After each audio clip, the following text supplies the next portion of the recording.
This book contains up to 4 sides per cassette. Side 1, RC 46683, Power Lines, by Anne Mccaffrey and Elizabeth Ann Scarborough. Copyright 1994 by Anne Mccaffrey and Elizabeth Ann Scarborough. Read by Martha Harmon Pardee. This book contains 313 pages on 8 sides. If you would like to skip over any remaining announcements or introductory material, place your cassette player in fast forward until a beep is heard. Stop at that point to hear the beginning of the book. Library of Congress Annotation. Now that Yana Maddox has been adopted as one of their own by the people of planet Petaybee, she no longer works for the Intergal Company. Instead, Yana is now spokesperson for Petaybee. She and an ally within the company try to convince the company the planet is sentient and the natural deposits must be left alone. Sequel to Powers That Be, RC 46682. Some Strong Language, 1994. From the book jacket. The natives of Petaybee claimed their planet was sentient, but the officials of Intergal did not believe them. While it was obvious that the icy planet had undergone some recent turmoil, early thaw, violent volcanic and seismic activity, a little research would surely find some clear explanation, such as side effects of incomplete and faulty terraforming. Certainly nothing mystical, like a world with a mind of its own. What was more, the planet was rich in valuable ore, and now that someone had figured out how to find and mine that ore, nothing would stop Intergal from stripping the planet, alive or not. Yanaba Maddox's short-lived career as a company spy had ended the moment the planet and its people had adopted her as one of their own. Now she was dedicated to keeping Intergal from exploiting and wounding, or even killing, the world she had come to love. As an ex-company soldier who had extensive experience with the bureaucracy, she felt most qualified to be the Petabians' spokesperson. And she even had an ally within Intergal itself, Dr. Whittaker Fisk, the scientist responsible for terraforming the planet. But that wasn't enough. Others were determined to prove that claims of planetary sentience were mere superstitious nonsense, developed by a primitive culture coping with a harsh, forbidding environment. And Dr. Fisk's own son wanted that ore, and didn't care what he had to do to get it. Only solid evidence would convince the company to leave the planet alone, and for all its sentience, Petaybee's communications were highly subjective. Indeed, some outsiders seemed entirely immune to its voice. So Yana and her friends would have to find some other way to prove that the planet was worth more to the company alive than dead. About the authors. Anne Mccaffrey shuttles between her home in Ireland and the United States, where she picks up awards and honors and greets her myriad fans. She is one of the field's most popular authors. Elizabeth Ann Scarborough is the 1989 winner of the Nebula Award for her novel, The Healer's War. She has also written 14 and a half other novels. Scarborough, whose other great passion is folk music, lives in a log cabin in the Puget Sound area of Washington State with her 3 cats and commutes to Ireland to write with Mccaffrey. Other books by Anne Mccaffrey and Elizabeth Ann Scarborough. Powers That Be. Other titles by Anne Mccaffrey: Decision at Duna, Dinosaur Planet Survivors, Get Off the Unicorn, The Lady, Pegasus in Flight, Restorie, The Ship Who Sang, To Ride Pegasus, The Crystal Singer Books, Crystal Singer, Kilishandra, Crystal Line, The Dragon Riders of Pern, registered trademark, books, Dragonflight, Dragon Quest, The White Dragon, Morita, Dragon Lady of Pern, Narilka's Story, Dragon's Dawn, The Renegades of Pern, All the Weirs of Pern, The Chronicles of Pern, First Fall, with Jody Lynn Nye, The Dragon Lover's Guide to Pern, edited by Anne Mccaffrey, Alchemy and Academe. This is for 2 fur gentlemen of great dignity and courage who have meant a great deal to both of us in their separate ways and on different continents, Mr. Peaches and Simon Bigpaws. 1. Space occasionally still rumbled underfoot, as if to remind everyone that Petaybee Planet was by no means pacified. The riders from Kilcool village had kept well to the wooded trails farthest from the steaming, freshly thawed river, now merely rimmed with ice, like a frosting of salt along the top of a glass. Several times on their journey the planet shook and shifted, as if telling them of the urgency of their mission, but by now the Petabians calmly accepted the planet's new mood. Major Yanaba Maddock, Intergal Company Corps, retired, well, mostly retired anyway, looked around at the faces of her lover and her new friends and neighbors. Their own mood was both happy and expectant as they dismounted in front of the Space headquarters building. Claudia Sanungatuk, Kilcool's healer and one-woman information center, dusted her divided skirts while her curly-coated horse gazed impassively as flurries of its freshly shed hairs floated on the unseasonably warm air. Sinead Shangili, Yana's own beloved Sean's sister, assisted Aisling, Claudia's sister, from the saddle, while Benika Rourke held the reins of her Uncle Seamus's and Aunt Moira's horses as they dismounted. The churned mud that formed the roads at Space was dotted with stones and boards and pieces of metal to be used as steps. Hopping from one of these to the next, the party of Petabians made their way into the building. They all had such high hopes for this meeting, Yana thought, almost with irritation. Personally, she hated meetings. Always had. Most of them provided no more input than could be contained in a 2-second burst on a comlink. Waste of time, ordinarily. She took a deep breath and neatly tucked in the shirt-tails of the uniform blouse that Dr. Whittaker Fisk had suggested might be the politically tactful costume for the occasion. Partisan as she was the most neutral person attending the meeting. While the company she kept announced her leanings, the uniform would remind the bosses of her long-standing affiliation with Intergal. Sean Shangili, sensing her tension, reached up briefly to knead the back of her neck, and she gave him a nervous smile. As the chief geneticist for this area of the planet, Sean was a key member of the Petabian delegation. He and the others seemed to think that it was predestined that the company men would see reason and accede to the requirements of their planet and its people. Sean, who despite his profession was no more experienced at being a prospective parent than she was, had already suggested that her pre-meeting trepidation was in part, at least, a hormonally stimulated response. He was wrong, but as he had been born and bred on the planet, she could hardly expect him to understand. Petabians gathered only to entertain themselves and each other, or to discuss a problem and arrive at a consensus for solution. Company meetings were far more often power plays, where the issue was secondary to whose view prevailed. But then, Yana had never before been to any meeting where the issue was the survival of a sentient planet and its people. 2 deep breaths, and she followed Sean into the building and on into the conference room. As the Petabians and Yana entered, Dr. Whittaker Fisk stood, forcing the other dignitaries to do likewise. Here most of the cracks from the earthquakes had been sealed. The screens along the walls were still slightly askew on their brackets, but functional. There wasn't enough seating for all the Petabians who had been invited, but the major players ringed the beautiful table, handcrafted from native Petabian woods. As nominal chairperson, Whittaker Fisk sat in the center with his son, Captain Torkel Fisk. Yana, Sean Shangili, Claudia, and the Petabian survivors of the last ill-fated exploratory mission sat to the left of the Fisks. Francisco and Diego Metaxas and Steve Margolis were placed to the right, along with various other company dignitaries. The latter looked considerably more confused than the Petabian group, who were, to a person, optimistically resolute. A bare half-hour later, when the comlink with Intergal Earth had been established, the optimism on many faces had been replaced with disgust and dismay at the unreasonableness of certain officials. "And you actually have the unmitigated gall," declared the occupant of the main screen, Farringer Ball, the Secretary-General of Intergal's Board of Directors, "to tell me that the planet is making these demands on us." His round, fleshy face had taken on a reddish-orange hue. Yana thought some of that color had to be generated by the faulty connection or the disrupted innards of the comm screen.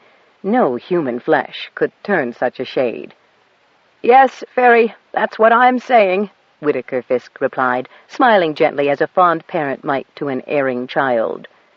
and I've proof enough that I haven't lost my marbles or melted my circuits or any damned thing else you can think up to account for such a—" Whittaker Fisk paused and grinned before he added, "delusion. Delusion it isn't." He said that with no smile whatever and a very solemn expression. "We may not have encountered such a phenomenon before, Fairy, but we have now, and I don't need my nose rubbed in it any more than it has been.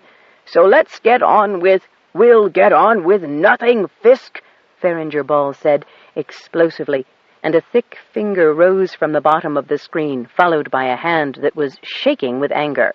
"I'm sending a relief company down immediately, with a squad of medics to check out every single—" "Just be sure none of company or the medics happen to have Petaybee as their planet of origin," Torkel interrupted. "Huh? What's that, Captain?" The Secretary-General shifted his scowl slightly to Torkel. "It'll be hard to do, Secretary Ball, since most of your best men and women come from this planet." "I don't believe what I'm hearing." Farringer turned away from the camera to address others on his end of the communications channel.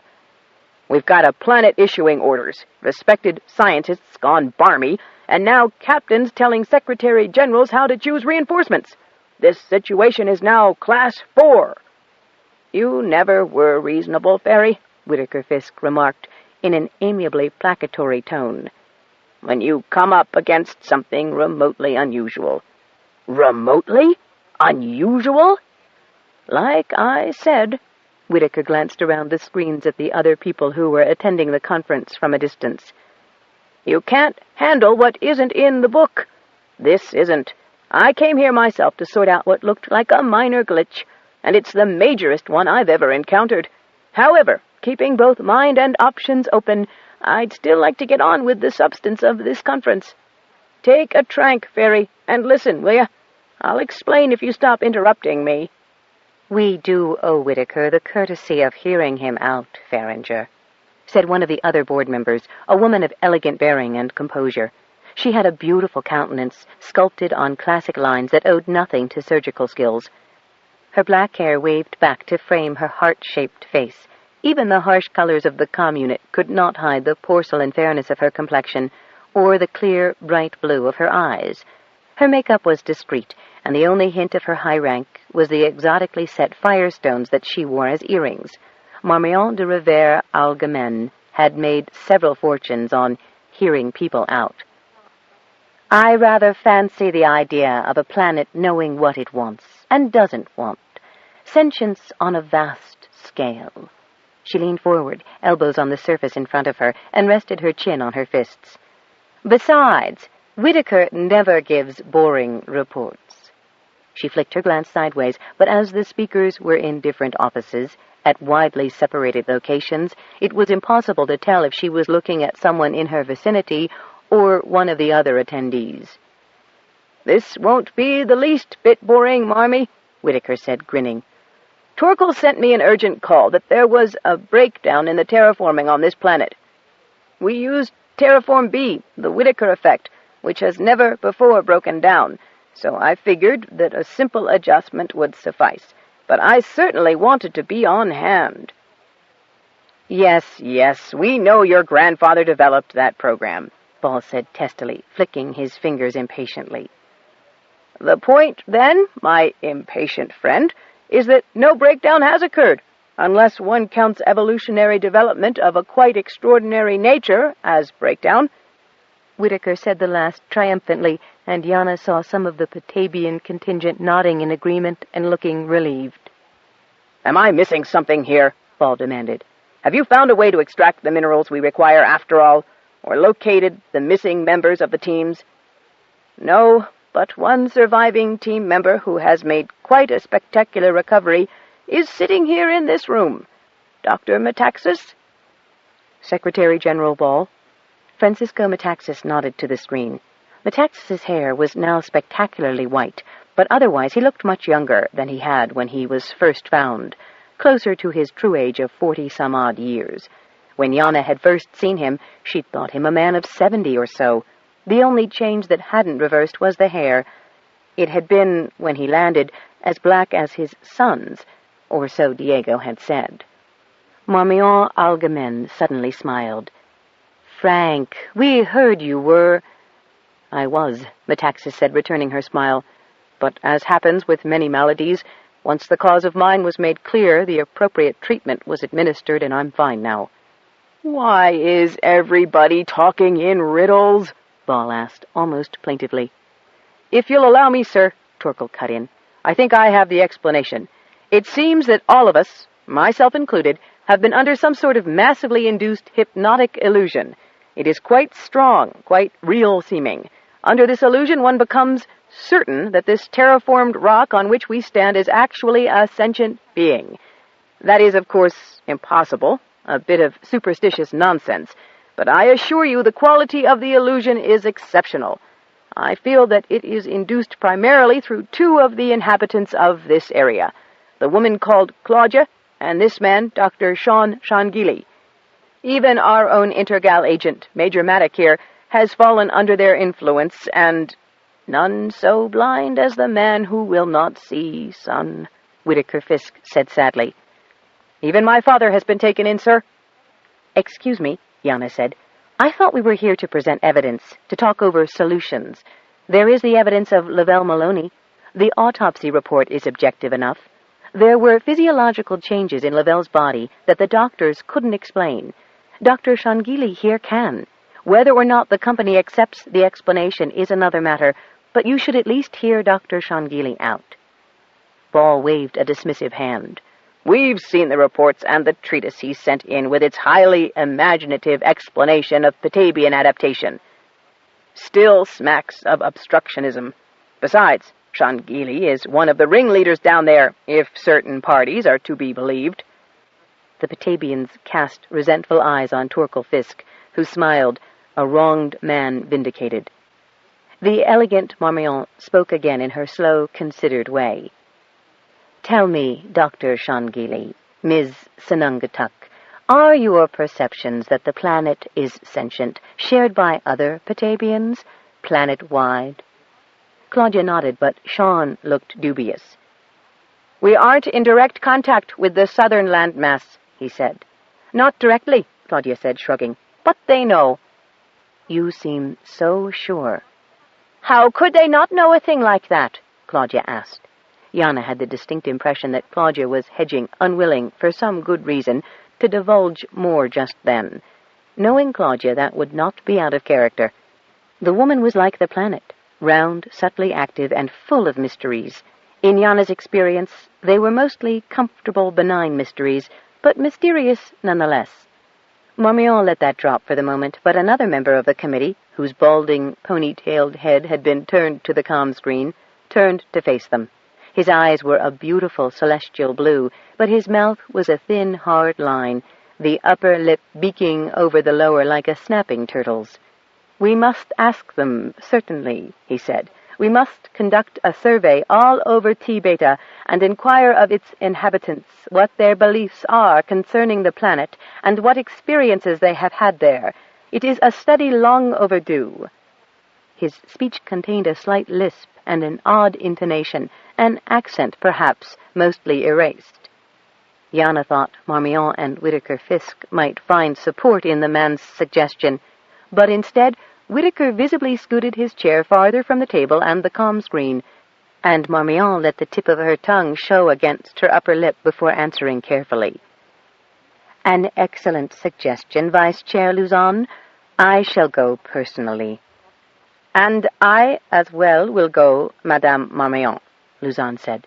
"I am most interested in the belief patterns and customs of colonial peoples, especially those who have been without the benefit of extensive company contact over the years." "I'm sure you'll find Petaybee a fountain of information, Matthew," Whitaker Fisk said, with a somewhat strained attempt at his customary amiability. Matthew Luzon. Yana had heard the name often before, she realized suddenly, and not in a positive light. "Your investigations and attempts to correct the thinking of colonists are well known, if not widely appreciated," Whitaker said. "But I think an actual fact-finding expedition, led by Marmion here, is in order now. Her delegation could take advantage of the warm weather to use audio-visual recording equipment generally too sensitive for the climate on this planet. I think the more subjective material could wait until later."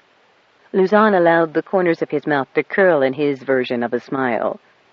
"Oh, no. I think my presence will be of great assistance. Come, Dr. Fisk. I do not take up so much room. I will accompany Madame Marmion." The floor trembled beneath their feet, and the screen wobbled on its brackets for a few moments. Yana glanced at Claudia and saw that the big woman was watching the image of Matthew Luzon with a certain studied wariness that Yana had never seen on her face before. It wasn't fear exactly. Dread, perhaps. That was when it hit Yana who Luzon was, and she was instantly appalled to learn that he had risen to such prominence in the company. Luzon was trained in cultural anthropology, a discipline that should have made him more broad-minded and accepting of others. Instead, he had the reputation of using his eminence to condemn the less civilized or unenlightened peoples, using their cultural differences as cause to withdraw or withhold company support or cooperation. Saved the company a lot of money, she supposed. His name had been bandied about when the inhabitants of the central continent of a world called Mandela had been herded into tenements so the jungles and bogs they had formerly inhabited could be tapped for fossil fuels. The tenements had not been well built, and the re-education program had not included instruction in the use of the modern implements in the new homes, including the sanitation devices. Those Mandelans not killed in the Great Fire that raged through the tenements died of the communicable diseases that swept through later. Luzon's reports had been what allowed the company to sidestep its responsibility when dealing with the Universal Court. In fact, Yana thought she recalled hearing something once about Luzon being under consideration as a judge for the court. And now the man was proposing to come looking down his nose at Petaybee. "Well, I'm not coming down there," Farringer Ball was saying. "Lot of damned nonsense. I have a company to run here. Can't go traipsing around to every backwater bush planet whose colonists get a little peculiar. Hell, if they weren't peculiar, they'd be in the core or out in space." Marmion raised an eyebrow, and he desisted. "Anyway, I can't and won't interrupt my work to go. But Matthew's done some crack investigating before, and Marmee will bring back the goods. I'll be guided by their evidence." "That's a relief," Witt snapped. "You sure as hell haven't shown any inclination to be guided by mine, or that of Metaxas and Margolis." "Of course I have. I read the reports, and I haven't evacuated the place and stripped it back to rock yet, have I?" "Sir," Torkel Fisk said, "what about the additional troops? And I insist that Major Maddock face an official inquiry and possible court-martial for her actions." "We're already talking about an official inquiry, Captain, or hadn't you been paying attention? If the inquiry determines that there's been subversion or sabotage, I doubt Maddock will have gone far, and she may be able to assist the investigators. Now then, there'll be an escort with Madame Marmion and Dr. Luzon, of course, and additional technical personnel. If we decide to evacuate, we'll call in more then. Meanwhile, you've got enough manpower on hand already, I should think. It's not like an army's going to be any help stopping earthquakes and volcanoes. This meeting is concluded." Goat Dung knew that she was evil, willful, spiteful, malicious, and would someday, if she didn't mend her wicked ways, be prey for the creature from the bowels of the planet. She had been told so often enough, as the welts from the instrument of goodness impressed the lessons on her backside. For her crimes, she usually got the hardest, dirtiest work to do of any girls her age. But when the warming came, melting the ice falls on the sides of the cliffs and turning the floor of the vale into a great lake, the rest of the community joined her in scrabbling up the sides of the vale to higher ground, carrying with them the teachings of the shepherd Howling and all of his sacred implements, plus what food, clothing, and housing materials they could salvage. All of the greenhouse gardens were lost, and many of the animals had drowned.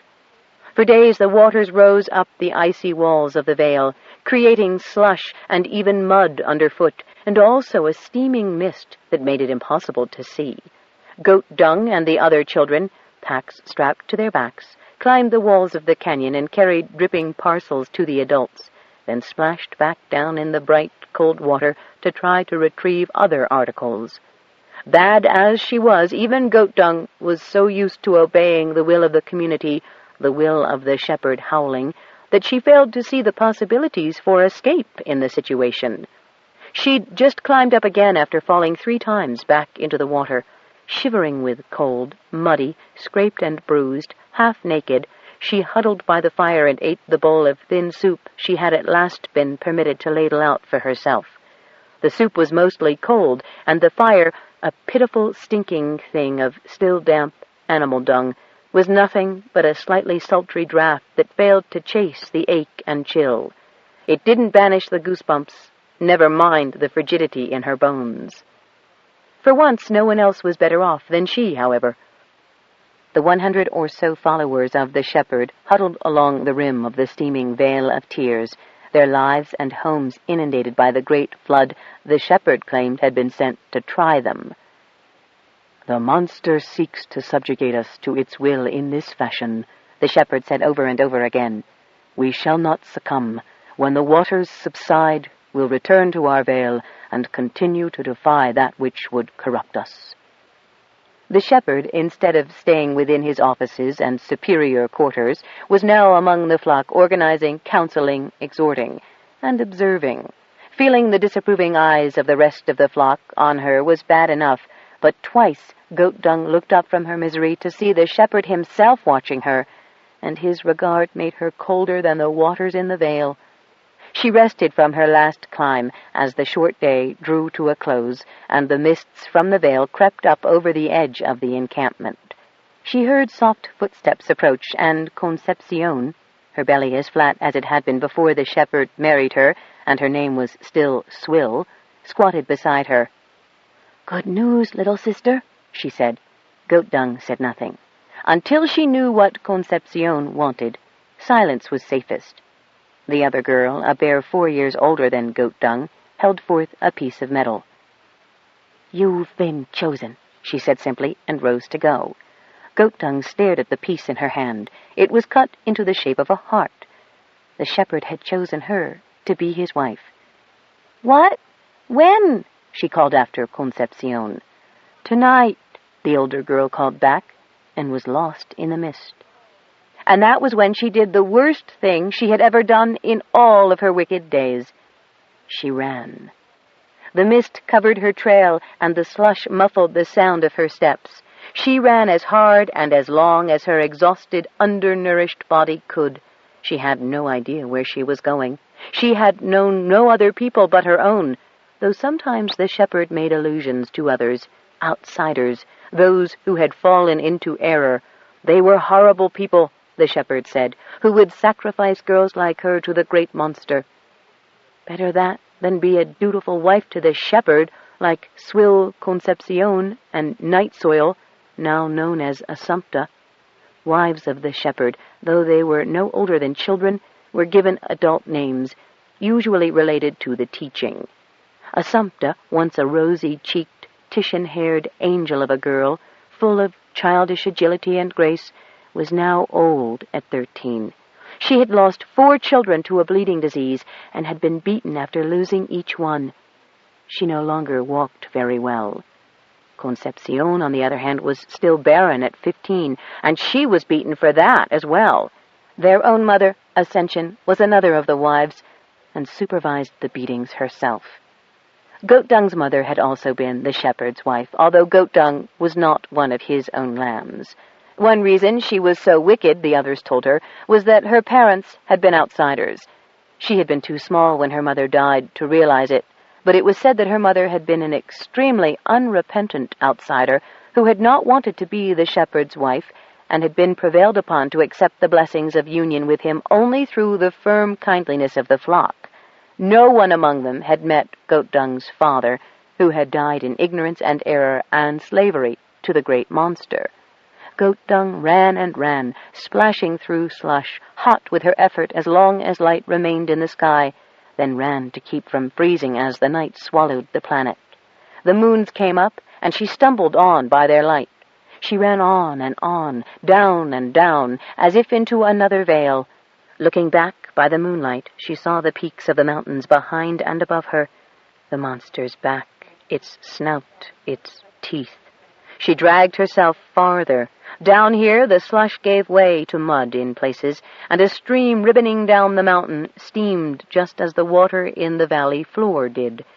As she drew near it, it gave forth warmth, and when she touched it, it was as hot as if it had been heated in a pan and only cooled slightly. She eased her way into it. It was deeper than it looked, and had quite a current. It buffeted her along, lapping her with warmth, until it ran into a kind of tunnel, carrying her with it. She was too tired, too full of lassitude from the water, to avoid being swept into the side of the mountain, and remembered, just before she hit her head on a rock and all became blackness, that the shepherd taught that this was the very sort of place never to be caught. 2. "Well?" Bunny Rourke asked breathlessly, as the elders and the company friends of the Petabeans filed out of the building. She handed the reins of the curlies to each rider. "How'd it go?" Claudia shrugged. "Like usual. They pretended we weren't there, and if we were, that we'd nothing sensible to say. They're sending down more investigators." Yana sighed. She'd known it wouldn't be easy, but something else was disturbing her. As they rode back through the woods to Kilcool, she asked, "I don't get it. Torkel was with us. He felt the planet, too. He knows about it. If he had really rejected it, he'd be like Frank Metaxas was." "Denial," Diego said, drawing on his own counseling experience. "He knows, okay, he just can't stand to admit it. He's not a complete creep, after all. You and he used to be friends, didn't you, Yana?" "Friendly, at least," Yana said, "or I thought so. But he's been so unreasonable." "Maybe irrational's a better word," Sean said. "He might not have had the reaction Frank did, but it strikes me that Fisk isn't sledding on both runners anymore, if he ever was. Maybe his unwilling contact with the planet has done him more harm than shows on the surface." "At least it's that lady coming to investigate," Moira Rourke said with some relief. "Yes, but I don't like the look of that bald fella," Claudia said. "Nor do I," Yana agreed. "At the risk of sounding like the conspirator Torkel thinks me to be, I suggest that all of you avoid any direct contact with Luzon, and save your explanations strictly for Madame Marmion.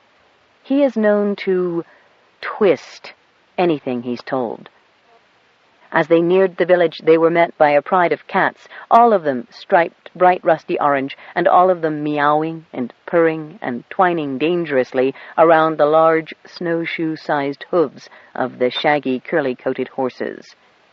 "What a welcoming committee," Yana said, as Marduk, or at least she assumed it was he, hopped up behind her and rubbed his head against her back briefly before hopping down again. "Did you call them, Claudia?" Claudia shook her head. "No, but I was worried before we left about how committed the other villages were to the planet. So far, the PTBs have only questioned us, but I figured they'd get around to asking some of the others sometime soon. These little ones scattered as soon as we left, and here they are back again." She tilted her head as she looked down at the cats. "What's got 'em so antsy?" Bunny asked. Claudia reined her curly coat to a halt. Immediately the cats converged on her, stropping the legs of the pony, who regarded this activity with mild surprise and didn't so much as twitch a muscle. "You'll get muddy doing that," she told the cats, since the pony was coated up to and including his belly with good Petabean wet earth. With a groan she heaved one leg over the saddle and dismounted, ignoring the fact that her skirts immediately became as dirty as the pony's legs. "Now, what's all this?" she asked, hands on her hips, looking from one upturned cat face to the next. Claudia's special relationship with her cats was known, or at least suspected, by everyone in Kilcool. So the other villagers, except for Sean, Bunny, and Yana, rode politely around the cats and pretended not to notice anything more than a woman being greeted by overly fond pets. Frank Metaxas, in whose healing process the cats had had a rather unusual role, remained behind too, along with his son Diego.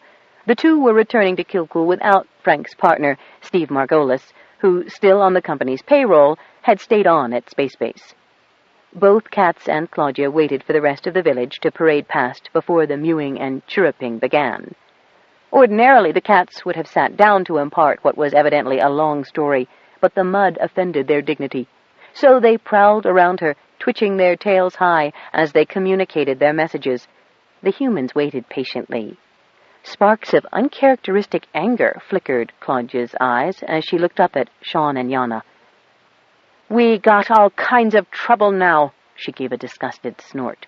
"Seems like some villages want Intergal to come down and mine while the mining's good and they can get paid for working."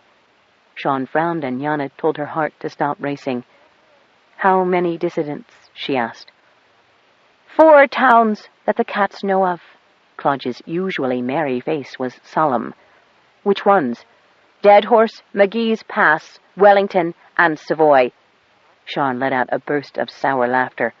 "That figures." Claudia had named villages which in recent years spurned contact with the others. He sighed deeply. "Have the cats any good news?" "Yes, but the bad news is they haven't had a chance to check everyone out. If 4 villages oppose us—" "How many more might be disaffected and looking to please Intergal for the sake of wampum?" Sean asked. "So, the good news?" Yana prompted with a sigh. "Well, we do have at least 12 communities behind us solid. Tananaw Bay, Shannonmouth, New Barrow, Twin Moon Village, Little Dublin, Oslo Inlet, Harrison's Fjord, Kabul, Bogota, Machu Picchu, Kathmandu, and Sierra Padre." "Most of the closest ones," Sinead said, looking encouraged. "And the ones," Claudia went on with a pessimistic expression, "that have the most Petabian boys and girls in company service." "What bothers you about that?" Yana asked. "Wouldn't they be on their folks' side in this?" "Might be, if they weren't required to lean on their folks to do what the company asks," Claudia said gloomily. "Oh," Yana sighed. Dirty Tricks Department. Farringer Ball and Matthew Luzon would pull every one they needed out of storage to see that their interpretation became the official one. Could you be wrong about which side of the blanket the Petabian troops would fall on? The pilots, O'Shea and Green in particular, gave us some support during the volcanic crisis. Claudia shrugged her broad shoulders. "You can always be wrong about anything. Sure, I think a lot of them would feel loyalty for us and for the planet. But they've been out there," she nodded toward the heavens, "for a long time. They're used to the kind of stuff you're used to. Some of them have probably forgot how to cook, too, like you, and how to hunt, how to take care of themselves. And if the company decided to punish them and us by dumping them here and pulling out support, well, that'd be pretty hard on them, pretty hard on us, and pretty hard on the planet. I figure if all the Petaybee troops still working for Intergal got sent back here, it'd triple our population, at the least. I don't know how many kids those troops have had. Of course, they'd be welcome, and the planet would provide, but it might be as hard on it as some kind of mining operations." Frank cleared his throat. "The ecosystem in these icy regions is quite fragile." "You know it, and I know it, but Intergal seems oblivious to the fact," Sean said. "Are those villages 100% in favor of selling out?" Yana asked. Claudia smiled patiently. "Now, Yana, you've been around the universe a few times. When did you ever meet any group of people who were 100% in favor of anything?" "Exactly. So presumably there are some people there who aren't in favor of the mining, and probably in the remaining villages a few who are. I think we need to know who's for us and who's agin us, as they say in the Wild West vids, and maybe try to convert some of the unaffiliated. I thought everybody had the relationship with the planet you do." Claudia shook her head. "Not everybody wants to. Those who have enough respect to follow the rules and live wisely survive better, though. So even if they don't acknowledge the presence of the planet, they get by as long as they keep out of the special places. The others, the foolish ones, don't live so well or so long. Those people would much rather try to please the bosses than forces they don't want to understand. Fortunately, though, around here there's not much to do except pay attention, so the planet gets through to most folks." "Well, sounds to me like we need to do a little campaigning," Yana said. "We'll make them songs, so they understand," Claudia said. "Cool," Diego said. "Just like the old radical songs from Earth. Ah, if only I had a guitar." "What's that?" Bunny asked. "A musical instrument. All of the old protest singers had them. There's some wonderful mining songs in the memory banks back at my old place." I wish you had one then, Bunny said loyally. Me too, except I don't know how to play. I bet you could learn, Bunny told him. You make better songs than some people who've made them all their lives. Bunka, Claudia said sharply. Each song is a good song if it says what the singer means it to say. Of course it is, Claudia, I know that, but Diego's sound better. He says what he means to say so everybody can understand it. That's all I meant. Claudia smiled, a slightly bawdy smile, with a wink to Sean and Yana. That's all right then, Alana. He does make good songs.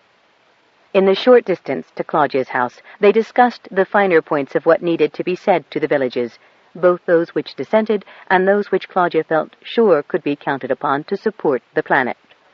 When they reached Claudia's, what seemed to be the entire village was waiting outside in her yard.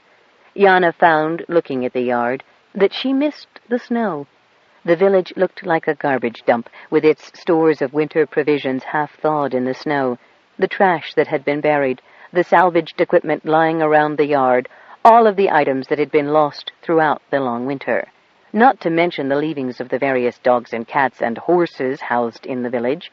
Also, without the snow, the roofs of the houses looked patchy, the siding worn despite its gay pastel colors, and everything and everyone was smeared and splattered with mud.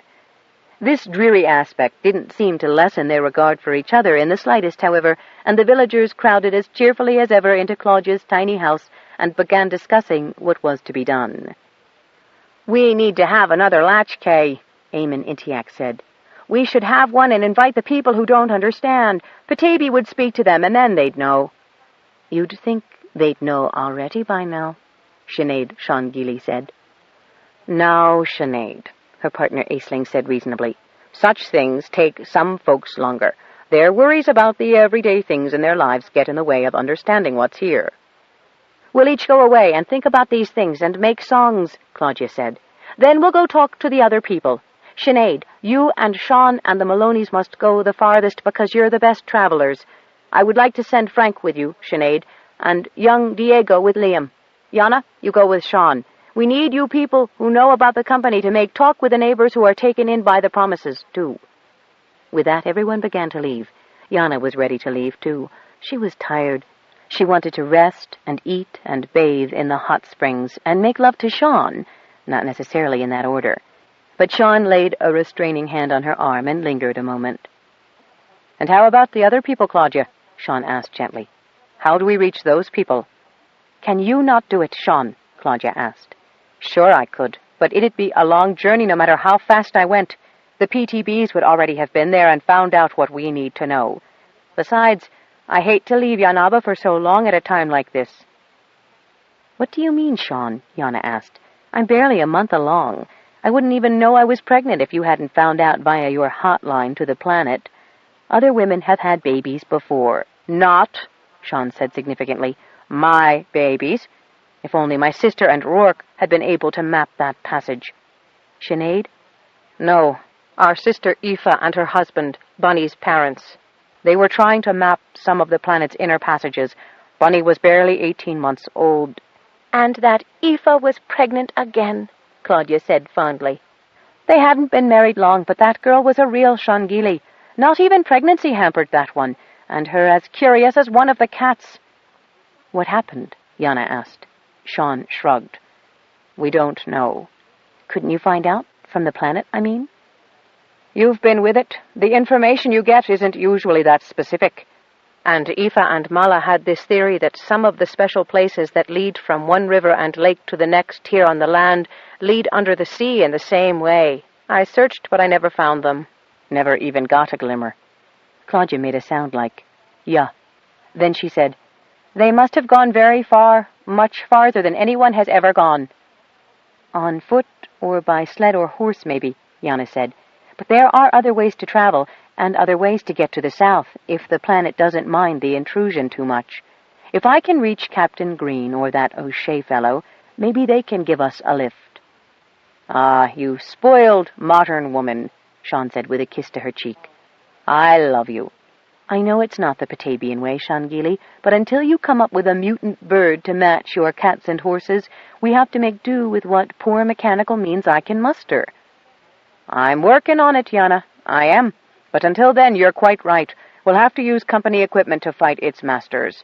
Now then, what say we go meditate at the hot spring, and come up with something to say to these people once you finesse the pilots into transporting us?" "I thought you'd never ask," she said. It was small. It was warm and wet, and its pelt was of a most extraordinarily tattered nature, fine flapping threads and matted bits interspersed in an unkempt coat. It smelt like food, but not the superior sort. It leaked savory blood into the water sloshing around it. The water was the problem. In order to reach the little morsel, one would have to get wet. Of course, one could reach down from the ledge with one's claws, and if one stretched, one caught a piece of the pelt and could heft it to where one could support the weight of the rest in one's jaws, and it moved. Still alive, then. Good. Fresh meat was best. All it would take was biting down a bit on the neck, under the mane, and the kill would be clean, the meat fresh. There would be no necessity for leaving the relative shelter of the ledge. One leaned forward, resting on one's chest, and extended one's neck to meet the bit rising on claw-tip, and it slipped. It was trying to get away. The other paw lashed forward, claws extended, to help the first, and one instinctively leaned forward, one's jaws coming into play to assist one's claws, and the thing slipped again before one could sink a tooth into it. The pelt was flimsy stuff, and tore out of the claws just as the other paw grabbed the morsel in a second place. The morsel let out a terrified squeal, rather like a rabbit. One was about to smack it to silence and lean forward for the fatal chomp. Then the cave shook, the ledge broke under one's overbalanced weight, and one tumbled tail over nose into the pool, relinquishing the morsel, which yelped again. Inconvenient and embarrassing to be so indisposed in front of the food. One climbed out of the pool and shook the water from one's coat and began to wash before one's meal. The morsel began to flail frantically toward the den's entrance. One padded nonchalantly after. The cave, the ground, the world shook again. One knew when one was being addressed. One sat on one's haunches and perceived. The morsel was also arrested in mid-flight. "Did you do that?" it asked. Are you the great monster?" One yawned. The world shook again, and one realized that one had understood the speech of the morsel. One also understood that it was a youngling, and female. One waded forward while the youngling waded backward, outlined in the dusk outside the mouth of the cave. One's paws dripped water, albeit warm water. One lapped a bit. The youngling stood still. "You're not so terrible," it said. "You're nothing but a big cat." One had one's dignity to maintain.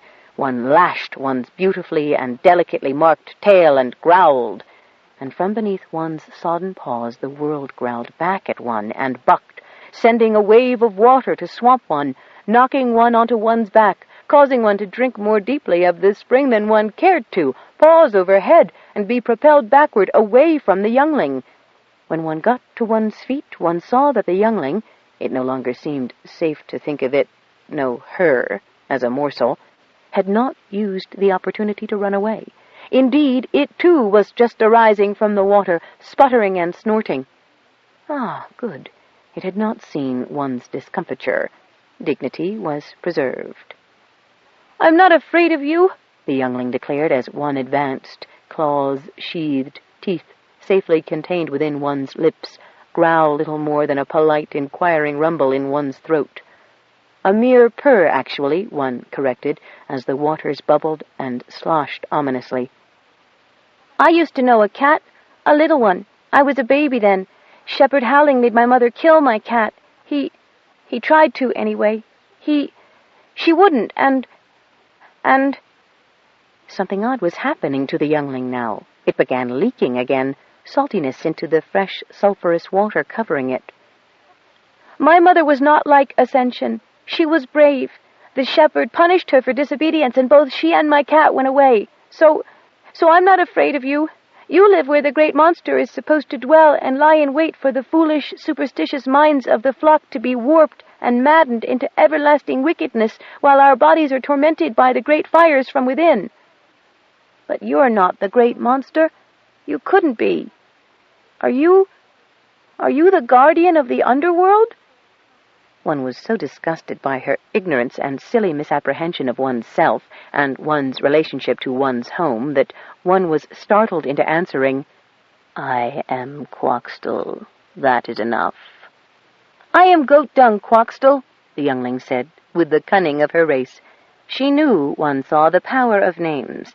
She had one's name, one had hers. She could not be food. But one's home had already decreed that she could not be food, which was what home meant with the rumbling of the ground and the raising of the waters. One knew what was done and what was not done. "Very well, Goat Dung," one said. "Goat Dung is not food, but undoubtedly she eats. Therefore we must leave the home and hunt." 3. With the river flowing freely, close to flooding, the people of Kilkul had more water at their disposal than they were used to. Normally, even in the height of summer, the channel remained frozen at the deeper levels. Now the planet had cut additional channels from new, warmer tributaries, and there was sufficient water to drink, to wash, to bathe in, if you didn't mind a little sediment. Since so much water was close to hand and the hot springs were a distance from town, Yana and Sean had the place to themselves. As they rode through the brush, which was beginning to leaf out, Yana smiled at the wildflowers that peeked up from the less sodden places where they'd been buried under the snow all winter. The hot springs were where she and Sean had first come together, where she had first had an inkling of his other nature, and where they had first made love. Beneath the waterfall was the secret subterranean chamber where the villagers gathered during the latchkey night chants to communicate directly with the planet. The mere sight of the slipping silvery waters, steaming only slightly in the warmer air, and the sweet rippling peal of the falls and streams were miraculous enough for Yana. In this warmer weather, undressing did not have to be so hastily done. She and Sean took their time to undress each other, time for a kiss and a caress, before entering the waters, he with a muscular dive, she with a slow sliding from the bank, feeling the waters rise up the length of her until she stooped and allowed the liquid to cover her head. The water shut out the sounds of the birds and insects, the small animals scrabbling in the bushes, the stamping and chomping of the curly-coats, and filled her ears with its own music. Then a wet, warm, silky form twisted about her and broached the surface of the water, silver eyes gleaming at her with a challenge and a sensuousness that were so perfectly Sean that even his selkie form did not dismay her. "Oh, you," she said, laughing and splashing water at him. "Do you automatically change the minute you hit water?"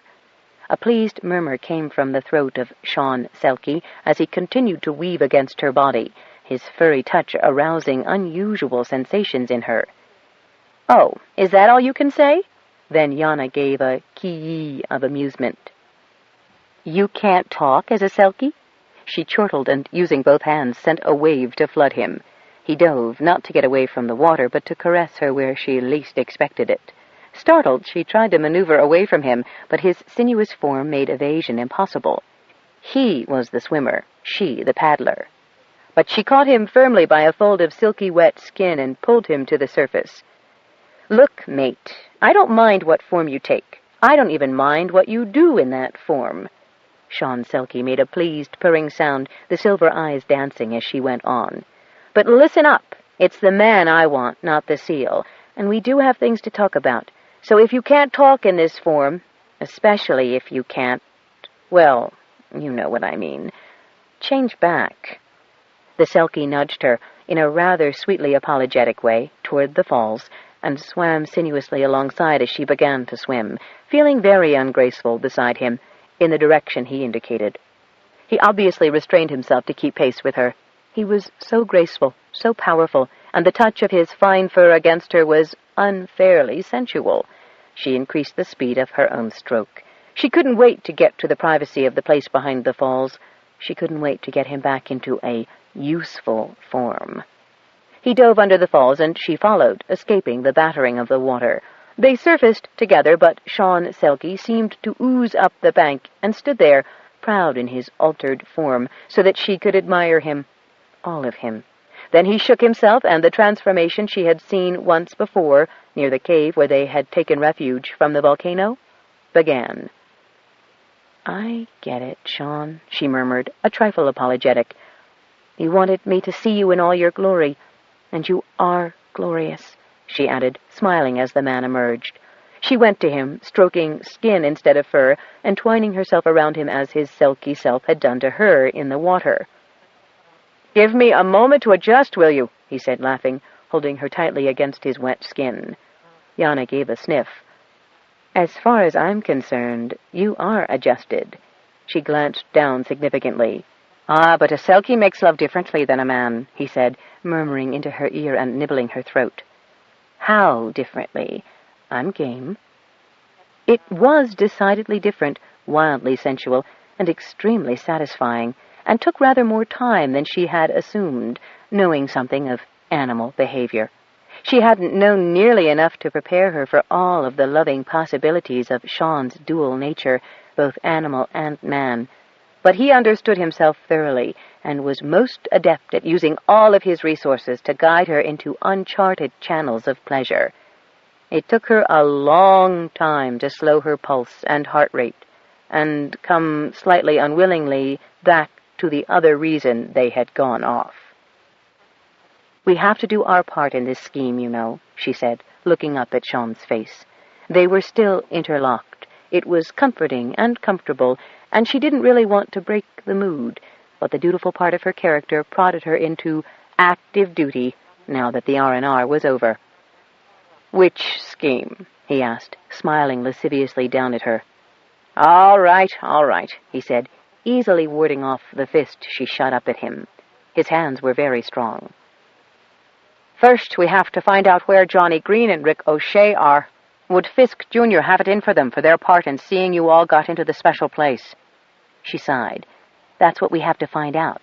If Attica'll let me use the comm unit, I can probably roust them out of wherever they are. BOQ on Space Base, probably." "Both Johnny and Rick believe in Petaybee," Sean said, musing aloud, his fingers playing an idle tattoo on her shoulder. "Or they wouldn't have helped us then. So perhaps they'll help us again. How hard would it be for them to abscond with a copter or two?" Yana shrugged. "Both struck me as pretty clever. Copter pilots tend to be a tad devious. If they could stash enough fuel in a cache somewhere, they could help us and still appear to be on duty at the base.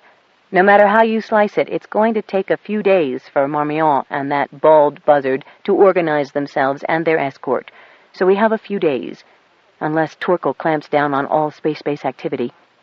"How can he do that when the place is in such a mess? They've still got folks to rescue from mudslides and stuff." "Good point, Sean. So the sooner we get in touch with Johnny and Rick, the better. We can provide for our expeditions before Torkel knows we're setting them up." "Fisk Jr. doesn't strike me as a forgetful man. Would he have thought of that and slapped a hold on all unauthorized copter runs?" Yana thought. "If he has, Whitaker still carries more clout than Junior. I know Whitaker will help as much as he can." Then she laughed, her chest heaving against his. "Junior, don't ever call Torkel that in his hearing, Sean." Sean's eyes sparkled with malice. "No? When we need every advantage we've got?" The expression on his face, her current position, and the word advantage warned Yana that she'd better curtail this session right now, or they'd lose a lot more time. She hoped they hadn't dallied too long already, but it had been remarkable. Resolutely, she pushed him away and got to her feet. "Attic is our first stop, Sean," she said in a don't-contradict-me tone. "Yes, ma'am. No, ma'am. As you say, ma'am." She gave him one long look in her sternest mode before she realized that this respite might have to last both of them a long time. She went into his arms. "Oh, Sean Gili Selkie, I do love you so much." You, Alana," he said softly, and kissed her. But it was a kiss of exceeding gentleness and no passion whatsoever. He, too, accepted the inevitable. "We can do a lot together," she offered as a token apology. "We already have," he said, laughing, but his hand on her back guided her firmly out of their private retreat. Quoxtol must be a very bad animal, Goat Dung realized, or he would have devoured such a wicked person as herself, instead of sharing his catch of small game with her as if she were a cub. Maybe Quoxtol wasn't male. Goat Dung sneaked a look. It was hard to tell. The cat was extremely furry, with extra tufts on the ears and a thick, bushy tail. Its coat was dense and very soft-looking, the coloring white with large spots of different sizes, according to the muscle they were on. Long rectangular ones on the neck, big circular ones on the shoulders, smaller, more regular ones on the abdomen, all shaded from gray to black, blurred and clouded by the length and thickness of the fur. The paws were also extremely large, though the face was sweet, with large golden eyes and a black nose and black-lipped mouth that seemed to be perpetually smiling. The cat looked female enough to Goat Dung, and there was nothing obvious showing under the belly to convince her otherwise, so she decided that she knew the reason why the cat hadn't eaten her. It was because Quoxtol was a mother cat, and probably she had lost her kittens and was willing to accept Goat Dung as a substitute. That must be why. The cat certainly showed no compunction about killing anything else.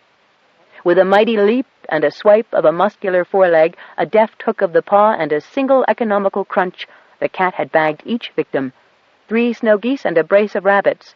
When the final kill was made, Quoxtol sat with the rabbits at her feet and looked expectantly at Goat Dung, who took it she was being invited to partake.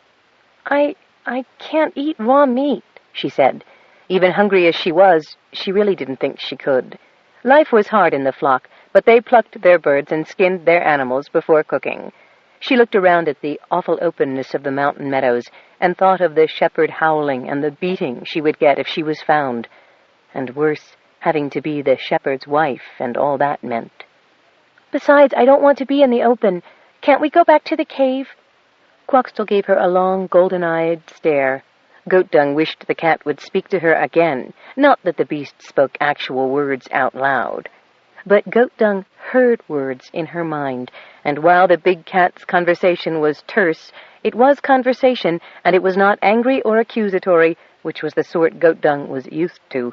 It wasn't that the cat liked her, precisely, but Quoxtol did not so far appear to dislike her. Of course, people in the flock never said that they disliked her. On the contrary, they all claimed to love her, and said they were pointing out the error of her ways so that she would not become a victim to the evils of the world. But they did indicate, by deed and word, that they thought the task of trying to save her was quite hopeless. She followed the cat back along the swollen stream bed to the cavern. The snow had not all melted by any means, and now, suddenly, the air was colder, and the light drizzle that had been falling throughout the day turned to sleet, then snow. Only partially dressed in wet rags, Goat Dung began shivering so hard that she had difficulty walking. The cave was warmer, perhaps warmed by the water pooling in its center, but it was not warm enough to combat the temperature dropping as night approached. She needed a fire to keep her from freezing, as well as to cook her food. Quoxtol took the rabbits in her mouth and humped lightly onto the ledge, looking down at Goat Dung, who stood knee-deep in the pool on the floor. The birds were clutched in her hand. Quoxtol had already torn the head off one of the rabbits. Goat Dung looked back up defiantly. "Well, I'm sorry, Cat, but this water leaves me no place to stand and no place to eat the birds even if I wanted to eat them uncooked with all the feathers on. I know I'm spoiled and selfish, but I'm also cold, and I think if I don't have a fire, I really will die." This time the cat did speak. "Youngling, I will not call you Goat Dung if you are in my charge. That is no fit name for a cub. Names are important, and having yours, I am charged not to eat you. But really, who would want to eat someone named Goat Dung anyway? You must choose another name. I digress. Youngling, you seem to have trouble making up your mind what will kill you. Out on the plains, you feared the openness. In here, you say you are cold and cannot take the water. Probably beyond in the cave it is warmer. You could explore like any other cub and leave me in peace to finish the meal I have so graciously provided." "Beyond lies the great monster," Goat Dung said, and then realized that she didn't care. "Very well, I will go alone, but it is dark back there, and I may become lost and die as well." "You are inconveniently frail," the cat growled, abandoning the bird to hop down from the ledge with a splash. "Follow me. I will not endure this string of constant complaints." Goat Dung knew she was disgusting and whining and weak, but at least Quoxtol had not yet cuffed her, even with sheathed claws, much less bitten or clawed her. That was an improvement over the shepherd and his flock. The cat padded rapidly ahead, and for a time Goat Dung could follow by the splashing of the big paws in the pool. But then her own now bare feet touched dryness, and the cat's pads were nothing but a whisper that soon disappeared. "Quoxtol, where are you?" she called. "I can't see you." "Can you not, silly cub? I'm right in front of your eyes." "Yes, but I can't see in the dark." "Can you not?" the cat asked, her voice in Goat Dung's head genuinely surprised. "No fur, a stupid name, no claws, puny teeth that can't bite through feathers, and half-blind as well. You would have been better off if I'd eaten you, child." I suppose so," Goat Dung said. "I know I'm a terrific bother, but if you are going to help me, and you don't know how stupid and weak I really am, then I thought you wouldn't know how—" She floundered, at a loss for words, realizing she didn't deserve help, that she should have gratefully accepted any tiny thing the cat offered her, and that all of her talk only proved that what the flock said about her was absolutely right. But really, she had no idea at all what to do with the birds, and the shepherd had always been very specific about the dangers of eating uncooked meats. "There's no help for it, then," the cat said. "Take hold of my tail, but don't pull, or I may kill you without thinking about it." Goat Dung groped with outstretched hands and felt a brush of air go by her twice before her palm encountered a sturdy, furred appendage, less like the flexible tail of a smaller beast, and more like a child's arm in a fur coat. She gently took hold of the end of it, and the cat proceeded at a slower pace. How long they walked, she had no idea. They descended, twisted in the corridors, and climbed, only to descend again on the uneven flooring. Several times she bumped into large columns, some coming up from the floor, some hanging low enough to bang her head, and she cried out for the cat to stop. In order to keep from pulling the tail, she had to let go of it. "Those are the teeth of the cave," the cat explained. "They rise up from the bottom or clamp down from the top. Fortunately, the cave bites very, very slowly, and we moving creatures are quite fast by comparison, so we never get eaten." "Never?" "Not in my lifetime, anyway, or that of my mother, or my mother's mother, or in her memory." "Then you know that the cave is a great monster, too?" "The cave and all caves are home," the cat said simply, "and home has what one needs. If we keep looking, we will find what you need here, too." And much later, Quoxtol sat down and said, "Ah." When the cat sat down, Goat Dung was forced to drop the tail. But that didn't matter then, because the cave was filled with a light of its own, and a warmth as well, that seemed to emanate from fissures in the wall. Goat Dung recoiled, and the cat turned and glared at her with eyes bright and hot as fires, shining like the jewels the shepherd adorned himself with on his birthday. Quoxtol looked extremely fierce then, but all she said was, "If you're not going to cook those birds after all this, then give them to me, and I will eat them."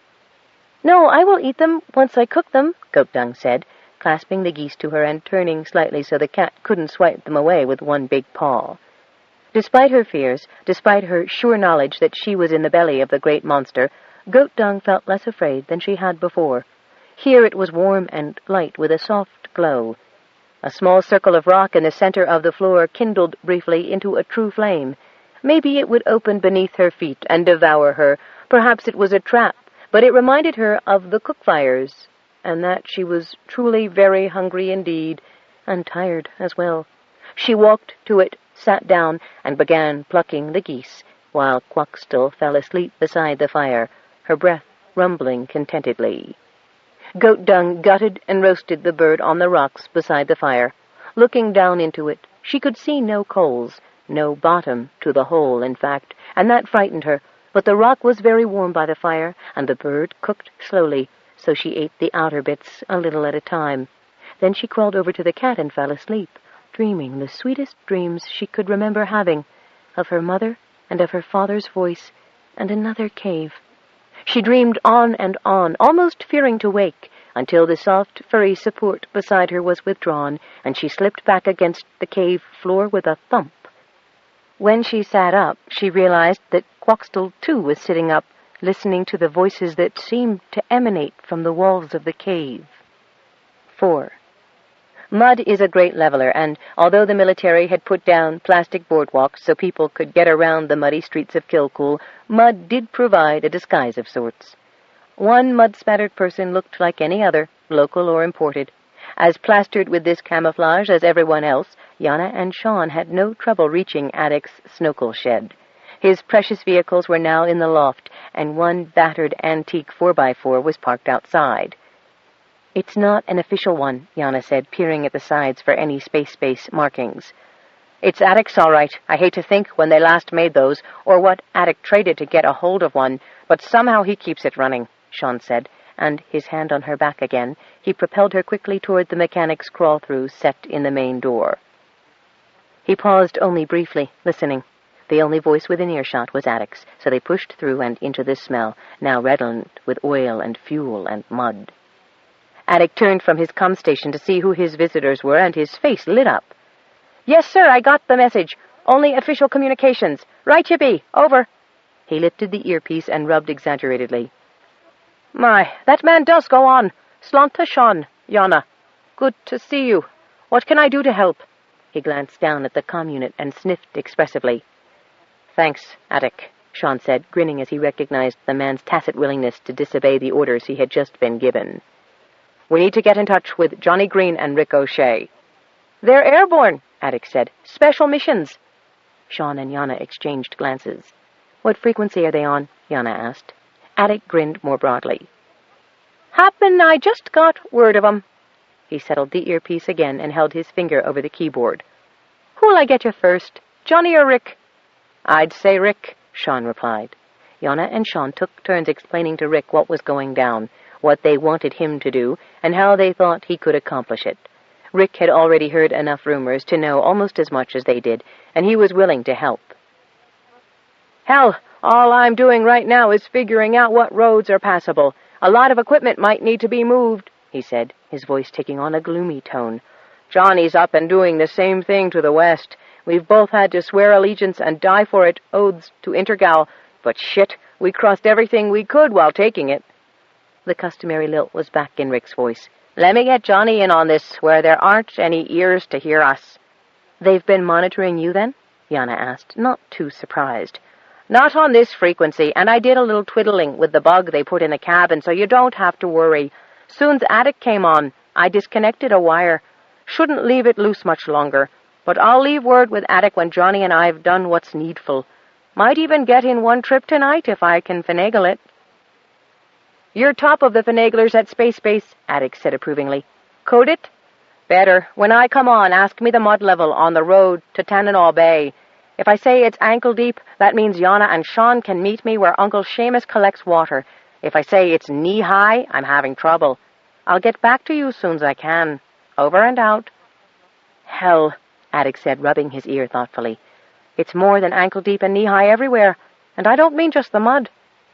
"Keep yourself out of trouble if you can, Attic. We need you at the comm unit," Sean said. Attic laughed. "Those new guys don't know doodly about this here comm unit. It don't take kindly to rough hands, and always goes all static and weeing." He grinned. "Only old Attic knows its ways." "We'll stop in at Claudia's now, if you should need us," Sean said, guiding Yana toward the back exit. The less frequented paths actually showed some sturdy grass growth as they made their way behind houses and detoured back into the forest to avoid the new Intergal housing. One of the cats met them halfway to Claudia's, and the tone of its greeting suggested that it was pleased to see them. "No trouble?" Yana asked, not quite sure she was interpreting the creature accurately. Sean grinned, but he kept looking at the ground as they went from mud to snow to the new grass. "No trouble. Except," he frowned, "we might just have the longest growing season ever, and we've got to plan also to take advantage of that. It could prove crucial." Yana felt a shiver up her spine and agreed with him wholeheartedly at the word crucial, knowing that Sean and the others were concerned about what would happen if Intergal cut the planet off from outside supply lines entirely. Though Petaybee was largely self-sufficient, the growing season usually was too short to provide enough fruits and vegetables and other plant-derived products. A longer growing season would mean less reliance on outside sources, and yes, that certainly could be crucial. Evening was closing in as they approached Claudia's house. They could hear banging and pounding and the sound of boards being shifted, and Yana grinned. Someone was doing some of the much-needed repairs of a structure that had been held together by ice in the winter, but needed nails and mortar now that the weather was warmer. All over the village, people were engaged in similar pursuits. Yana peered around the corner of the house where all the banging was to tell Claudia they were there, but as Sean opened the door, she saw that Claudia was inside. From the look of the interior, the big woman had also been thinking along the same lines as Sean. The kitchen was even more filled than usual with good smells, but these did not emanate from the pot that normally sat simmering on her stove. Instead, the earthy odors came from tiers of warming trays raised above the stove and stacked with stones. On the trays were tiny clay pots holding shoots of greenery, and it was from these the smells came. The kitchen table was also covered with little pots and soil and bundles of dried flowers and piles of seeds. "Slanta, Sean, Yana," she said, looking up from where she sat, spread-legged on the floor, her skirts hiked up above her moon-shaped pale white knees and colorful hand-knit stockings. Between her knees and her feet, and all around her, were more pots, more seed packets, and trays of potting compost. Inspecting with critical sniffs all the interesting items laid out to be worked on were various members of the Orange Marmalade Cat Battalion. 2 had curled up to sleep in one potting tray not quite large enough for their bulk. They spilled over like immense orange alien platforms. "Did you 2 think of any songs?" "Quite a few," Sean said, fondly leering at Yana. "Nothing we could repeat in polite company, though," Yana said. "How about you?" "I got a couple. Mostly, though, I thought I ought to make these plants ready to send out to the other villages and see if, while we're sending folk around, they could collect starts from other places."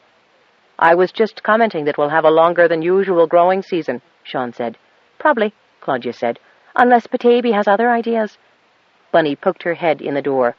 "Slanta, Uncle Sean, slanta, Yana and Claudia. For cat's sake, Claudia, don't most people garden outside?" "Only some of this is for my garden, Bunka. The rest will be presents. But right now, help me clean this up, or there won't be room for anybody to stand when the rest of the village gets here." "Okay. Come on, Diego," the girl said. Diego stepped shyly inside. In one hand was a piece of wood, in the other a knife. He closed and pocketed the knife and set the billet down by the door. "It's very considerate of you to bring your own firewood, lad, but I'm not using so much these days as to need it." "That's going to be his guitar," Bunny said. "Oh, really?" Claudia asked, widening her eyes in mild query. "Only part of it," Diego said. At 16, he was a shy dark boy with beautiful eyes and an unruly lock of black hair that kept falling over them. When he had first come to Petaybee, he'd suffered from the skin blemishes common to young adolescents, but the planet's dry air had cleared them up.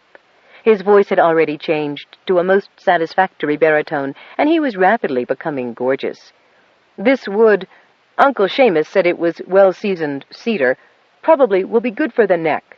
I haven't found anything for the body, but the planet will come up with something, don't you worry," Claudia told him, beaming up at him with that wide, sunny smile that, along with the cascade of wavy black hair now tied back with a thong, was her other greatest beauty. "Come now. Give me a hand." From the doorway came another familiar voice. "I can take some of those outside for you now, Claudia, if you're ready." Yana turned to see the eminent Dr. Whittaker Fisk, major company stockholder and board member, sticking a hammer back in the heavy webbed belt he wore strapped over dark gray fatigue pants. Claudia's bone-knit medicine and the modern ministrations available to company elite had, in the last 6 weeks, largely healed his broken arm and injured leg. Now he merely wore a light bandage for support and walked with the slightest of limps. He wore a navy blue rib-net sweater and a matching light stocking cap, rather rakishly perched over one ear, and stood with his hands on his hips, grinning widely and looking immensely pleased with himself. Dr. Fisk, Yana exclaimed. How'd you get here? Walked, he said. Great therapy walking. I used to walk the hills around Trondheim all the time when I was stationed back on Earth. Takes years off you. Sean cast a sidelong glance at Fisk, though his own smile didn't leave his face. He knew the doctor well enough to know he was on the side of Petaybee, but Whit Fisk was, nevertheless, an outsider in the employ of the opposition. If Claudia had no problem with him, Yana hardly thought anyone else would object, but there was tension in the air that hadn't been present before. Dr. Fisk, Yana said, taking his arm, I had no idea you were so handy.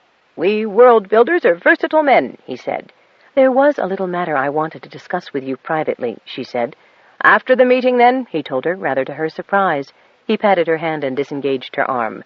Claudia asked me particularly to stay. If I am going to represent the company interest in utilizing Petaybee's assets to the fullest while maintaining the integrity of the planet and the autonomy of the inhabitants, then I need to be working with the locals on every aspect of the operation. Side 2, Power Lines, by Anne Mccaffrey and Elizabeth Ann Scarborough. Continuing on page 43. Well, if Claudia feels that it's a good idea, and you don't think it's a conflict of interests, Yana said, in that case, can you help secure enough fuel to get a plane to the southern pole? I think I could do that, yes, he said, with a wink over his shoulder as he went to give Claudia a hand to get to her feet. Bunny and Diego cleared all the seedlings to the sides of the room just before people began steadily to arrive and crowd into Claudia's tiny house, 20 squeezing into a space that would comfortably accommodate about a dozen. Claudia explained to the villagers what the cats had imparted to her. Nobody questioned her, being accustomed to Claudia, and knowing that her information tended to be reliable, however she got it. So, she said, I think maybe it would be good if we started off in big groups together. Then folks can break off as we reach the villages they want to get to. When we've done what we've set out to do, we can join up again on the way back. That way, if anybody gets lost or gets into some kind of trouble, there'll be somebody to notice. The crowd voiced assent. Sinead said, Aisling and I will take Shannonmouth, since there's trading we want to do there anyway. I can't believe McGee's Pass is going against us, Bunny said. Remember how grateful the Connellys were to you, Claudia, when you sent them that medicine for their dogs. After the dogs got well, they drove all the way up here to bring you that parka Iva Connelly made for you. That was a few years ago, Bunka, back before they got the new Shanahy, Claudia reminded her. That shouldn't change gratitude any. I promise I'll be very respectful of the new Shanahy, just like I was with old McConaughey. I'd like Diego to meet the Connellys, and anyway, they'd be the best ones in McGee's Pass to tell us what's going on. Claudia paused. Sending youngsters to one of the trouble spots worried her until Sean said, Yana and I will go with them, and then on to Harrison's Fjord. I'd like Bonica to join us there, so she can see the place where Aoife and Mala began their expedition. Good. The other assignments were made. Liam Maloney agreed to go to Dead Horse, then chanted a new song about the death of his mother while she was away from the planet being questioned by Intergal. Dog woman, snow woman, run with the wind woman, mother woman with the steaming springs streaming in her veins, woman to whom the birds sang, woman whose voice was soft with snow, woman so warm, no ice could freeze her, no avalanche stop her breath. Her feet were stilled when they left the ground. Her breath was stopped in closed rooms where the wind never blows. She turned cold in hot rooms. Her steaming blood all bubbled away. Her voice stilled where no birds sang, only the croaking of carrion crows. Ajija. During the recital, Liam had looked straight ahead, his eyes closed, his mouth twisting around the words with a mixture of tenderness and bitterness. When he finished his song and his eyes opened, they were full of pain and defiance, and when his mouth closed, his jaw set tightly. Diego glanced down and away, and Yana saw that Bunny was holding his hand in a fierce, comforting grip. One of Lavelle's last guide jobs, the one she was being questioned about when she died, had been to rescue Diego and his father from a blizzard. Diego had become very close to Lavelle during the trip, and resented her unnecessary death almost as much as her family did. That is a good song, Liam, Eamon Intiac said. I have one I'm making to sing to everyone about how the company men snatched us up from the earth and put us on Petaybee because they wanted our lands on earth, and now they want to take Petaybee." "Wait a minute, son," Wit Fisk said, standing apart from Claudia for a moment. His chin was raised a little defensively as he spoke, although his tone was as genial as ever. "I think most of you know me, and know that I have a lot of feeling for what you folks are up against. But the company is a fact of life here, and let's not make it worse than it is already." "You just say that because your granddad put us here," Liam accused. "No, son, I don't. I'm not your son. Your people killed my mother." "His name is Liam Maloney, Wit," Claudia said. "Thanks, Claudia. No offense intended, Mr. Maloney. You're partly right. My grandfather was partially responsible for choosing Petaybee to terraform, and for the process that made the planet fit to live on, but he didn't actually put anybody here. The resettling was done by another branch of the company, and yes, they had certain ulterior motives. At the time, those lands on Earth were very much prime real estate, but there were other reasons, too. So, before you folks decide the company is responsible for all your troubles, I think a little reminder of historical fact is needed. Does anybody have any idea what I'm talking about?" Yana groaned inwardly. Fisk, with what she was sure were good intentions, had put his foot squarely in his mouth. For a diplomatic man, he had lousy timing. People here didn't read and write, and their songs tended to be about personal events or about the conditions they survived on the planet.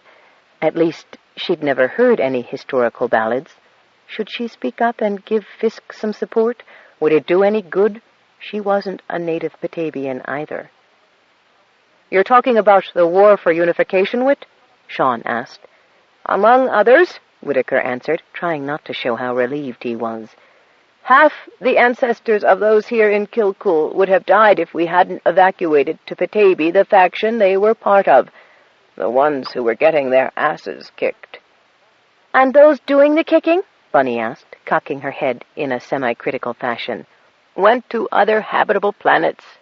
We weren't about to settle ancestral enemies together," Whitaker said with a snort. "The company figured that, with warring factions split up, enough new land to go around, and no traditional enemies to fight, their energies would be put to good use, and there'd be enough of them left to hand down the good traits they had submerged to fight. Then the company could restore the fought-over and very battered real estate on Earth. Everyone would end up with more than they would have had otherwise. Most importantly, they'd end up alive." "Ah, sure, and I'm moved to tears, Dr. Darlin, to hear how kind you've been to us, poor savages," Attic surprised Yana by saying with his brogue-deepened sarcasm. "I'm not trying to whitewash the company or its decisions," Whitaker said, "but there were some altruistic and ethnic-preserving reasons operating at the time. Company people aren't all bad, any more than everyone on this planet is all good. The sociologists who designed the population balance tried not only to mix people used to cold weather with those who weren't, but also to mix groups who might get along with each other and share characteristics that would make for a more successful adjustment to the environment." "Yes, and we turned out very well, Wit, thank you," Claudia said, and tugged on his webbed belt for him to return to her side, exhibiting her approval of what he had explained. "It was a good point to make. What we want to do is to stand together and tell the company what we want, what Petaybee wants. Just making somebody else to blame isn't going to help the planet. We got to get people to understand, and you can't do that while you're shouting. Now then, Eamon, why don't you go speak to the folks up at New Barrow?" When everyone had a destination, Claudia handed out the seedlings, goodwill gifts for the hoped-for long-growing season. Some people were using the trips as an excuse to visit relatives they hadn't seen in a while, and by the time everyone left, the venture had lost its bitter edge and was infused with something of a holiday spirit. 5. Merde alors, thought Marmion de Rivera Algemene, as she looked out the shuttle window at a piebald landscape covered half with mud, half with dirty ice and snow. What have I gotten myself into this time? Oh, well, I promised Wit. No one in their right mind would want Mad Matt to make a unilateral decision on anything. up to and including when people should be allowed to use the sanitary facilities. Vice Chairman Matthew Luzon had already started his program, Marmion suspected, when he insisted that the shuttle pilot divert to the site of this so-called volcano the planet was supposed to have extruded? No, the word was erupted. They were also to swing past the area where Whittaker Fisk and everyone were supposed to have had their senses taken over by this soi-disant sentient planet. Marmion rather liked the notion of a planet with a mind of its own. So few people could boast that sort of decisiveness, especially Mad Matt. She chided herself for using that term.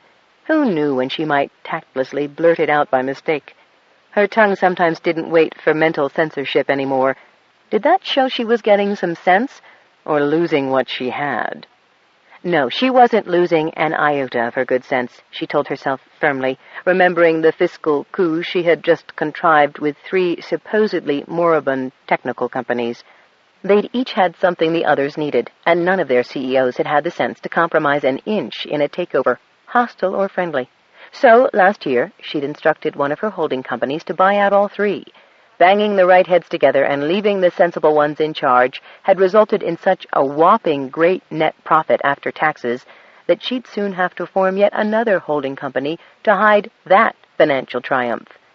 No matter how Matthew boasted of his own recent successes, she'd done better than he had by several billions. But she wasn't one to brag.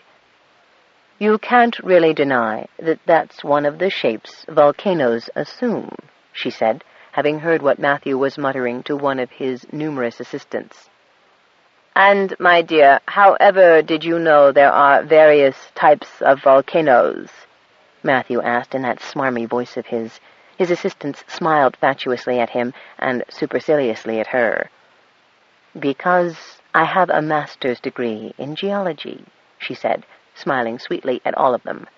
But it's not doing anything now, Matthew remarked, and pointed out the square window that gave a good view of the dimple of the cone as the shuttle circled.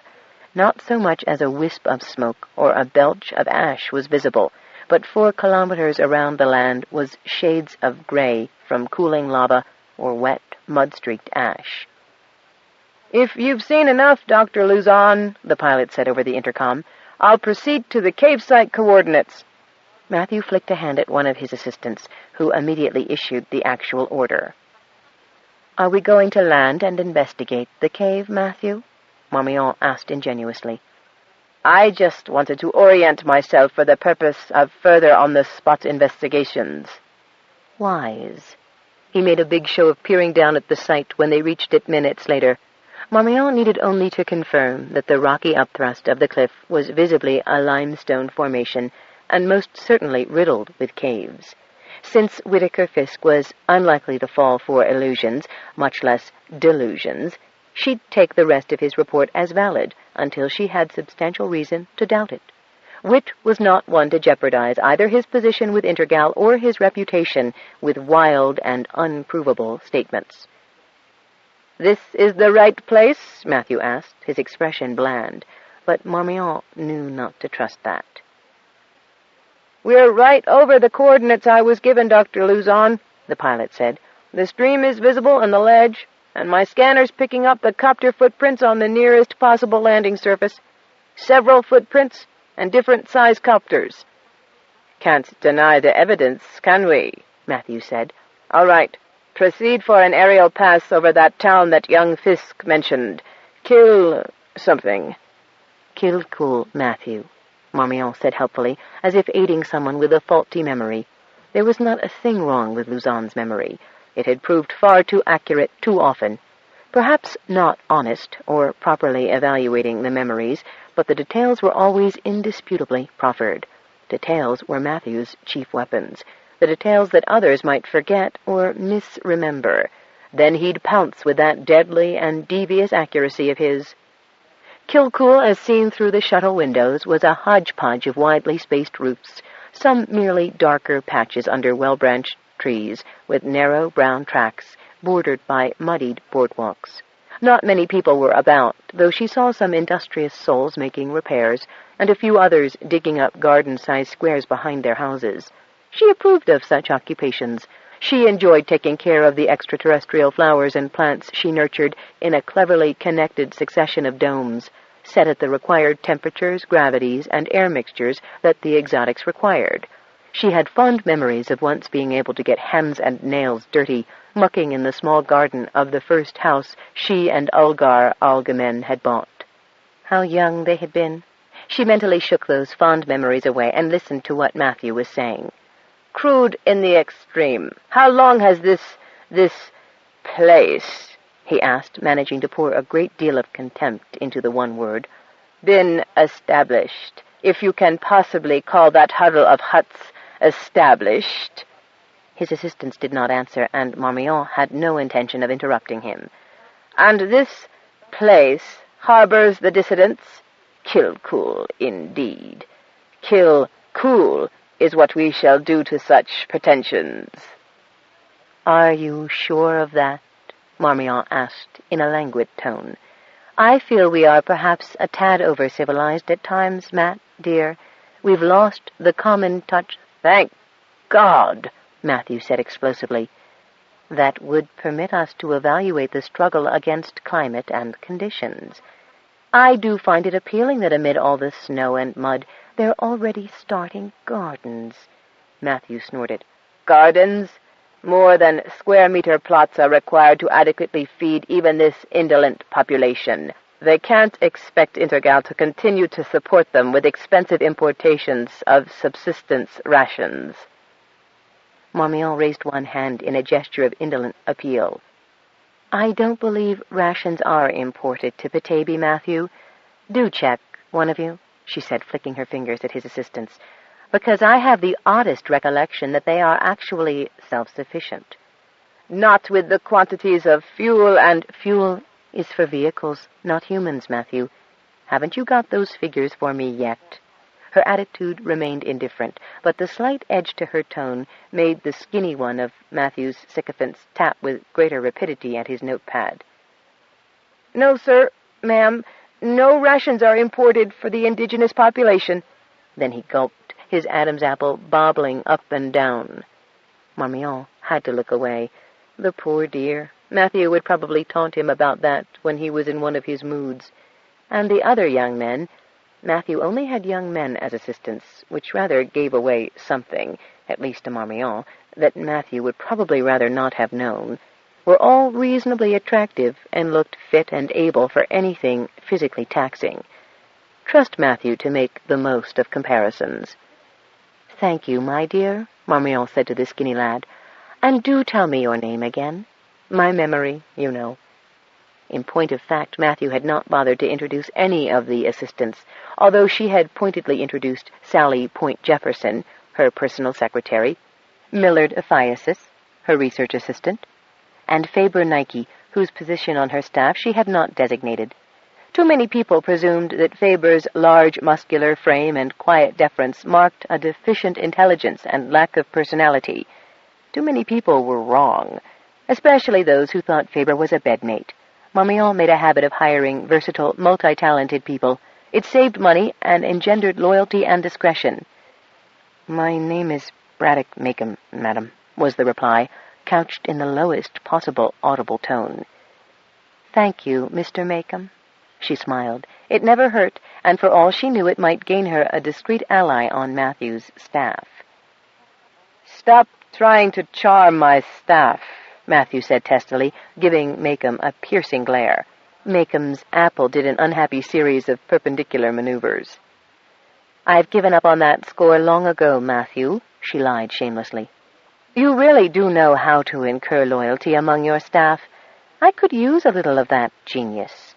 Then, because she was near to laughter at the expression on all those startled, earnest faces, she abruptly focused her eyes on the passing landscape. "Ah, the river that suddenly de-iced itself. My, it is turbulent," she said. "And overrunning its banks, too. Flood control apparently is another local lack. But, oh, glance over toward the clear fields, Matthew. Someone's out there doing something to the ground. Plowing, Is that what you call it? And what on earth would you call the beasts they have harnessed to that queer device?" She had everyone on her side of the shuttle to see this archaic activity. "Well, isn't that nice, Matthew? They heard you."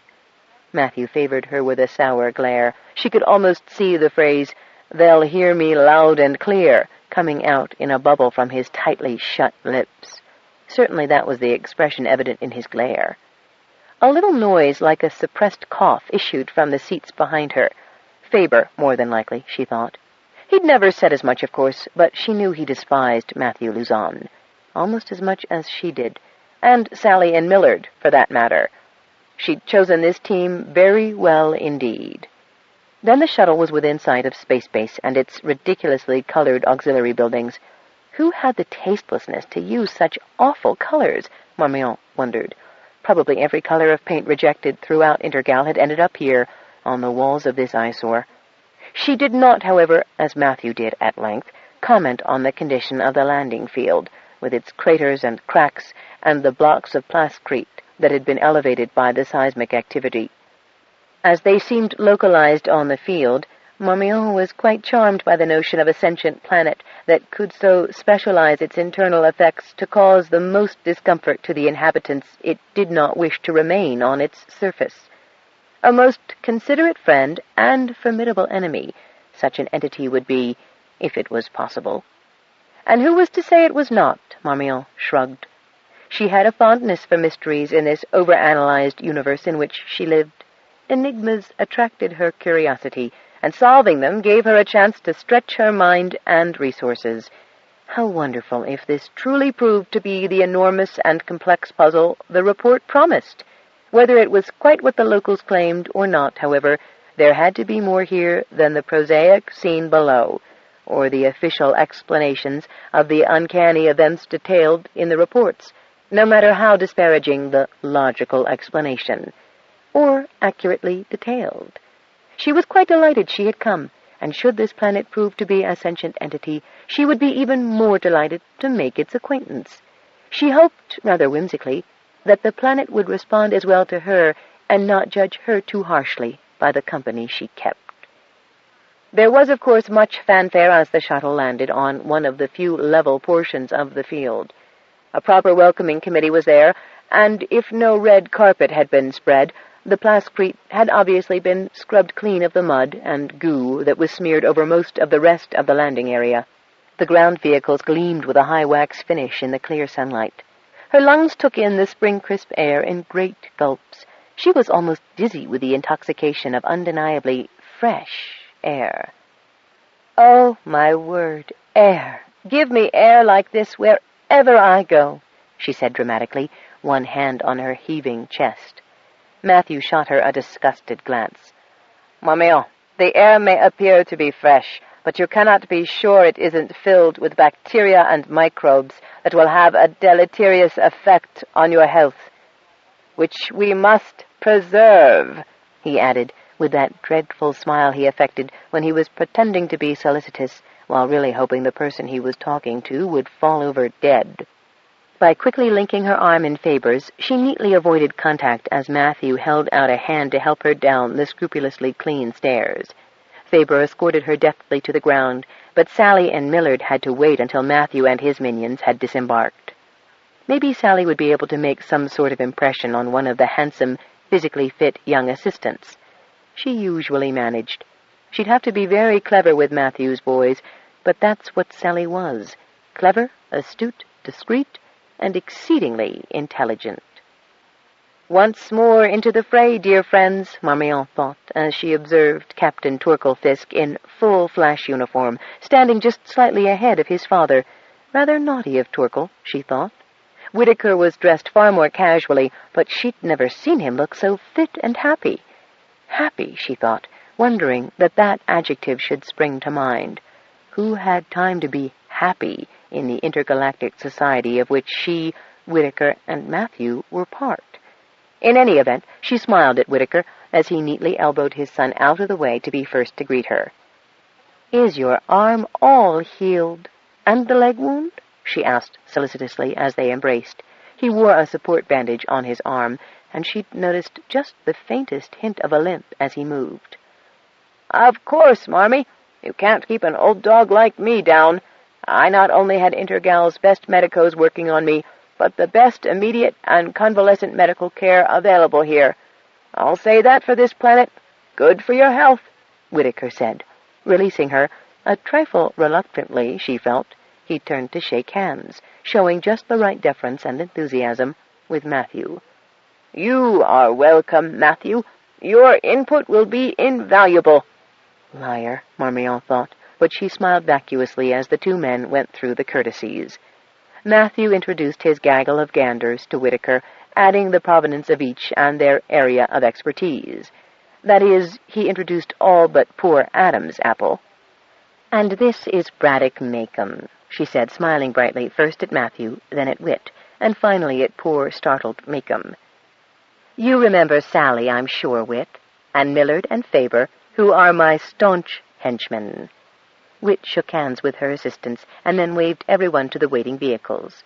The travel bags had already been unloaded, and were on their way to whatever accommodations this depressing place might have for people of her and Matthew's prestige. "We've laid on a fine meal for you, Marmee," Whit said, making sure he sat beside her in the large personnel transport. Its seats, hard as they were, had been recovered with rather fine furs. "How kind of you," Marmion replied, and then, feeling the soft texture of the covers, she said, "And are these locally produced?" She did not have to pretend her enthusiasm, for she had seldom felt such beautifully cured natural pelts. "Yes," Torkel Fisk answered from the double seat behind her. "It's the one thing they do very well here." "Really?" she asked, managing to keep the irony out of her rejoinder. "How interesting. You must show me more," she said languidly. "I really could use some new stoles. Maybe a muff or two, for when I have to stand in freezing airlocks and transfer stations." "Better let young Fisk buy for you, Marmion," Matthew said. "The moment they heard your off-world accent, they'd quadruple the price." "No, we do that," Whitaker said at his drollest. Marmion snuggled against him, wrapping her fingers about his arm and squeezing them slightly. "It's so good to see you, Whit. Whatever's been going on down here, it's really brightened you up. I do believe you were getting office-bound." Whitaker chuckled and jerked his head at the very upright, disapproving back of Matthew Luzon sitting in front of them. Marmion squeezed his arm again. "A field trip is what we've all needed to get the juices flowing and the lungs filling with good, clean air." Luzon's shoulders twitched, and Marmion felt Whitaker's ribs moving in silent laughter. "We'll all put our minds to this little problem and sort it out in next to no time. Won't we, Matthew?" His terse answer was lost in a screech of badly worn brake pads as the carrier halted in front of a building, freshly painted in an aggressively bright yellow. "Sorry about the color, Marmion," Whitaker said when he saw her wince. "All that's left in stores, but at least it's clean and bright." This time Matthew's snort of disgust was plainly audible. As he walked to the door, his body language spoke of displeasure, resentment, and aggravation. "Oh, dear, we're in for it," Marmion murmured, so that only Whitaker heard her. "I believe we are," he responded as quietly. "Forewarned is forearmed," she added, and then rose to walk as gracefully as ever down the aisle and up the steps and into the incredibly yellow building. 6. The long, multi-segmented caravan divided, then subdivided, and subdivided again. The first to leave were Sinead and Aisling, who went visiting Shannonmouth, closest to Kilcool of the 3 villages on the route. Although Sinead could ride all day, Aisling did not travel as well, especially on horseback. Most of the time she preferred to walk and lead her curly horse, chatting to the mare as frequently as she addressed Sinead, Sean, Yana, Bunny, or Diego. The mare seemed oblivious to the burdens she carried, bundles of blankets, sewing things, and decorating materials, as well as a backpack and a bale of finely tanned furs from Sinead's winter hut. Bunny thought it was Ace's traveling with this particular group. She was so used to Diego now, she'd be lost without his company, and she had liked Yana Maddock since day one and looked forward to having her as an auntie when she and Sean got hitched. And both Sinead and Sean knew all sorts of special places where they could sleep under cover.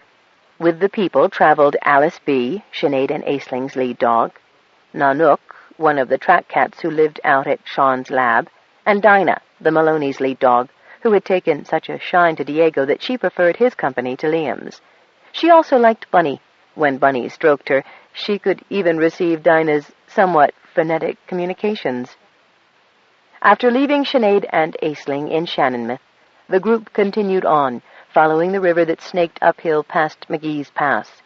There the river was joined by the Iffy, so called because it was iffy if it ran or not, depending on the season and how frozen it was or how dry the weather had been. The Iffy was in full spate now, pouring its glacial white waters into the clear Shannon.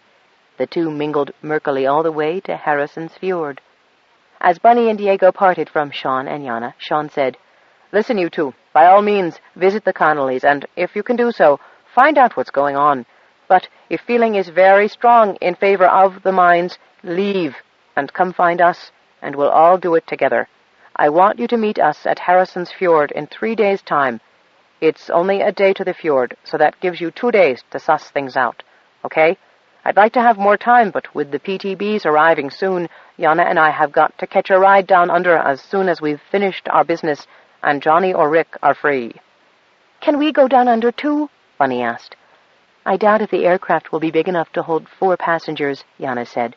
"Using one of the smaller copters is wisest. Now get going, so you'll reach the Connollys in time to be invited for supper. Sean and I have a ways to go yet." Later, when the adults disappeared around the base of the next hill, and Bunny and Diego steered their curlies toward the pass, Bunny said, "Did you hear? They didn't say no. We might get to go down under, Diego." "What's it like?" he asked. "I don't know. Never been. Different from here, though, I think. I've never heard of anyone coming up from the southern pole. You have to cross a whole big ocean, and that just isn't smart to do in our little boats. I guess they don't have any bigger ones down there, or we'd see more of them up here. My parents were trying to prove a theory about an undersea passage from the caves near Harrison's Fjord when they disappeared. Hey, what if they got through, and the passage, something went wrong with it, so they couldn't come home? But when we get down there, we'll find them." "I wouldn't get my hopes up," Diego said. "It's been how many years now?"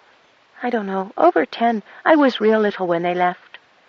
"I'd think in all that time they'd have found somebody to bring word back, knowing how worried everybody would be. Of course, if it was my mom," he added, his tone turning wry, "she'd get so involved with her work she'd never notice she forgot to bring me with her. But you people aren't like that." "Well, thanks a lot. But I prefer to hope if it's all the same to you. Or isn't anybody else supposed to?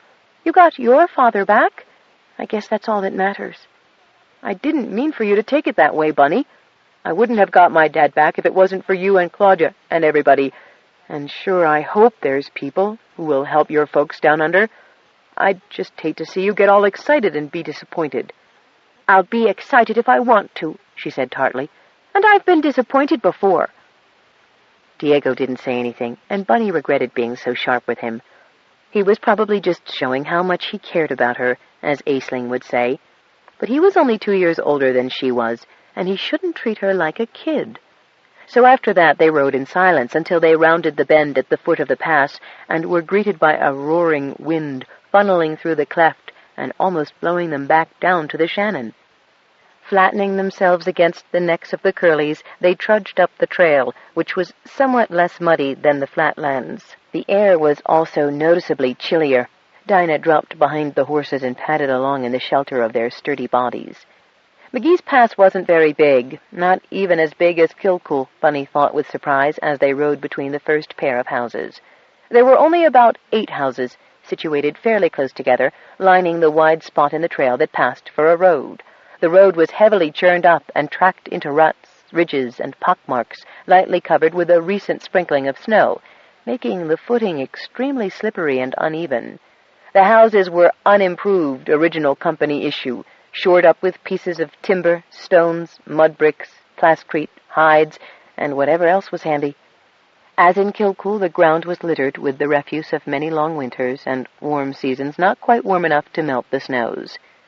"Everybody must be inside having lunch," Bunny said of the deserted streets. But that didn't explain the quiet. She saw no dogs, no curlies, nothing except one lone marmalade cat trying to catch what warmth it could on a plascrete roof.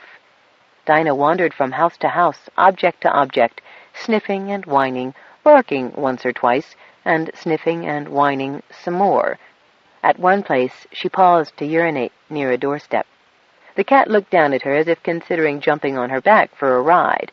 Dinah jumped up, pawing the house, and barked sharply. The cat rose and stretched itself, and jumped lightly down from the roof onto a barrel, and then to the ground. After a mutual sniff, the cat sauntered up the street, its tail describing arches in the air above its back, while Dinah struggled not to run over the creature in her haste to go wherever the cat was going.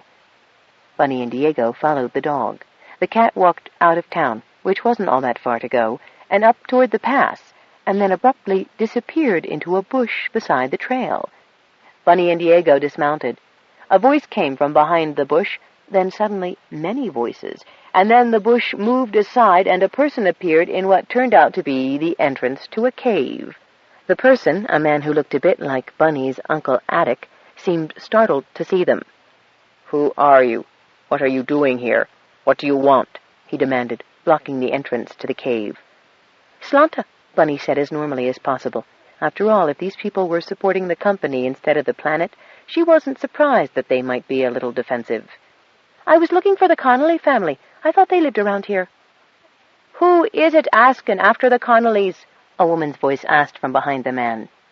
"Relairnig O'Malley, will you move your ass so the rest of us can get out?" "Is that you, Iva?" Bunny asked. As O'Malley did as he was bid, she saw that it was indeed Iva Connolly, or someone who looked very much like her, coming out into the daylight. Unlike the unmannerly O'Malley, the woman cleared the doorway and came over to the horses, allowing a stream of men, women, and children to emerge behind her. "What is it, Ma?" a boy asked. He was a tall boy, not dark like most of the people Bunny knew, but fair-haired and blue-eyed. The woman looked puzzled herself, and for a moment Bunny was afraid she'd got the wrong person. "Slanta Dama," she said again. "I don't know if you remember me or not, but I'm Benica Rourke, the snokel driver from Kilcool. This is my friend Diego Metaxas." "That's not a Kilcool name," the boy said in a suspicious mutter. "Never mind that, Crissack," the woman said. "You've had a long journey, Bunka. You must be tired and hungry." The people parted in front of another man now, this one dressed in skins and furs, all ornamented with beads the way Aisling did the latchkey blouses. More striking than his clothing, however, was his physical appearance. He was a very large man and very handsome, his hair worn in a black mane, with a trim black beard covering his chin and a heavy black mustache guarding his mouth. The others not only let him pass, but actually shrank from him. He carried a staff with the skull of some small animal, a squirrel perhaps, although it looked more like... No, it couldn't be a cat's skull. Nobody would do anything so gruesome as to display the skull of a cat. She did notice, however, that the marmalade cat, who had been there a moment before, had completely disappeared.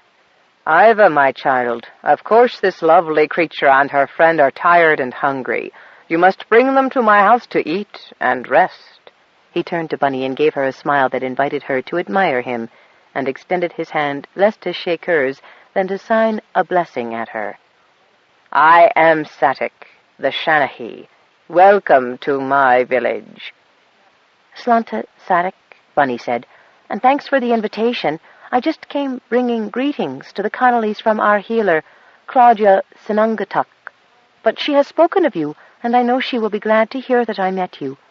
Iva Connolly spoke to the Shanahy, and Bunny thought her manner unusually timorous for someone speaking to the town's rememberer and chief singer and storyteller. "Bunka is an important woman in Kilcool, Shanahy. She is one of 2 people permitted to drive the company's snokels. On her mother's side, she is descended from the Shangili scientists. Her uncle is Sean himself, and she was all but raised by Claudia, the healer." The speech would normally have embarrassed Bunny, except that she had the oddest feeling that Iva was presenting her credentials to show that Bunny was a person worthy of respect and under the protection of important and powerful people. Sadik, apparently, took the speech as an advertisement for her charms? He was looking at her in the way of men who were courting, except more boldly and without deference. "Fine recommendations indeed," he said, grasping her hand. "I am so honored that you have come to my village." We brought a song to the Connellys from their friends in Kilcool," Diego said rather sharply. "Come on, Bunny. Maybe we can visit the Shanachie later if there's time. We're on kind of a tight schedule. We're being expected soon, elsewhere." Bunny, uneasy at the burning look she was getting from the Shanachie, did not mind Diego intervening in her affairs this time. Iva Connelly shot them a relieved glance, and one that was apologetic to the Shanachie, before she hustled them, the boy, and a passel of other relatives, back to a house no bigger than Claudia's. Iva, her husband Miuk, and their grown children and grandchildren, including the blonde-haired boy, all lived under this roof. It smelled musky of closeness and constant occupation. Except for 6 beds and a table, the furnishings were few, and the food stores did not appear to be many. "We brought our own supplies," Bunny told Iva, "and some seedlings from Claudia. She and Sean both think this will be an unusually long growing season." Iva did not respond to her remark at once. "Niam," she said to one of the granddaughters, "put the kettle on for our guests." She sat herself down on one bed and motioned to Diego and Bunny to sit on another. The rest of the Connellys surrounded them closely. The youngest ones had to be deflected from the saddlebags, which intrigued them. "That was kind of Claudia, but I doubt we'll plant much this year," Miuk said. "We'll be busy helping Intergal at the new mine sites." Bunny tried not to act surprised. The cat's information, after all, was accurate. That marmalade rascal who had led them to the meeting cave was no doubt a useful informant. Diego surprised her. He usually hung back in discussions, but now he leaned forward and gave Iva a penetrating look. "And how," he asked, "does your Shanachie feel about the possibility of newly opened mine sites?" "Why, he thinks it's about time, of course. He says the planet is very offended that we refuse to accept all of its gifts. That's why the planet won't communicate with any of us anymore, but speaks only to Sadik." "What?" Bunny cried. "Just as she says, girl. Are you deaf?" Miuk said. "The planet now communicates its needs, and we communicate ours to it only through Sadik." "Why? Isn't the planet mad at him, too?" Diego asked, just managing not to sneer. "You don't understand," Iva said. "You've had Claudia to guide you, to keep you whole. But Mccaffrey was old and not right in the head for a long time before he died, and no one else came forward for years. We lost touch. We misinterpreted things. We did wrong things, offensive things. Until Sadik came to interpret, everything got harder and harder for us. Animals didn't come to the dying places. The river didn't thaw for 3 summers.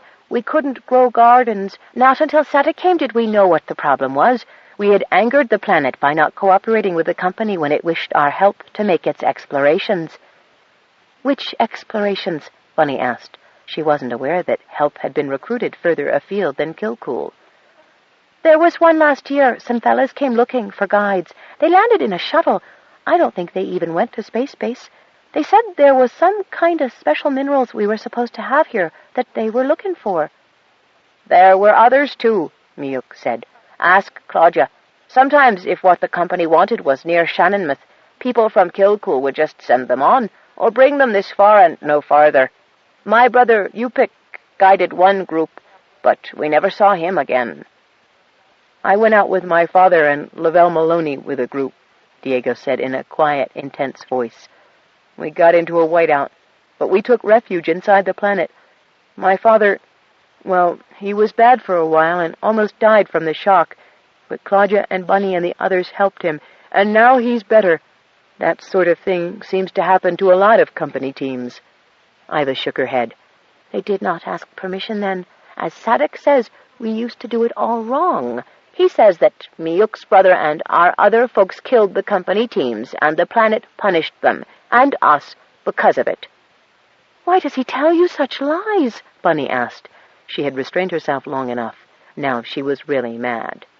"He doesn't lie. As long as we've done what he says, made the payments he wants, things have been better." "Payments?" Diego asked incredulously, sticking his jaw out. Just little things. Food, furs, some sewing for him, the best pups from the litters, and the best lead dog to train them. Oh, that sort of payments, Diego said in a tone of voice that Bunny had never heard him use, but she knew what he was leading up to. And all your troubles have disappeared with his help? Universally solemn nods answered the query. And the planet doesn't mind you digging hard down into itself? Diego made a savage downward thrust with his hand, then gave a mean twist to his imaginary tool as it threw its imaginary contents onto the floor. And making big sores on its surface? There was a stunned rumble at his harsh words. You, young Diego, are a stranger, not of this planet. How can you pretend to know its wishes?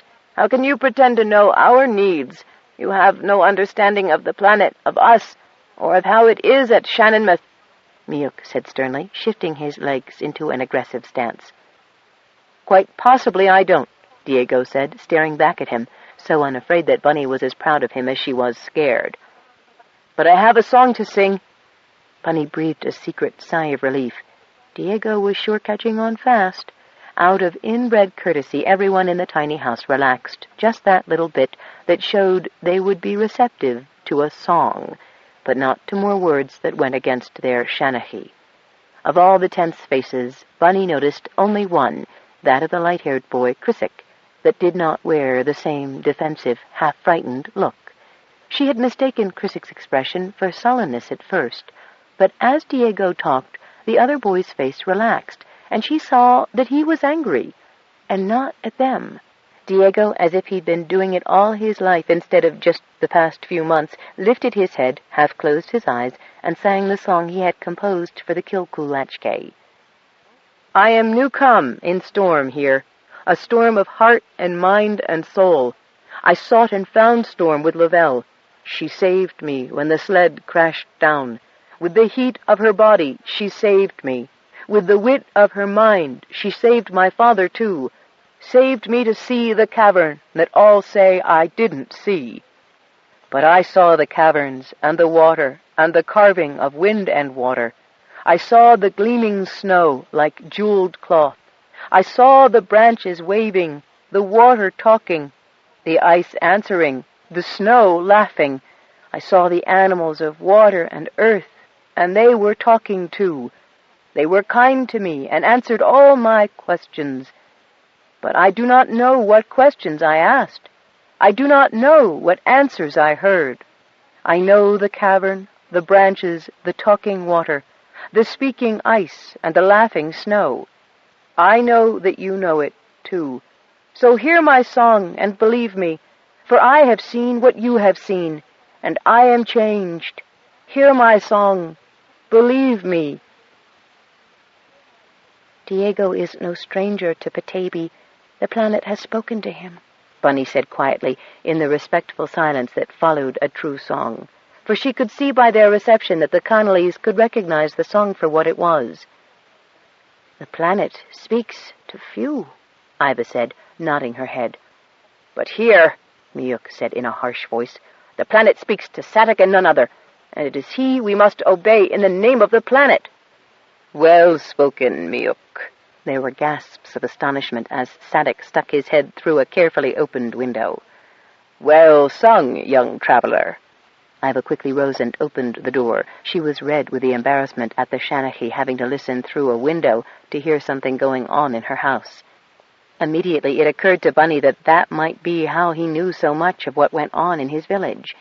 Inside he made straight for the bed on which Bunny and Diego sat.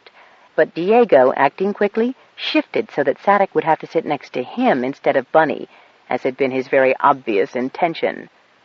Then, young traveler, do you think the planet says one thing for one town and something else for another?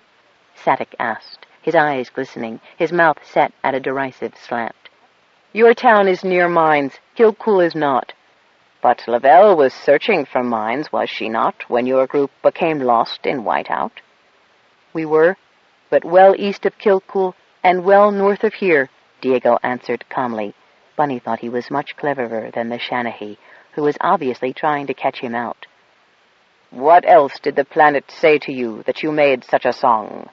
Diego looked up at the intimidating face of Satic. "The planet gave me words to sing, which I have sung. Now my mouth is dry, and we have come a long way to see Iva Connolly and thank her for gifts, bringing gifts in return." "Bah," Satic said with a scornful glance at the seedlings. "There will be no time for growing things when the company sends orders." "There is time now," Bunny said, encouraged by Diego's attitude. "The days grow long enough, and the soil here will soon be as ready as it is in Kilcool. It takes nothing from the company to supply fresh food. The company only gives cans and dried stuff. Our people need fresh food." Satic jumped to his feet. "I will tell what is good for my people, not you strangers." He whirled on Iva. "You will not accept these gifts." Iva's expression was terrified and shocked, but he ignored her. "When the planet feels that you are worthy of them, the planet will provide." Then, at his full and imposing height, he glared down at Diego and Bunny. "You were not invited." His thick forefinger pointed ominously at Diego. "You come here and try to tell my people what is proper." He pointed at Bunny, and a most curiously avid expression fleeted across his face. "The planet speaks through me, and I am the best judge of who and what is good for these people. I will decide which gifts are acceptable for this portion of the planet. Your Shanachie means well, but she is ignorant of our true needs. I will instruct you tomorrow, when you have rested." With that he stalked out of the little house, pausing briefly to eye the Curleys, leaving everyone nervous, staring at nothing, or actively trembling. Bunny shook with fury, and Diego had clamped his teeth down on his lip to keep from speaking. He gave Bunny one long look, and his shoulders sagged, just like everyone else's did. Iva could barely manage to be civil after that. She had been embarrassed in front of them by the Shanachie's behavior, and embarrassed in front of the Shanachie by theirs. She was furious with her husband as well.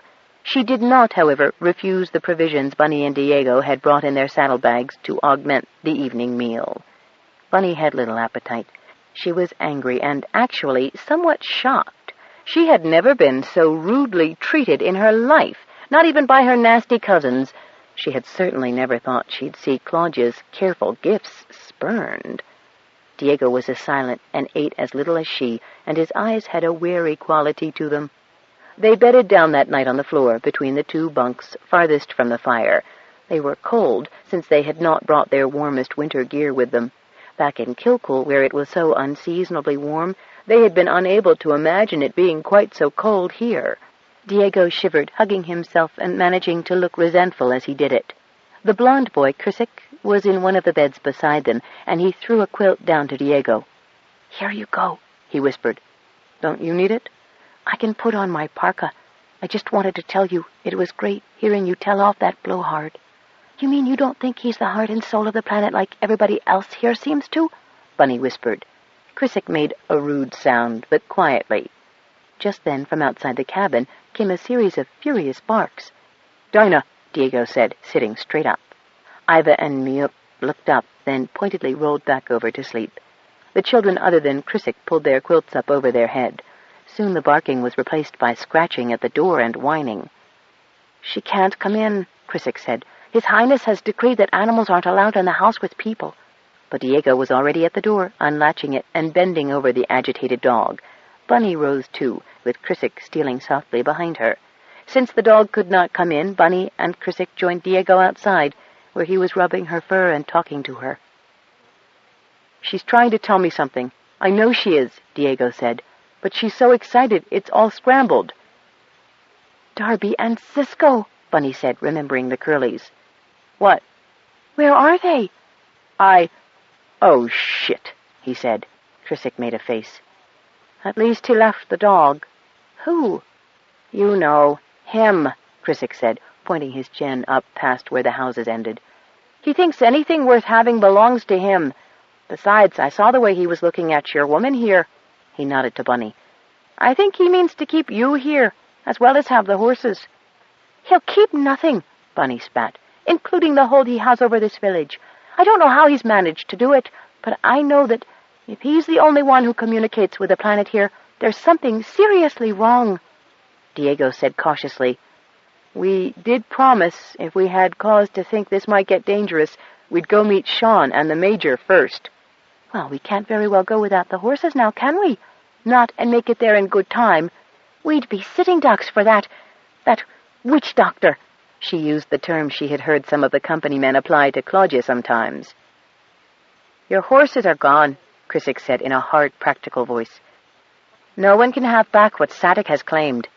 Bunny put on the voice she had heard Aunt Moira use with recalcitrant children and puppies. "Don't be daft. Sadik is just a man. A greedy one at that." "Everyone says he's the voice of Petaybee." "Everyone's gone bloody deaf, then," Bunny said. "No one creature is the voice of Petaybee. In Kilcool, anybody who wants to speaks with Petaybee. This planet is perfectly capable of making itself understood to anyone who cares to listen." "Then why does it only speak to us through him? I hate him, but the only time anyone hears from the planet or anything good comes to McGee's Pass is when we go to the summonings in the cave up there." "The one where he met you and your mother first?" Bunny asked. "The same." "Well, let's go back there, then. I'm on good terms with the planet. I'm quite sure it won't refuse to speak to me. And besides, he might have hidden the curlies there." "No, the horses will be up there," Chiswick said, gesturing with short jabs of his fingers. "At his house, on top of the cave, on the meadow above the ridge." Dinah whined softly, and Diego stroked her. "You know, Bunny, I think the horses would follow Dinah if they're not tied too tightly." "He'd take your dog as well, or kill her." "We'll see," Bunny said. Her chin jutted forward, and her fists clenched as she marched up the road to the cave mouth. The wind was loud tonight, howling along the treetops and roofs, rattling doors and windows, picking up anything loose and banging it around. It occurred to Bunny that the planet was already speaking, if people would only listen, and the message was loud and clear.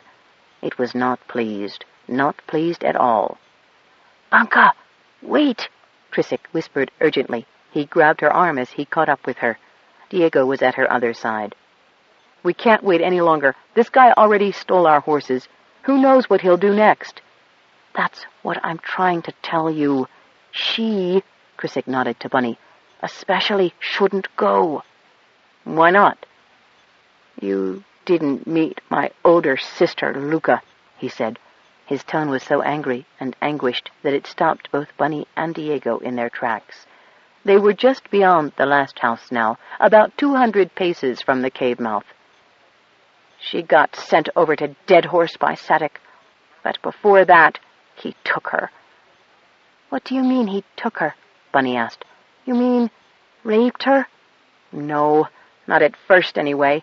At first, he was such an important man she was thrilled that he had chosen her. Why shouldn't he have? Even though I say it as her brother, she was the prettiest girl in the village, and a smart, hard worker, too.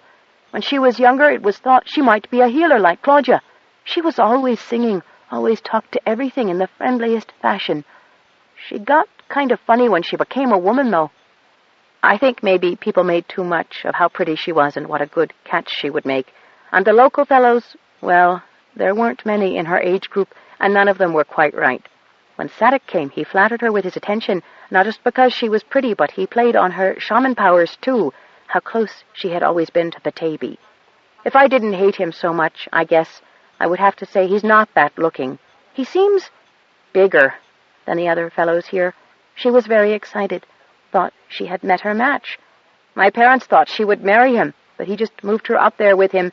Not that there was that much to move." Slowly now and more cautiously, they were walking against the wind, their heads bent together, their hair flying in each other's faces to hear what Chiswick was so urgently trying to tell them.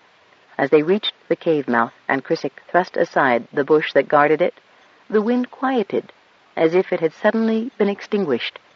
Bending low, the three of them stepped inside. 7. "Quoxtell, wake up. I think they've found me," Goat Dung said into the wispy fur of the cat's left ear. Quoxtell stretched and yawned. "Who has found us, youngling?" "The shepherd howling in the flock. They're coming to take me back." Quoxtell rolled over and sat up on her haunches, front feet propping her erect, as she listened to the low voices speaking in words that were not quite intelligible. After listening for a moment, the cat lay back down again. Fear not, child. It is nothing but the voice of home.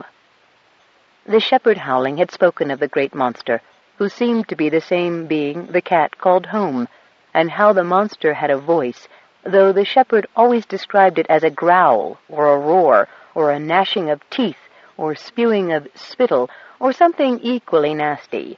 He said the great monster had its counterpart in all of the tales of earth, of the underworld guarded by the bones of dead men, and of terrible devouring fires and tortures. When he had her or any of the other members of the flock punished, he reminded them that if they didn't mend their ways, the great monster would do much worse to them when they died still in sin and error, uncorrected by his teachings. Horrible serpents and worms and flame-belching beasts were supposed to guard the great monster, or be aspects of it. The underworld held all of these bad things according to the shepherd. Goat Dung wondered if she would see them. So far, she had only met Quoxtell. The cat's unconcern should have lulled her back into exhausted relaxation from her adventures of the past 2 days, but she found that the voices, and the possibility of returning to the flock, had frightened her so much that she couldn't sleep.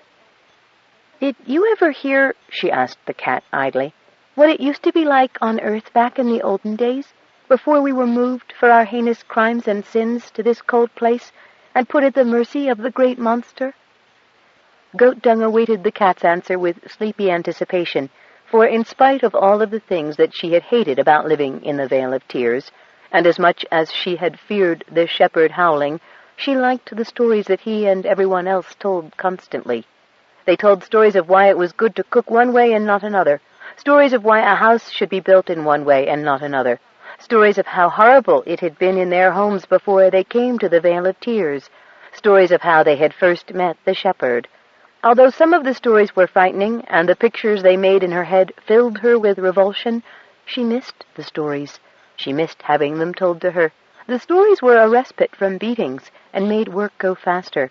A lot of them were ones like those she had just been remembering, about how the great monster devoured people and twisted their lives. But some were nice, about the olden days on Earth. These were told mostly to make everybody feel sad for how much they had lost through their sins, but Goat Dung liked hearing them anyway. "Oh, yes," the cat said. "My grandam told my dam, and said the tale was passed to her by an old male, who was passing through on his way to die. But I don't think such stories are fit for cubs myself." "What do you mean?" "The olden days were bad ones. First of all, the things that make life good went away. Then for a time everything was sterile and made of not real materials. Trees had leaves on them that were not alive, and bark on them that was not alive, and they did not grow from the ground, for it was not alive either. Underfoot was hard and unyielding stuff, and between one and the sky were barriers. At first some real air was allowed to pass through them, but later only light, and sometimes that light was not real either. This was bad enough while it was clean and free of any tiny living things, but in time the earth became filthy as well as dead. Finally, one of our kind had the sense to make certain that she and a male of her acquaintance were included in the manifest when creatures were chosen from our lands." "What an odd story," Goat Dung said, and added severely, as the women did to her when she told them something they thought to be a lie, "That is not how the shepherd howling talks of old Earth." "The shepherd howling," the cat said, washing her long, sharp claws one by one, "eats his young." Goat Dung considered this for a moment. "True. Go on. Did the old male give your ancestress any details at all?" "Yes, I will tell it to you as it was told to her." Quoxtell gave a slight cough that was half a growl, and began. "Long ago, in the time when our ancestors wore tawny coats, we lived in the mountains, not mountains like these, all jagged and icy cold, but smooth mountains with hot and fragrant jungles most of the way up their ridges. In that time the skies were filled with layers of leaves and fronds in which to hide." "What's a jungle?" Goat Dung asked. A place of great heat and many trees, sometimes much rain and bright flowers. Like summer in the lowlands? No, for this is much hotter and lasts year-round. You would not be able to stand such heat, and neither would I.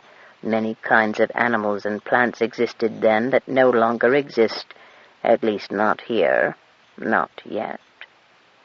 What do you mean, not yet? Our home, the cat said, has plans. What's the matter, Sean? Yana asked about the 5th time she caught Sean looking back over his shoulder. Nanook had done so twice as well. I don't know, he replied, shrugging his shoulders and giving her a sheepish grin. They should be safe enough with the Connollys, and we'd better get moving if we want to sleep warm tonight. His grin broadened. Air's cooler up here than it is down below. I'd forgot that not everywhere would be enjoying the unseasonable warmth that Kilcool is. Once out of the forest and on slopes covered with lichen-like plants and mosses, they had to dismount and lead the ponies over several stretches where the narrow pathway daunted Yana, even habituated to rough going, as she had been prior to her injury at Bremport.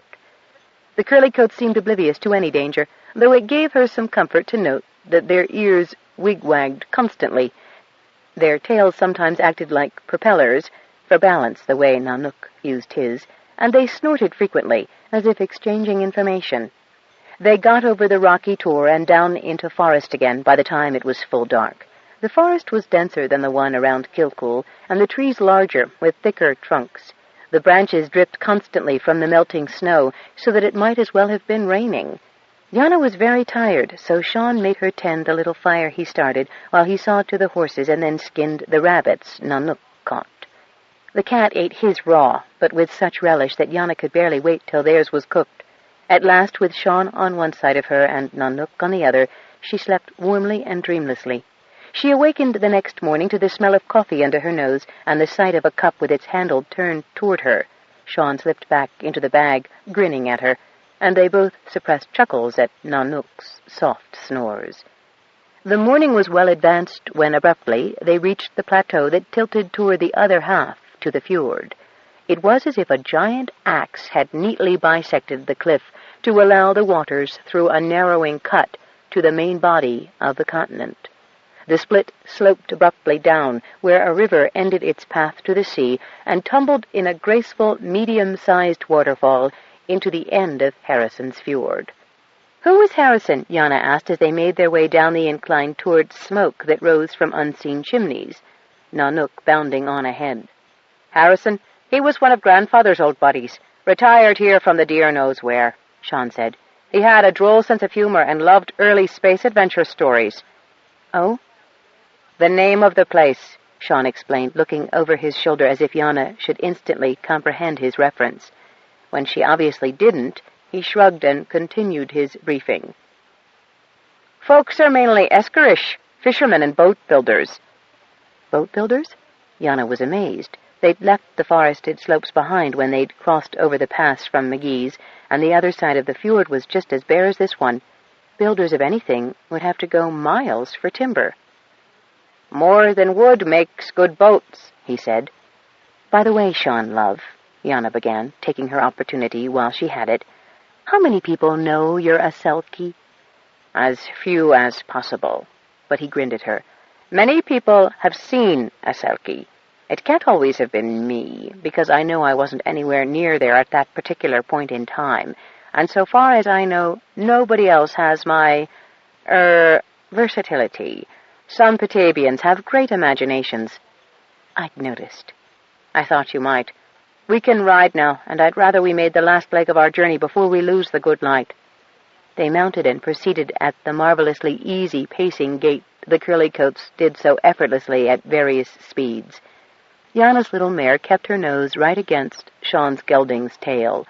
The pace was rather breathtaking, but she wasn't as nervous about this as she had been on the narrow uphill climb. Curly-coats could also stop, like right now, only the bunching of the forehand muscles under her legs gave her warning enough to tighten her hold on the thick mane. One moment they'd been flying along, the next, dead stop. Yana measured the length of her torso on the mare's neck before she struggled upright. Then she dismounted when she saw that Sean had, and was leading his pony right over the edge? No, she realized as she caught her breath. Nanook's head was just visible to the right, and Sean was turning in that direction too, and the trio proceeded down. Sighing at a reluctance to repeat down what she had only recently gone up, Yana was agreeably surprised to find a broad, rutted, grassy road leading down in an easy gradient, switching back and forth down the side of the cliff to the village that was Harrison's Fjord. This trail had to have been man-made. Nanook, tail tip idly twitching, padded on ahead of them, acting advance guard as usual. "Harrison," Sean said. "He hated climbing, had problems with balance. I don't know who he bribed of the original Petaybee group, but he got the road done and the village settled, the harbor carved the way he wanted it." "Where did your sister and her husband enter caves?" Yana broke off, seeing that the rock formation along the roadside did not lend itself to caves. As Sean pointed toward the waterfall, Yana was surprised to see Nanook look in the direction he was pointing and sneeze. "Near that, slightly to the left on the far side, is where the fjord cave opens." Suddenly dogs began to bark, and while Yana made a private bet with herself, several orange cats wandered up to greet them, lifting themselves to their hind legs to exchange sniffs, nose to nose. She won. The cats immediately moved on to greet the travelers, who had undoubtedly been vouched for by Nanook. "Wherever we go?" she asked Sean, who was bending to run a hand down an orange back. Yana could hear the purr from where she was, 7 paces behind. "Not everywhere," Sean said, lightly stressing the first word. "But they get about." He stroked another one and then fondled the ears of a shaggy black dog with light brown and white face markings, who presented itself for similar attentions. Going from purr to full voice, the first cat stropped itself about Yana's ankles, and she had the oddest feeling that she was welcomed for herself and not just as Sean's companion. She bent to scratch the cat under the chin and heard the vibrations of a renewed purr. More barking dogs came trotting up to greet them, weaving an adroit and skillful way among the cats. "Who comes?" called a rasping bass voice. "Sean Shangili and Yanaba Marik," Sean shouted back. "Sean, is it? And his lady, no less? Thrice welcome. Hurry on down. A glass of the warm awaits you." There was no way to hurry down, with cats and dogs insisting on sniffing, receiving caresses, and generally impeding their progress. Nanook had leapt down and disappeared, a movement that caused Yana to scrutinize the odd arrangement of the houses.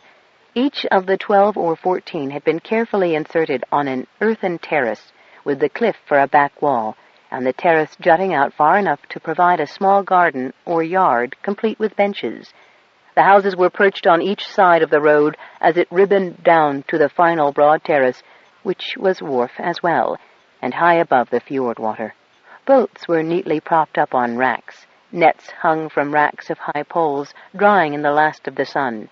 At the farthest end of this wide terrace there was a large wooden hall where, Yana supposed, boats could be built. But the water looked an awfully long way down to make Harrison's Fjord a practical fishing port. "Low tide," Sean said to her when he heard her exclamation of surprise. "When the tide turns, the water comes up here like a herd of running moose. Everything had better be stored high, dry, and safe." "Ah, Fingard, good to see you." And suddenly Sean, who was no small man, was engulfed in the embrace of one of the largest men Yana had seen on this planet. "And you, Shangili," the man replied, grinning over Sean's shoulder at Yana. "This is your woman?" And he swung away to advance on Yana. She held her ground, but had to keep looking up and up as the giant approached, until she was in danger of falling backward. Suddenly he bent his knees so his face was on her level, and placed pitchfork-sized hands on her shoulders with remarkable gentleness. He peered into her eyes with as kindly and searching a gaze as Claudia's, and smiled. "Ah, yes, of course." With one movement he had taken the reins of the curly coat from her and placed his huge hand on her back like a prop against which she could safely lean during the rest of the switchback way to the village. By then others had emerged from their houses. Every house seemed to have its own set of stairs to reach the roadway, and another, she discovered, to get down to the next level. "We heard you'd be coming," Fingard said jovially. "You can tell us how to help Petaybee?" Fingard! Where are your manners, you great oaf?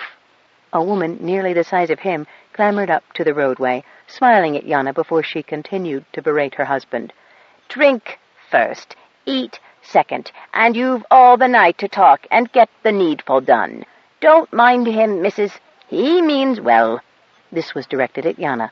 A hand not quite as large as Fingard's was shoved at Yana, who gripped it, steeling herself for a vice-like crush. But the fingers only pressed gently and withdrew. I'm Ardis Sunik, and wife to Fingard.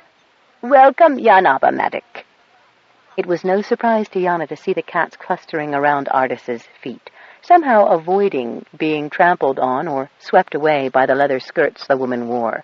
They were beautifully tooled with remarkable patterns, all interlinked in a way that looked so familiar to Yana that she tried to remember what the design was called. She didn't have much time for coherent thought after that, because the rest of the village, and there seemed to be far more people than 12, 14, or even 40 houses could accommodate comfortably, gathered about them. The ponies were led away, while the dogs and cats disposed themselves in places particular to them under benches and on ledges. Sean and Yana were seated on the longest bench and given a cup of the warm to drink. Her first surreptitious sniff told her this was non-alcoholic, and not at all similar to Claudia's blurry. Her first sip filled her mouth with flavor so skillfully blended that she couldn't name any one taste, but the overall effect made for one of the most satisfying drinks she had ever drunk. She sipped as Sean did, sipped and savored, and tried to remember the names of the folk introduced to her. They were so glad to have visitors, so glad it was the Shangili himself who had come to tell them how to help in this emergency. For even here the planet had told them that their help was needed, and they would be shown what could be done. Yana cast a sly glance at Sean to see how he was taking that news, but he nodded as wisely as if he had been well briefed. Probably he had, so she kept on sipping. Then there was eating. Trestle tables appeared like magic, and torches were set around so that even as daylight faded, the hastily prepared banquet remained well lit. Yana had never seen so many ways to prepare fish: poached, grilled, spread with spicy sauces, deep-fried with a coating that was seasoned to perfection, pickled in a sharp liquid, a chowder with potatoes and vegetables, the last of dried from the year gone out but well kept, and then sweets made of fish jelly and flavored by herbs, and a funny thick paste that dissolved in the mouth, and more warm drink. Singing began, and before she had a chance to dread it, Yana was asked to sing her song of the debacle of Bremport, for one of the boys from Harrison's Fjord had been there too. Whether it was all the warm or not, Yana just lifted her head and sang her song, and this time she had no trouble meeting the eyes of the parents of the lad lost when she had nearly died too. This time she knew she eased their hearts, and that eased hers too. Maybe there would come a day when the awful nightmare of Bremport would be no more than the words of a heart-sung song. Eventually, torches lit their way to their accommodation. Yana was so weary it took her 2 attempts to get one boot off. Sean's chuckle and her immediate supine posture told her that he would take care of her, so she helped as much as she could as he undressed her and shoved her under warmed fur robes. The last thing she felt was his arms pulling her against him. She had dreams that night of wandering amid teeth, down tongues that were white, through bones that were like rib cages. Yet she wasn't afraid in that dream, merely curious as to what she would see next. And throughout the sequence, which repeated, she kept hearing murmurous voices, like singers distant and unintelligible. Yet she knew that the song was joyful and the tune uplifting, with the odd descant of what sounded very much like a purr. As they entered the cavern, Bunny said to Chrysik, "So this is the place where Sadik speaks to the planet." "No, this is the place where he tells us what the planet says." "But he doesn't give anyone else a chance to talk to Petaybee?" "Oh, no. Chrysik said bitterly. He wouldn't do that. What I don't understand is why, if your people have been in communication with Petaybee all their lives, this guy can suddenly come and shut them up, Diego said.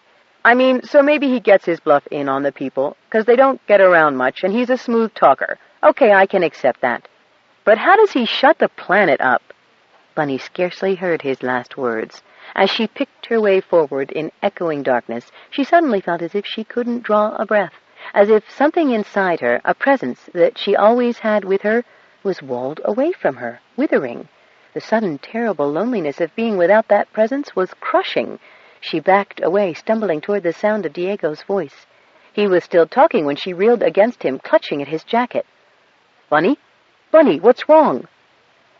"Dead," she said. "It's dead. Out. Gotta get out." Alarmed, the boys helped her out of the cave. She sat down on the path, gulping to get air in her lungs. After a dozen deep inhalations of the cold wind, she looked up at Chrysik. "How can your people stand to go in there?" she demanded. "Why? What's wrong?" "It's dead, that's what. Somehow that bastard has killed part of the planet." "How could he do that?" Diego asked. "I don't know." "I don't much like the place," Chrysik said, "and everybody else is uncomfortable there, too. I hear the songs about the joys of singing with Petaybee, and I remember when I used to love to come here, and I don't understand it. I sort of put it down to Sadek's charming personality." Bunny shook her head. "It's more than that. I'm surprised you didn't feel it, too. Diego, did you?" "Maybe," he said, frowning thoughtfully. "When I was a kid one time, a ship hauled a derelict back to our station. They put it in the cargo bay. I wanted to see what it was like, and I snuck in. I couldn't get out of there fast enough. Was that what you felt?" "I don't know. Maybe." Having escaped the suffocating sensation in the cave, she was too drained to describe it properly. The wind and icy rain were oddly comforting. "I'm going back in there," Diego said suddenly. "Chrysik, maybe you should stay with Bunny." Side 3, Power Lines, by Anne Mccaffrey and Elizabeth Ann Scarborough, continuing on page 85. "No," the boy said. "I'll go too. It's forbidden for any of us to go in without Sadek's say-so. Some who have disobeyed have never been heard from again. But if there's any kind of proof in there that Sadek's not who he says he is, then my word will carry more weight than an outsider's. I don't think my folks would give up a second kid to that creep as easy as they let Luca go." "Will you be okay, Bunny?" Dinah chose that moment to press her wet nose against Bunny's ear and lick it. "Yeah," Bunny said slowly. "Maybe I could even go back in now that it wouldn't take me so much by surprise." "I don't think that's such a good idea," Diego said, eyeing Bunny's pale face and eyes staring wide with shock and grief. "Besides, somebody should stand guard. I wish we had a light, though." "Oh, there's lamps in there," Chrysik said. "Come, I'll show you." Bunny heard their voices grow fainter as they penetrated farther into the cave. Her fingers folded Dinah's fur and stroked her soft, pointed ears. Dinah whined and laid her head in Bunny's lap. Bunny felt like whining herself. The little lamp threw the boys' shadows into grotesque skeleton dances around the smooth walls of the cave room. It was a large room, but it stopped abruptly about 40 feet from the entrance. "Has it always been this small?" Diego asked. "No, there was this accident, a couple of days before Sadek came. It was the first latchkey we'd had here since old Mccaffrey died. People were going back into the place like we'd always gone, when all of a sudden there was what sounded like an explosion, and showers of rock and dust came spewing out after us. We all ran, but the first few people, McConaughey's family, his apprentice, they were all killed. I remember my da and the other men digging for bodies. I was just a little kid then. I couldn't understand where my friend Innie McConaughey had gone. That was old Mac's grandson, a good mate of mine." "That's rough," Diego said, feeling along the walls. "I lost a friend not too long ago, too." "The woman in the song?" "Yeah. Wait a minute. What's this?" "What?" Diego's fingers dipped into a notch, and a panel slid open. Reaching out, his hands touched only empty space. "How long did it take them to clean up the cave-in?" "They didn't. Nobody wanted to. When Sadek came, He pretended to be real sympathetic and went in to look for bodies. He brought out a couple of pieces of clothing and insisted we all go back into the cave to give a proper memorial service. I don't know why people went along with it. Guess everybody was kind of in shock. It's got to be about the worst thing that ever happened here. Not quite, Diego muttered under his breath. Bring the light over here. Chiswick did. The fumes from the mare's milk lamp stank, but the acrid odor was almost welcome in the sterility of the cave. As Chiswick raised the little lamp, it illuminated an area of clean stone floor and clean stone walls. There may have been a cave in here, Diego said with a snort, but someone worked real hard to tidy it all away. It can't be, Chiswick said. The cave's been blocked off for years. Nobody comes in here except with Sadek. Everybody's sort of afraid of the place. That's too bad, Diego mumbled, the thought coming to him like a stray line of poetry. It should be the other way around. What? Seems like the place had more reason to be afraid of the people. What's that supposed to mean? I don't know. It just popped into my head. Look, my people may be mistakenly following a sleazebag, but I still don't like them being insulted by an outsider. Okay. I didn't mean anything by it. Come on, let's see the rest. There's more? Chiswick held the light up, head high, advanced a step inside the new opening, and emitted a low whistle. There sure is. Even in the weak light of the lamp, they could see that a good-sized tunnel had been cleaned through the cave-in. The floor still was mainly stone overlain with dust, but the walls and ceiling had an odd white sheen. Chiswick ran his fingers over it and sniffed. No smell. Diego leaned in closer and dragged his fingernails down the wall, leaving not so much as a scratch in their wake. No, there wouldn't be. It's bonded with petroseal. What's that? It's what they use in mines these days to prevent cave-ins. They bond the rock surfaces to each other with this stuff. It's very strong. Nothing gets through. I wonder where Sadek got it in this quantity. You think he did this? Who else? The other boy gave a quavering groan. Oh, no. I can't believe he did this. What? Diego asked, peering in the direction Chiswick was looking with a transfixed stare. Then he saw the outlines of skulls, large and small, and all sizes and lengths of bones, jumbled in with the rock like so many fossils. Bastard! He could have brought them out for a decent burial, Chiswick said. Looks like they're still half crushed by the rocks, Diego said fairly. Maybe he couldn't get them out without bringing down another cave-in, so he just sealed them up. Without even a proper song. You did say there was a memorial service for them in the cave. Yes, but look, I'm not trying to defend the guy, but the bonding wasn't put on until they were already skeletons. My guess is that it took him a while to dig this out and seal it up. Would have had to. Come on, let's see how far this goes. I was only a tad, mind you, Chiswick said, swallowing convulsively. But it seems to me like the cave was really long. The floor sloped down because it was a hard walk up when we came back out. Mum used to have to carry me. I also remember that the cave used to have little teeth farther on. Chiswick pointed to the darkness ahead, beyond the reach of the light. You mean stalactites and stalagmites? Diego asked. Pointy things dripping down from the ceiling or sticking up from the floor like anthills? Yeah, I never saw an anthill like them, but you got the idea. They walked back farther, their footsteps at first scuffing on the grit across the floor, then sounding with a ringing echo as the floor, too, became coated with the petroseal, and metal grates had been placed along the corridor. For a time the floor sloped down, as Chiswick had remembered, but then another corridor of fresh, jagged rock, still sharp through the sealant, branched off and twisted upward. That wasn't there before, Chiswick said, and turned into the new passage. Diego followed him up for a few feet, enough to see that the petroseal covered the floor, and from the ceiling dangled the roots of trees and bushes, preserved for all time in death-glossy bones. Diego shuddered in spite of himself. This probably leads to Sadek's place, if he lives above the cave, like you said. He did all this stuff? Chiswick asked. How could he? Diego shrugged. It's not that hard with the right tools. I just wonder where he got them. Come on. I'll bet if we look further, we'll find out why he's doing all this. They didn't find out why, but they did find out what it was he was doing when they took the descending path into the lower cavern, Chrysik remembered. Lower, farther from the entrance, everything was not covered with the stone bonder, but where the stalactites and stalagmites had been were only round craters, and sometimes small tunnels, like the holes of giant snakes, burrowed deep into the rock walls.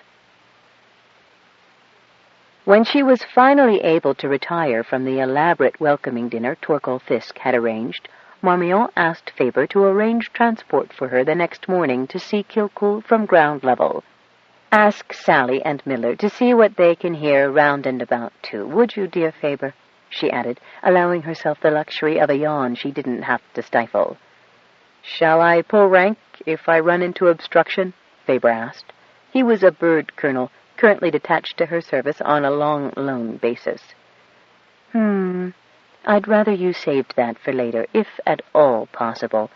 Torkel did mention somewhere in the gabble at dinner that we could make use of any facilities we needed in our investigations. So we will." She was up and out at what would have been considered by many of her peers an obscenely early hour. She wasn't as surprised to see Whittaker Fisk as he was to see her emerging from her apartment. "Why, Whit, what on earth are you doing up at this hour?" he chortled. "The question applies more to you than me, Marmee." He bowed gracefully over her hand with a real skin-touching kiss. "Early birding?" She smiled, and the arrival of Faber driving the antiquated rattletrap 4x4 vehicle spared her the necessity of replying to the obvious. "Can we give you a lift?" she asked. "Depends on where you're bound." "Kilcool. Didn't see very much from the air yesterday, and it seems the best place to start." Whit cocked his head at her, laugh lines crinkling at the corners of his amused eyes. "It's safe today," he said, handing her up the first high step to the passenger seat. "Oh, your leg," Marmion said, starting to get down. "Don't mind me." Opening the rear door, he agilely swung himself into the back. "What do you mean by it's safe today, Whit, dear?" Marmion asked as she snapped on her seatbelt, and Faber pulled the vehicle away. The ride was going to be bumpy over the mangled plascrete, but later she would have exchanged that for the slip and slide of the mud track to Kilcool. "Ah, well, Matt had his boys up before breakfast, scurrying about the place, accessing all kinds of records and reports so he'd have the overall picture and the demographic levels, and stuff like that," Whittaker snorted. "No chance of your running into him today out at Kilcool?" Marmion smiled. She had hoped to do her research first without stumbling over those physically fit types. As the vehicle hit a particularly large bump, she clung to the handle above her head. She could feel Whittaker taking a firm grip on the back of her seat. "Should still be able to use snorkels this time of year," Faber said. "Thaw caught everyone off guard." "So much so," Whit said with a chuckle, "that no one came close to winning the pool." "The pool?" Marmion asked, clinging tightly to her handle. "The betting pool the locals have on when the river breaks up. The thaw was so early this year it took everyone by surprise. See?" he said, pointing to the river at their left, where soldiers were working at the water's edge. "Still retrieving sunk snorkels from their watery grave." From what Marmion could see as they drove by, the soldiers were having trouble. The tires of the tow truck were slipping on the muddy bank, unable to find enough traction to pull the vehicle on the end of its cable out of the fast-running river. "Faber," Whit said, leaning forward to point over the driver's shoulders to the woods. "See that opening? I'd take that route, were I you. Make much better time. I usually walk." Both Marmion and Faber were happy they'd taken his advice, for the narrow track gave a much smoother ride than the churned mud by the river. "Oh, it is pretty here," Marmion said, breathing in the rich, damp earth smells. "Trees are budding out," she added in exclamation. "Almost overnight, it seems." "I don't think Petaybee's keeping to schedule this year," Whittaker said, sounding enormously pleased with himself. "I'd advise you to do the same, Marmee. You'll get where you're going faster." "Then where do you advise I go first, Whit?" "Where I am," he said, sitting back. "Just keep on this track, Faber. and when you reach the town, hang a right." Kilcool, despite its mountains of once snow-covered paraphernalia, had an air of desertion. Marmion remarked on it, nobly refraining from commenting on its appearance. "Oh, a lot of folks have taken advantage of the thaw to visit relatives and exchange garden plants." "How wise. They're ahead of schedule, too?" "They did get the hint. And don't be misled by all the stuff you see outside, Marmee. No one throws anything away that might be useful." He pointed to several lads who were carefully moving machinery parts in the side yard of one house, obviously looking for a particular one. Marmee caught their running commentary as the vehicle rolled by. "I know it was here for the first snow, and I know it was at this end." "Well, my father was looking for stuff, and he might have just pulled the pile to pieces looking. You know how he is."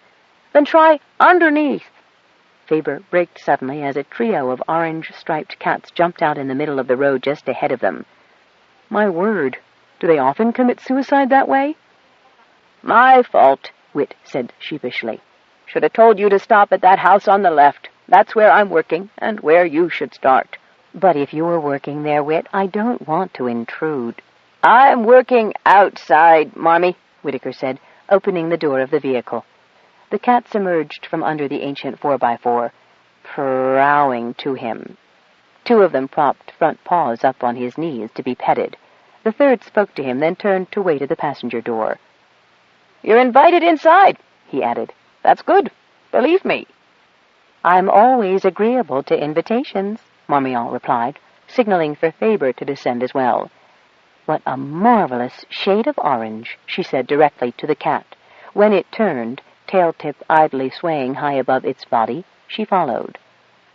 "Miranda Belturvey West would give her eye teeth for a hair dye that shade, just wouldn't she?" she murmured under her breath. The cat shot up the muddy steps. Marmion, eschewing Faber's outheld hand, managed to place her booted feet carefully in the drier spots. The door opened as they reached the porch, and one of the largest, most impressive-looking women Marmion had ever seen, with a complexion to die for, and a smile that was the most beautiful thing so far about Kilcool, stood in the opening. "Slánta Whitaker, Ms. Algamen, Colonel Nike. Grand morning for a ride, is it not? I'm Claudia Sanungatuk. I'm that pleased to meet you. Come in. I've fresh coffee and some decent baking just out of the oven." Warmed by the welcome, Marmion held out her hand, to have it briefly but kindly shaken and given back, slightly floured. Then Faber was met with the same cordial treatment. "The new shingles got here first, light, Whit," Claudia said, "but you've time for a bite and a sup first." "Hey, that's good," Whit said, with more enthusiasm than Marmion remembered him showing. "I can probably finish the roof today. Maybe I'll just get started, Claudia, and grab a bite later." With a nod to the other two, he tramped to the edge of the porch and hopped off. A brief explosive exhalation reached the others. "Legs not good enough yet to be jarred by leaping as if he was young again," Claudia said, tisking as she shooed her bemused guests inside. Marmion's first shock at the interior dissolved with the scent of spicy warm bread and her instant realization that this small home, and home it definitely was actually highly organized and astonishingly neat if you looked past what might be cursorily dismissed as clutter. There were, however, more cats inside who, one after the other, strolled over to make personal evaluations of the newcomers. "Did we pass?" Marmion asked as Claudia gestured her to the rocking chair and motioned Faber to a sturdy bench. Claudia delayed answering until she had served her guests coffee and freshly baked hot cinnamon rolls, and placed a pitcher of milk and a huge bowl of sweetener before them. Refilling her own cup, she sat across from Marmion, her elbows on the table, placidly smiling. "I've always had a lot of cats around," she began. "All of them orange?" Marmion asked. "Or are they a singularly unique Petaybee breed?" "You could definitely say that." "I just did. My, these rolls are delicious," Marmion said, lightly changing topics. "And thank goodness you know how to make proper coffee. Doesn't she, Faber?" "Yes, indeed you do, Ms. Sanungatuk," Faber said, smiling in that unexpectedly charming fashion that had disarmed many folk more worldly than Claudia. Claudia grinned and winked at him for his accurate pronunciation of her last name. That was another trait Marmion admired in Faber Nike. "Are you able to get regular supplies?" Claudia grunted. "Wit got this batch. Said it was a bleeding shame what Space did to unprotected coffee beans." She nodded to a corner of her crowded workspace.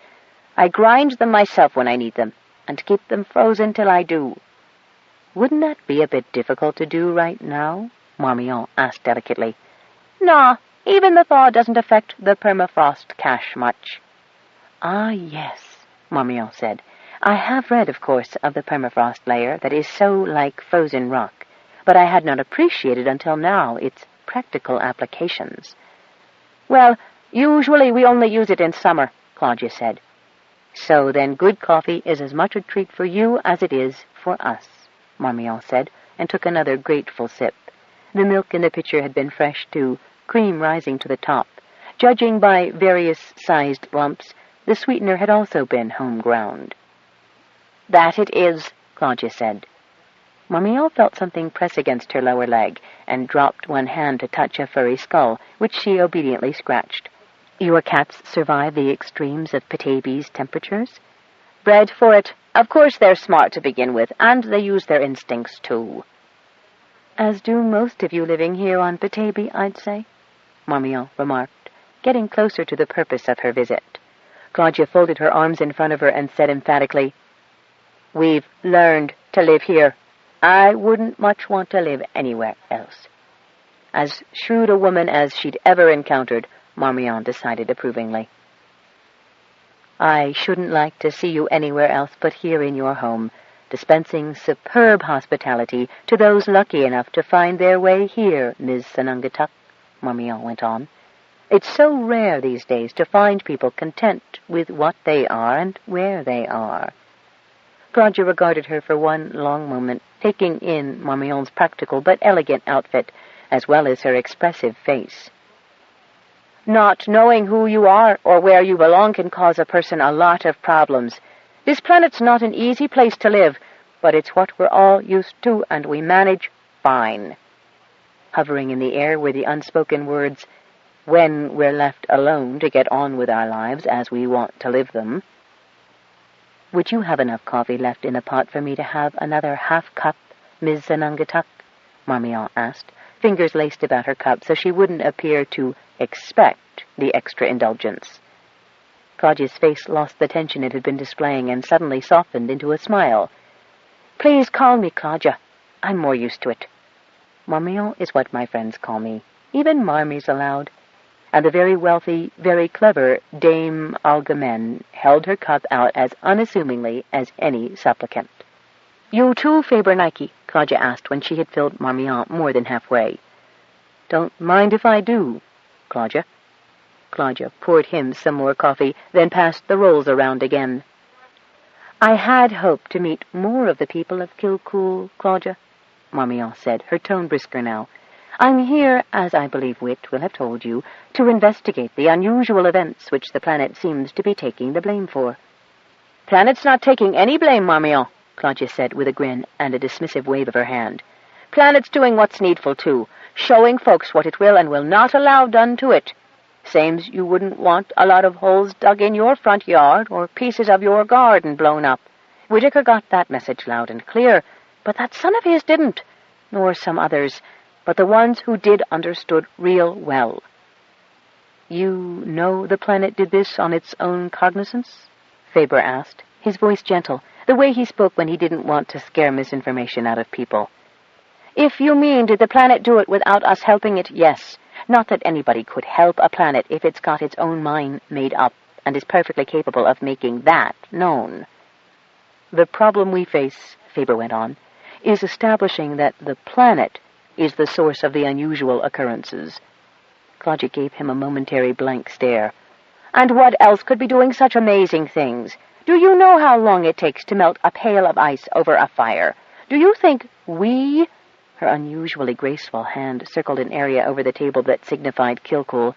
"Could have caused the melt so early, or pushed up a volcano, or shaken the land as I would crumbs from this table?" Her tone was not argumentative. It sounded slightly surprised at such thick-wittedness from an apparently intelligent man. She shook her head. No, the planet decided all by itself that there had been too many diggings of holes and plantings of explosives and such, and it wants those stopped. The planet is, in your opinion, sentient? Marmion asked. The planet is itself alive and, Claudia said, turning to Faber with mischief in her eyes, totally cognizant of what it's doing. Marmion rested her head against her propped arm and, with her free hand, turned the coffee cup around and around by its handle, absorbing the message. Frankly, she was now far more worried for Claudia's sake than the planet's. The woman truly believed it. Marmion was halfway to believing it herself, and Matthew Luzon would make mincemeat of her. Is there any chance that the planet's intelligence can be proved without scientific doubt? Early spring, volcanoes and earthquakes aren't proof enough? Claudia asked. I am not the only person investigating the unusual circumstances on Petaybee, Claudia, Marmion began slowly. Is there someone you could visit, somewhere inaccessible, for a week or so? What for? Claudia stared at Marmion as if she'd lost her mind, then rose indignantly, half out of her seat. Why should I leave, when Kilcool needs me the most it's ever? She plumped down again, her jaw set, spreading her fingers possessively and protectively on the table's surface. No, ma'am. I stay here. No one's moving me from my home. No, I don't guess that would be easy, Claudia, but impossible it is not, I fear. Marmion leaned across the table to the healer. If somehow I could experience the planet myself, like Wit and the others did in the cave? Claudia asked, relaxing a bit more, but crossing her arms firmly across her formidable bosom. Yes, something subjective, so that I can come down as heavily on your side as possible.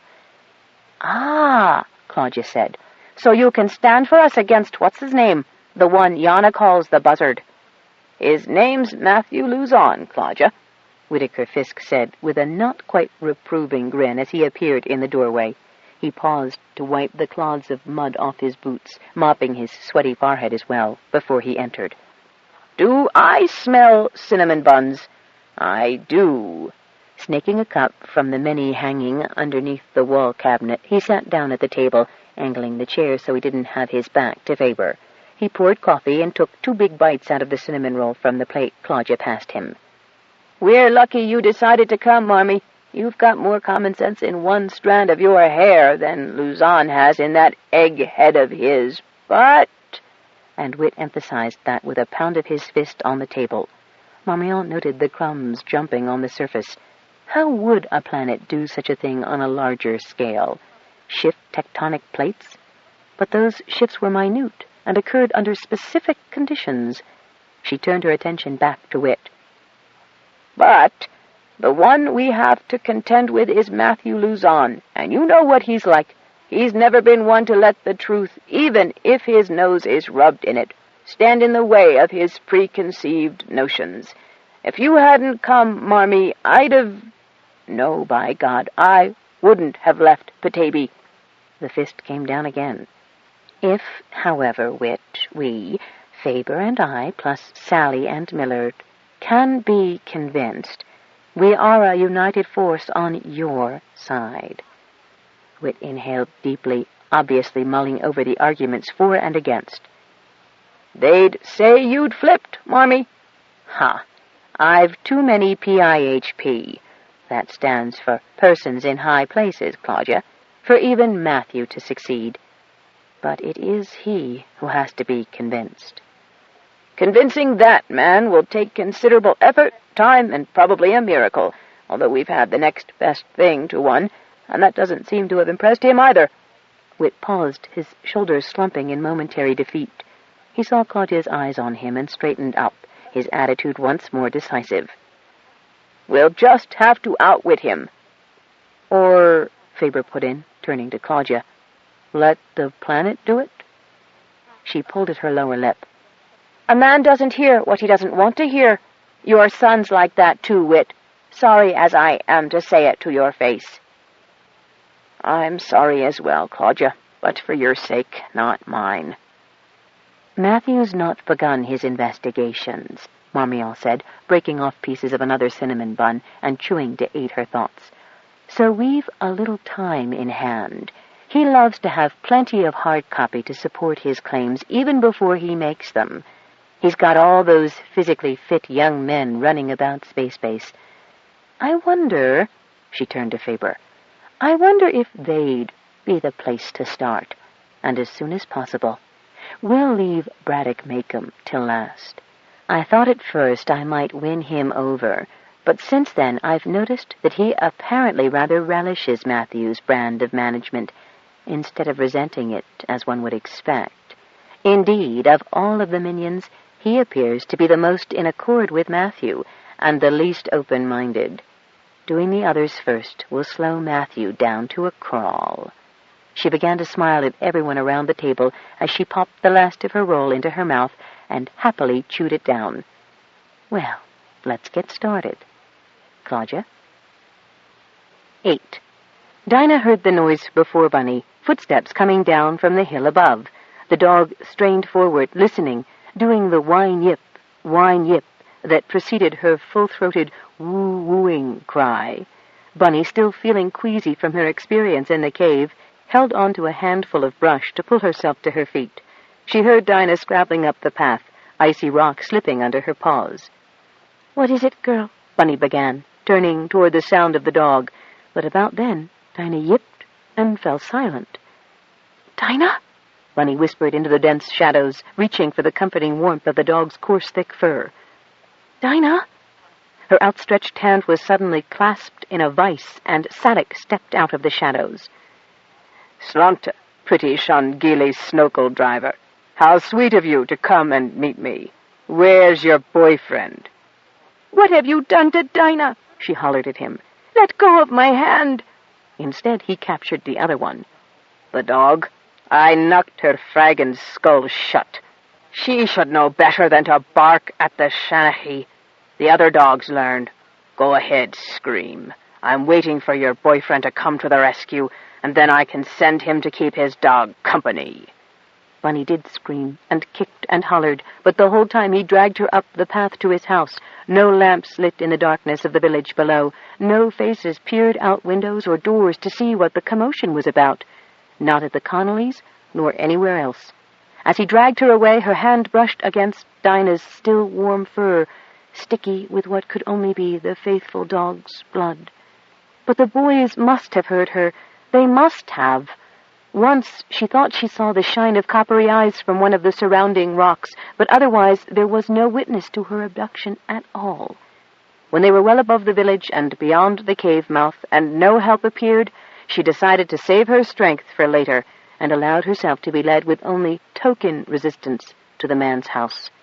Several outbuildings dotted the rocky mountain meadow where the sturdy stone house stood. It was the finest Bunny had ever seen, without a bit of scavenged material in its makeup. Thick stone walls, a roof of some sturdy material Bunny recognized from her trips to Space Base as similar to the stuff on the barracks buildings, and real windows of thick plexiglass, heavily draped. A high corral fence contained many curlies, among them Diego's Cisco and Bunny's Darby. A team of dogs snarling and snapping, and for all their red fur as unlike the gentle and intelligent foxhounds of Kilcool as they were unlike caribou, were tied in the open, a short distance from the house. She could smell the filth of their leavings even through the icy wind. Sadek misinterpreted her lack of struggle and perusal of his holdings. "Ah, so you're impressed, eh? Well, girl, all this comfort and luxury can be at your disposal if you're nice and do as you're told. Come in now, while the night is still young." She tried to struggle again, but he was very much stronger, and she was in the wrong position. She knew that once he got her indoors, her chances of escape and her danger from him were much greater, but she also thought that perhaps the secret of his hold over these people, who wouldn't come help a girl when she was screaming bloody murder, was inside this fine house. She was surprised at herself, at how analytical and calculating she was being. Her anger at what he had done to Dinah, to the planet, and to these people had turned to cold calmness, as cold as the profound loneliness she had felt in the cave.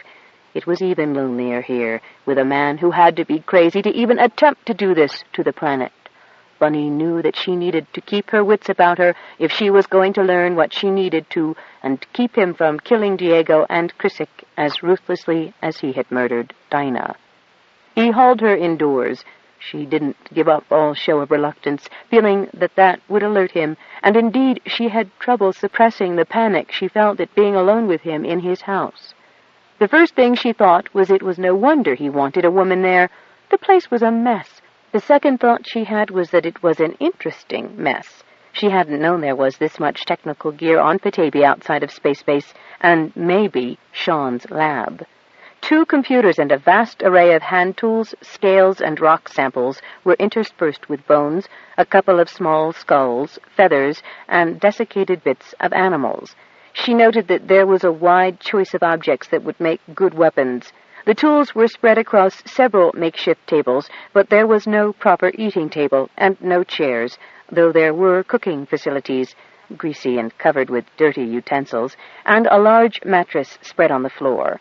Once inside, Sadek released her, and she edged as far away from that mattress as possible, though she'd had enough run-ins with her pubescent cousins to know that a mattress was not strictly required for her to be in deep dog shit.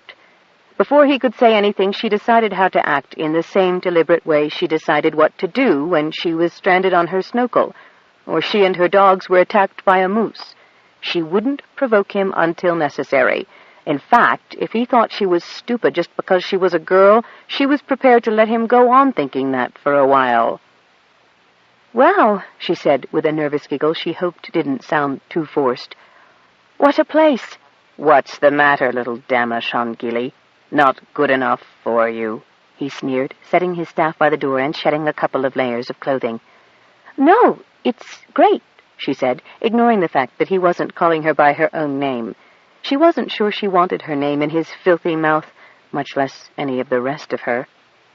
"I've never been anywhere except Space Base, where they had 2 computers. Are they both yours?" "Yeah," he said. "Gosh, where'd you get them?" "They were part of my retirement benefits," he said, and started for her, but she danced away and picked up another piece of equipment. It was fairly heavy and made of steel. "What's this?" she asked. "Come off it. You're not interested in that stuff.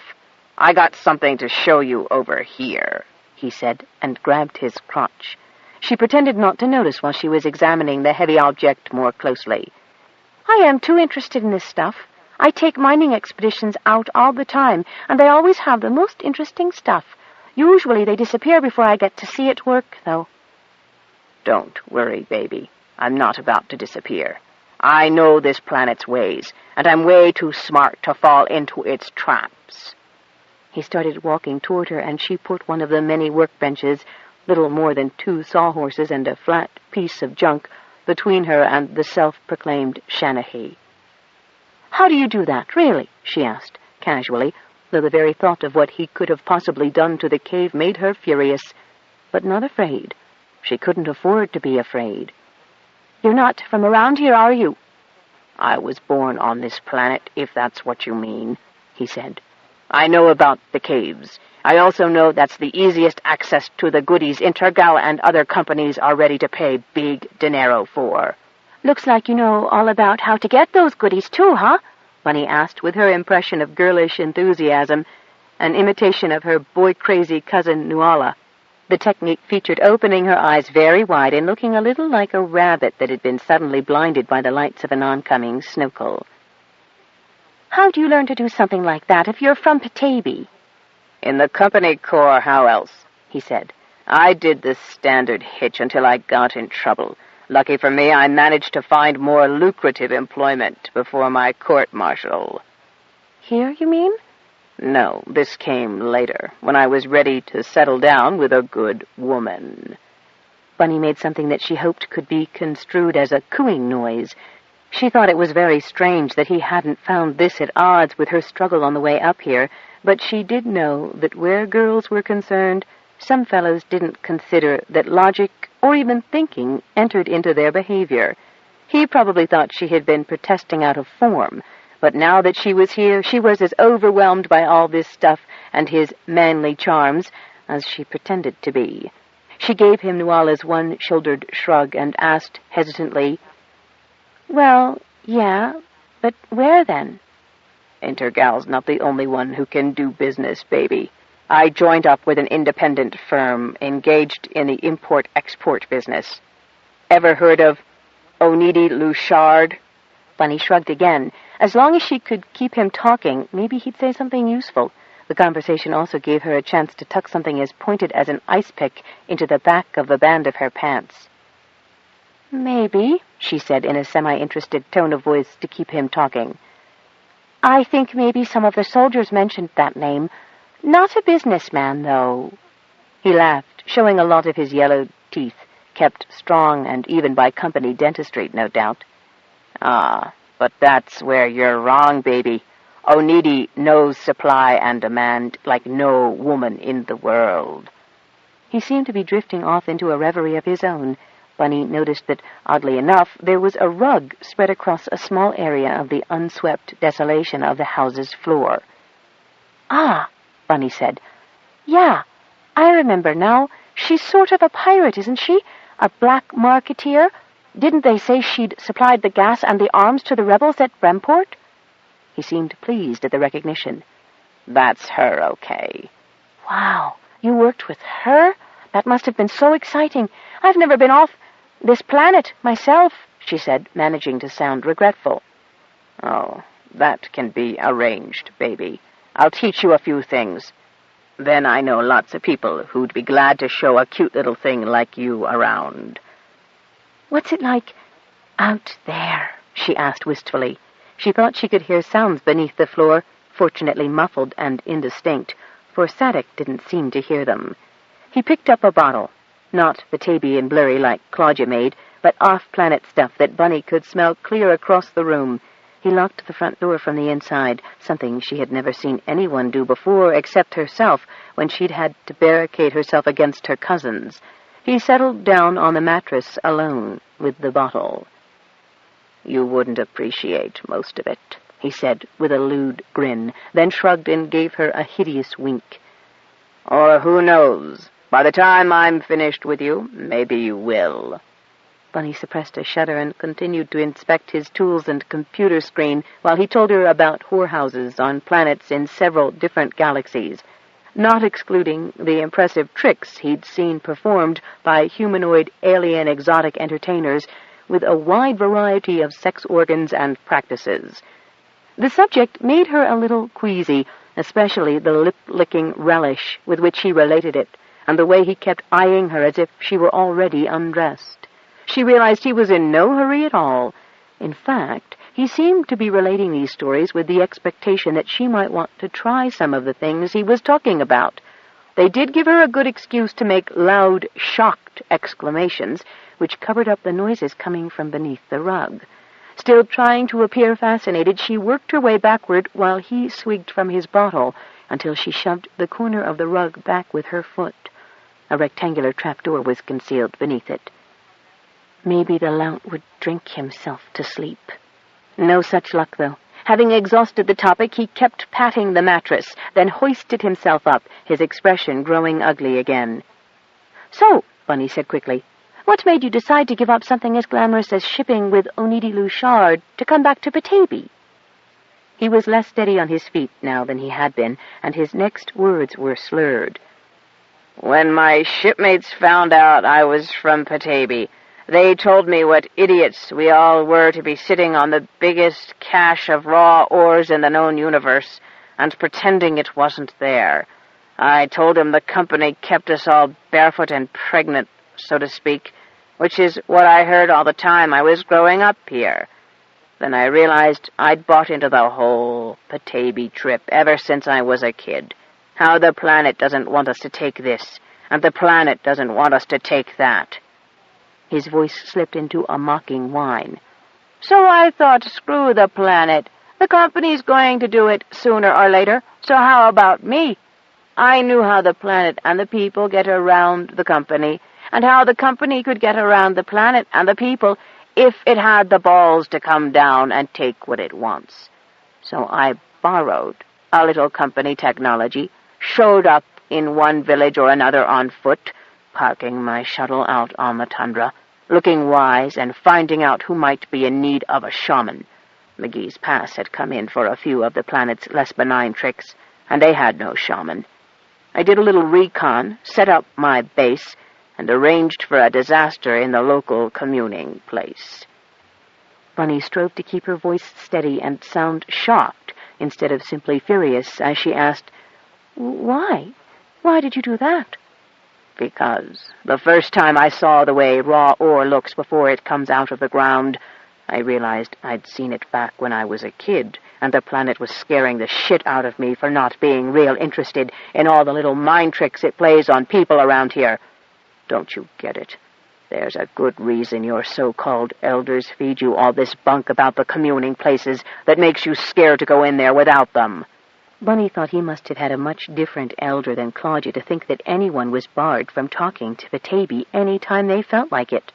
But most times people just got by on what was offered on the surface until it was time for everybody to go visiting. The communing places are also the entryway to the planet's goodies. Frag it, girl. You don't even have to dig very deep or blast your own tunnel in the surface. Ore's right there, staring at you every time you go talk to the rocks. "Really?" she asked, but she was running out of things she wanted to know and trying to think of what to ask next to keep him talking.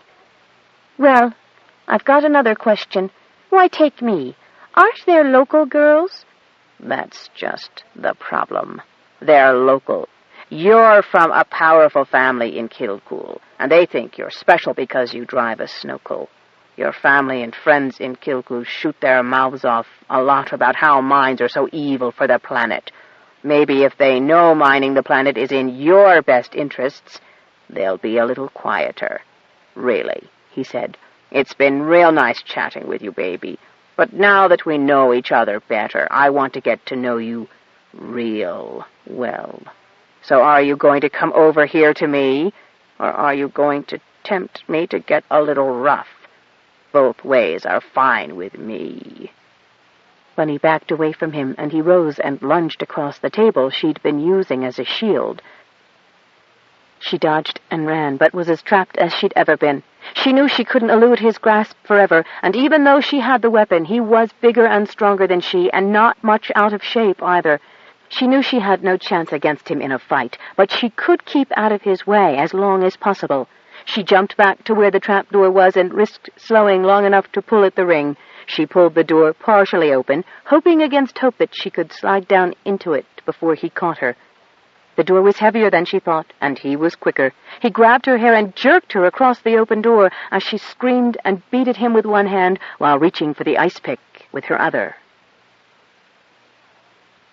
The planet had not been petrosealed to death in the lower cavern, but it had been gouged and blasted. There was a pool there, too, foul from chemicals and dense with residue from the damage that had been done. Diego touched the scars and felt as if he were seeing the wreck his father had been all over again. He was so full of sadness and pain. Chrysik, who had grown up with this particular place, but grown gradually accustomed to its death through Sadek's machinations over the years, touched the blasted areas once and reeled back as if he'd been punched. Both boys stood at the juncture to the corridor, shaking. "How could you let him do that?" Diego accused. "We didn't know he was doing anything in here," Chrysik said. "We thought it was all buried, like he said. You forget there's a wall between this and the outer cave, and a lot of tunnel between. There's got to be. We feel the mountain shake sometimes, but it's not like you hear anything." The truth of the last statement was sharply illustrated for the boys as they stepped from the petrosealed inner cave into the meeting room and through the bush, out into the cold wind whipping down the pass. The rock Bunny had been sitting on was empty. "Bunny?" Diego asked. "Dinah?" A whimper rode down the wind from the path above them. Diego scrambled up the path, almost tripping over Dinah's prostrate form. He began feeling the dog all over, which was difficult because there was a lot of blood. She was terribly still when he first began, but her respirations picked up a bit as he handled her. Then he called for Bunny and called again, but he didn't see her. Meanwhile, Chrysik ran back down the hill to his own house and flung the door open. Diego picked Dinah up in his arms and stumbled down the hill after him. Chrysik had a lamp lit. The family was not in bed, but hunched together around the table, staring guiltily toward the door. Diego entered the house and carried Dinah's body to the table.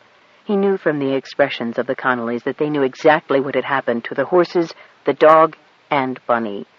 "What kind of people are you, anyway?" "Don't ask them anything," Chrysik said disgustedly. "She's at Sadek's. You can bet on it. He took her." "Then I'm going to get her," Diego said. "You can't," Iva said. "He can kill you, kill us all. He might turn the planet against us again, make it swallow us up. He's too powerful for any of us to fight."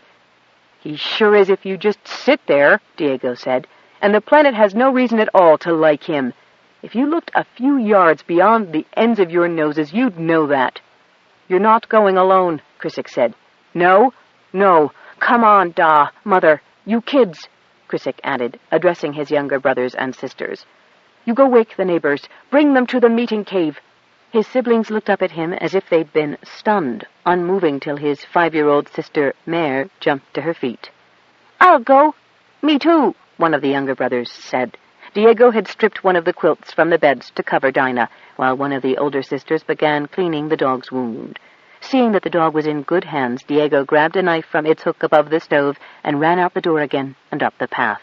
"Wait," Chrysik said. "Diego, not that way. You'll be too good a target." "I'm not going to just let him have her because you're all scared of him," Diego shouted back, never shortening his stride though the wind battered him. He didn't hear what Chrysik said in response. Diego was about to pass the cave entrance when Chrysik caught up with him and pulled him back. "Look, you can't just go confront him," he hollered above the wind. "But remember the upper passage? I'll bet it leads up to his house." Diego paused for a moment. He had read a lot of hard-copy books, and many of his favorites had secret passages and tunnels in them, something he had previously related only to the ventilation systems in ships and space stations. "Maybe so," he said. "But if it doesn't, we lose a lot of time. We don't know how much we've lost already." Chrysik said. "According to Da, they heard Bunny hollering about an hour ago. Look, I can get them to follow me into the cave. I want to show them what Sadek's done, but they're too scared to go to his house. It's a strong house, and he's armed." Diego shook his arm loose. "If you want to go that way, then you go that way. I'm going straight to the house. I'm not going to risk Bunny's life again because your folks don't want me to stand up to Sadek."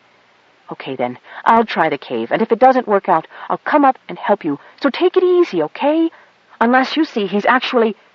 Well, unless she really needs you right then, don't jump in until I get there." Diego was already striding forward.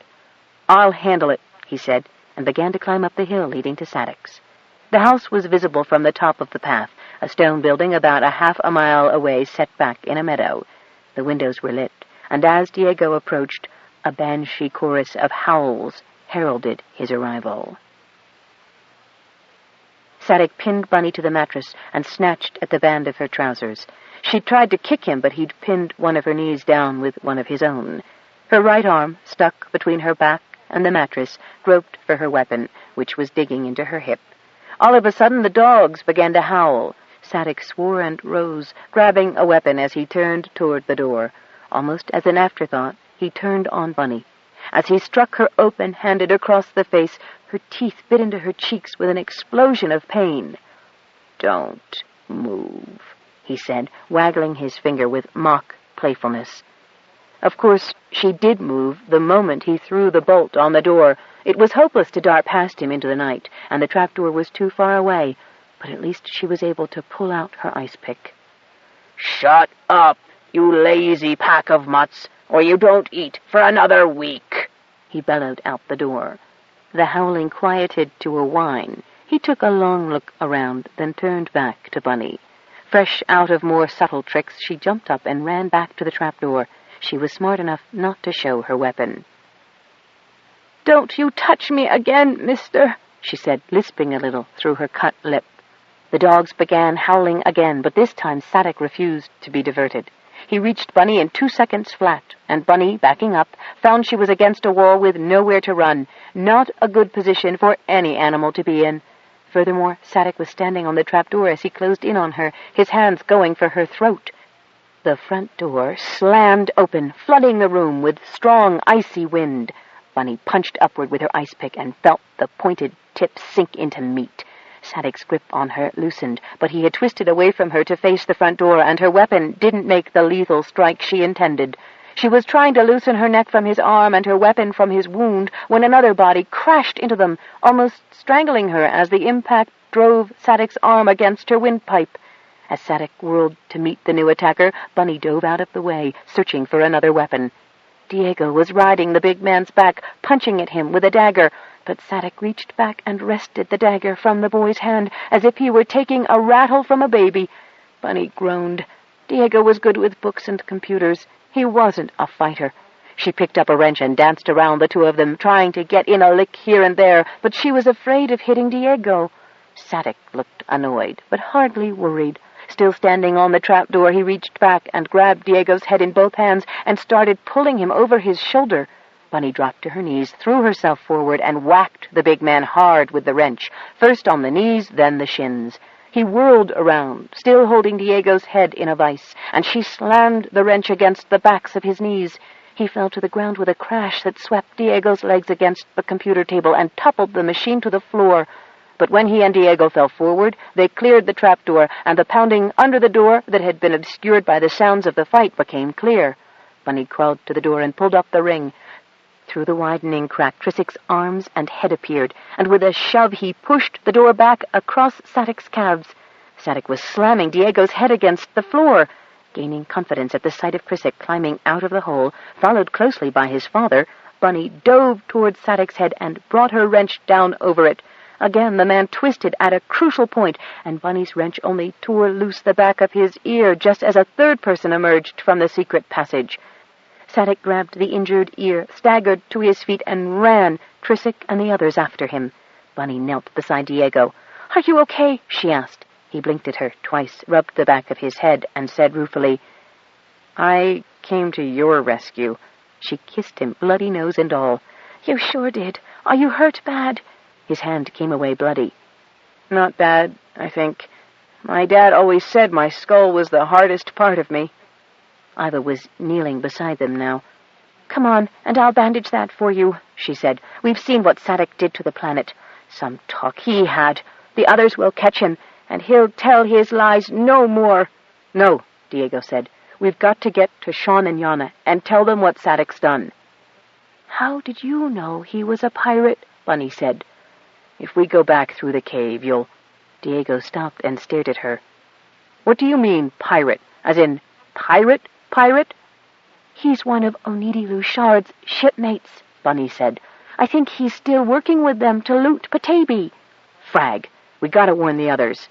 "Shh," Iva Connolly said. "You're not going any place till I bandage your wounds. You too, young lady." Diego and Bunny insisted on leading the Curleys back down to the village. Meanwhile, Trisik and some of the others returned empty-handed. "Sadek got away. Kevnyuk and his sons are trying to trace Sadek by the tracks in blood in the dark," Trisik told them. "Where's your father?" Iva asked. "He stayed to feed the dogs. You remember Sadek taking Tarka's pups?" "Yes." "They're half-starved and mean now, but Da recognized them, and he is going to try to tame them again. The Curleys were in bad shape, too, and we found more cat skulls."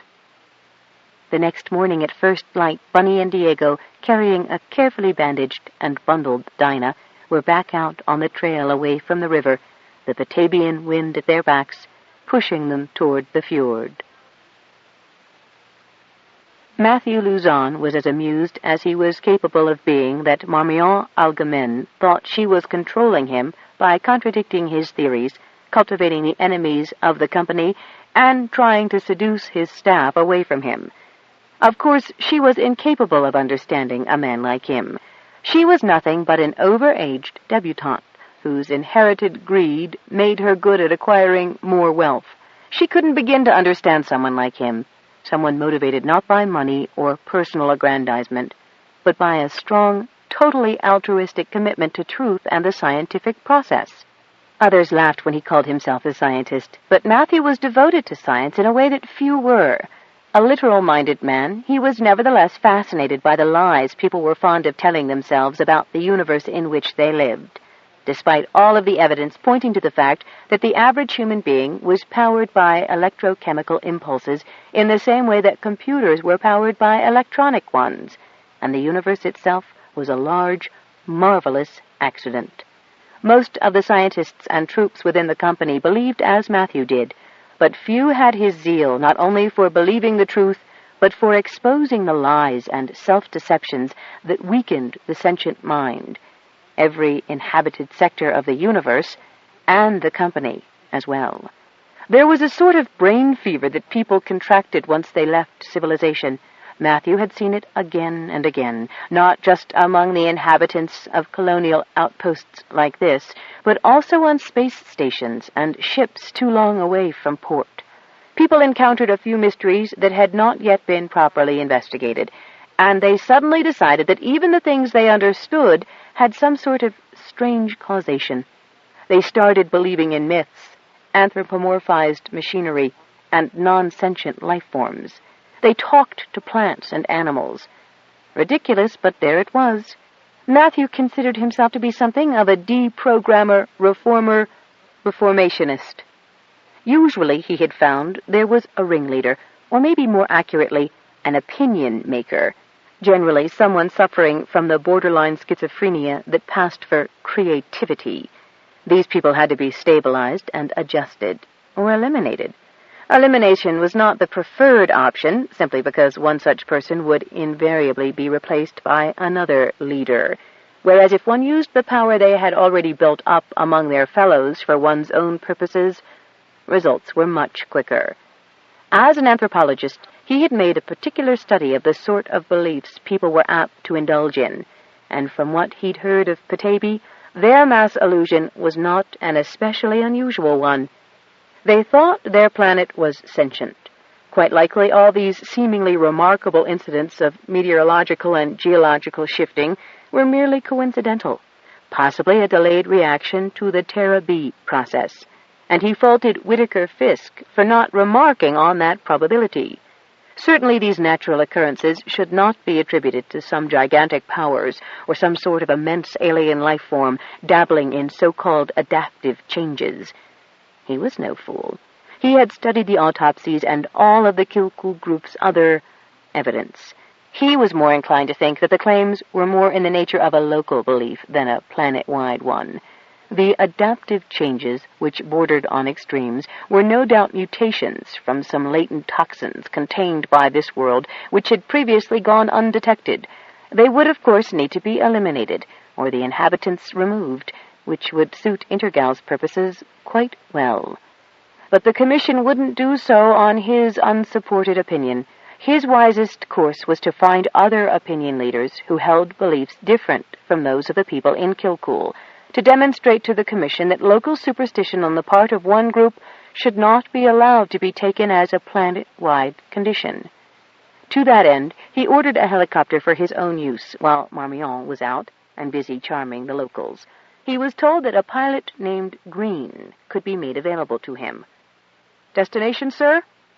"I wish to travel to the settlements on the southern hemisphere," Matthew said.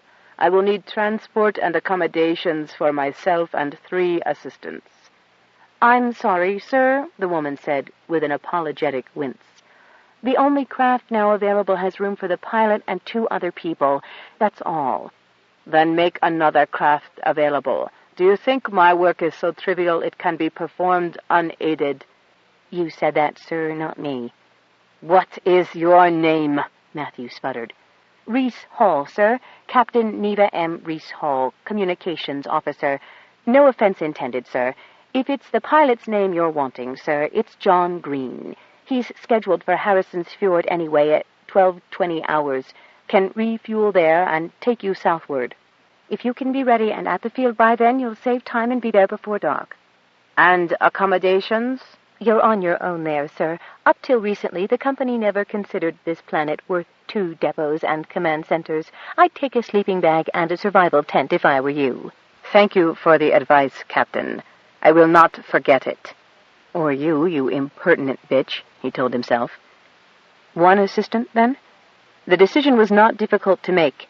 Braddock Macomb, a man who thought much as Matthew himself did, was the most trusted and resourceful of his assistants.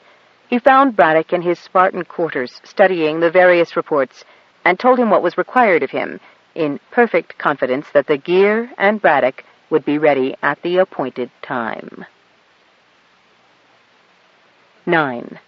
When Marmion arrived at the building, which was painted a really awful, murky dark green, where Matthew Luzon had set up his office, she found only his 5 minions, all industriously tapping out commands while their screens showed curves and graphs and columns of figures. She didn't approve of statistics of any kind. They only proved what the statistician wished them to. Credit reports and prospectuses were, of course, in an entirely different category.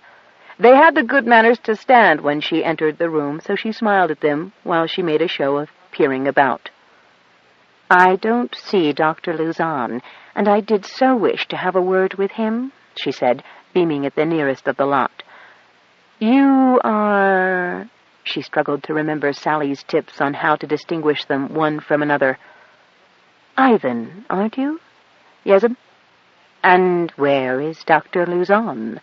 Marmion noted the absence of one, Braddock Macomb, and began to realize she might have underestimated Matthew's devious zealotry. How embarrassing. "Has he gone off into the wilds on adventure and left you here, slogging away at the tedious details?" One after another of the physically fit young men cleared their throats.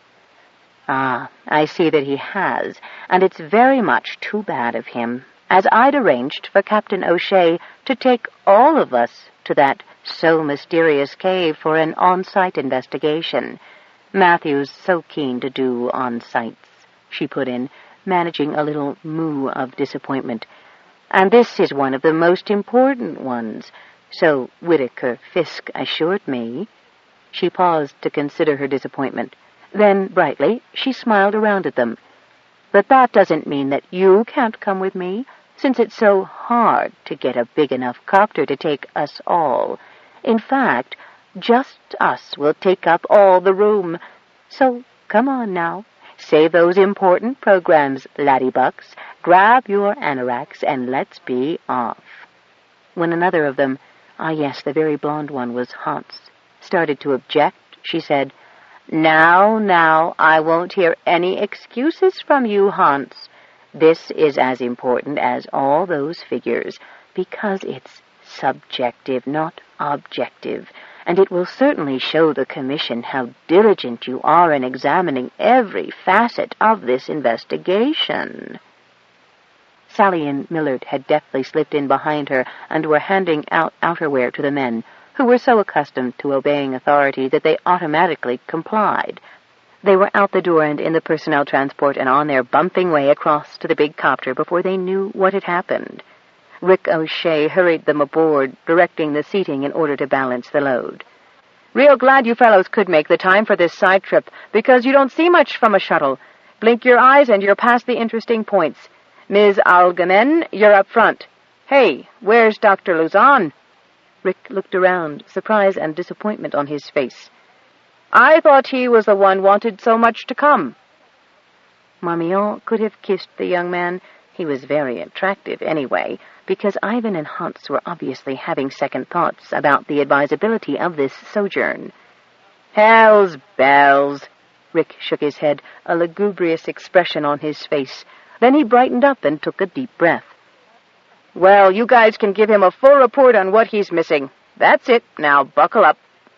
The big copter swung up and headed north by east, barely troubled by the turbulence. Sally was wedged between Hans and Marcel, with Millard at the window facing Ivan, George, Jack, and Seamus Rourke, whom Marmion had introduced as their expedition guide. Seamus had been Claudia's suggestion. "He's as good, bar Sean or myself, as you'd want or need," Claudia had assured her. "You've often been to this cave site, Mr. Rourke?" Sally asked conversationally when she saw the first hint of "should we really be here" anxiety on Jack's well-tanned, handsome face.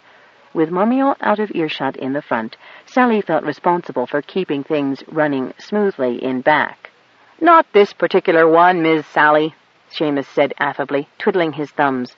Sitting down doing nothing while traveling a long distance was new to him. Been in most on the East Coast, whenever the folk there invite us to a latchkay. We exchange hospitality like, us in Kilcool and them on the coast once a year. Good things, latchkays," he went on when he saw her look of inquiry. "Gets folks from nearby and as far away as the weather permits figuring out how to solve any problems that have come up since the last one. And we get some fine singing done. Too bad you weren't all here for the last one we had. Fine songs from Major Maddock and young Diego. Kind of songs that ease the heart and mellow the soul. Maybe we could fix it that we have another one, sort of to welcome you all to Petaybee," he added.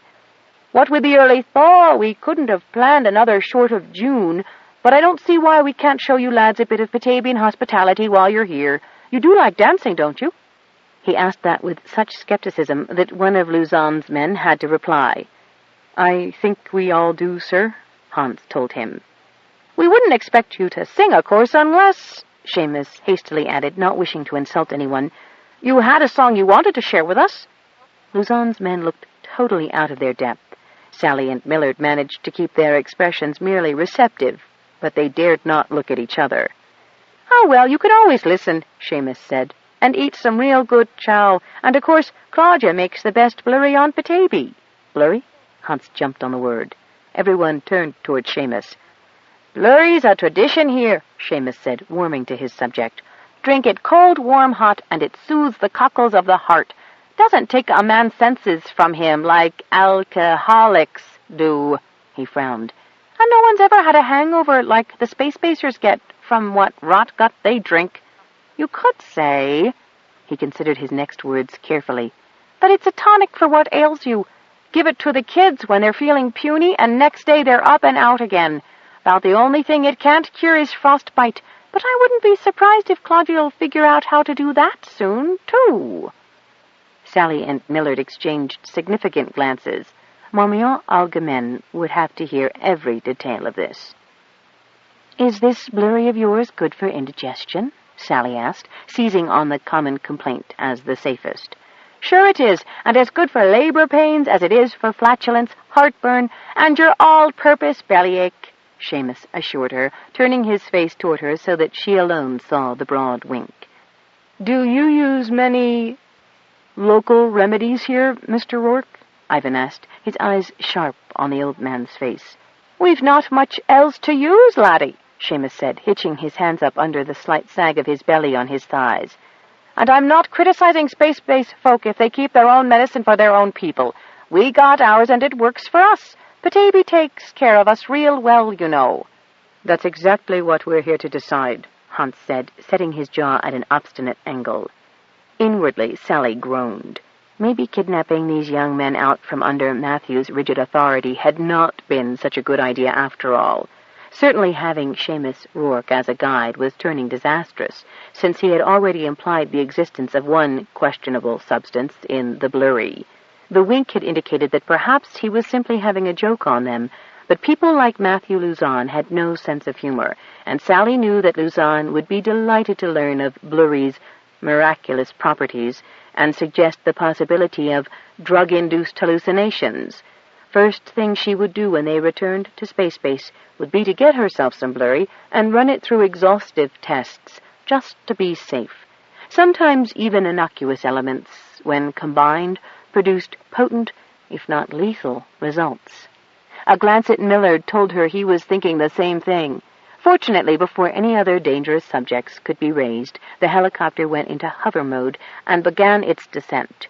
The cliff loomed over them higher and higher, rock crags like upturned claws avoided by inches, as Rick Arnalook O'Shea neatly put the skids in the footprint of his previous landing.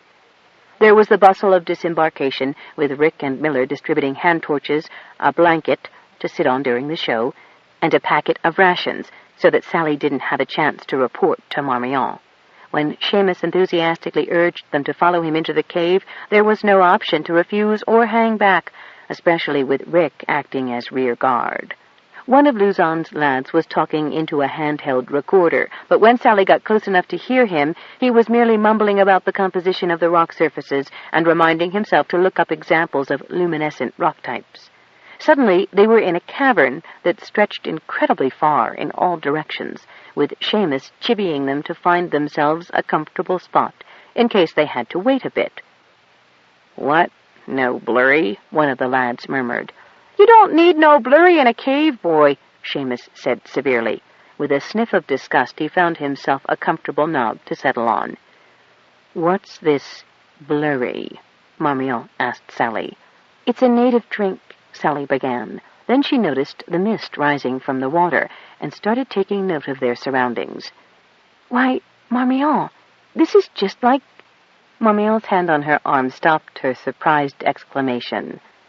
Exactly what Whittaker Fisk and that doubting Thomas of a son of his reported. "We'll talk later." Marmion always sat upright and managed to do so even on the hard surface of the cave, crossing her legs and resting her hands lightly on her knees. Sally felt that the ancient meditational position was quite suitable and copied it as the mist began to thicken and swirl around them. She remembered sniffing deeply, wondering if there was some sort of hallucinogenic in the very air they were breathing, but if there was, it was nothing she had ever encountered anywhere, and she had been just about everywhere Intergal went. Everyone heard the thwump-thwump of the copter echoing back and forth across the fjord. Jana rushed out of the kitchen where she'd been helping cut veg for the evening meal. Shielding her eyes against the westering sun, she saw the flash of sunlight off the rotors. Fingard and some of the other men were rushing down the switchback road to the wide terrace of the wharf area. Sean had gone out with the fishermen that morning. Turning her back on the incoming copter, Jana looked down the long, high-walled fjord for a glimpse of returning fishing boats. She'd been appalled when she'd seen how insubstantial the curraghs were. No more than hides bound to a larchwood framework with a wide slat, bored through the center so a slim mast could be stepped into the hole and a small sail attached. The current carried them out with the tide and in with the tide. Otherwise it was a long, hard paddle up the fjord, unless the wind was just right to use the sail. She breathed a sigh of relief to see black blobs on the horizon raise small white triangles of sails as they made their way up the fjord. Then she turned again to head in the direction of the approaching copter. She had her foot on the first step when Nanook casually barred her way. "Come on now, I need a word with Johnny, Nanook." From the big black and white cat issued a noise that was half snarl, half voice command. Bunny had said Nanook could speak to those he chose to have listen to him. This comment didn't need words. Nanook's warning was too clear. "Something's wrong with the copter, Nanook?" Jana asked. Nanook sneezed and sat down, barring her way up the steps. She peered more intently and saw two men in the front of the copter, and only one of them was someone she wanted to see. "Oops!" She turned and hurried back into the house. Nanook followed. That did surprise her. "I won't go out if you don't want me to," she told him. He sneezed again and settled himself by the hearth. "Artis, is there any way you can hint to Johnny Green that I'm here and Sean's out with the curraghs? They're on their way in." "Sure, if that's what's needed," Artis said, grinning as she hauled off her apron. "Johnny might just have a letter for me from my sister up New Barrow way. She's expecting again." The last cat in McGee's Pass was named Shush, because in her youth she had been a noisy kitten. Those days were long past. Shush was not the last cat left in the pass because she lacked discretion. She was silent as smoke, quick as a spark, and very, very discreet. She had learned discretion shortly after Sadik came to live among the people. The skull on his staff had once graced her father's shoulders. It was she who had sent word to the Kilcool cats that the people of McGee's Pass would vote to mine, as Sadik had been urging them to do. Frankly, she didn't know if they would or not, but saying so could have brought someone to challenge Sadik. Stupid cats of Kilcool to send only 2 half-grown kittens, and now Sadik had taken one of them. Perhaps soon her skull would be an ornament for him as well. Shush's family had been murdered. More critically, from her viewpoint, all the Toms had been murdered. She had gone through heat after heat alone, risking death in the woods to keep her cries from reaching the ears of Sadik. Chiswick Connolly commiserated with her occasionally, but everyone else had been told the cats were spies, which of course they were, since it was only natural to lurk and spy and satisfy one's curiosity. Until she had heard from the Kilcool cats, in fact, she had imagined herself the last cat on Petaybee. Well, the last proper cat, anyway. There were lynxes, of course, and bobcats, and she had once or twice heard the hunting cry of a track cat, but her mother had told her that those sorts of creatures, if you caught them on a bad day or when they had nothing in particular to socialize about, would eat you as soon as look at you. So Shush stayed solitary for years, living off her wits, spying on the village, and making herself invisible whenever Sadik was around. It had taken a great deal for her to lead the Kilkul Cat's people to the cave, but she had in mind that somehow, being from elsewhere, these ones might not succumb to Sadik. When the girl was taken, there was no one to cry to. The dog lay stricken, as Shush's own family had been stricken, by Sadik's cruel staff. Chrysik and the Kilkul boy were in the dead place. Not even to save a litter of her own would Shush brave that place.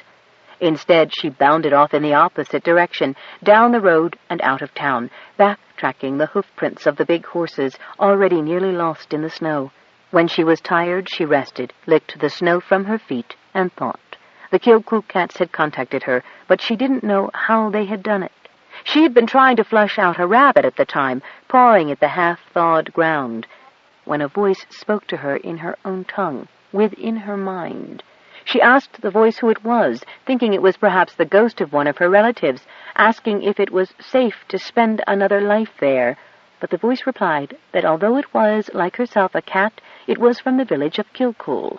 The voice belonged to a Tom. She was sure of that. The question was not highly detailed. It wanted to know if the people of McGee's Pass would mind for the company or not. She said they would if they were told to, which had been her experience of them.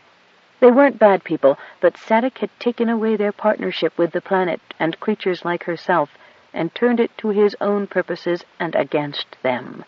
The Tom had said nothing about people coming, but Shush sensed that there would be visitors. They had come, and now Sadik was dividing them and destroying them as he had so much in the village. So Shush left, having nothing more to wait for. She leaped from one horse track to another. She sniffed when the track disappeared. She felt the howling wind roughing her fur the wrong way. Late that night she found where the horse and dog tracks met with other tracks, including those that made her lift her lips in recognition. A track cat, quite likely a Kilkul cat, since the people had come from Kilkul. A large one, and more horse tracks, like those of the people.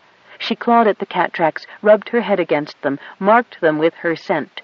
From the other scents mingled with the big cat's, he had been among others of her kind, and probably was unlikely to eat her.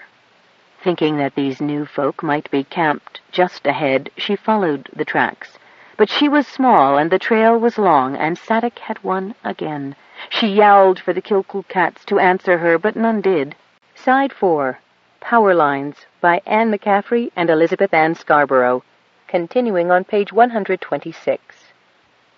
Finally, at daybreak, she slept for a few hours, then began moving again, though the tracks were older and much harder to follow. What other choice did she have? Matthew Luzon felt aggrieved and aggravated by the pilot's attitude. He had felt from the first that this Captain Green did not take him and his mission with sufficient gravity. He did not exude a positive attitude. He also appeared to be an uncommonly bad driver, hitting every pocket of turbulence, no matter which altitude he attained, flying far too close to mountain tops at times and into cloud banks at others. And that was after they were finally on their way. The man had dawdled an unconscionably long time loading various items into the cargo net behind the seats. In fact, the copter would have been quite large enough for all of Matthew's assistants, had it not been for this cargo. "Here, can't you leave that behind?" he demanded at one point when his patience was strained. But the pilot just smiled and said, "No can do, sir. The villagers at the fjord need this stuff. Be with you in a jiff." Then had come the dreadful flight, and Braddock regurgitating all over the floor, so they'd had to smell it during the entire first leg of the trip. When they landed at Harrison's Fjord, a pretty little place, he disembarked from the aircraft to allow Braddock to clean up his mess, and found himself a boulder to occupy upwind, where he could continue his annotations. The pilot opened all the windows and doors to flush out the rest of the stench. "Gotta unload, Dr. Luzon," the man said. although Matthew had assumed an attitude that few would have bothered to interrupt. "And refuel. Might as well take on some grub now." Then he lowered his voice so that his words would not carry to Braddock, lying on a mossy stretch of ground, legs drawn up to his aching belly. "They do good fish fries." Matthew waved his hand dismissively at the mention of such greasy fare. "And," the pilot went on, indicating Braddock, "get him an air sickness pill. He ought to have mentioned the problem before we took off." Matthew nodded, wondering why the pilot had not had the courtesy to inquire before they took off from Space Base. Then the village folk arrived to help unload, and the pilot turned to greet the one woman in the group. She was a slightly different rustic type from those Matthew had seen in Kilcool. She chatted affably with the pilot as he and some of the men unloaded the helicopter. Matthew wrote down the iniquities of the flight he had just endured to be sure they were entered onto the pilot's record. He noticed that someone had given Braddock a blanket to keep off the chill of wind stirred by the idly rotating propeller blades. Scanning the village, Matthew assumed that the chief industry was fishing. No doubt this would present a fruitful subculture to study, since coastal peoples occupying somewhat more temperate areas undoubtedly had customs, mores, and folkways that differed from those in the interior. He made a note, since Braddock was in no position to take dictation, to return for a proper investigation later. When he had made one more sweeping scan of the village before reboarding the newly lightened copter, he was surprised to notice, sunning itself in the doorway, a very large cat, about the size of a panther, he supposed, except that it did not have the conformation of one of those sleek, predatory, and now almost extinct beasts. Though large, it was more like an immense domestic feline, with rather common black and white markings, possibly one of the track cats he had heard so much about, one of the miraculous beasts said to have aided in the rescue of the Fisks, and to have been instrumental in the healing of Frank Metaxas. He stood up, closing his notepad and wondering if it was wise to approach the beast. It did not seem to be under anyone's control. If it happened to be a stray, perhaps he could acquire it for the laboratory and extensive examination. He was about to order the pilot to have the beast caged until he could return for it, when the pilot beckoned urgently to him and unceremoniously boosted him back aboard. Braddock was already belted in, thankfully looking more sleepy than nauseated. Before Matthew could mention the cat or protest their precipitous departure, the rotors were whirling and the aircraft was up over the deep waters of the fjord, well above the masts of some primitive sailing craft. Oddly, the flight to the southern continent was markedly absent of the turbulence they had encountered over land. Matthew attempted to shout over the noise in the cabin, a query about the village they had just left. He finally resorted to touching Green's shoulder to get his attention. The man merely smiled affably, tapping his earphones, and shrugged. Matthew subsided in his seat and tightened his seatbelt, then had to loosen it slightly, or risk cutting off the circulation in his torso. He did not like being isolated by the exigencies of travel, and wondered why there was only one headset. So he made a tremendous effort to contain himself during what was likely to be a very dull and long journey. Fortunately, the cold air and the smells of machine oil covered the faint residue of Braddock's indiscretion. Every time Matthew flew in one of these vehicles, he resolved to take flying lessons, for the procedures seemed ridiculously simple, but he never seemed to find the time for the formal course. Once a long-gone member of his bevy of assistants, a perhaps too easily influenced young man, had shown an aptitude for flying. Unfortunately, as soon as he had learned to fly, his personality changed, and he no longer demonstrated the qualities of unswerving loyalty and unquestioning obedience Matthew insisted upon in an assistant. He suspected that the man flying the copter was not of the caliber required in an aide either. Matthew's opinion was confirmed when he retrieved a report from his case and noticed, stowed under his seat, the headphones that should immediately have been offered to him by Green.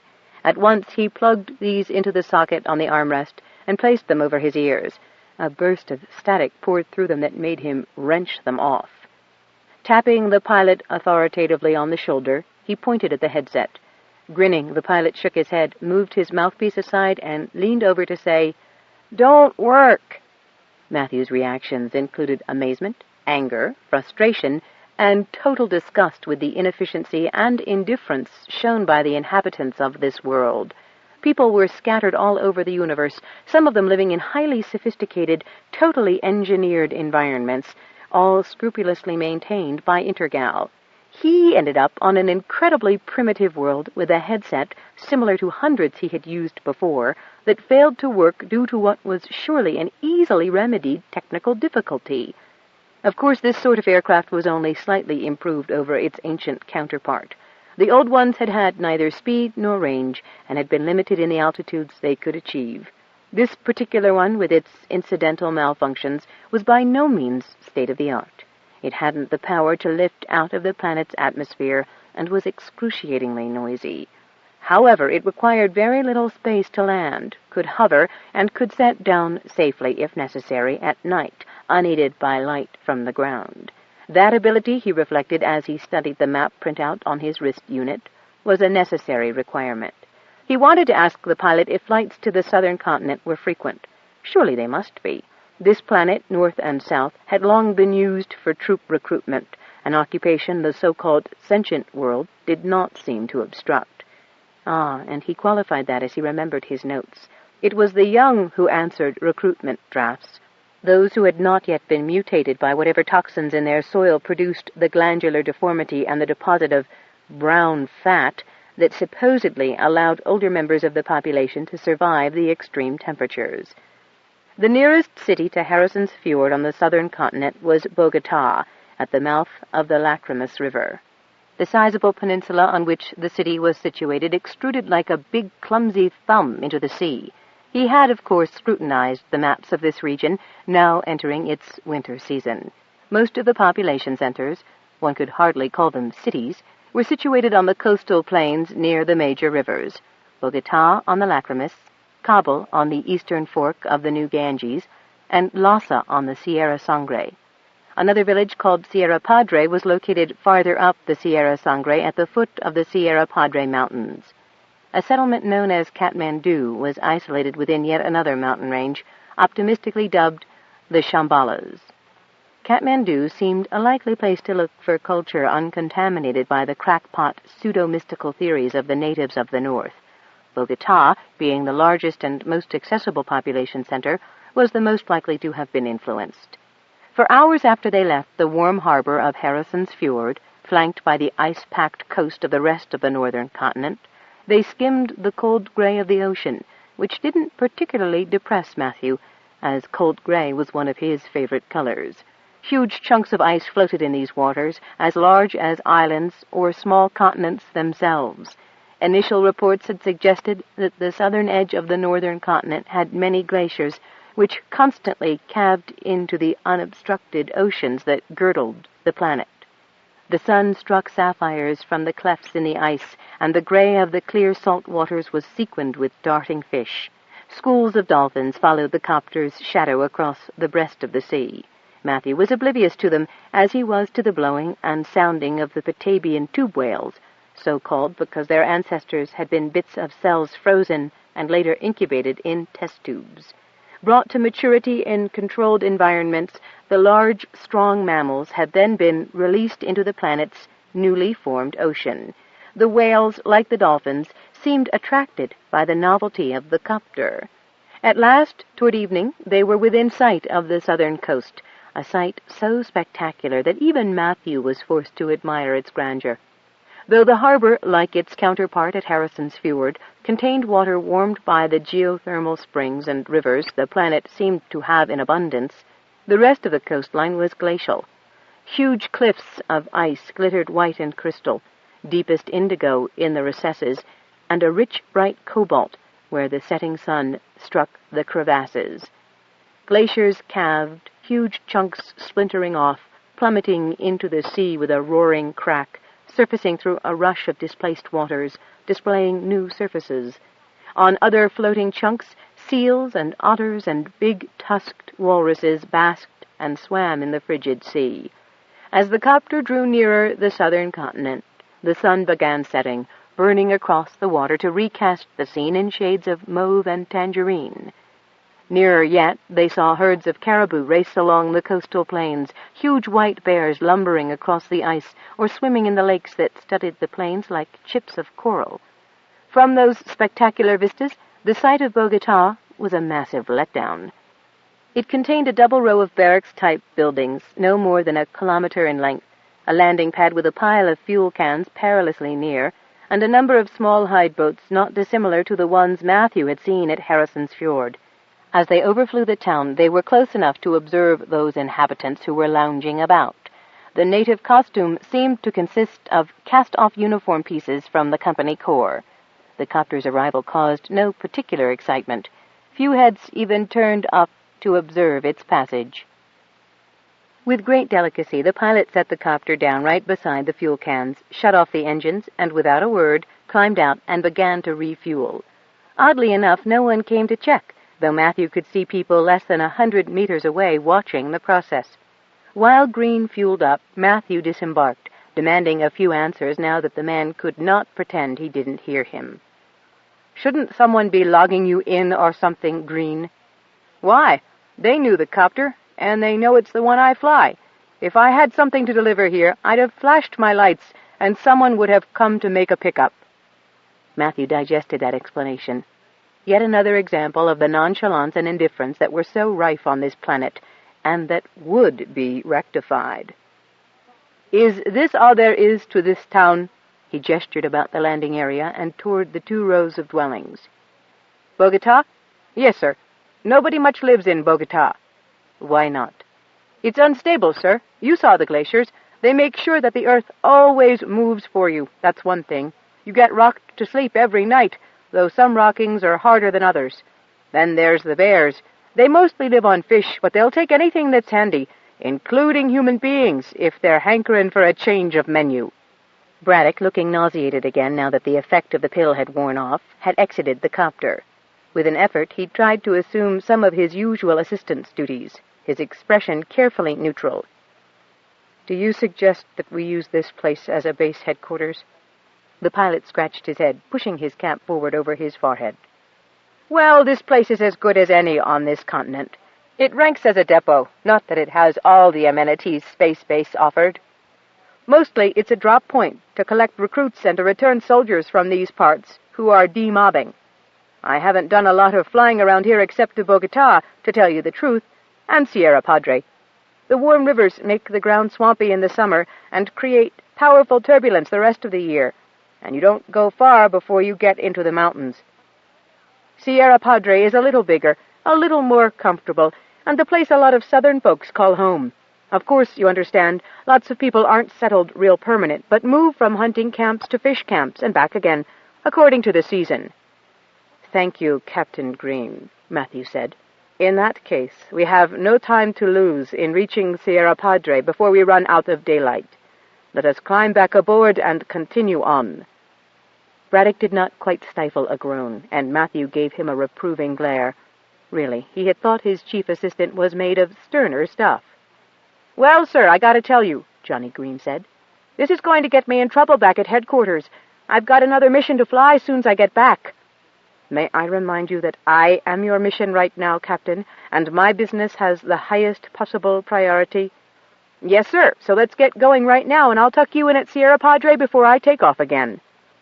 "I was expecting you to stay and act as our transport during this vital research mission, sir."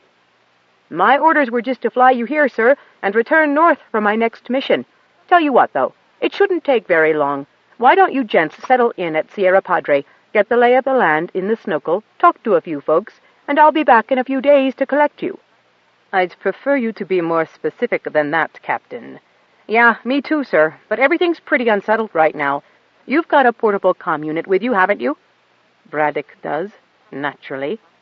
"Then if you don't see me by the time you're ready to go on to one of the other villages, you just ring up to the station, and they'll give me a holler or dispatch someone else." "In case of emergency, I will go to that extreme inconvenience, Captain Green. However, it is your responsibility and your sole responsibility to see that I have transport to my next destination within 3 days. If I am at all discommoded by your absence, you will find yourself busted back to flying paper aircraft. Do I make myself clear?" "Oh, yes, sir. I know how foolish it would be to get crossways of an important man like yourself, sir," Green said, with not quite enough humility to suit Matthew. Braddock suddenly came to life. Wait a moment. Green, what is your first name? Why, it's Johnny Dearheart. What's yours? Green replied, batting his eyelashes in a way that was mocking and impertinent in the extreme. Sir, Braddock said, turning to Matthew, wasn't there a Captain John Green piloting the copter carrying Dr. Fisk when he crashed in the volcanic blast area? Matthew was relieved. His judgment in bringing Braddock was vindicated. The boy might whine and puke, but his mind was unaffected by his physical discomforts. Matthew himself should have referenced the name, but had been too preoccupied in gathering new data. Before he could formulate the questions he wanted to ask, the captain went on. Yes, sir, that's me. And to tell you the truth, Dr. Fisk sort of loaned me to you as a courtesy. Normally, I'm attached to his exclusive service. Matthew smiled. Ah, well then, Captain Green. Please thank my old friend Whitaker for his kindness, and tell him that I wish to deprive him of you for a while longer to assist me with my inquiries. If you'll please drop us at Sierra Padre, we can at least make use of our time there to further our investigations. But make sure that you do return. Green snapped him a salute. Shush awoke, killing and devouring a vole before she set out on the trail once more, following the spoor of the Curleys and the track cat of Kilcool. She was far from her territory, among wild things that would kill her and eat her as casually as she had killed and eaten the vole, and yet the farther from the pass she traveled, the better she felt. The very mud and snow beneath her paws seemed to put spring in them, to make her step lighter and her gait swifter. Shortly after she began walking again, she found the used campsite of the people. Cold ashes, churned snow and mud, grasses scattered on the ground from the horses' meals, and a few small bones from the track cats. A tentative, fearful sniff relieved her mind that these were rabbit bones, not cat. She sniffed the track cat's sign and trotted onward. She thought of Sadek, of her massacred race, and of the girl as she walked, but she had to be careful not to drift too long into reverie.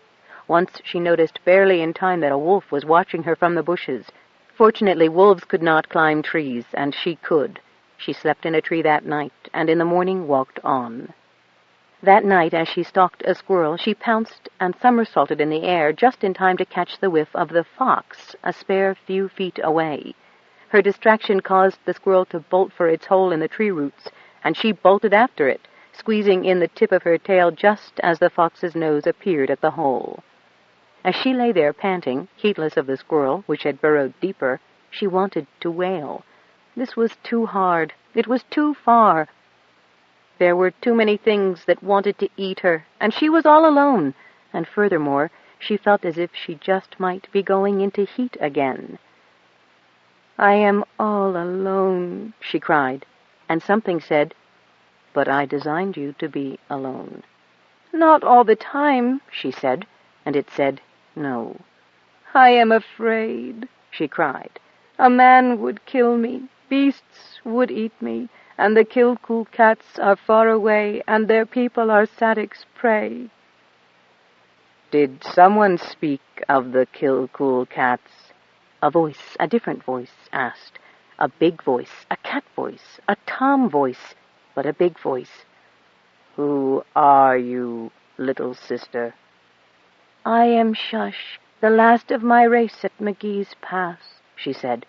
Who are you? Nanook. What do you know of the people protected by the Kilcool cats? I know they strayed into danger. Sadek will kill them, as he killed us. He took the girl. He will surely kill the boy or make him submit, as he made all of those under my protection submit. Ah, and the dog? There was a dog. For a dog, she was good. She is dead. Are you far? She asked. 2 days' lope from where we left the boy and girl. I have traveled 2 days. Your legs are short. I am afraid. I am alone. I am coming, Nanook's voice said, and as an afterthought it added, and no, I do not eat my small cousins. Bunny and Diego saw the cat tracks in the snow, but were too preoccupied to pay them much attention. Both of them had slept badly, but once out of the village, Diego brooded, and Bunny couldn't stop talking. Diego was just attuned enough to her to notice that her hands trembled on the reins. Her face, like his, was scraped and bruised, her mouth swollen so that she kept biting her lip. He didn't know if she had the pounding headache he had. She talked a lot, but she hadn't said anything about a headache, or her aches and pains. Mostly she was angry, raving about how those people could have let Sadek get away with what he had. How had he been able to do that to them, and how could he do that to the planet? Diego didn't answer. He listened with part of his mind to what she said, and with the other part he was composing a song. Again he longed for an instrument, wishing to make a song with angry music which even the biggest drum could not emphasize strongly enough. When they camped for the night, he began writing his song down, while Bunny looked on curiously, still talking. Her voice was like rain falling now, or the drone of a ship's engine. He nodded and grunted, but the song was at the front of his consciousness. Buried alive, screaming, the stone smothered, the roots strangled, the soil smothered, white death, like your snowskin, from one like, but unlike, a sun. Diego stopped writing. The planet should have a song for that murdered part of it, but this was not complete, not right. It needed a better song than this. He sang it to Bunny, and she thought it was good, but then the critical side of his nature reminded him she was also proud of her jingle about her snorkel license. This song must be the very best that could be sung, for it was of terrible injuries that must be healed. The next morning, riding toward Harrison's fjord, they were silent. "You are not a cub, and you cannot live forever with me in the home," Quoxtol told Goat Dung. "I understand why you would not want me," Goat Dung said, "for I am nothing and no one. But if I cannot live with you, then go ahead and eat me now, for I'd rather be eaten by a friend than by strange beasts, and I will not return to Shepherd Howling." "Did I say that you should, foolish youngling? But there are others in the village at the mouth of this river." "They'll make me go back," she said, full of fear, but Quoxtol said she would wait, and if they tried, she would kill them and take her to a farther village. So there was nothing for it. She submitted to the will of the cat, as she had submitted to the will of others, eventually, on every occasion but one. Quoxtol walked with her for a way, but on the open plains, where only cold waters fed the river, she lay along Quoxtol's back, hands locked in her mane, knees pressing against the cat's ribs, so that they could cross to cover more quickly. The sky was still pale pink from the setting sun when they heard the beating heart of one of the company's hummingbird airships. Quoxtol wanted to run away, but the plane was vast and the airship faster even than the big cat's great strides. Goat Dung watched with awe as the airship approached. She had seen other aircraft in the sky, and the shepherd had told them those were the guardian angels of the righteous, sent by the company to oversee them. She had seen a hummingbird ship only once before, however, when it delivered supplies to the Vale one hopeless winter when a team of the men had walked into Bogota seeking relief.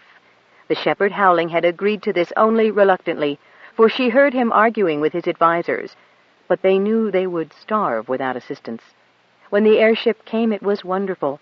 Food, more food than they had had in months, and even warm clothing and toys for the children. So Goat Dung was not afraid when the airship hung above them, close enough that she could see two men arguing through the glass bubble that formed the hummingbird's single eye. She climbed off Quoxtol's back, feeling the soft warmth of the cat's fur through the rents in her clothing. Her feet were bound up in uncured rabbit skins now, fur side in. The skins stank, but they kept her feet warm. Stunned with fascination, she watched the airship set down. "Isn't it wonderful, Quoxtol?" she asked the cat.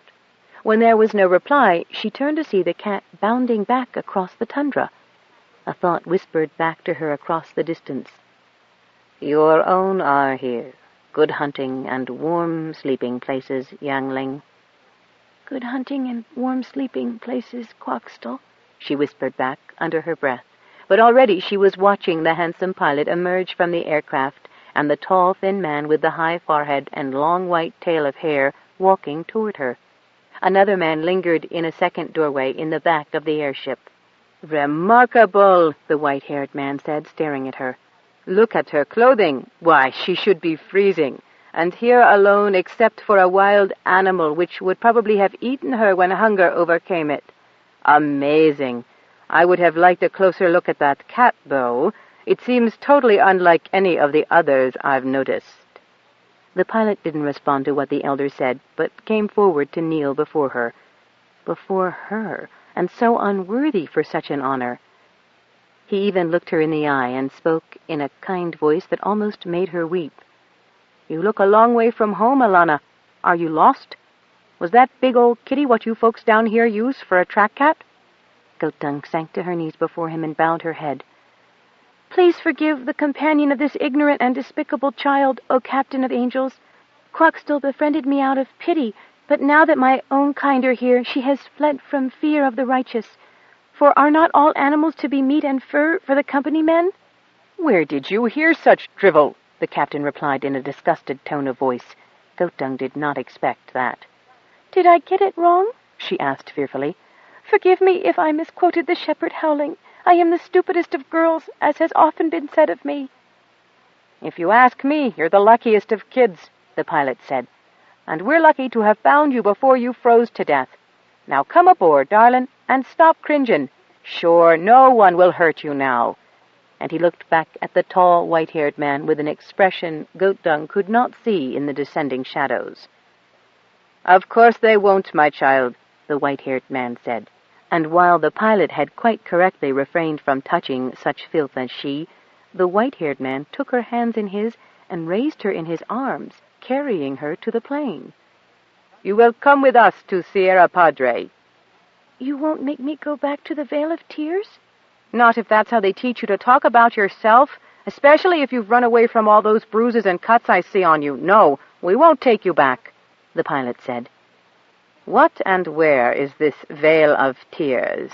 the white-haired man asked. "You won't make me go back there, sir? I don't deserve to. I fled from being the bride to the shepherd howling."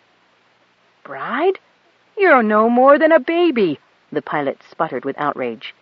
But the white-haired man said, "We go now to Sierra Padre, where I will begin my work, and you, my dear, will have a hot bath, clean clothing, a decent meal, and a good night's sleep." "She certainly will," the pilot said. "An old shipmate of mine, Lonciana Ondelasi, lives in Sierra Padre with her kids and grandchildren. Lonci will be glad to take this little one in." The white-haired man smiled at her, helping her climb into the big plane beside the other man, who did not smile. This reassured her more than anything the pilot had said because, of course, it was only right, since she did not deserve to be smiled upon. Then, with a great deal of noise and wind, the captain of the Angels and the white-haired patriarch sent the hummingbird ship aloft, where, for that night, all was miraculously as wonderful as they had said it would be. 10. Marmion, led by Seamus Rourke, flanked by Sally and Millard, and followed more slowly by Matthew's 5 assistants, emerged into early morning sunlight. Rick O'Shea was the last to leave the cave. "My word! Is it the next day?" Marmion exclaimed. She turned to Seamus, who grinned, a smile that had little to do with the day or anything else immediately obvious to Marmion. "Sure is, Mrs." "But we weren't in there long," Sally began, glancing down at the digital on her wrist. Her eyes widened. "Good heavens." "The next day?" Ivan grabbed her wrist to peer at her digital before checking his own. The other 4 men apprehensively conferred over this unexpected loss of time. "But we'll be behind in our work," Ivan wheeled accusingly on Seamus. "You had no right to take us away from our work for a whole day." "This cave is a mere hour's flight from space, Hans said, his expression decidedly aggressive and his anger focused on Seamus Rourke, because he didn't dare accuse Marmion. "How could we have lost so much time sitting in mist?" That aggravated him even more. "Why, I found it." Marmion stopped, cocked her head, and then regarded Sally and Millard. "You know, I'm not sure I found anything. Seamus let out a mighty guffaw. Mischief as well as satisfaction twinkled in his eyes. You got found anyway, Mrs. Now let's not lose more time. He made a whooshing gesture at Rick to start back to the copter. How could I get found, Mr. Rourke, when I haven't been lost? Marmion asked, a quaver in her voice as she allowed Rick and Miller to take her arms as they made their way across the uneven terrain. Oh, I expect it'll come to you, Mrs. Seamus chuckled again. Mr. Rourke, nothing at all of the nature described by Dr. Metaxas, his son, or even Major Maddock and Dr. Fisk occurred to us, Sally said in an even voice that held just a hint of carefully controlled surprise and disappointment. Seamus eyed her, his lips curving slightly. She was a very attractive young woman, and he could still appreciate looking. Sure hope you wouldn't now the planet's calmed down with no one gouging and blasting holes in it. But you were spoken to, he assured her. That's utter nonsense, Hunts said. Rick made a noise that sounded like a patronizing rebuke, and Hunts whipped around. I experienced nothing once the mist rose to obscure everything, and then it cleared. You'd have us believe that this show took nearly 30 hours? Seems to have done, Seamus replied affably, helping Marmion up onto the copter's high passenger level. Think on it a while. It'll come to you. Outrageous, George said, his face contorted into a sneer. Waste of valuable time. I'm not sure how we'll explain our defection to Dr. Luzon, Marcel said dismally, the first sentence Marmion had heard him speak. Ah, but you don't have to, my dears, she said, buckling her seatbelt.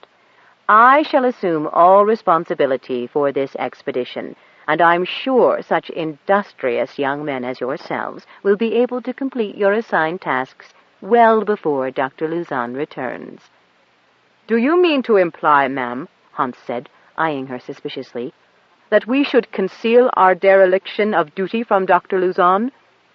Heavens, no, Hans, dear, Marmion said soothingly, laying a gentle hand on his arm. I wouldn't conceal a thing from Matthew Luzon, she added drolly. It just isn't done.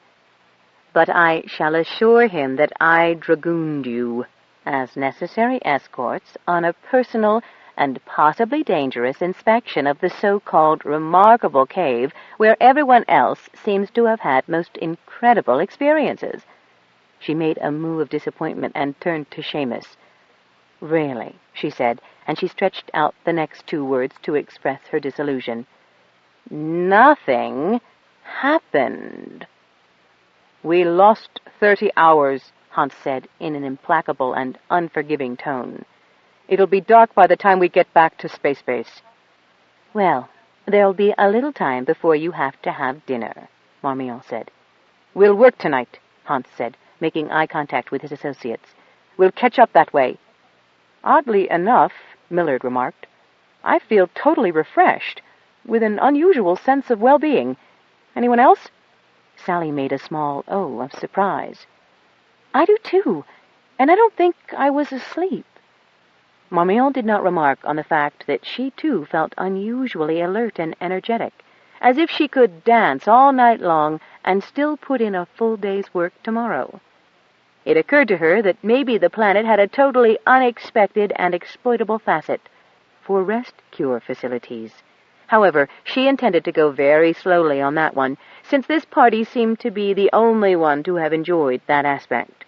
Had they just been lucky? Had the planet, as Seamus had suggested, settled down after its aberrant behavior?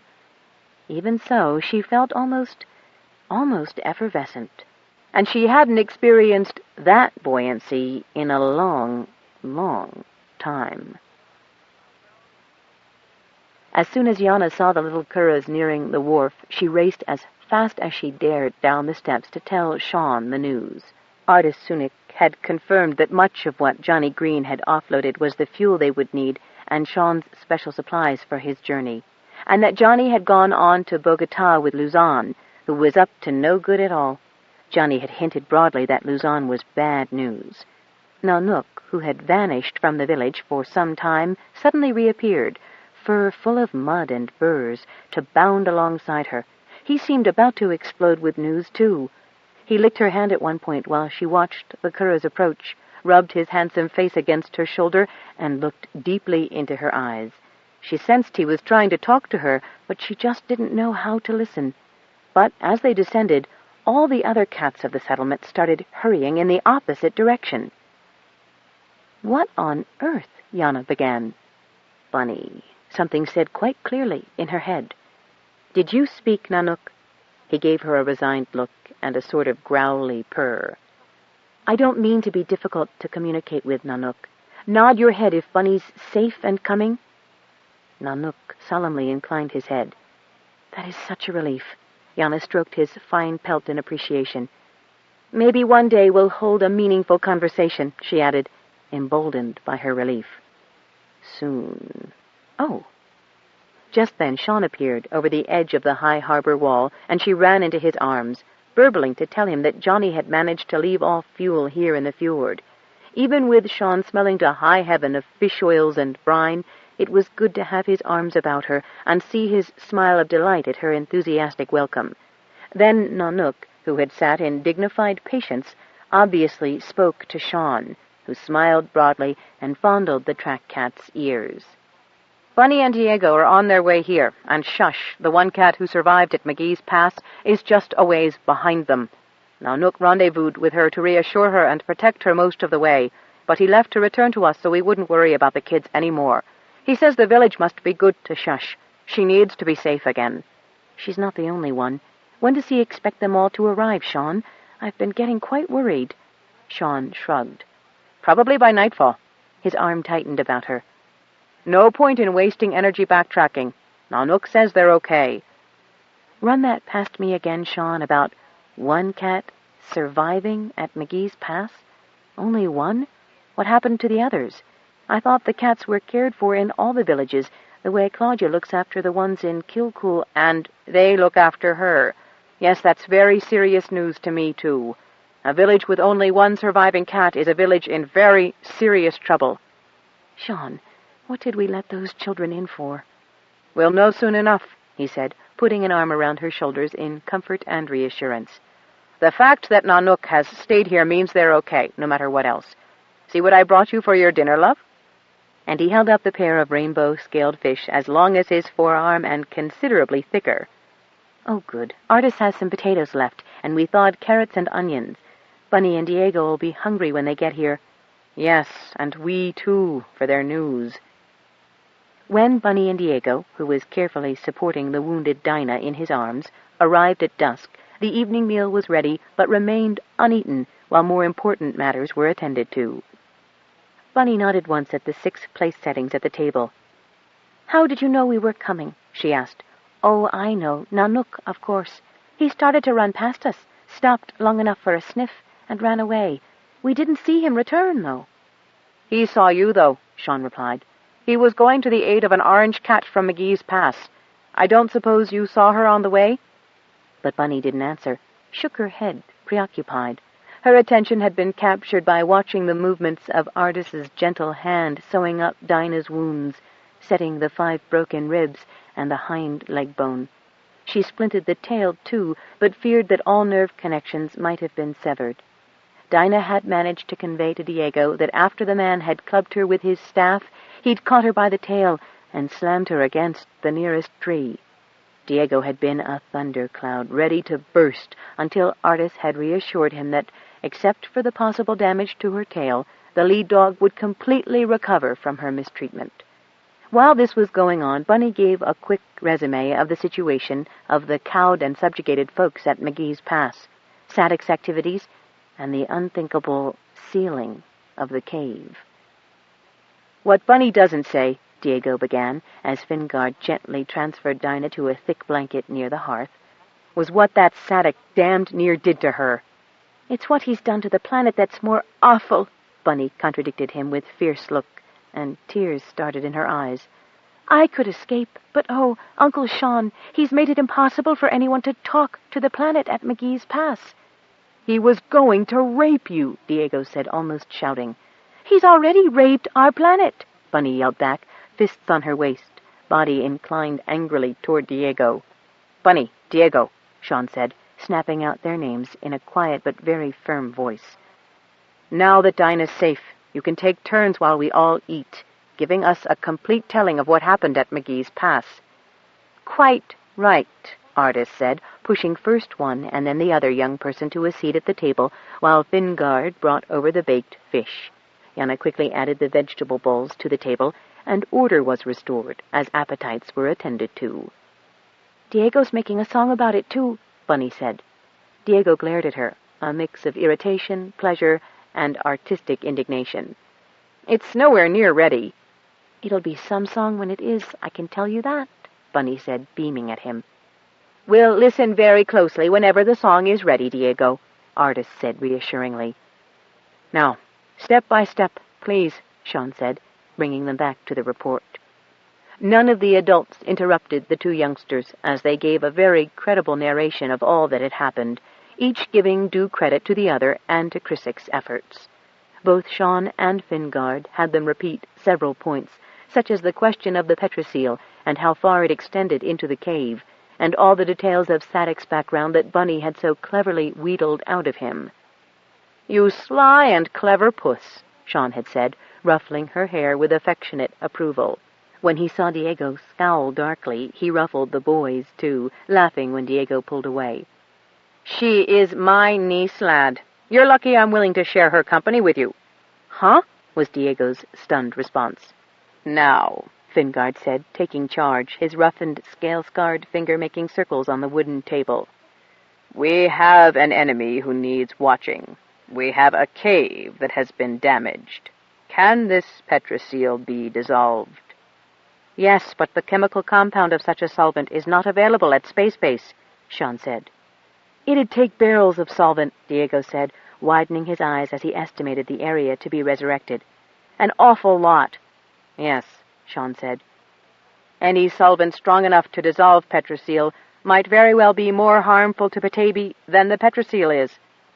If this has been done at McGee's Pass, where the people are just like us, only vulnerable from not having a Shanahy for so long," Ardis said, frowning in concern, "can it have been done elsewhere, too?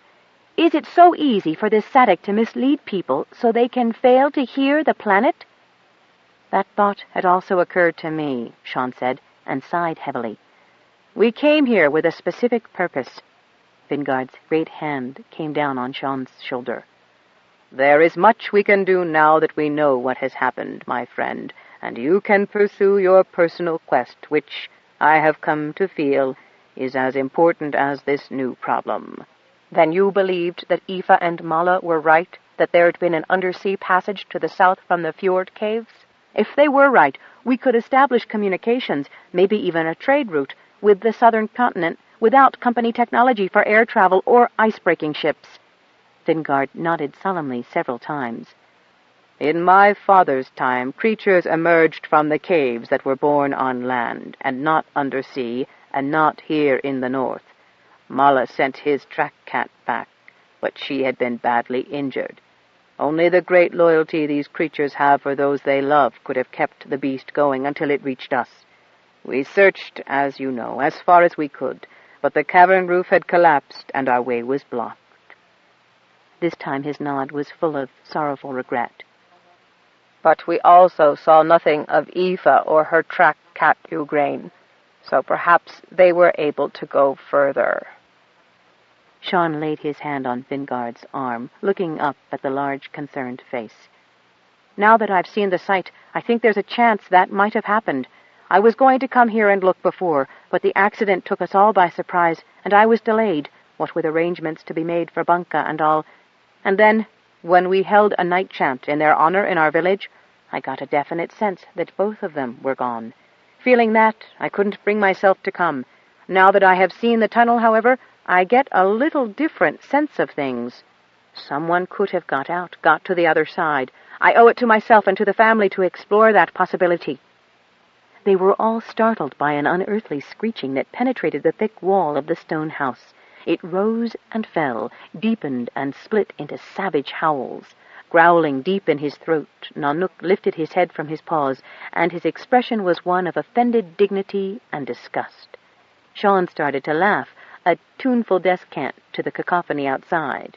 "Why does that awful caterwauling make you laugh, Sean Shangili?" Yana demanded. The noise was ear-splitting. Artis gave a disgusted expression. "The village toms are courting. Not that I ever remember them making that much noise before." Wiping tears from his eyes, Sean managed to control himself enough to explain. "It's Shush." He turned to Bunny and Diego. "The McGee's Pass cat." "Shush made it here?" Delighted, Bunny started to rise, only to have Sean push her firmly back into her chair. "Don't interfere with her right now, honey. She wouldn't appreciate it." And he started to rock with laughter once more. "Sean Shangili, that's not enough of an explanation," Yana complained. Unable to speak, Sean waggled his hand at Nanook, who, with great condescension, spoke to Bunny. Once she got the message straight, she started to giggle too. "Not the pair of you," Yana said. She felt she could use a laugh right now with the rest of them. "Shush was the last cat in McGee's Pass," Bunny said, "and there were no toms for her. I think she's making up for a lot of lost opportunities." "Do they have to do it here and now?" Artis protested. "Now, lass," Fingard said, grinning as he pulled his wife close to him. "You've sounded somewhat like that yourself a time or two when I've returned from a long voyage." Half irate, Artis tried to push her huge spouse away from her, batting vainly at his hands while everyone joined in the laughter. "Never like that, you big oaf!" One more excruciating cry jarred their eardrums, and then there was blessed silence. "Well then," Sean said, "let's turn in and get a good night's sleep. We've an expedition to start." He turned queryingly to Artis. "Oh, Johnny brought all the gear you need and rations for twice the distance," Artis said, flicking her hand to the outside storage shed. Then she rose, gathering plates up as she did so. Yana and Bunny were instantly on their feet, followed almost immediately by Diego. The cottage was very shortly occupied by sleepers, so no one noticed the small orange-striped cat who crept in wearily but utterly fulfilled and curled up near the hearth.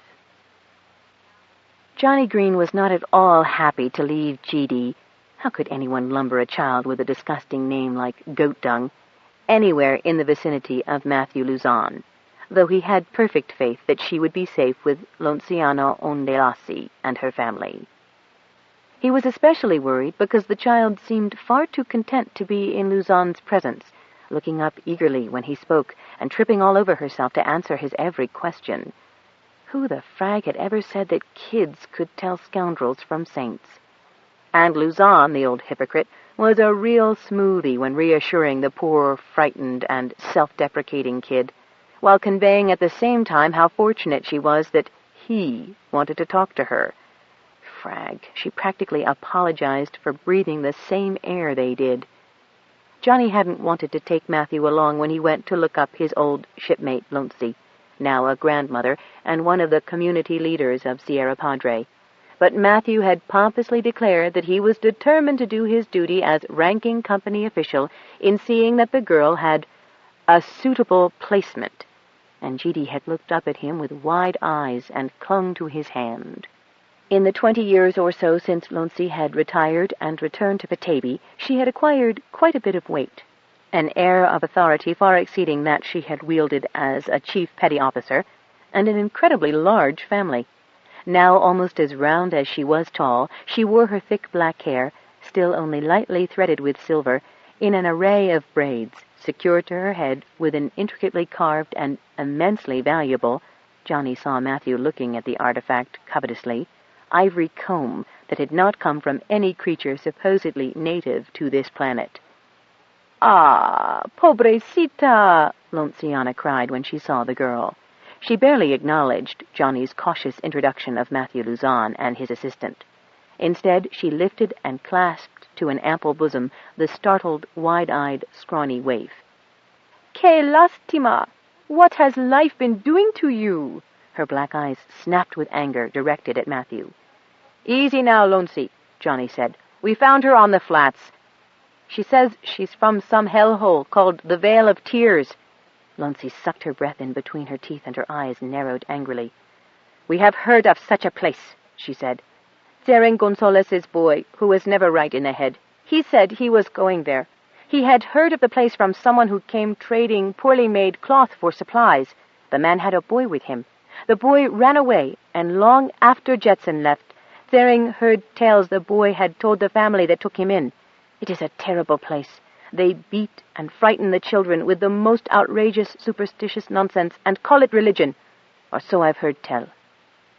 Matthew Luzon looked as if someone had just given him a gift and opened his mouth to speak, but Lonsi had returned to her new charge.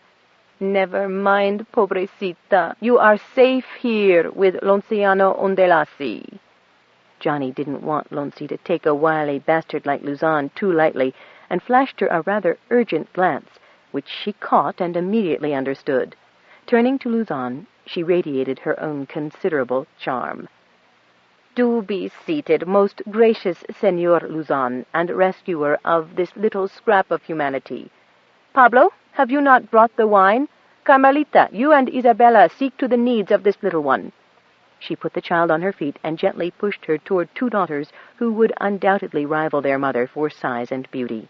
They smiled winningly at the child, who was nearly catatonic with such unwarranted treatment. And how is the niña called, Juanito? She asked Johnny. It took him a long moment to answer, but with Lonsi looking at him so hard, he had no escape. She says her name is Goat Dung. Ay, de mio. And Lonciana's hands went heavenward. Thering did say that they name their young in such a way to shame and humiliate them, but it is beyond my lips to form such a name in front of the innocent ears of my own children. But, mamacita, we know that goats make dung, Carmelita said, giggling.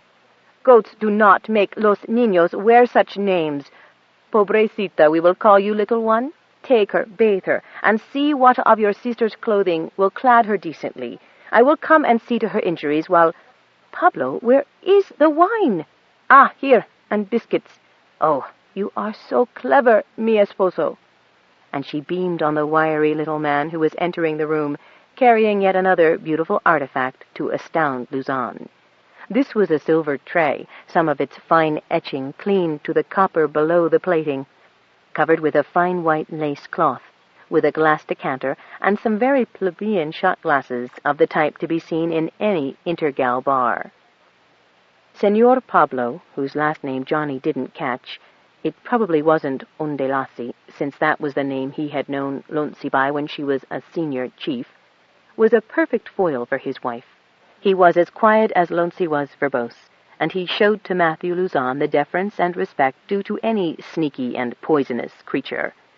Pablo gravely insisted that Don Matthew must take the heavy armchair, so incongruous among the rest of the utilitarian furnishings, and gave him first pick of the refreshments. In his turn, Matthew seemed intrigued by Pablo, who sported a distinguished silvered goatee and sideburns. He was reminded of an extremely valuable painting that he had seen once in a museum on Old Terra. Though Matthew sipped suspiciously at the beverage served him, Johnny enjoyed the resinous flavor that was minor fire in his mouth and left a not unpleasant aftertaste. The biscuits were lighter than Johnny had expected, and sort of cheesy in flavor, which made sense, since there were goats in a pen in the back of the house. He saw Luzon's gaze roving around the room, taking in a number of uncommon objects, like the flute and the beribboned guitar hung over a fine white fur, both well above the reach of small hands. Another object, that Johnny at first assumed to be a goatskin drinking bag with various lengths of pipe stuck from it, was actually a musical instrument, too, as Pablo explained when he caught Johnny's curious gaze, the Basque bagpipes. However, none of them said much, since the noise of Goat Dung's attendants made any conversation difficult, even if Senor Pablo had been so inclined. Braddock looked better after his first sip of the liquor, and was casting a judicious eye on the furs that covered the walls and floor. Lonciana kept exclaiming over this and that, arguing over items of clothing, and demanding others, until Matthew began to wonder just how long it took to clean one scrawny child and dab ointment on a few scratches. He was totally unprepared for Lonciana's dramatic re-entrance with the clean and not only neatly, but flatteringly clothed child. Johnny Green sat bolt upright in his chair as if he were seeing a ghost. "This Nina," declared Lonciana, fists planted on her broad hips, "has been constantly beaten with rods. Her ribs have been cracked on several occasions, and I distinctly feel the thickening of several bones in both arms and legs where she has had fractures. She has obviously been starved all her life, if she has had the misfortune to live in that vale of tears." Lonci spat to one side. "That is not unlikely." Washed and attractively clothed, the child looked even more wan and undernourished. "Now we eat," Lonciana stated. At a clap of her hands, more children appeared from the unseen regions of this incredible house, each bearing elements of the meal and the utensils with which to eat it. Seating La Pobrecita beside her, Lonciana herself fed the child, who did not seem to know what to do with either spoon or fork. Lonci's maternal presence was too overwhelming not to be threatening to Luzon, who began coaxing the girl into describing her home and her companions. "Don Matthew, perhaps it is not wise to remind the Nina of such matters," Pablo ventured deferentially, but Luzon swept aside his objections. "Nonsense, my dear man. Do you know nothing of psychotherapy? Why, the very best thing for the child is to discuss her traumas and her feelings about them, to speak out fully of everything which disturbed her. Only then can she be purged of her fears. Confrontation is the very best medicine in cases like this." Lonciana and the daughters who had tended the child were stunned as she fairly blossomed under his interrogation. Black eyes snapped with concern as Luzon deftly elicited information from the girl. On his side of the table, among the Ondelasi boys, Johnny lost his appetite watching Luzon, who, despite all of his protests of horror and sympathy, obviously was being fed exactly the kind of dirt he had hoped to dredge up. The man's ill-concealed relish of the child's story turned Lonci's savory meal into bile in his mouth. Well, he'd done what he could and found the child safe harbor. Luzon could question all he wanted, but he wouldn't be able to force the child away from Lonci and her family any more easily than he would be able to force her away from Johnny.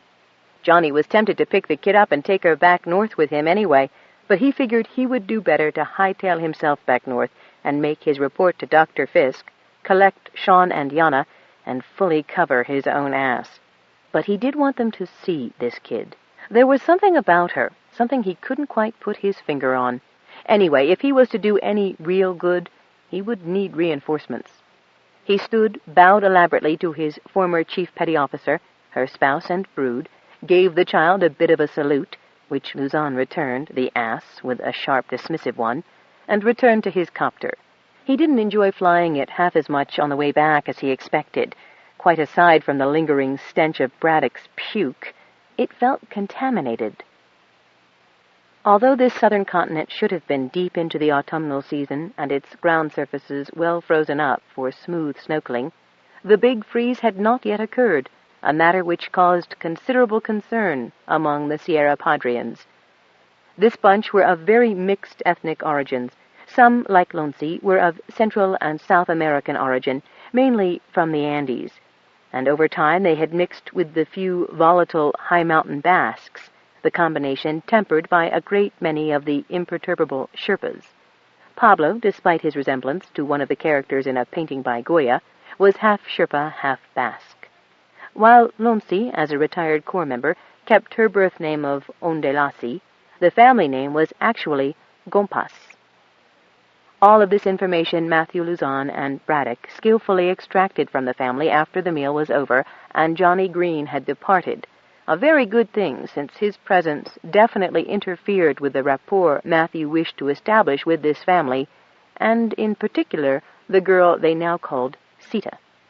One thing that particularly excited Matthew was that the girl in no way resembled any of the Gompas Ondelasi family, nor could he see her gray eyes and light hair as placing her among the African or Afghani residents of this sector. No, she belonged to a different ethnic group than he had seen down here thus far, and he was eager to learn if others at the Vale of Tears were as different, both in appearance and outlook, as she seemed to suggest. He took polite leave of them that night and spent all the next day, with only Braddock to help him, trying to find alternative air transport. Finally, he settled for a snorkel. He was warned that since the thaws of autumn had lasted unusually late this year, and winter was not yet fully upon the continent, they might require many detours. "Planet should be colder in the high country, though," granted the man who rented them quite a battered machine. Luzon suspected that the man had no right to have access to one at all, and, to add insult to injury, he charged them a large enough deposit to buy a small space station. Matthew smiled sourly, but paid, knowing he could easily confiscate the machine if he so desired. But just now he desired to keep a low profile. In his preparations, he had already gathered that Sierra Padre would be as fruitless as Bogota in his quest for those who didn't speak of the planet, or Petaybee, as if it were a friend or neighbor, or possibly a close relative. Such superstitious idiocy. He had high hopes for the girl's shepherd howling, however, whose nonsense was no less superstitious, but in a more useful vein for Matthew's purposes. Once provisions and other appropriate gear had been acquired and stowed in the machine, Matthew awaited the moment to acquire the final piece in this phase of his investigation. The girl played right into his hands. While the other children in the huge woman's huge family played at building a snow fort from the new snow of the night before, Goat Dung, he at least would give her the proper name bestowed upon her by her culture, sat alone beside a spindly birch next to the pen containing goats. Maybe there was more to her name than just a convenient identity.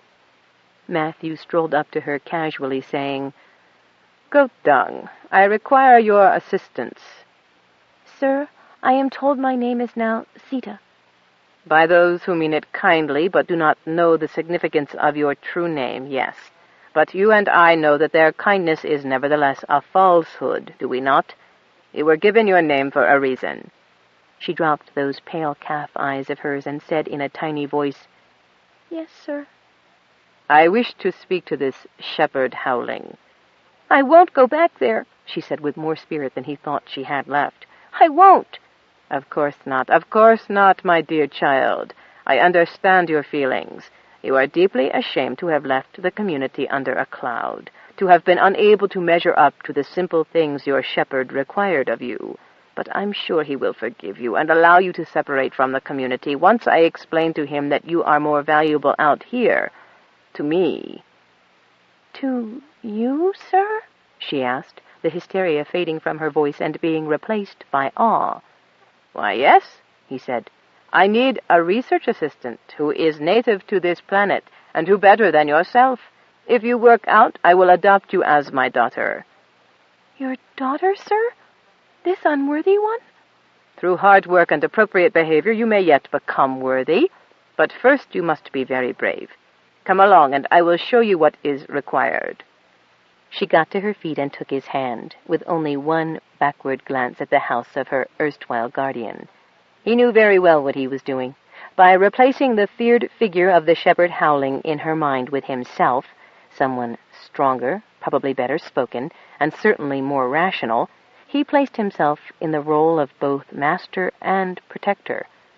Oh, yes, she would certainly obey him as unquestioningly as she had ever obeyed her. He smiled at the quaint crudity of the primitive notion. Betrothed. On the way back north, Johnny radioed in a coded report to Whitaker Fisk, along with an inquiry about the clouded big cat that had kept G.D. company. It wasn't like any track cat he'd ever seen. He received a terse acknowledgment. "Received and acknowledged. I designed no such cat. Ask Shangili. Happy buzzard watching. W.F." When Johnny finally stretched his legs at Harrison's Fjord, Sean, Yana, Bunny, Diego, and Nanook had already started on their journey down the cave that had swallowed up Bunny's parents 12 years before. The presence of Liam Maloney's lead dog sleeping by the fire in the Sunnick's house naturally resulted in Johnny being brought up to date on all that had happened at McGee's Pass.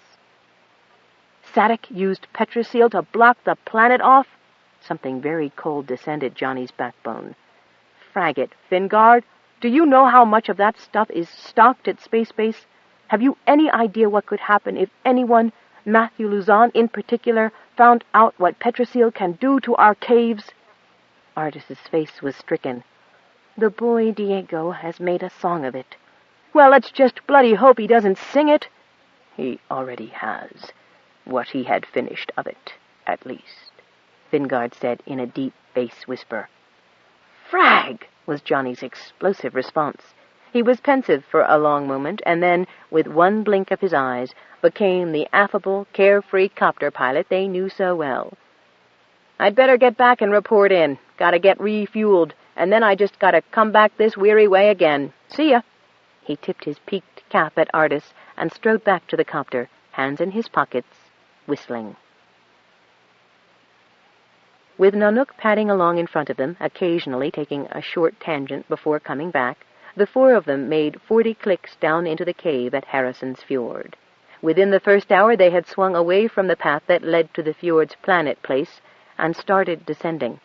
The slope was fairly steep at first, but soon began to have an easier gradient. Once the luminescents lit their way, they had no need of the artificial handbeams, and carefully stowed them away. "This isn't at all like the other caves I've been in," Diego remarked when they reached the easier gradient. "I doubt you'll find two even vaguely similar," Sean said with a smile. "Have you been in all of them?" "No, I haven't. That'd take a lifetime, I think," Sean replied with a grin. "My grandfather found the first one, more of a cleft in the rock than a real cave. He knew, of course, that there were cave systems just under the surface.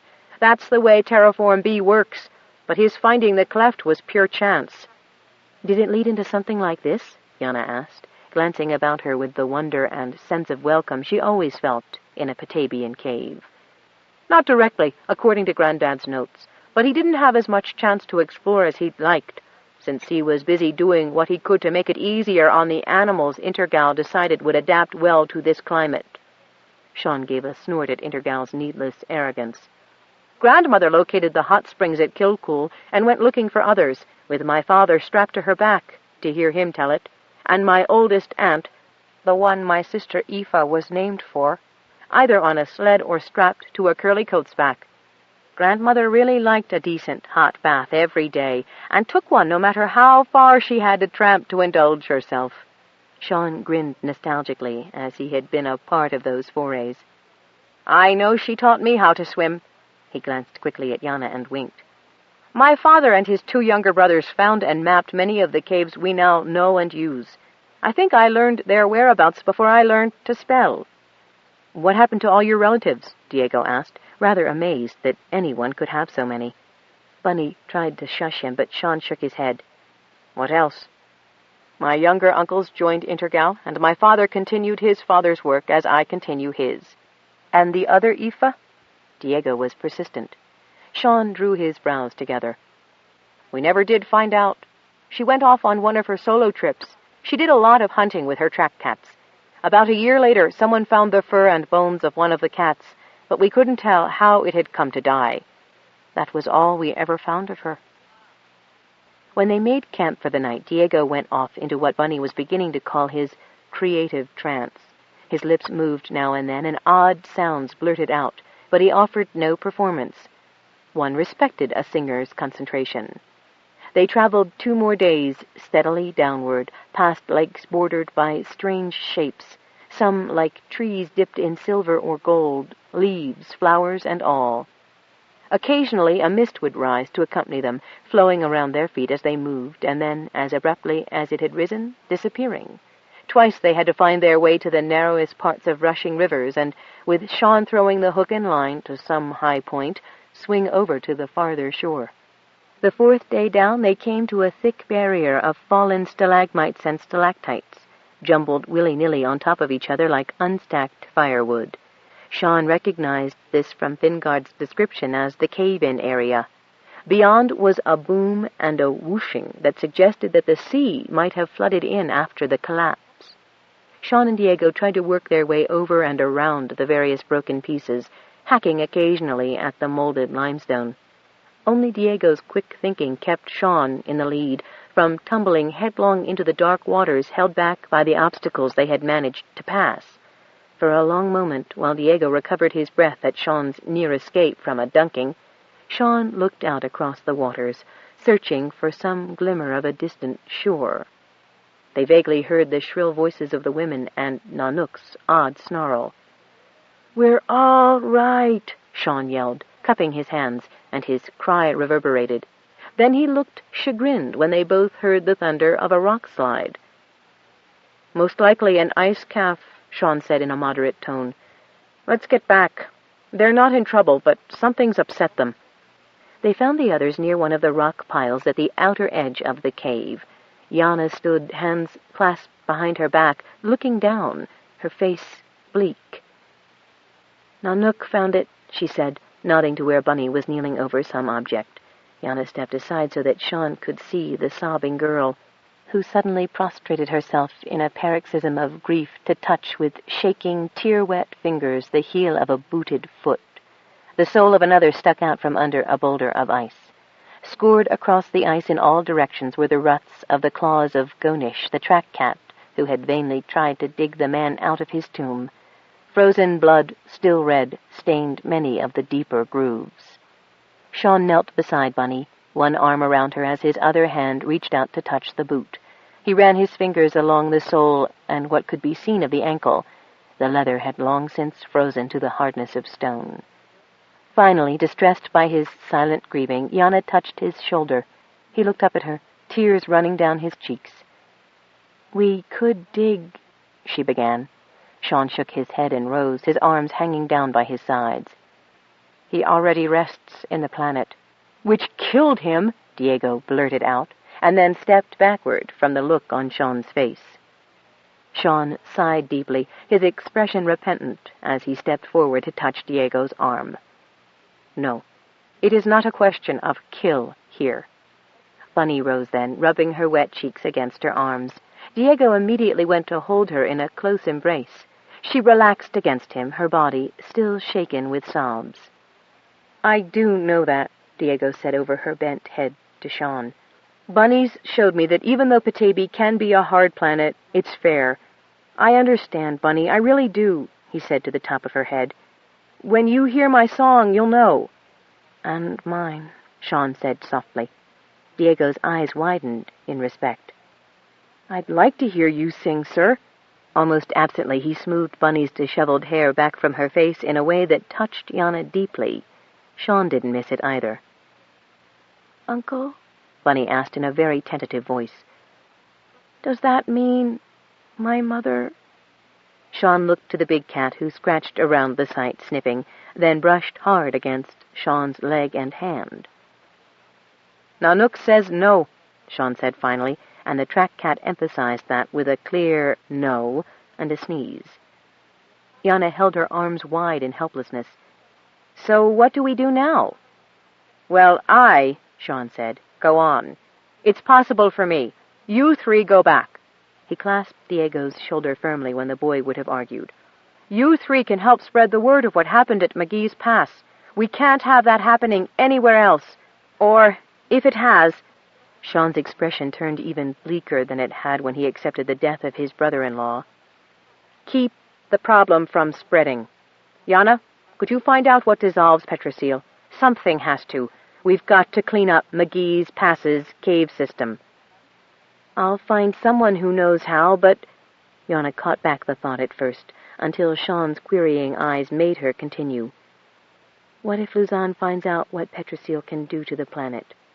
"All the more reason for us to know how to clean it up. But the people, especially those who are with us already, must be warned so they can protect their places, with their lives if necessary." "You can count on us, Uncle Sean," Bunny said, standing upright in Diego's embrace, her face stern with resolve. "I know that. Now, let's eat and get some rest," he said, adroitly guiding everyone away from the ice mausoleum.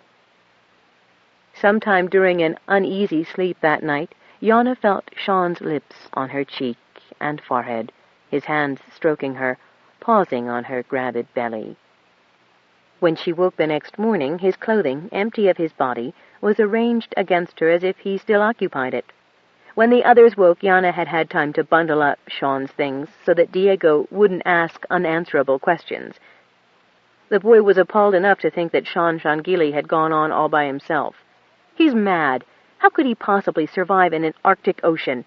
I don't understand you, Bunny. How can you just sit there eating breakfast as if this was just another day, when your own uncle—" "My own uncle has ways not possible for us," she said equably. "What did he do? Call a tube whale for a ride?" Diego asked sarcastically. Yana and Bunny exchanged glances. "Something like that," Bunny said, gnawing on her jerky meat. "I've seen him do it," Yana said, seeing that Diego was working himself up into quite a state. "You know he's got away with animals." "Yes, but he's left Nanook here." Nanook gave Diego a long and measuring look, and a soft, soothing sound started deep in the track cat's belly, half purr, half reassurance. "I just don't understand you people," Diego said, throwing his hands up in the air in resignation. "You're getting closer, though," Bunny said. She smiled up at him and patted the rock beside her. "Sit and eat. We've a ways to go today, and you've got to finish your song before we get back to Harrison's Fjord." "You've one to do too, you know," he snapped at her. "Diego," Yana snapped right back, as she would to an insolent trooper. "Sorry," he muttered, and sat down and gnawed his anger away on his own strip of jerky.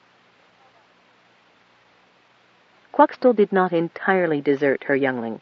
The airship was similar to other machines she had expertly dodged before. They often held people who had proved dangerous to her kind. She followed it on swift paws, venturing perilously near to a human place, and there, on a hillock overlooking the habitations, she found herself a place where she and the home seemed as one, and watched and waited. She did not see where the youngling went, but she saw when the airship flew into the sky again, carrying only one of the men with it.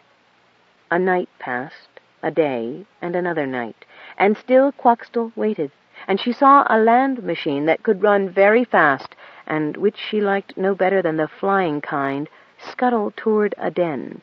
A man climbed out of it, and she recognized him as the white-tailed one of the bad scent. He walked to a place where young ones were playing, and there, so still that even Quaxtell's searching eyes had not spotted her, sat the youngling, small and still as the tree against which she waited while the other human cubs frolicked in the snow. After a time the youngling rose and followed the white-tailed one to the land machine, which Quaxtell saw contained another man already, and many objects. The machine sped out of the town, past the hillock where Quaxtell waited, and back out toward the plains. Quaxtell knew, without knowing how she knew, that the man was taking the youngling to that place from which she had escaped. This seemed foolish to Quaxtell, foolish of the white-tail to take the youngling back to where she obviously did not want to be, and foolish of the girl to go. It did not make sense to Quaxtell why the girl would return to the bad place she had fled. Therefore, since it did not make sense, it could not be true. Therefore, the child did not wish to go back. Therefore, the men did not have the youngling's best interests in mind, and such interests were once more protected only by Quaxtell. Therefore, Quaxtell followed, keeping to cover when she could, and traveling faster and more quietly than the cloud shadows she resembled. Side 5, Power Lines, by Anne Mccaffrey and Elizabeth Ann Scarborough. Continuing on page 166. Luzon headed in the direction of the Vale of Tears, right into the rising sun, which, despite the snow-glare goggles he wore, made driving very difficult. The girl had been very little help, being too ignorant to know the use of a map. She could simply point out the general direction she had been traveling when he had first seen her with the cat. He hoped she would be of more use later. The child spoke not at all now, crouching in the pull-down jump seat behind him, her ragged, nailed fingers clutching the safety webbing as if her life depended on its protection. That annoyed Matthew, who considered himself an extremely capable driver. He fixed his gaze on the so-called track he had to follow, while Braddock kept his eyes glued on the compass when the terrain made it necessary to detour about obstacles even the sturdy Snokel couldn't run over. Only once did the girl make a sound, a sort of half-stifled cry of relief. "What was that all about, little one?" he asked, trying to sound as benign as he could. Nothing, gracious sir," she said, and he had the vague impression that she had to turn her head back to the front to answer him. He glanced in the mirror, but could see nothing but snowy plains and patchily covered mountains behind them. "It must have been something. You haven't said a word since we left. Are you not happy in my company?" "You are gracious, sir." "Then share your thoughts with me." "Oh, sir, I'm most definitely not worthy to share anything with anyone. It was only that I saw a pretty shadow." Matthew immediately knew that for a prevarication, as he could see nothing anywhere that might qualify as a pretty shadow. Because he didn't wish to drive the timorous girl so far into her shell that she would be even less communicative than she was already, he let the matter drop. It took 4 days by snorkel to reach the Vale. Goat Dung rode in misery, and, when she was allowed, in silence. The journey was much for her as sleep had been in the Vale, a respite, a brief time away, but always with the knowledge that she would wake within the Vale. She was not traveling with Dr. Luzon because of his promises to free her, to adopt her. No, she knew better than to hope for such things, and besides, she was not the sort of person that anyone thought important enough to keep their promises to. She rode with him because she knew, as she had always known, with a dull, dreading certainty, that sooner or later she would end up, back in the Vale. When she had been with Quoxtall in her home, she had for a time hoped to be free. With Quoxtall, who was free above all else, it had seemed reasonable to hope for freedom. As soon as she was back among people, even happy, laughing, squabbling people who were too ignorant to know that she did not deserve their pity, people who surely lied to pretend they were able to care about her, as soon as she was with them, she knew she was destined to return to the Vale. And who better than Dr. Luzon, who was like and yet unlike the shepherd Howling, to take her there? He did not strike her or try to touch her dirty secret places. He did not, in fact, seem interested in her at all. The only harm he did was to batter her ears constantly with questions about the Vale, about the shepherd, about the wisdoms and the great monster. He battered her about Quoxtall, too, but she would say nothing of the big cat, even to Dr. Luzon.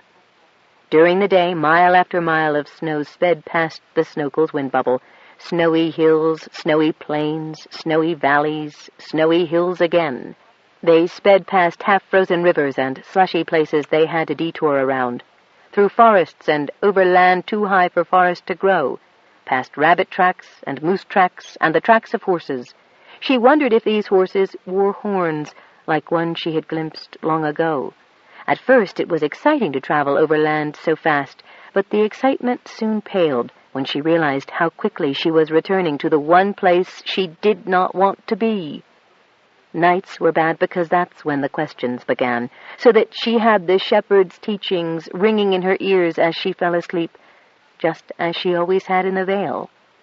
Only one piece of knowledge made all bearable, something only she knew, that just behind the hill, or hunkered down in a nearby bush, or back in the trees, or watching from the rim of a valley, a lone, clouded shape vigilantly followed and stood guard at night.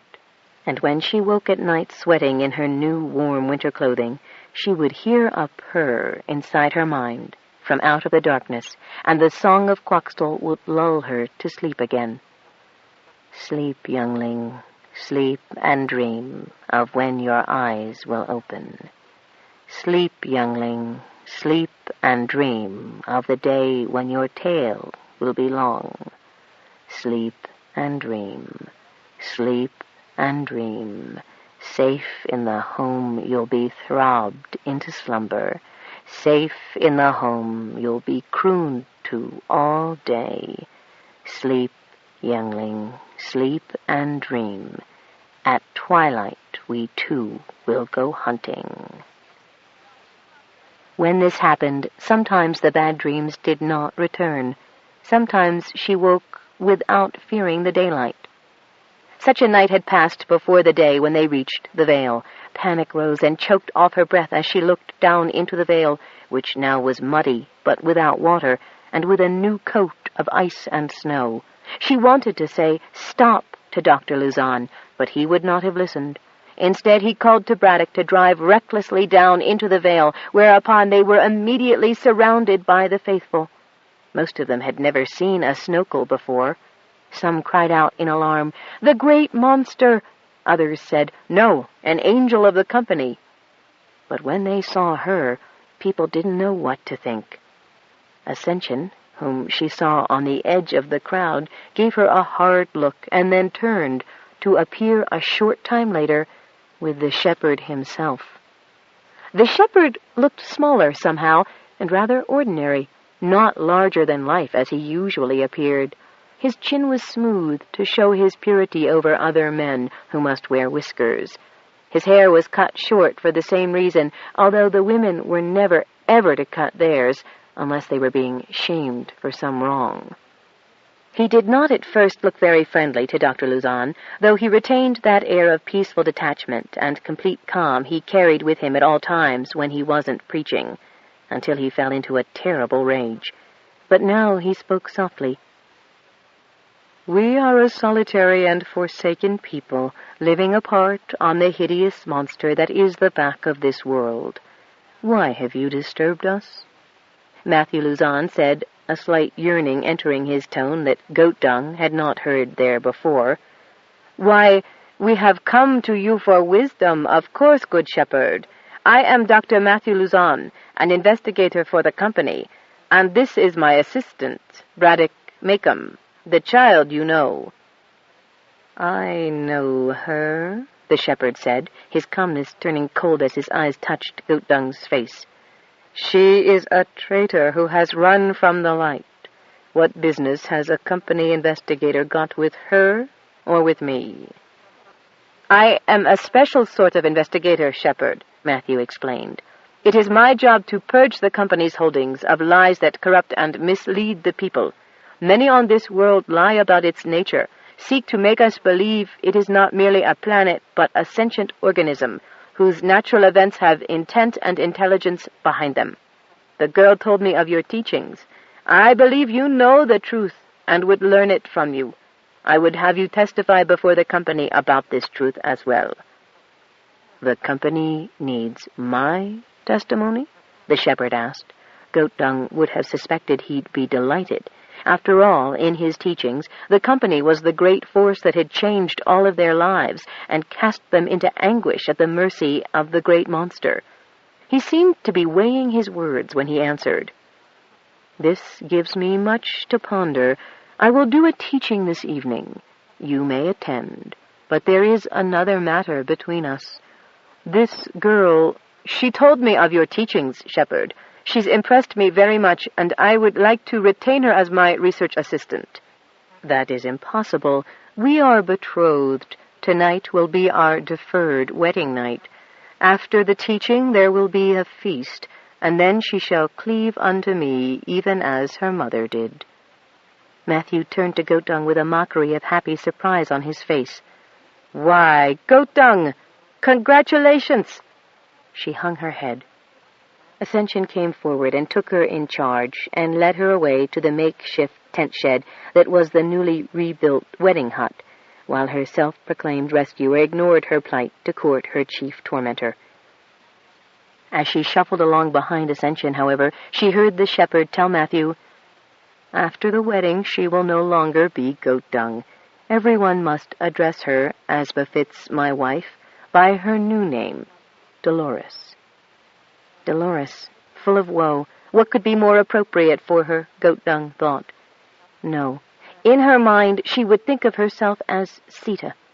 She allowed herself to be dressed in the ceremonial taking gown, the cloak-like gown that all of the chosen women wore when the shepherd took them to wife. Once garbed, she was left alone to wait hopelessly for her wedding, until there were shouts from the far end of the vale, and in her mind she heard Quaxtle's voice saying, "Another one comes. Fear him not, but treat him well, and care for his wounds. On his safety depends your own and mine, and that of all the people, for the home loves this one well." 11. Yana, Diego, and Bunny were recovering from their often treacherous uphill climb back to the cave entrance at Harrison's Fjord. Artis told them they had missed Johnny Green's return, so they spent 2 more days anxiously waiting before his copter set down again. They ran out to meet him, ducking under the still whirling rotors. He looked very tired, as if he hadn't slept in days.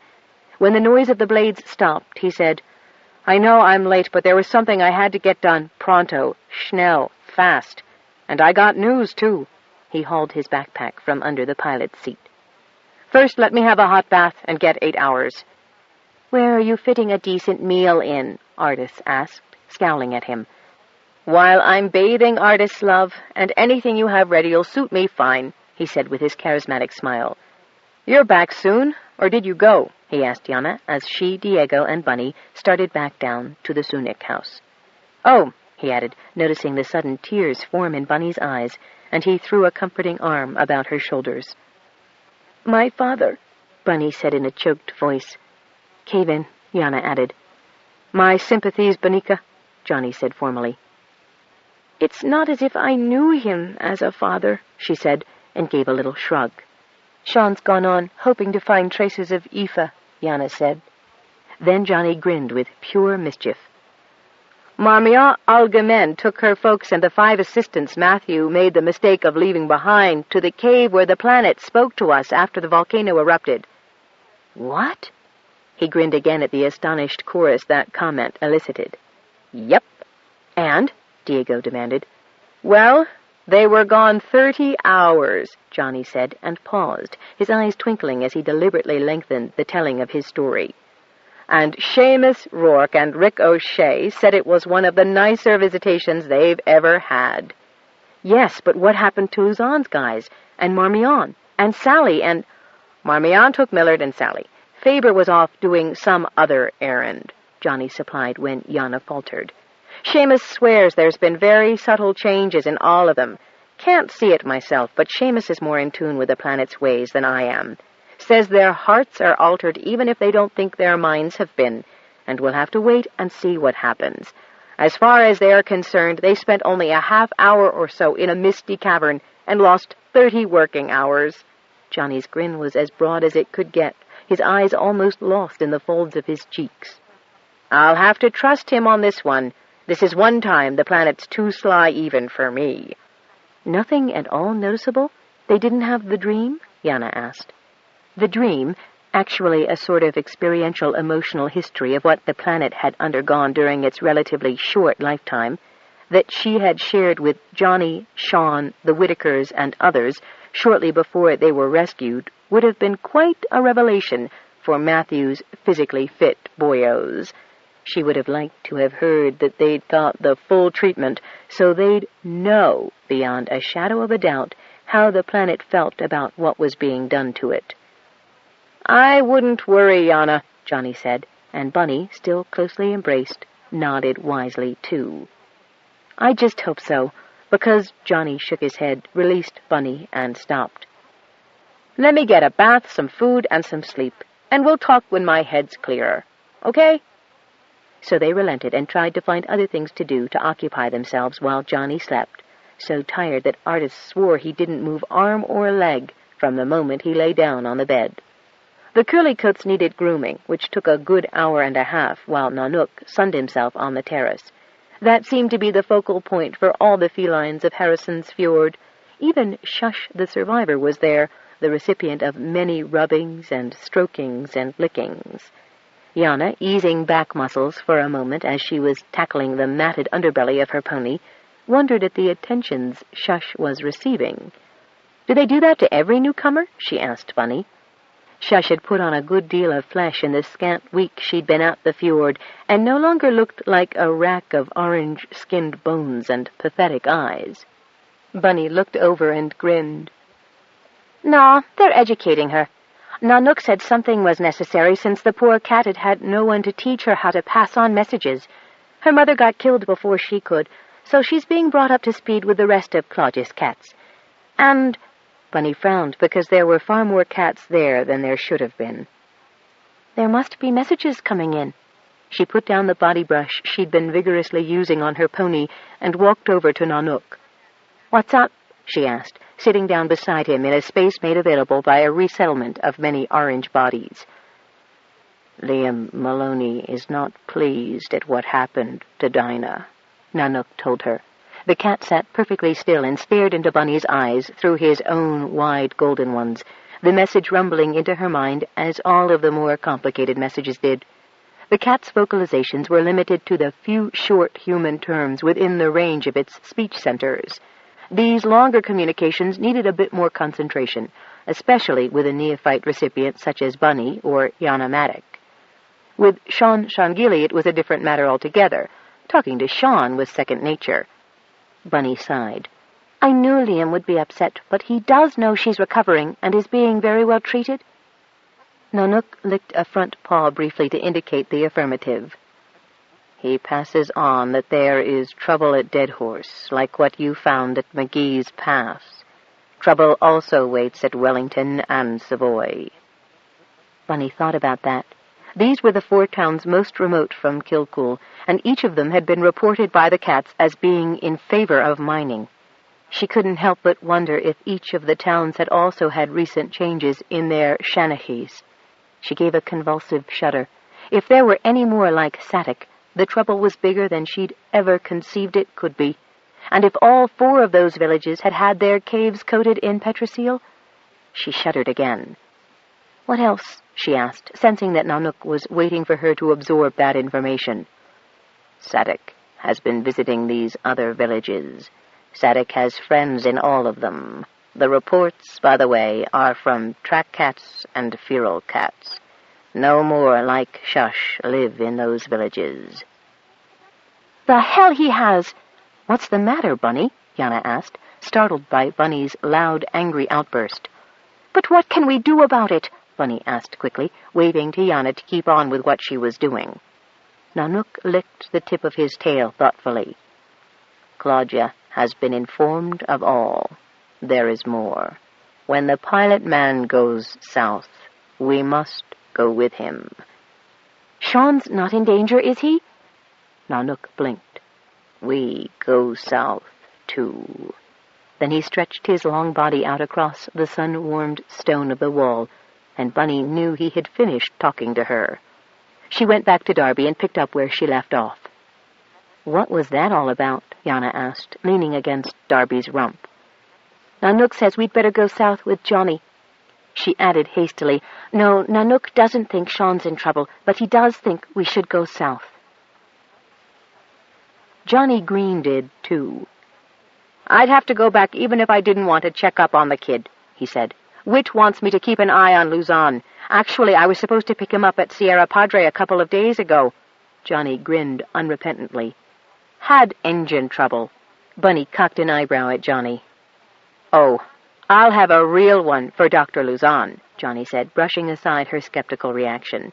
But I had a sudden premonition, and since I've rarely had one that strong before that didn't turn out that I should have listened more closely, this time I did. So I called in a few favors and sorted the problem out, just in case.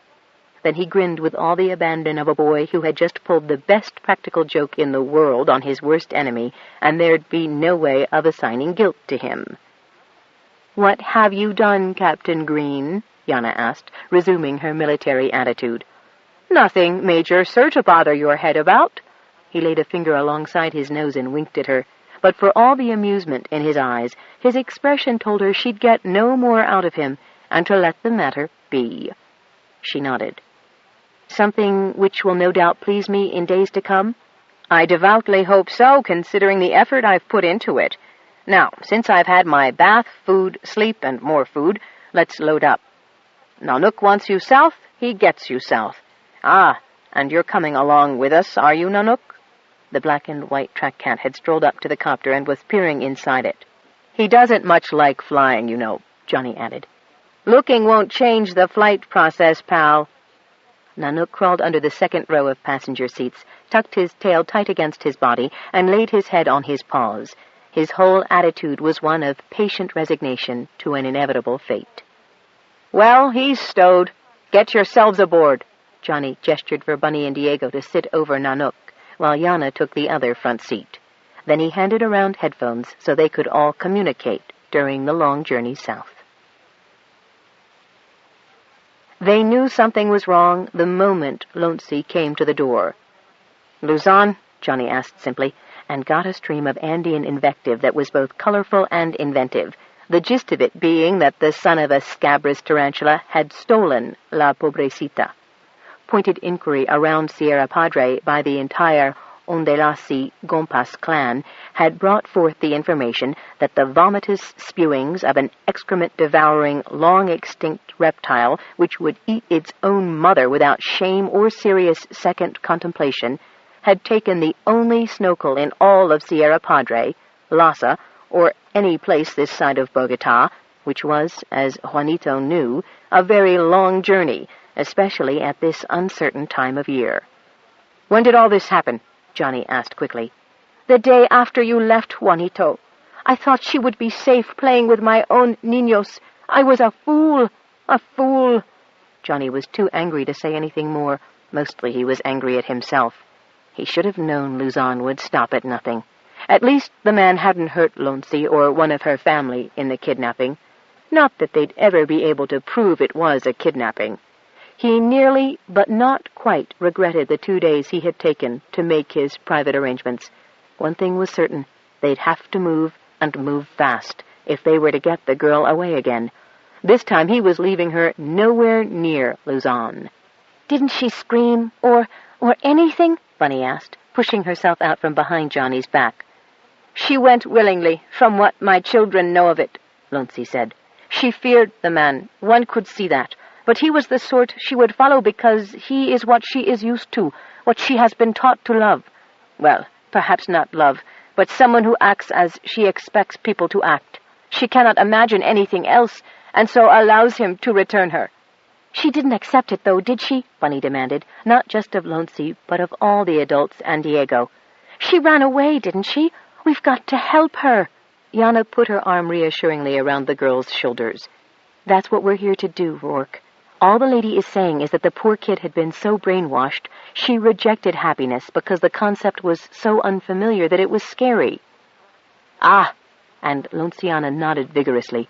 "You have said it. But come, enter. The evening meal is prepared, and you must eat. You will never find this secret place from which she comes in the darkness. Also, you must tell us all that is happening to bring such a planet-defiling, dung-sucking leech as this Luzon to our world, and we must sing together." "Our timing's great, kids," Yana said, trying to inject a little bravado into the currently demoralizing state of affairs. "We may have a song or two to pass along ourselves. Was anyone from this village at Bremport?" Lonsi's eyes brimmed suddenly, and Yana understood the term dolorous as she never had before. The woman's chins trembled, and her mouth contorted with sudden grief. Yana would have touched her arm, but Pablo was already there, his small frame supporting his wife's larger one like steel scaffolding. "Our second son, Alejandro." To Yana's count, that made the last of those from Petaybee who had died in that incident. She heaved a sigh of relief and allowed herself to be escorted into the house. "Hey, a guitar!" The exclamation burst from Diego's lips, and then he flushed, realizing that his excitement was not quite suitable following mention of those who died at Bremport. "You like guitar?" Lonciana asked, her whole expression brightening. "Do I like guitar? I've been trying to make one." Diego reached into his backpack and brought out the neck he had been so patiently shaping. "Que hombre!" Lonciana embraced him as if he were a long-lost friend. Diego, momentarily engulfed by her, grinned, more with acceptance of her enthusiasm than embarrassment. They ate first, of course, and various young Ondelasi Gompases were sent to inform the entire village that there would be a special singing this evening. Too late to make it a latchkey, but certainly there would be blurry and a bite or two to go down with it. "I thought blurry was Claudia's specialty," Yana commented as she washed up before dinner. Johnny grinned. "The North doesn't have a corner on the market of all good things, Yana. Had you come up from the ranks as I did, instead of training at an officer's academy with so few Petaybee candidates, you'd have learned something of the joys of comparative Petaybee blurry drinking. Every time Lonsi returned from leave, she used to bring back a stash. Old Armadillo is what we nicknamed her recipe, because it armors you so well against the slings and arrows of outrageous fortune. The spice she uses gives it a little more kick than the mulled cider kind of thing you get up north." Bunny, who was watching Pablo demonstrate to an enraptured Diego first the techniques of playing the guitar and then the sound made by the bagpipes, said, They have more than a few things down here that we don't have up north." Lenciana did something with a mess of beans that Yana, sensitive now to such subtleties, would have given her right big toe to discover. It was tasty and filling, satisfying even their hearty appetites. Immediately afterward, the table was dismantled and taken out of the main room, and chairs, benches, stools, and odd crates were placed about the room. The guitar came off the wall again, and Yana identified one round object with jingling bits fastened in its lip as a tambourine. Lenciana was busy in the kitchen end of the house, mixing the blurry with the help of her eldest daughters, while Pablo, Johnny, and the older Ondelasi boys began to greet the visitors as they began to pour in. Once again, Yana wondered at the way a small Petaybee house could seem to expand infinitely to contain so many people. Eventually, there was only a small space around the high stool that had been placed in the center of the room for the singers, of which Yana was one, and probably the first. Bunny and Johnny both kept her mug as well as Diego's full of blurry once Diego announced that he had his song, too. Yana missed Sean desperately, but Johnny took her to the stool and settled her on it, taking the mug when she drained the last of the blurry. "This is Major Yana Maddock, who is at Bremport, and who is now one of us," Johnny began simply. "She has a song for you." Silence has different qualities, Yana knew, from the absolute one she'd not heard on her few spacewalks to that of expectancy, either a hopeful or happy one, or a mean and miserable, show-us-your-stuff kind. This was expectant and almost reverent. That startled her so much that she began to sing to stop what her ears weren't hearing.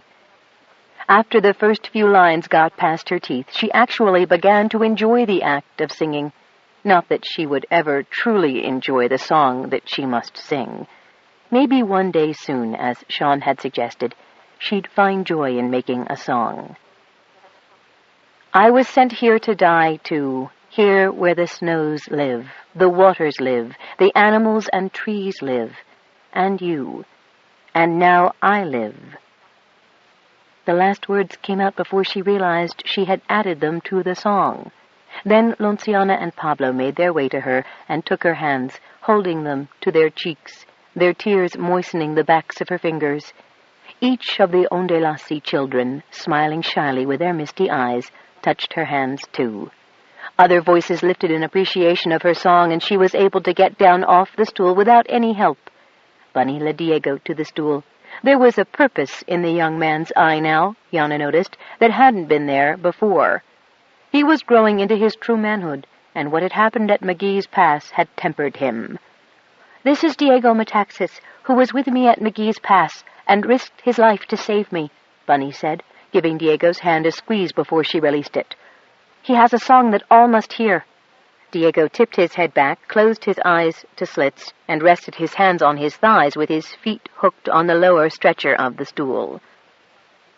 "Deep is the place of communion, where mist and ice and stone are warm with what is more than friendship, more than father or mother love, with nurturing and understanding. We all treasure this place of communion.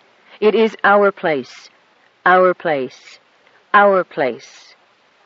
His voice, now firmly baritone, raised to the top of his range and intensified as he repeated the phrase.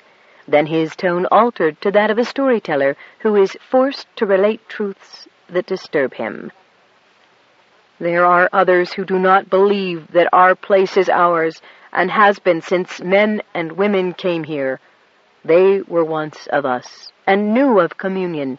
They left, and in their years of leaving learned much of evil and selfishness and unsharing, uncaring, unkind, self-seeking, self-helping, self-first and always. Having knowledge of things that bind and score and cover, they have returned to make evil what was good." Again his voice changed, colored with a bitterness that made Yana twitch uneasily, a bitterness that roused all his listeners. "Why steal what is ours for no purpose but to keep it for only one? Why deprive the many of communion and hope and peace in times of worry? Why bury truth? Why bury our planet alive?" Gasps of horror greeted that phrase, but Diego did not falter. "For it has been buried alive, screaming unheard at McGee's Pass, the stones smothered, the roots strangled, the soil smothered, white death like your snowskin from one like but unlike a son. What son wishes death to his father? What son demands honor unearned? Women raped, and villages frightened, and deprived of their place of communion, and the gentle mists that heal, the gentle touch that soothes, the spirit that nurtures us, all of us." Diego's song roused the indignation of every listener that evening. Bunny was so proud of his song and his singing, she almost vibrated. Then, when he had rested from the exertions of his singing, both young people related what had happened at McGee's Pass, and described Sadek's treachery. Well and truly blurred, Yana was still quite conscious of some of the discussion that went on late into the night, to the accompaniment of guitar, fiddle, flute, tambourine, maracas, and castanets. But she, Loncy, and Johnny, possibly Bunny too at one point, had decided that the most important thing they could now do was rescue La Pobrecita from shepherd howling. From Lonciana's description, the man was worse than Sadek, but only marginally, if he insisted on marrying a prepubescent child when he already had 4 or 5 wives. Yana had been well drilled in leaving alone the customs and mores of indigenous populations. But she was not indigenous, and the whole concept of forced wifehood was abhorrent. That night they pieced together what La Pobrecita had said and came up with a fair idea of where the Vale of Tears might be, judging from where she had been found, how long she said she'd been traveling, and from what direction. By Johnny's reckoning, the place should be a valley set in the Sierra Padres, somewhere near the head of the Lacrimus River. Given decent weather, they should have no problem flying right to the place. And if they met Luzon, at least 2 of them could give chase on the Snow Cub, a 2-person snokel that Johnny had fit handily in the cargo net. 12. Dr. Whittaker Fisk received the coded messages from Johnny Green with concern and no little dismay, particularly the second one, the one Johnny sent him after he first returned to the north. He had quickly approved the pilot's scheme and given him all due assistance. By calling in a few personal favors owed the pilot and promising the supply sergeant R&R to the tropical planet of her choice, he had ensured that all Petrosil available at and to space base had been urgently requisitioned elsewhere. At Johnny's suggestion, the Petrosil cans had been emptied into a single tank for immediate shipment, while the empty containers still labeled Petrosil had been filled with the last consignment of white paint, which was rarely used on Petaybee except for camouflage purposes. However, between implementing Johnny's scheme and work at Space Base, he had been too fully occupied to be able to return to Claudia to warn her of the grave implications of what had taken place at McGee's Pass. He was concerned about how Claudia would take it. She was an amazing woman, unconventionally beautiful, intelligent, wise, and kind, but she felt everything that happened to Petaybee personally. Maybe if everybody did the same, there wouldn't be any problem, but even after his experience in the cave, he still retained a detachment that kept him from that sort of bond with what he had once thought of as the creation of his family. He did, however, feel a bond with Claudia, a closer one than he had felt with anyone in a long time, including, maybe especially, his own son. He walked into Kilcool the morning after Green's second transmission. The river was down a bit, now that much of the initial thaw had already taken place, but it was still full and fat with water. He knew Claudia wasn't at home before he knocked on the door. No cats in the windows, on the rooftop, or perched on the various objects in the yard. He peeked through the open door into the neat, empty house and looked down Kilcool's one muddy street. The town seemed even more deserted than it had before. He called Claudia a couple of times, but when he received no answer, he strolled down to Yana Maddox's place. There, at least, her cat Marduk sat on the stoop and sprang up as if it had been waiting for him.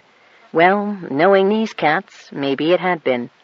At that point, the door of the house across the street opened, and Frank Metaxas poked his prematurely white-haired head out. The man's speech was still a little slow, but he was a far cry from the wreck he had been only a few weeks earlier. "How's it going, Frank?" Whit asked. "I hate being stuck here," Frank told him. "You heard anything of my boy?" "Matter of fact, I did," Whit replied affably. "He's doing fine. Been a great help to everybody. Say, you haven't seen Claudia, have you?" "She went out to the springs, I think. Marduk there," Frank nodded at the cat, "knows the way, though you'll have to walk. All the Curlies are carrying the people to visit the neighbors." Visiting the neighbors was the term the Kilcool people were using to describe their mission to the other villages. Whit wasn't overly surprised. After all, these people were half descended from the Irish, who had described their own centuries-old guerrilla conflict as the Troubles, and a massive international war as the Emergency. He followed Marduk through knee-high weeds that had been lying in ambush under the snow, waiting for the thaw.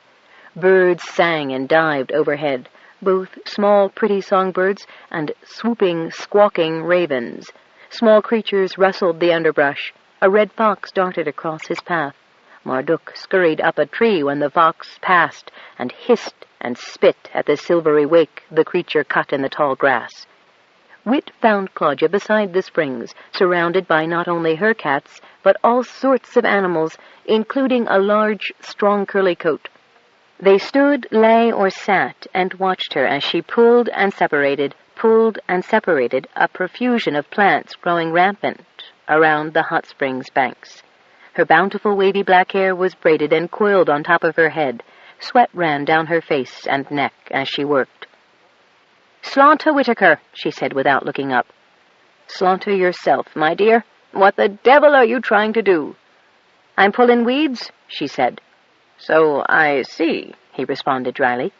"Are you just pulling these particular weeds around the springs, or did you plan to personally defoliate the entire area between here and Kilcool?" She stood up, hands planted on her broad back. "Just these," she said, smiling. "I could use a hand. I'm kinda in a hurry." "Be glad to. I'm afraid, however, that I've come as the bearer of bad tidings." "You going to tell me about that guy that sealed up some of the communion places, silenced the planet and fooled all those people at McGee's Pass and so on?" "Well, yes." "Yeah, well, I heard about that." "You did?" he asked, dumbfounded at first, and then shaking his head as understanding set in. "Of course. I suppose your usual informants told you." "Kinda. It took the cats a long time to find out, because he killed all but one of them. But that one got word out to mine, and they told me. They say he put some white junk on the inside of the cave that fuses the rock, stuff they use to shore up walls in mines." "Yes, Petrosil. Johnny Green also reported that to me. It's very bad news, Claudia.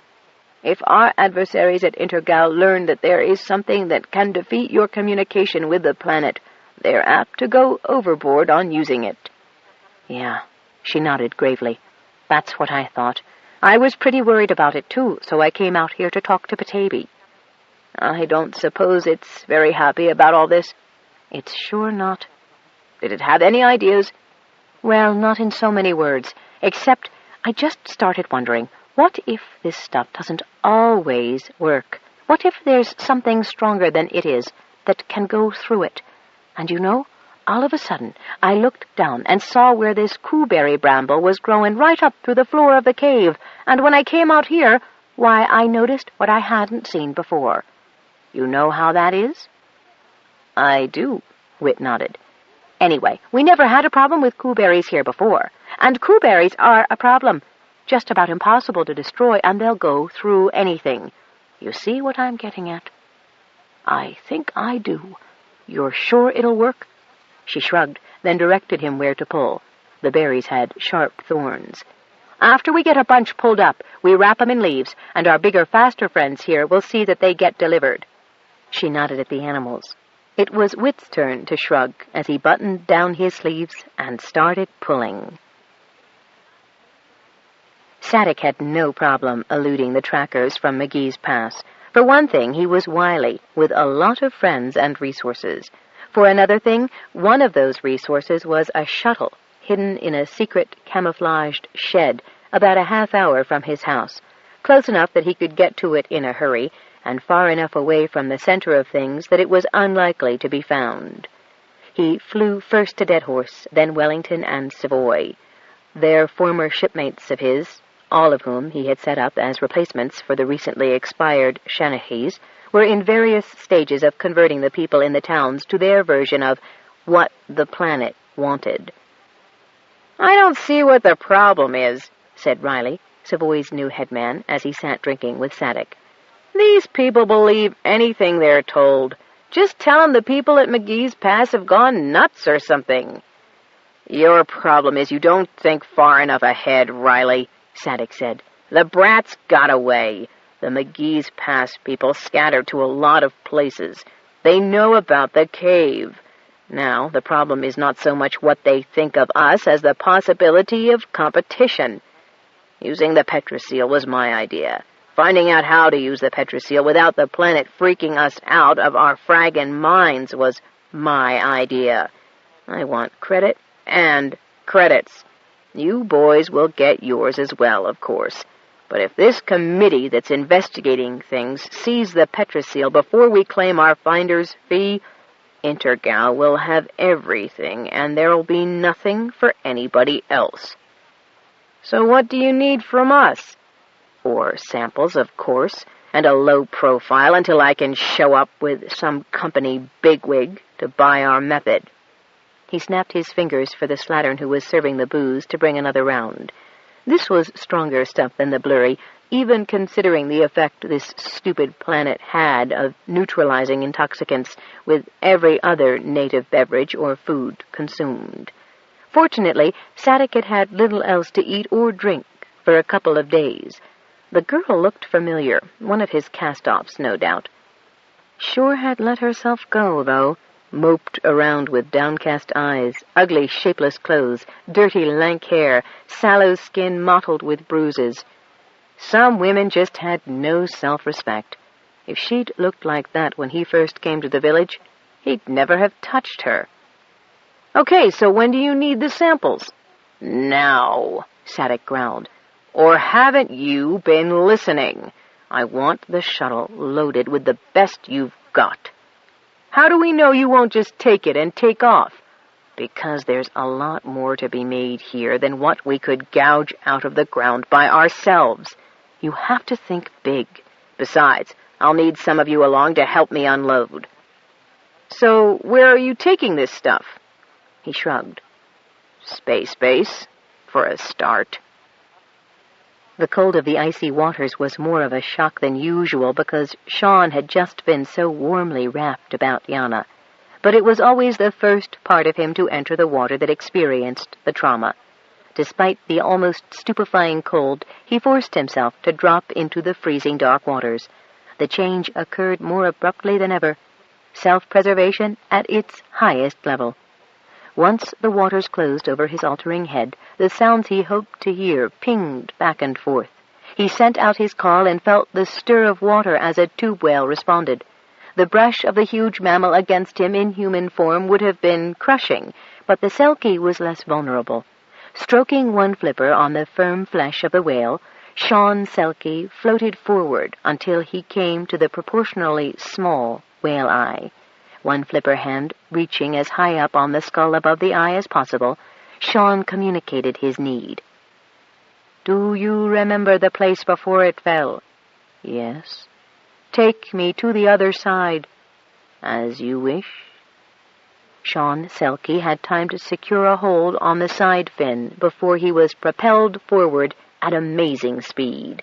For what seemed a very long, dark time in this lightless medium, Sean Selkie clung there. Finally, the tube whale halted, so abruptly that he was sent flipping end over end, past the whale's bright, unblinking eye, and skidding up the icy slope of a tunnel that gaped open onto the subarctic seas. "You have been of great assistance and have my gratitude. You are known and your needs considered." Then the whale departed, once more singing its weird song, one that Sean Selkie heard faintly, distantly answered. In that direction the tube whale now swam. Sean Selkie watched until the churning of its flukes was no longer visible in the dark sea. He climbed up into the maw of this section of the underground link between the continents, with its luminous walls and slightly misted footing. He had gone no more than a few 100 meters before he knew that both Aoife and her track cat had managed to get this far. A neat pile of animal dung, frosted over but identifiable, lay in a little hole, claw marks around it to show that the track cat had not lost its sense of propriety despite its inability to cover its feces. And 4 paces beyond the cat's were human excretions. Sean Selkie sighed with relief and lumbered on up the long slope through immense caverns and more upward corridors. He saw other signs, fish skeletons, by lakesides, and, diving into the same places, found food for himself to keep strong for this long and lonely journey. He saw the crumpled envelopes of travel rations, too. How far and how long the journey took, Sean Selkie could not gauge. He traveled more safely and economically as a Selkie. Having no clothes for his human manifestation was the best reason to continue as he was. When he eventually emerged into daylight, the sun dazzling him, he had no warning of the danger into which he had blundered. He was always particularly vulnerable as he changed, the transition altering his senses, especially his eyesight and hearing. The first arrow took him in the thigh while it was still elongating from a flipper, still covered with spotted fur. The second would have been fatal, but for the fact that a feline knocked him to one side. Snarling, the feline guarded him, facing the ragged humans who surrounded the mouth of the cave, one paw, its claws unsheathed, raised against their advance. "Thanks, Clouded One. I owe you a life. Can you run with me?" "Must finish transition first. Can't run or swim, not as is, not wounded in the leg. You go. There is a rifle aimed now at you. Go quickly. They think me helpless." Giving one last forward leap, which sent the ragged creatures screaming backward, though the armed man did not move, the feline whirled and sped back into the cave and disappeared from sight. "Don't bother with the cat. They're a half credit the dozen. Secure that monster. He mustn't escape." So Sean Selkie, neither man nor seal at this point, endured the indignity of being bound limb to limb and the agony of having the arrow yanked out of his flesh. Even a Selkie can faint. When Sean recovered consciousness, he wished he had not, for he seemed to be lying in a pile of slushy cold water in a dank-smelling and dark place. His enhanced Selkie vision told him that he was alone with some bundles and crates in a tent made of badly cured skins. The air stank of that, as well as of the mold of continued damp. He had been pegged down, and the wound in his haunch ached. Continuing the transformation to human would not be useful, Sean realized, for his limbs as a seal were thinner and more graceful. The bindings would be tighter on human wrists and ankles.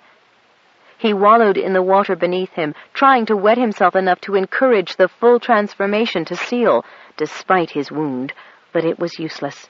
The melted slush was too shallow, and he remained half-transformed, with his lower legs and his arms those of a man, while most of him remained seal. Exterior sounds began to filter through to his awakened senses. He could smell fire, a big one, and had a horrible premonition what a big fire might mean for a captured monster. He could hear sounds of quite a few people moving about without much energy, and 2 male voices, which seemed to punctuate the muted noises of the others with orders, too muffled for him to understand. It was while he was trying to decipher the noise into conversations and understand the orders that he heard other small noises and then felt something sawing at the bindings of his feet. "I'm cutting you free, monster," a frightened whisper told him above the sawing. "Quaxtell said I must free you, that you are not a true monster but a proper creature, and you can save me. Quaxtell was my friend and kind to me. They are not kind to me here." There was a small hiccup and sob, and suddenly the efforts of the frightened whisperer were rewarded, and the thong parted. Fumbling fingers unwrapped the rest of the wet leather from Sean Selkie's feet. "Please don't eat me, monster. I must help you." "I won't eat you, little one," Sean said, for if she had been talking to Quoxtol, whom he had now identified as the clouded leopard that had saved him, she would hear him speak. "I am grateful to Quoxtol. I am also no monster who harms those who rescue him." "Shepherd Howling says they are going to roast you in the fire." Another piteous sob broke from the child's lips as she snaked herself along his length to his hands. "And Dr. Luzon is trying to talk him into surrendering you for scientific study. I think that means cutting you up. Dr. Luzon said he would adopt me, but instead he's given me over to the Shepherd Howling. When Dr. Luzon is gone, I will be punished, and then I will be married. If Shepherd Howling prevails, you may be my wedding supper. I would hate to see you suffer. Quoxtol says that if you die, other monsters will avenge you, and the flock would suffer. I know life is supposed to be suffering, but we suffer very much already, and I think it is enough. More would be too much." "Enough is too much," Sean Selkie said, trying to assist her sawing efforts by holding his bound wrists as far apart as possible to strain the leather thong. She had to be using the dullest knife in the world to take so long at her job, but he blessed her arrival and her attempts at rescue. The wrist thong snapped, and he inadvertently slapped her face. She gave a little gasp, but no more than that, and it occurred to Sean that she was accustomed to blows. The thought infuriated him. "My apologies, little one, for my clumsiness in striking the one who frees."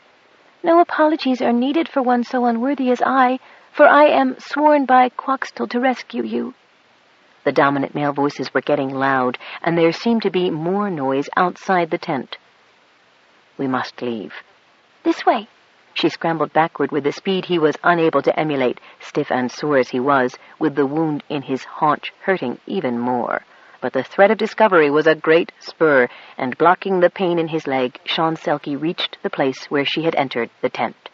But his rescuer was a good deal smaller than he. Frantically digging with his hands, he managed to make a large enough opening in the slush to allow him to pass under the edge of the tent. Then carefully he reached back inside and, as well as he could, scooped the slush back over the hole. "Quoxtol waits," the girl said, and rising to a crouch, beckoned him to follow. "Are there man clothes nearby? The arrow wound will not let me run as quickly as I should." "Man clothes?" "Yes, and the quicker the better, dear child," Sean Selkie said, hearing the noises converging on the tent. "This way." The child changed direction, and Sean completed the transformation to his human form as he limped as fast as he could after her. The wound hurt more in his human form. At last she stopped and thrust a pile of filthy clothing at him. The pants were for a much shorter man, but the leather jacket and fur jerkin would be sufficient. The girl had disappeared again. While he was struggling with the clothing, wishing he had something to cover the wound before it turned septic from the dirt impregnated in the pants, she returned and thrust some loose wrappings at him. "Wrap these about your feet so that... Oh, but you have real feet. Are you not really a monster?" "Not really, little one. And as a human, I am much safer right now among people who are looking for a monster." "Oh, but you are not one of us, and everyone would see that you are a stranger." "At night and in the dark?" "This night the fire is very bright. Quoxtol said that she would hide you. You are safer with her." "If I could reach her, yes, but the arrow wound slows me down." "Yes, of course it would. How stupid of this unworthy one. Come with me. There is one place where you will be safe. At least for a little while." She giggled. "And even hot water to clean the wound." "There is?" "Yes, I was given hot water in which to bathe myself, since I am to be made wife to Shepherd Howling." Her voice broke. Rage suffused Sean so that for a moment he couldn't speak. He almost cut off the circulation at his ankles as he wound the foot covering on. "I must be back there at my tent. Ascension said a maiden must be private to bathe on her wedding night." Poor terrified mite, Sean thought, as he cautiously followed her in a crouch that put more strain on his wound. He could feel fresh blood seeping down his leg. They were, however, going away from the noise and the excited mob, about to discover that their quarry had disappeared. When they reached their destination, the child struggled with a tent peg so that Sean would not have to crawl again. He took it from her hand and heaved it loose from the slush, and they both entered easily. Fumbling, he managed to get the peg back into place from the inside. In the dim light from a small lamp, Sean could see steam still rising from a copper tub, large enough for a good-sized body. He could also look at the pitiful little waif who was going to be forced into an unwanted marriage. Maybe if he could just dress the wound, he'd take her with him to wherever Quoxtol could hide them both. A savage ululation startled both of them, and the child grew rigid with fear. "You were just in time, my dear. What is your name?" "I am Goat Dung, lowliest—" "You are what?" Sean exclaimed, quite forgetting that there might be someone beyond the partition. Her wide, frightened eyes regarded him with embarrassment. "I am called—" "Not by me. Turn your back, little one, while I dress my wound. Then we are both leaving this place, and they will be mine as one monster for roasting and one maiden for... Well, we'll both go." As he was washing the blood from his leg, he heard a tearing noise, and a little hand came from around him, holding out a clean white strip. He turned his head over his shoulder and saw her industriously tearing up what must have been either her wedding dress or, more probably, her nightgown. Maybe both. "Can you spare several more strips, little one?" he asked. "All can be yours, man-monster." Since they were going to escape together, he figured he could risk telling her his name now. "I am called Sean Shangili, little one."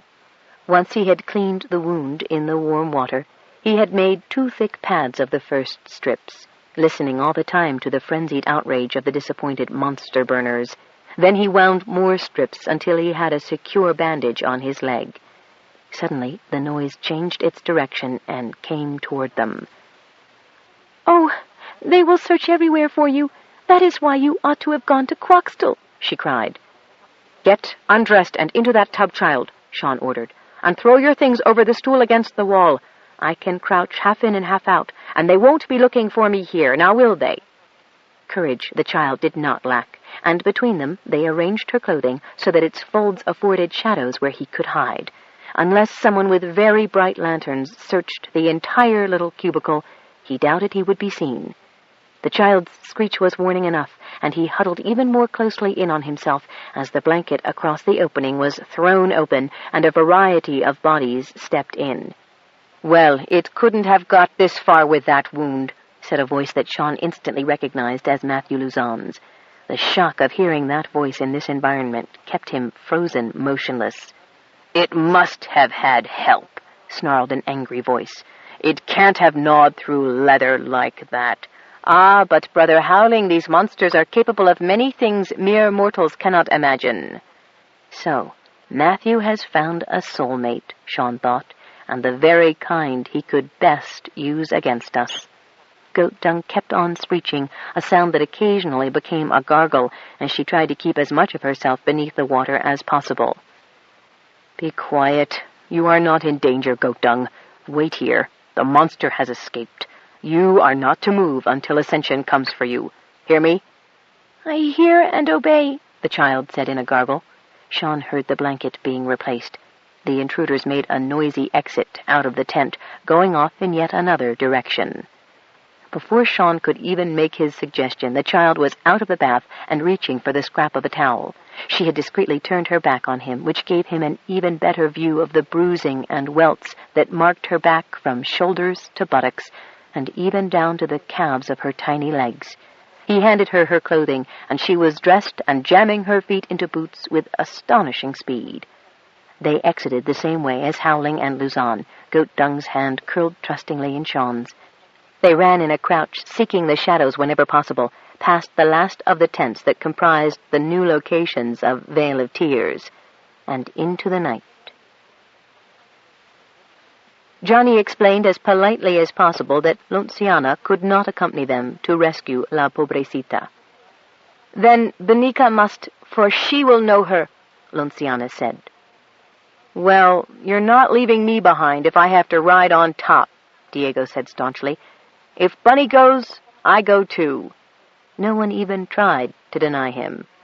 Carmelita and her sisters had told Bunny enough about La Pobrecita that Bunny was quite willing to help rescue her. "Look, worst comes to worst," Bunny said, peering into the copter. The Major has every reason to be down here, too, checking folks out, same as Matthew Luzon.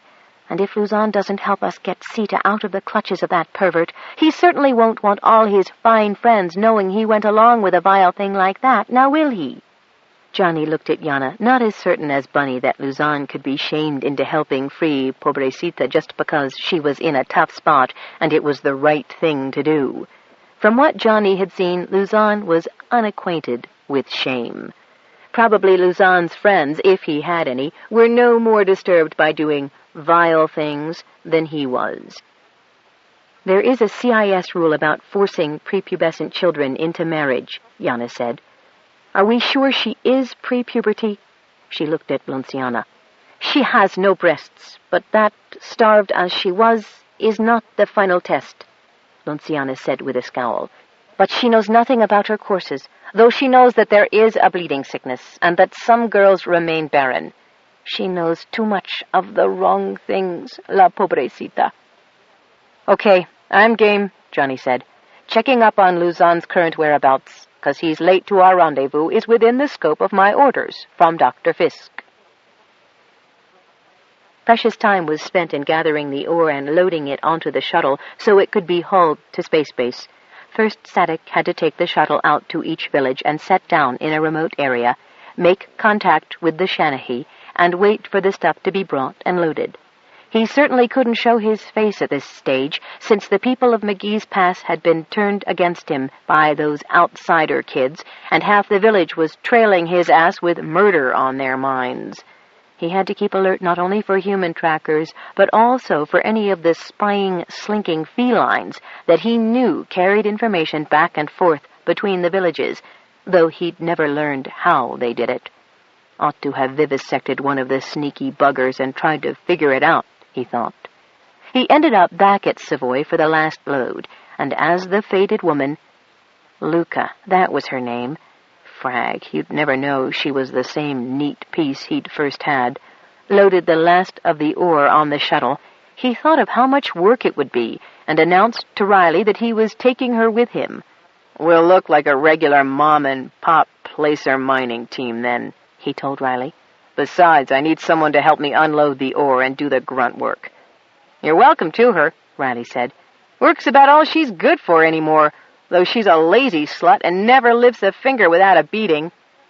"I'll bear that in mind," Sadek told him, as he raised a mock-threatening fist to Luca, who cringed away from him as she obediently climbed into the shuttle. It took 4 hours to fly to space base under ordinary circumstances, and with the craft loaded with ore, it took 6. The base, which had always before been open, now boasted a fence and a gate just beyond the bend in the swollen river that used to be the road to Kilcool. The shuttle was an unauthorized one, and the ore was too valuable to simply put it within reach of the fingers of any passing soldier, so he set the craft down in the strip between the gate and the woods, where trees and underbrush had been recently cleared and burned, for security reasons, he suspected. The company seemed to be taking these hicks seriously. He left a cowering Luca locked in the shuttle and strode to the gate as if he were a bird colonel, at least. The MP at the gate took in Sadek's furs and leathers and his long hair, his shaman's feathers, and the cat skull, and shook his head while using a firm, sweeping motion of his forearm and index finger to indicate that Sadek should go back the way he came. "No unauthorized personnel allowed on base, sir. Orders of Captain Fisk." The officious little jerk was more helpful than he meant to be. "Yeah, but that's who I came to see, Captain Fisk. Tell him Lance Corporal James Sadek is here to see him about his mining operations." What the hell? He had been a Lance Corporal in the Corps once. "A little old to be a corporal, aren't you?" the kid asked, not bothering to add sir this time. "And I'd say you were way out of uniform." "Is that what you'd say, lad? Is it really?" Sadek leaned forward confidentially, his arm resting casually on the window of the gatehouse. "Well now, that may all be very true, but I was a Lance Corporal just as you'll soon be if you're smart and don't interfere with me. I've a load of raw ores of just the sort the company has been looking for, and I can tell your Captain Fisk where the company can get more of them here." "Oh, sure," the kid said with a sneer. "Hey, if you don't believe me, come and look for yourself." "I can't leave my post, and if you'd ever been in the Corps, you'd know that."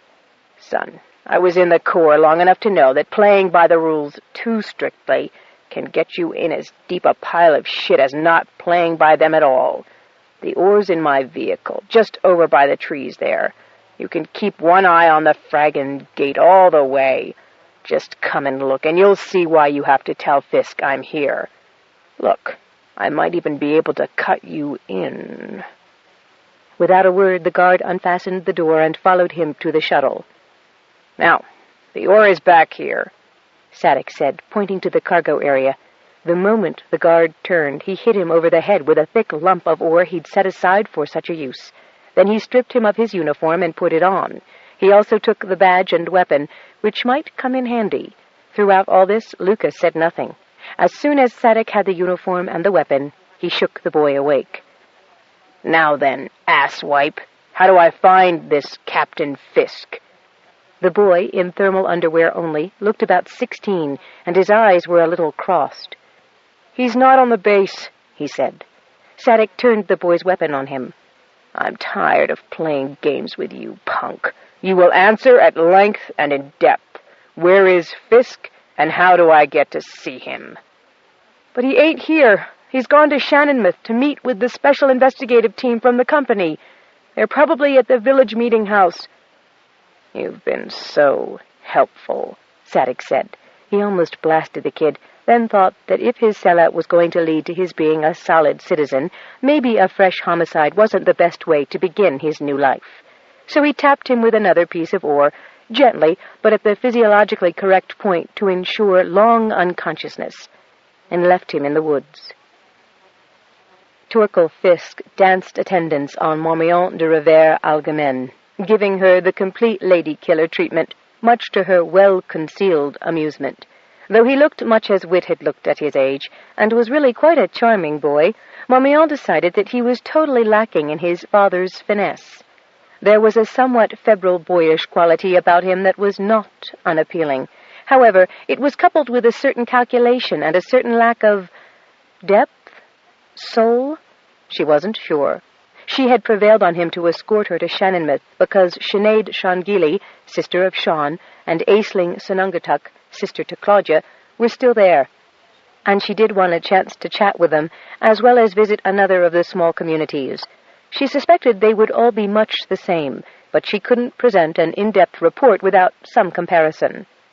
There was something to be said about a landscape that was still a landscape, fresh-smelling and softly chartreuse as trees and shrubs responded to the precipitated springtime. There wasn't even that much mud on the trail to Shannonmouth. Maybe trace was the better word, for the way they followed could barely be called a road. "Why aren't there connecting roads between the communities, Torkel?" she asked as her curly coat delicately made its way. Torkel regarded Marmion with something like open-mouthed surprise, but the smile that followed gave her an uneasy feeling. "The very thing, Marmion, the very thing. I do believe we have shortchanged the locals by keeping them in virtual isolation." And he continued to smile until the houses of Shannonmouth appeared where the trace became wide enough to be termed a road, muddy and churned as it was, with rough boardwalks and stepping stones connecting the houses and forming bridges from one side to another. They could hear the dogs barking long before they caught sight of any humans, though there were curly-coats browsing here and there. Marmion was certain she saw the flick of an orange tail or two disappearing in the underbrush. She must get one of Matthew's boys. They did so like to do graphs and charts and reports, to do a census of the cat population of this planet, if the cats would stay still long enough in one place to have their orange noses counted, and dogs, and curly-coats. With the animal early warning system in excellent working order, most of the population had turned out by the time the visitors arrived. Marmion was delighted, but Torkel seemed less than pleased, especially as Sinead Shangili stood, feet braced as official welcoming committee, partially eclipsing Aisling Sunungatuk. "Santa all, I do hope you don't mind us coming down here," Marmion said, smiling a greeting first to Sinead and Aisling, and passing it around the circle of people. But Shannonmouth is so close, and Claudia didn't think you'd mind if we visited. Torkel was kind enough to show me the way, though I think now I could have found it on my own. The cats, you know. They wouldn't have let me make a wrong turn, nor Curly here." She affectionately slapped the pony's neck. Curly's ears twitched back and forth at the sound of her voice, but pricked forward again as it turned to Sinead. Sinead's lips curved in a smile. "Slánta, Marmion. You were expected and are welcome." She gave only a curt nod to Torkel. "Dismount here and Robbie'll take care of your curlies." She signed for a gawky youngster to come forward. When both Marmion and Torkel had swung down onto the boardwalk, Sinead put one hand on Marmion's shoulder. "This is Marmion de Revers Algemen, of whom we have spoken, and you all know Captain Fisk," she said, and there was a murmur of slántas and hesitant smiles. "Come." And with that, Sinead turned on her heel and led the way. Torkel muttered something under his breath about primitive manners and looked pointedly away from the swaying backside of Aisling. The villagers fell in behind the guests. "Did all the plants survive the journey?" Marmion asked. "Oh, yes, they did," Aisling said, bubbling with pleasure. "And Ager and Shadel have some for us to take back. It'll be such a marvelous summer for plantings, one of the best we've had." "To that point," Torkel said, striding to Aisling's side and smiling broadly, "something Dama Algemen mentioned. You know, I think Intergal really should see to building good roads between villages and proper greenhouses, so you don't have to wait until full spring to have your gardens started." "Really?" Sinead stopped in her tracks to stare at him. Aisling nearly ran into her. Before she did, Sinead was once more striding forward, or rather, stretching to meet the next board on the haphazard walkway. "How nice." Marmion saw Torkel Fisk flush at such an unenthusiastic reaction to what was, for him, an extraordinary concession. She thought she approved of Sinead's patent skepticism. However, before Torkel could get himself in deeper or prejudice the notion completely, Sinead was marching up the porch steps of a house that had cats sunning themselves all over its patchwork roof of recently replaced shingles, their orange coats an odd contrast to the raw wood. Lounging on the sunny end of the porch were two intertwined track cats. Marmion saw Torkel give a little shudder. They were large, Marmion realized, but so intelligent. She could see it in the eyes of the one whose head was toward them, open only to slits, but the expression looked deliberate. The cats had probably known when she and Torkel had set out from Space Base, she mused. "You'll be hungry," Sinead said, opening the door into a house that was rather sparsely furnished, even by the Petaybee standards Marmion had observed thus far. Then she saw the huge loom that took up most of the available floor space. Benches and chairs hung from nails on the walls. Other things were up off the floor, too, to allow easy access to the loom. A woman was working shuttle and batten with a deftness that made the individual motions a blur. Only the clack-clack as she changed combinations of harnesses provided any noise. She looked up from her work, nodded, smiled, and continued to concentrate on what she was doing. "We brought provisions," Marmion said. "Oh, how silly of me not to grab my—" The door opened again, and the gawky youngster lowered the saddlebags to the floor and departed so swiftly that Marmion had to shout her thanks to the closing door. She then glanced apprehensively at the intent weaver to be sure she hadn't distracted the woman. Sinead smiled. "That was good of you, but I think our larder can stand 2 extra mouths tonight." "But I insist that you have the use of our supplies, Sinead. Claudia said you were probably out of 5-spice, and... Oh, what was the name of the other seasoning?" Marmion made for the saddlebags and began pulling out the bottles and sacks, and the dried foods that Claudia had told her would be acceptable to any host. When she added the 5-kilo sack of sugar, she said meekly, "I take so much sugar in my tea that I insist you have this. I promise not to use it all up, because there'll be berries to conserve so very soon now." "That is very welcome indeed, Dama," the weaver said, "for we'll have a fine crop, and soon, and there's nothing like a bit of jam to make pan-bread a real treat. Ager, this is the Dama I told you about, and Captain Torkel Fisk." Marmion's quick mind mused over the implication that no one had talked about Torkel at all, but then her appearance would be more unusual than his. Still, she could see by the twitch of his lips that he caught the subtle insult. Really, the Shanghilis were a delight, Marmion thought. A pity to have to spoil them. For that matter, why should they be spoiled? They were marvelous just as they were. Tea was brewed and drunk, sweetened by Marmion's gift. Marmion brought Ager's cup to her loom so that she could have a closer look at the intricate pattern. She couldn't resist fingering the texture and exclaimed at its softness. "Curly coat," Ager told her. "It's such an amazing pattern. Some special order?"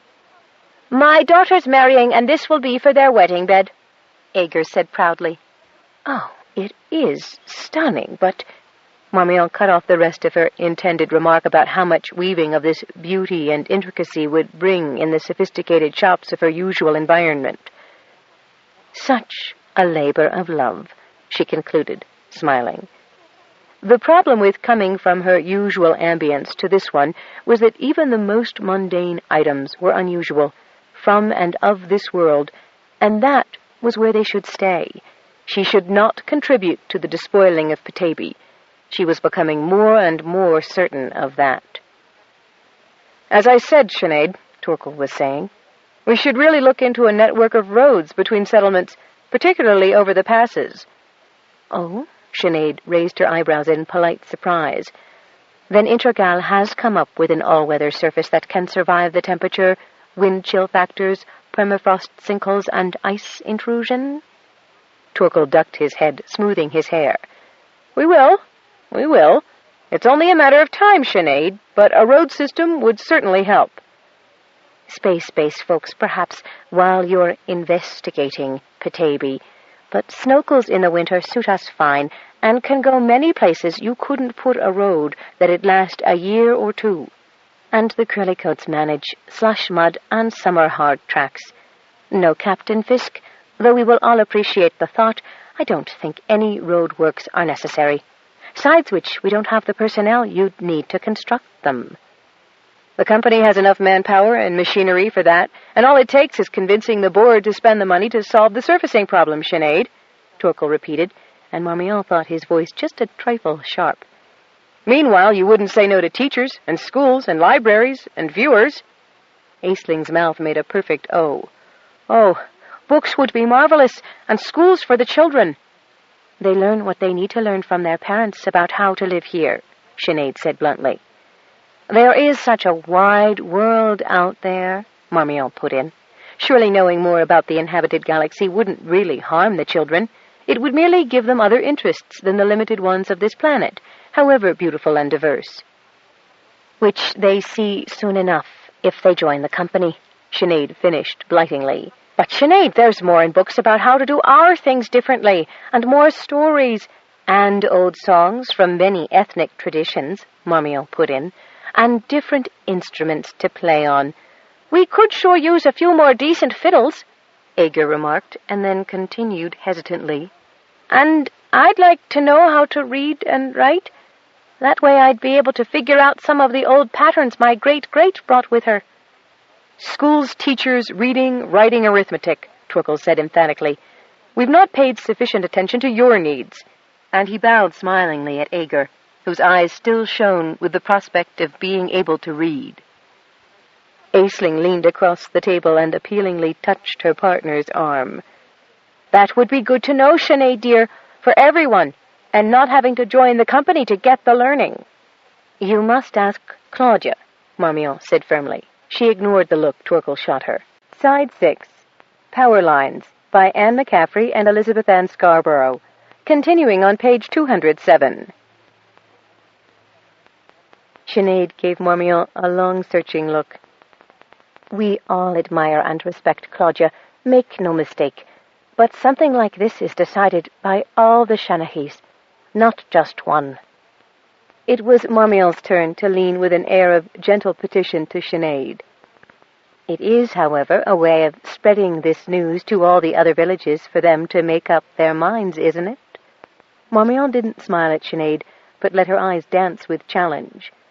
To her surprise, Sinead threw back her head and laughed out loud, shaking her head and refusing to explain.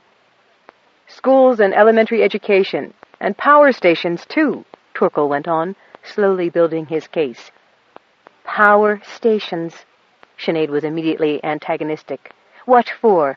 To break down in a blizzard? To crash down on our homes in the high winds?" "We've more sophisticated power sources than pylons, my dear," Torkel began.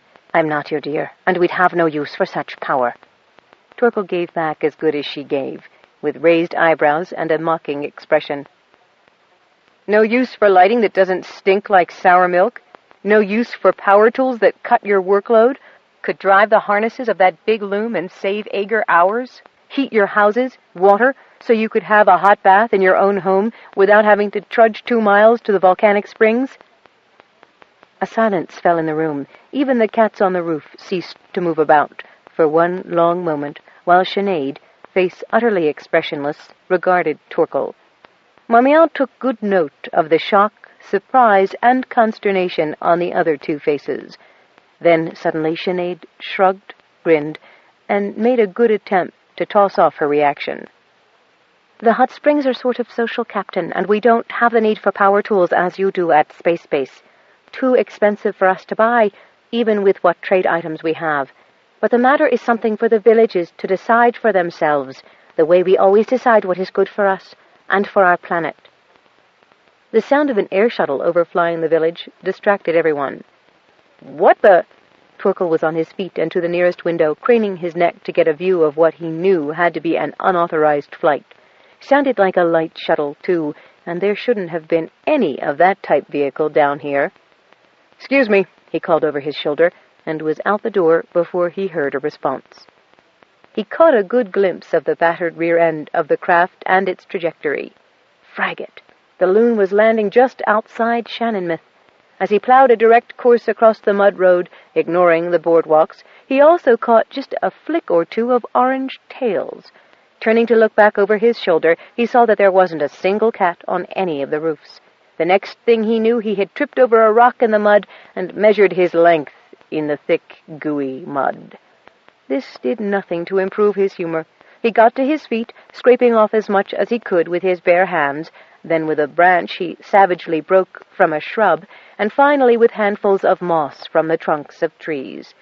In a way, he realized the accident had just helped him frame what he would say to the misbegotten asshole flyboy who had illegal possession of an illegal-sized vehicle, and— He stopped dead at the clearing where the craft had landed, and at the man sauntering across the bracken toward him, unshaven, despite the clean guard uniform he wore and the badge that identified him as Space Base personnel. "Captain Torkel Fisk?" the man asked, and the voice somehow set off a memory in Torkel's mind. The voice, the stance, the swaggering insolence of a man in a common soldier's uniform. "What in hell do you think you're doing, soldier? In an illegal vehicle, and here at a village site against the strictest orders—" "Take it easy, Captain. I've got something on board this shuttle that you've been after for a long time." "I doubt it," Torkel said. Then, before he could continue to outline the penalties and fines the man had already accrued against specific regulations, he saw a slatternly female figure appearing to lean casually against the frame.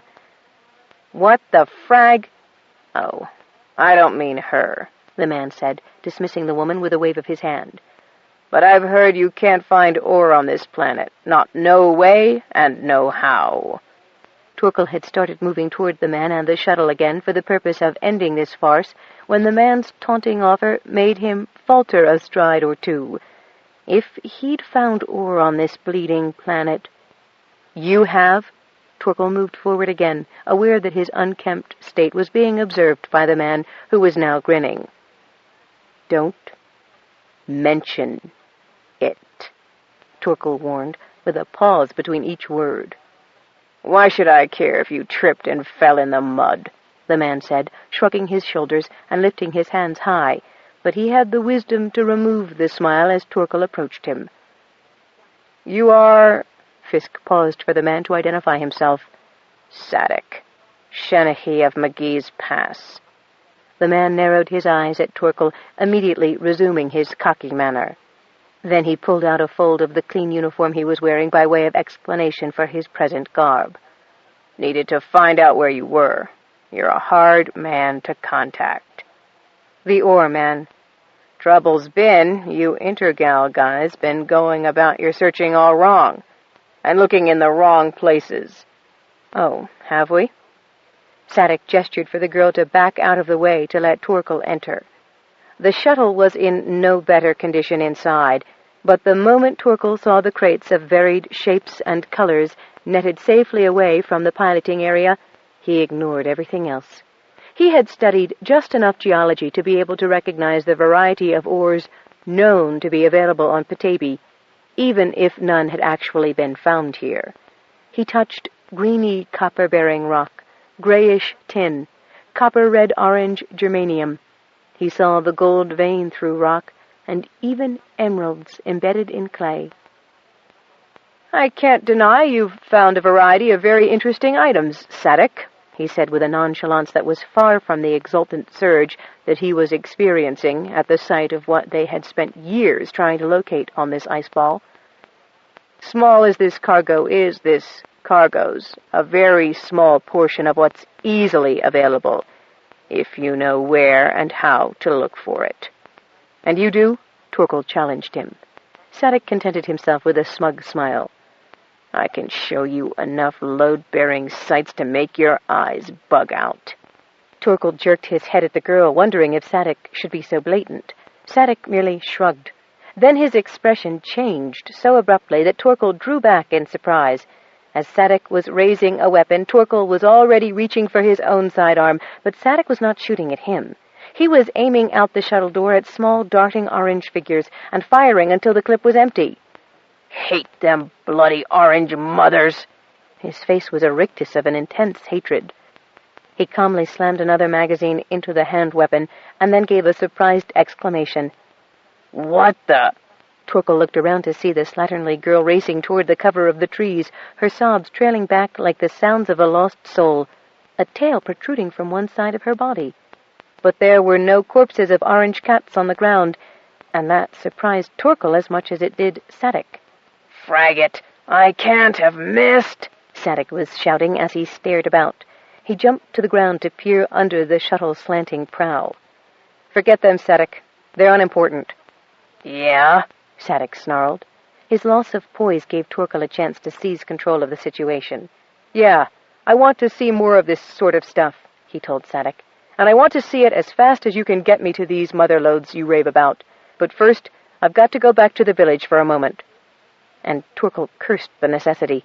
He pegged Sadek as an opportunist and unreliable, but if he'd come to find Torkel Fisk, he must also know that Torkel was the best officer at Space Base to deal with.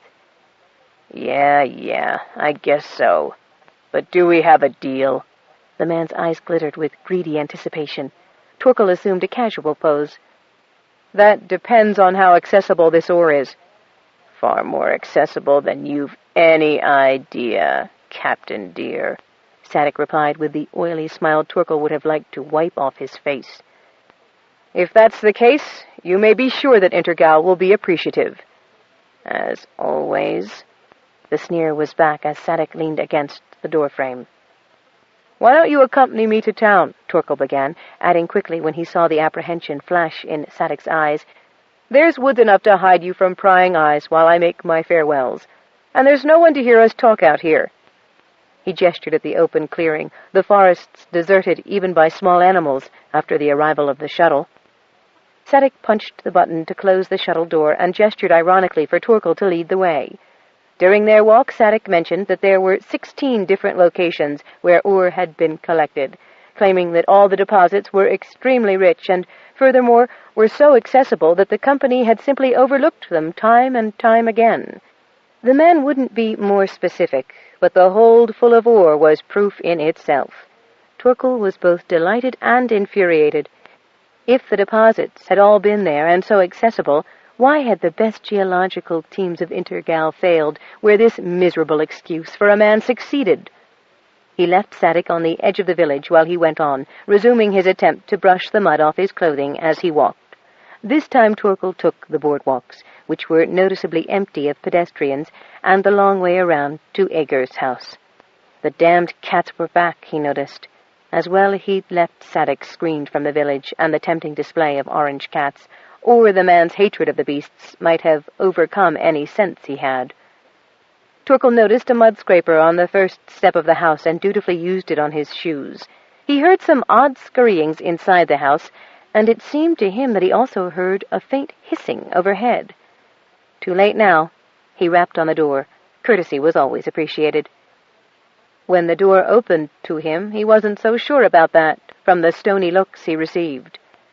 "I'm extremely sorry, Marmion, but an emergency's come up and the shuttle has come to collect me," he said with a disarming smile. "I really hate to abandon you like this." He turned to Aisling, and only then noticed that Marmion and the large woman were the only two in the place. "Oh, dear," Marmion said. "I had hoped to have longer." "I don't see why you can't, dear lady," Torkel said, smiling at Aisling.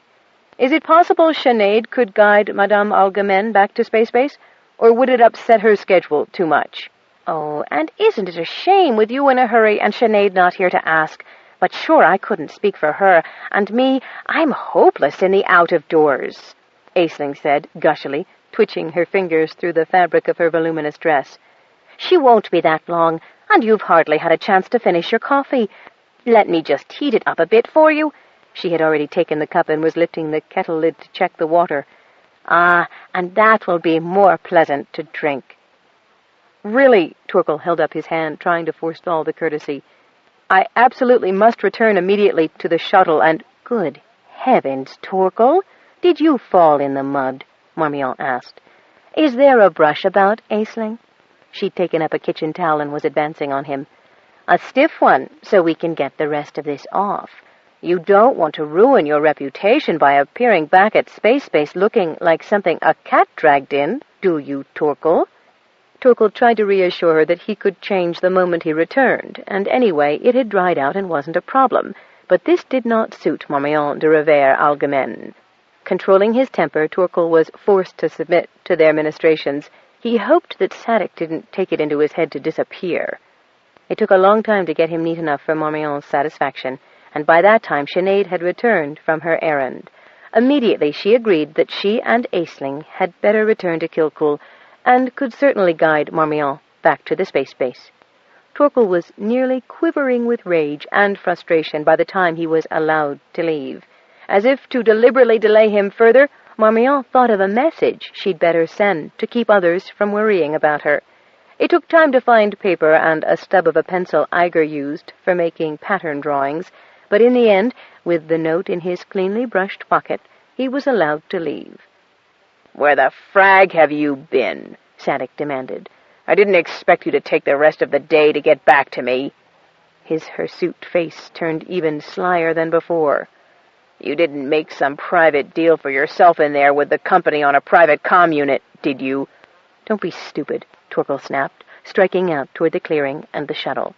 They walked in tense silence for the 20 minutes or so it took to reach the shuttle. Torkel banged the open button, then swung into the shuttle and took the passenger seat, while Sadik closed the door and assumed the pilot's place. They took off and headed northward. Back in Ager's cabin, Marmion looked sadly down at the limp body of the orange cat. Her throat was tight. She really wanted to weep at the sight of the beautiful, intelligent little animal laid low by such a savage attack. A track cat was gently licking the graze wound across the smaller creature's spine. She and Aisling had shielded the cats from Torkel's view by hiding them behind the covered loom frame, but now the big cat tended its smaller cousin, while the girl who had first brought it to Ager's house looked on agitatedly. "Can't we do more for the poor thing?" she asked, wringing hands covered with rock dust and bleeding from scrapes and scratches. Now, the cat's already getting the best treatment possible, really, Luca," Sinead told her. Sinead's hands, like Ager's, were covered with dust, scrapes, and bruises. She'd had to keep them in her pocket while Torkel was present. "Takes a lot to kill one of these cats, and the others all escaped without injury." "But will this one be all right?" Luca sobbed. "Sadik killed all there were in McGee's Pass, you know." "We'll know if the spine has been damaged when it regains consciousness, but I don't think Patchig would be cleansing the wound if he didn't think the cat had a chance." Marmion watched the exchange with interest. Shortly after Torkel had left to investigate the arrival of the shuttle, Luca had arrived, bearing the cat's limp body in her arms and crying. Entrusting the cat to Aisling's tender ministrations, she had turned away from Marmion to whisper urgently with Sinead and Agur. Immediately, Sinead had turned to Marmion. "There's something we have to do now. I can't tell you what or why, but Aisling will stay with you and help you, if you'll agree to detain Fisk and any guest he might have with him when he returns for as long as you possibly can." "But why can't you tell me?" Marmion had asked, a little offended. Sinead gave her a warning look, which told Marmion enough right there. This was not something that they didn't want her to know, but something that, for the sake of her position, she should not want to know. She had nodded agreement and quickly helped Aisling conceal the cats as the other women disappeared into the village. Now Torkel and his companion had gone, leaving Luca, who had been weeping for many reasons, only one of them the injury to the cat. She seemed ashamed and frightened, chagrined and relieved, and wept with all of these emotions, stopping finally as her tears fell on Marmion's soothing hand. She looked at that elegant hand on her filthy, torn dress, and then up at the kindliness in the beautiful face. She looked to Sinead and the others. Sinead, searching Marmion's face, nodded sharply. "All right, ma'am. I'll tell you now," Luca said. A sly smile curved her mouth until the recently cut lip made her wince. She snuffled, wiped her nose on the back of her hand, and then began to explain what facts she knew, repeating, evidently verbatim, conversations she had overheard. She spoke of a man who had been one of the outcasts of Petaybee, who had never known what even Marmee had experienced in the cave, who had joined the company after turning against his own planet, and joined pirates after turning against the company as well. Luca herself had been dazzled by him when he first came to McGee's Pass, claiming he was there to help them over the grief following their great tragedy. "That was before I knew he was after causing it himself, ma'am.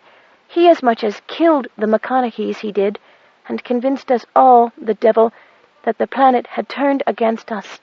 All the time he was taken from the sacred place, though I didn't know how or why until I was well away from there. I swear I didn't. When I started getting suspicious and would have returned to my own people, he gave me to one of his bloody accomplices, as if I was a sack of beans, and that man told all in the village that I, my own self, was a reject, one Petaybee cast out and made mad. All the time they were taking stuff out of the planet, and I learned that they was killing it in bits, so that it couldn't harm them when they took from it. But I heard them say that when the little girl from Kilcool came and he was found out, that now was the time to sell out to the company, and he brought everything to show your man, the captain. So I got the notion, even then, that maybe when the captain looked, what was in the shuttle wouldn't be of any interest to him, but would have changed to common rock. Sinead and Agur here helped me, as did others in this town, but I fear we were too late, for the captain already saw the real stuff." "Which you didn't," Sinead said. "So all you have is hearsay from us." Marmion nodded wisely. "I see." "But I'm that worried about what they'll do now, ma'am," Luca said. "For that evil man knows where more's to be found, and if the captain believes him—" Marmion nodded, waving her understanding with elegant fingertips, while her mind was already leaping ahead on the problem. Fisk in unwitting collusion with pirates? How far was he prepared to go for these little mining projects? She almost wished she didn't know as much as she did now, because the whole issue brought her into something of a conflict of interests. She felt great sympathy for the Petabians, but realized that her position as a non-partisan investigator for the Commission was already severely compromised. "Ah, well," she said. "The exchange was, of course, a very clever idea, although naturally I would have been forced to forbid it had I known. Did Aisling and I give you enough time?" Sinead snorted at the very notion that she couldn't organize a simple exchange like that, even if it had taken every available villager and every rock they could find in the clearing. "I think we better start back now, Dama," Sinead said. "I would be honored if you would call me Marmion, as my friends do," she told Sinead, including Aisling, Luca, and Agur in her glance. Sinead gave her a thoughtful glance, and for one dreadful moment Marmion thought perhaps that she might not live up to the criterion Sinead Shangili expected of friends. Her smile was much like her brother's and oddly shy, as if she did not give her friendship that often. "Then we are honored, Marmion. May we stop at Kilcool first, though?" "Of course. I was going to suggest that. Claudia and Wit will have to be informed. Unless," Marmion added, smiling ruefully at the still able-bodied orange cats who had slipped in to join the big cat in its attentions to their fallen brother. "They already know." "Some, but not all," Sinead replied with a smile, as she and Aisling began to pack up their belongings. At first light, the weather did not look too encouraging, but Yana gave Johnny an appealing look as he turned from the window, and he threw up his hands in surrender. "Might be damned bumpy," he told her. "I'd risk more than that," Yana told him. "Me too," Bunny added. Diego only gave a sharp nod of his head. Lonsi insisted on packing them some food, which Johnny said he'd replenish on his next trip north. "Ay, they may. And someone will go hungry here in the meantime. Off with you, amigo, and do not concern yourself with such details at a time like this. Find la pobrecita, and that is more than enough." When they were strapped into their seats, with Nanook crouched again in the rear, enduring his discomfort valiantly, Johnny took off. Once on a southeasterly course, he handed Yana an aerial map. "I want you to double-check something for me. It seems to me the Lacrymus River runs pretty straight from the mouth, which is almost directly opposite Harrison's Fjord. Am I right?" "I see what you're getting at," Yana said, unfolding the chart and giving it a shake as she searched it. "You think that the undersea tunnel might come up near the Vale of Tears?" "Well, it's more of a possibility than you might think," Johnny said, not sure enough to mention why he thought it a possibility, even as he mentally matched the face of Sita with Bunny sitting behind him. He shook his head. Shanghilis all had unusual bone structures, so, unless Granddaddy Shangili had warmed a few beds he hadn't dared mention to his possessive wife, Johnny could think of only one logical conclusion. Yana perused the map and gave a yelp of triumph as she found the two relative points. Then, with a worried frown, she said, "Johnny, there's 2,000 miles between the two continents." "Uncle Sean thought there'd be that at least," Bunny said, releasing her seatbelt to lean over Yana's shoulder. "Belt up," Johnny said in a roar that reverberated in the small cabin and made Nanook snarl. "Sorry." Yana passed the map over her shoulder to Bunny. "We made it in about 150 miles to the cave-in," Bunny began, her voice trailing off. "That isn't very far, considering—" Her voice went on, slightly muffled as she bent down to Nanook's head. "You did say Uncle Sean was alive, didn't you?" Nanook sneezed, and Bunny sighed, not completely reassured. They traveled a long way in silence broken by Diego, who whistled odd little snatches of tunes and muttered to himself. The others respected that he might be working on a new song. Bunny looked out her window at the endless snow, shaded blues and grays, and occasionally lavenders in the shadows. She could see the distant, jagged teeth of spiky upthrusts, and wondered which set of them rose above the Vale of Tears. Then, just as they were approaching the general location of the Vale of Tears, they saw the glow of a huge campfire, sparks rising high above it.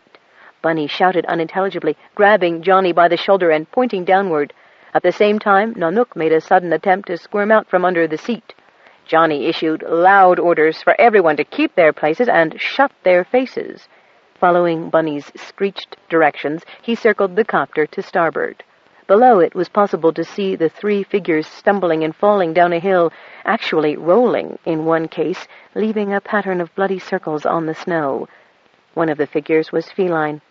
Nanook let out an ear-piercing yowl, a sound Bunny had never before heard a track cat utter. To her astonished gaze, the cat on the ground looked up, and she could see its jaws opening as if to give voice to a similar cry. "Tighten your fragging seat belts, all of you!" Johnny cried. His warning was unnecessary. His passengers could feel the turbulence he was fighting as he tried to land. He was making a low pass to examine the dangerously uneven terrain below when Yana pointed to the bleeding man lying on the ground and cried out, "That's Sean down there!" "And La Pobrecita with him," Johnny said. "I've still got to have a reasonably flat space to put this bird down without splintering a skid. Bear with me." Using the three figures as the center, Johnny circled until he spotted a suitably level place. As soon as he landed, Yana, medikit in one hand and a bundle of extra winter clothing in the other, was out of the plane, Bunny and Nanook right behind her. Just as Johnny was about to follow, Diego pulled at his shoulder and pointed to the top of the rise and the swarm of folks coming over it, brandishing an odd assortment of armaments. Johnny motioned for Diego to take the LD-404 down from its brackets over the entrance to the cargo bay as he checked that he had clips for his hand weapon and the spare automatic he hauled out from under his seat. Then the pilot and Diego followed the women and the track cat. Yana was kneeling beside Sean, wrapping him in the winter clothing and tending his wound. Bunny assisted in the medical chores, searching for the items in the medikit Yana demanded. The track cats stood about 6 meters from each other, sniffing, tails twitching amiably enough. The child, in a fur jacket much too large for her, was huddled against the clouded cat, wide eyes in a frightened white face. Diego caught Johnny's arm, staring a question at him as he pointed his free hand at the child. Johnny grinned and nodded, and then turned to watch the progress of the mob slipping and sliding down the hill toward them. "Sita, Senor Luzon is as bad a man in his own way as Shepherd Howling," Johnny said in a gentle voice, bending down to the child. "Lonsi was real upset to see you got talked into going with him, so we came to take you away, back to your own people." "This unworthy one has no people," Sita said, getting an even firmer grip on Quaxtel's fur. "That's where you're wrong, kiddo," Johnny said. "Bunny, come here. Now, pronto." Both Yana and Bunny looked around, their faces showing disgruntlement at being interrupted. Both stared, and Bunny's mouth dropped wide open. You can't be anything else." Bunny's hand wandered to her cheek, her nose, her lips. "Your mother made it through, niece of mine," Sean said, nodding solemnly, looking from Bunny's face to the thin, gaunt one of a child who was so obviously a blood relative. "But I am Don't you dare use that name for yourself, pobrecita," Johnny said, angrily shaking his finger at her. "Bonica Rourke, this is your sister, though I think we can find a better, proper name for her than Sita, or Nina, don't you think?" "A sister," and Bunny was folding the startled child into her arms. "A sister of my very own. Everyone I know has at least a sister or a brother, and all I've ever had were cousins." "And uncles and aunts?" Sean prompted through gritted teeth as Yana yanked the bandage to make sure it was firm about the jagged arrow wound. "Hey, we got trouble," Diego said, staring up the hill. "If that isn't Matthew Luzon, my name's not Diego Metaxas, and I do know my own name. And the good and reverend Shepherd Howling, too, I'll wager," Johnny added, noticing the man in flowing robes beside the Intergal vice-chairman. "Oh, he's come for me. He'll make me marry him." "Marry him?" burst from 5 throats. "Not while we live," Johnny said in a voice that sounded much like the snarls issuing from both track cats. "Bunny, get your sister into the copter and stay there." "She's my sister, and I've the right—" "Go," Sean said, and pointed to the copter. "Lock the doors. There's a box of flares, Bunny. Get 'em out, and if you see me circle my hand, aim 'em at that crowd." "Gotcha." And lifting her sister into her arms, Bunny sprinted back to the safety of the copter. Push come to shove, she'd fly it out of there herself. She'd watched Johnny often enough to understand the principles of the yoke and the gearing. No one was going to get her little sister, not when she'd just found her. Johnny handed Yana the automatic and the clips, slapping Sean's hand away when he tried to get the weapon. "You handle the cats, Sean. That is, if the clouded one will take orders like Nanook will," Johnny suggested. Both cats growled low in their bellies, making their necks vibrate as they took positions on either side of Sean Shangili. The crowd's noise had died to a murmur. Matthew and Shepherd Howling led the pack by several strides. "Well, Dr. Luzon, you've led me quite a hunt," Johnny called when the men were near enough to hear him. "While you, Captain Green, did not reappear as you promised." "Oh, I reappeared, Dr. Luzon, just as I said I would, but you'd taken off in old Scobie's beat-up snokel. My compliments on your driving to get that snow bucket this far." Shepherd Howling raised one arm, his robe falling back over his bony wrist, pointing to the copter.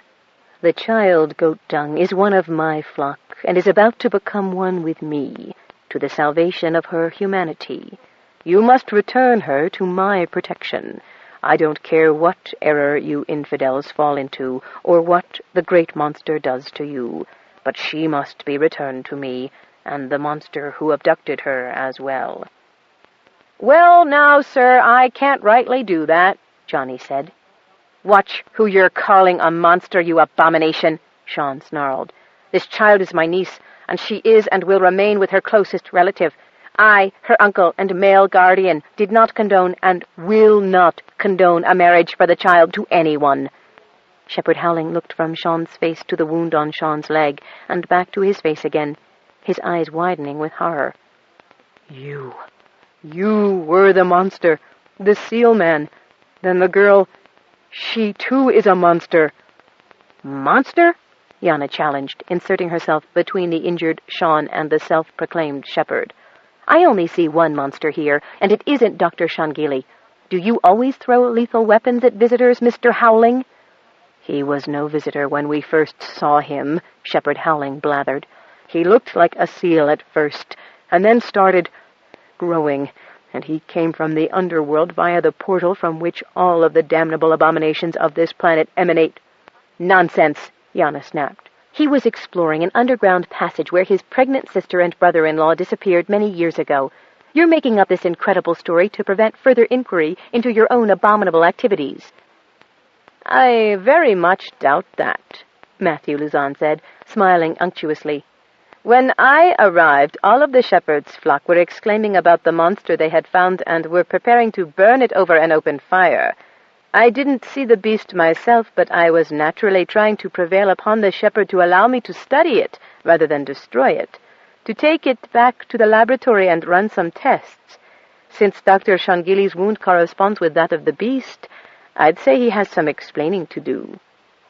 "I'd say you had more, Dr. Luzon," Yana said in a voice so cold it made Johnny shiver. "For I'm reasonably certain you would know the paragraphs in Collective Interplanetary Society's regulations, which apply to Intergal as well as the rest of inhabited space, about forced or child marriages." "But Major Maddock, all during her return trip to her home here in Vale of Tears, goat dung, bah!" Sean exploded. "The child," Matthew went on, "told me how happy she was to be coming home to such an auspicious marriage." "How many wives have you at the moment, Shepherd Howling?" Yana demanded.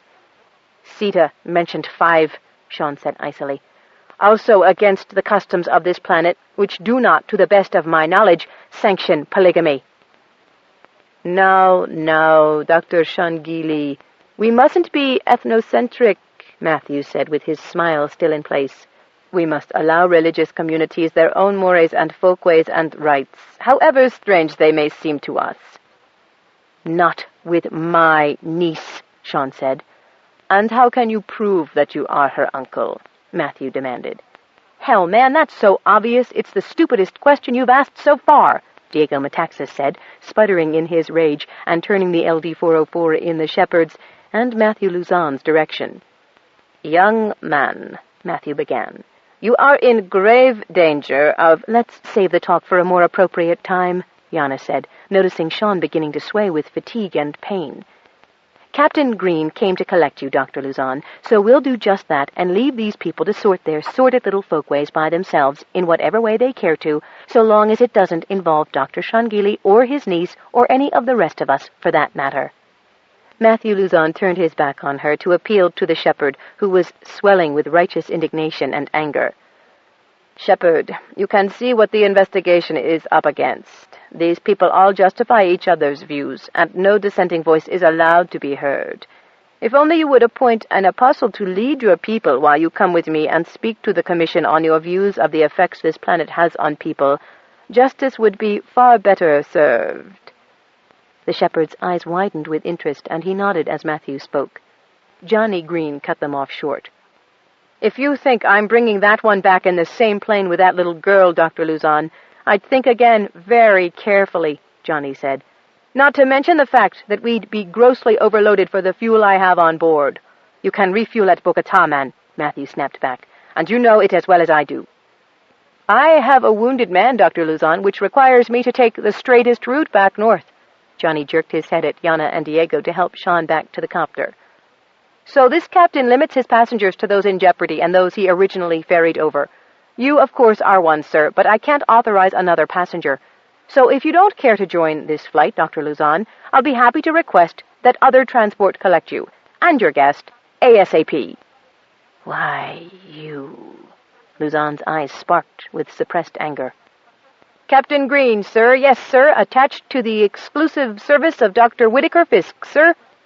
Johnny held the eye contact.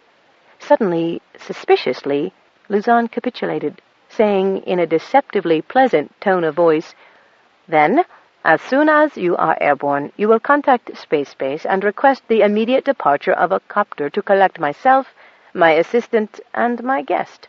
Is that plain?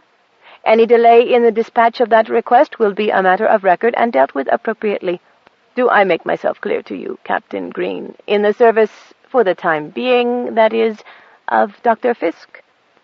Plain as day, sir. Thank you, sir. Good day, sir, and to you, sir, Johnny said, snapping salutes at both Luzon and the astonished shepherd Howling.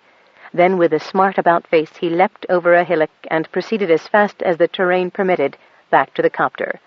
He took off, aware of the moans of Quaxtell, who had never endured such an experience, and the purring reassurances of Nanook, who found himself suddenly braver about flying.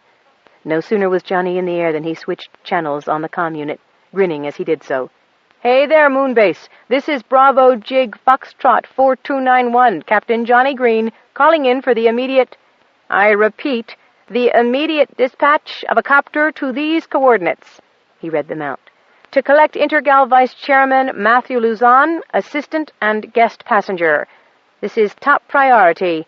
Please log in request immediately as of 1940-3430. You got yourself in Luzon's bad books, honey? Asked a female voice. Me, Moonbase? Not me, Johnny replied in his most ingenuous tone. Is that Neva Marie's voice in my ears? The very one. Well, listen up, Neva Marie, because Luzon is in urgent need of transport, and I cannot seem to make contact with either Space Base or any airborne copters planet-side. So cut loose one of those light shuttles, and let one of your bush pilots have some fun. Landing's dicey, so tell him to be careful where he sets down. Oh, and off the record, bring a real strong deodorizer. Beg pardon?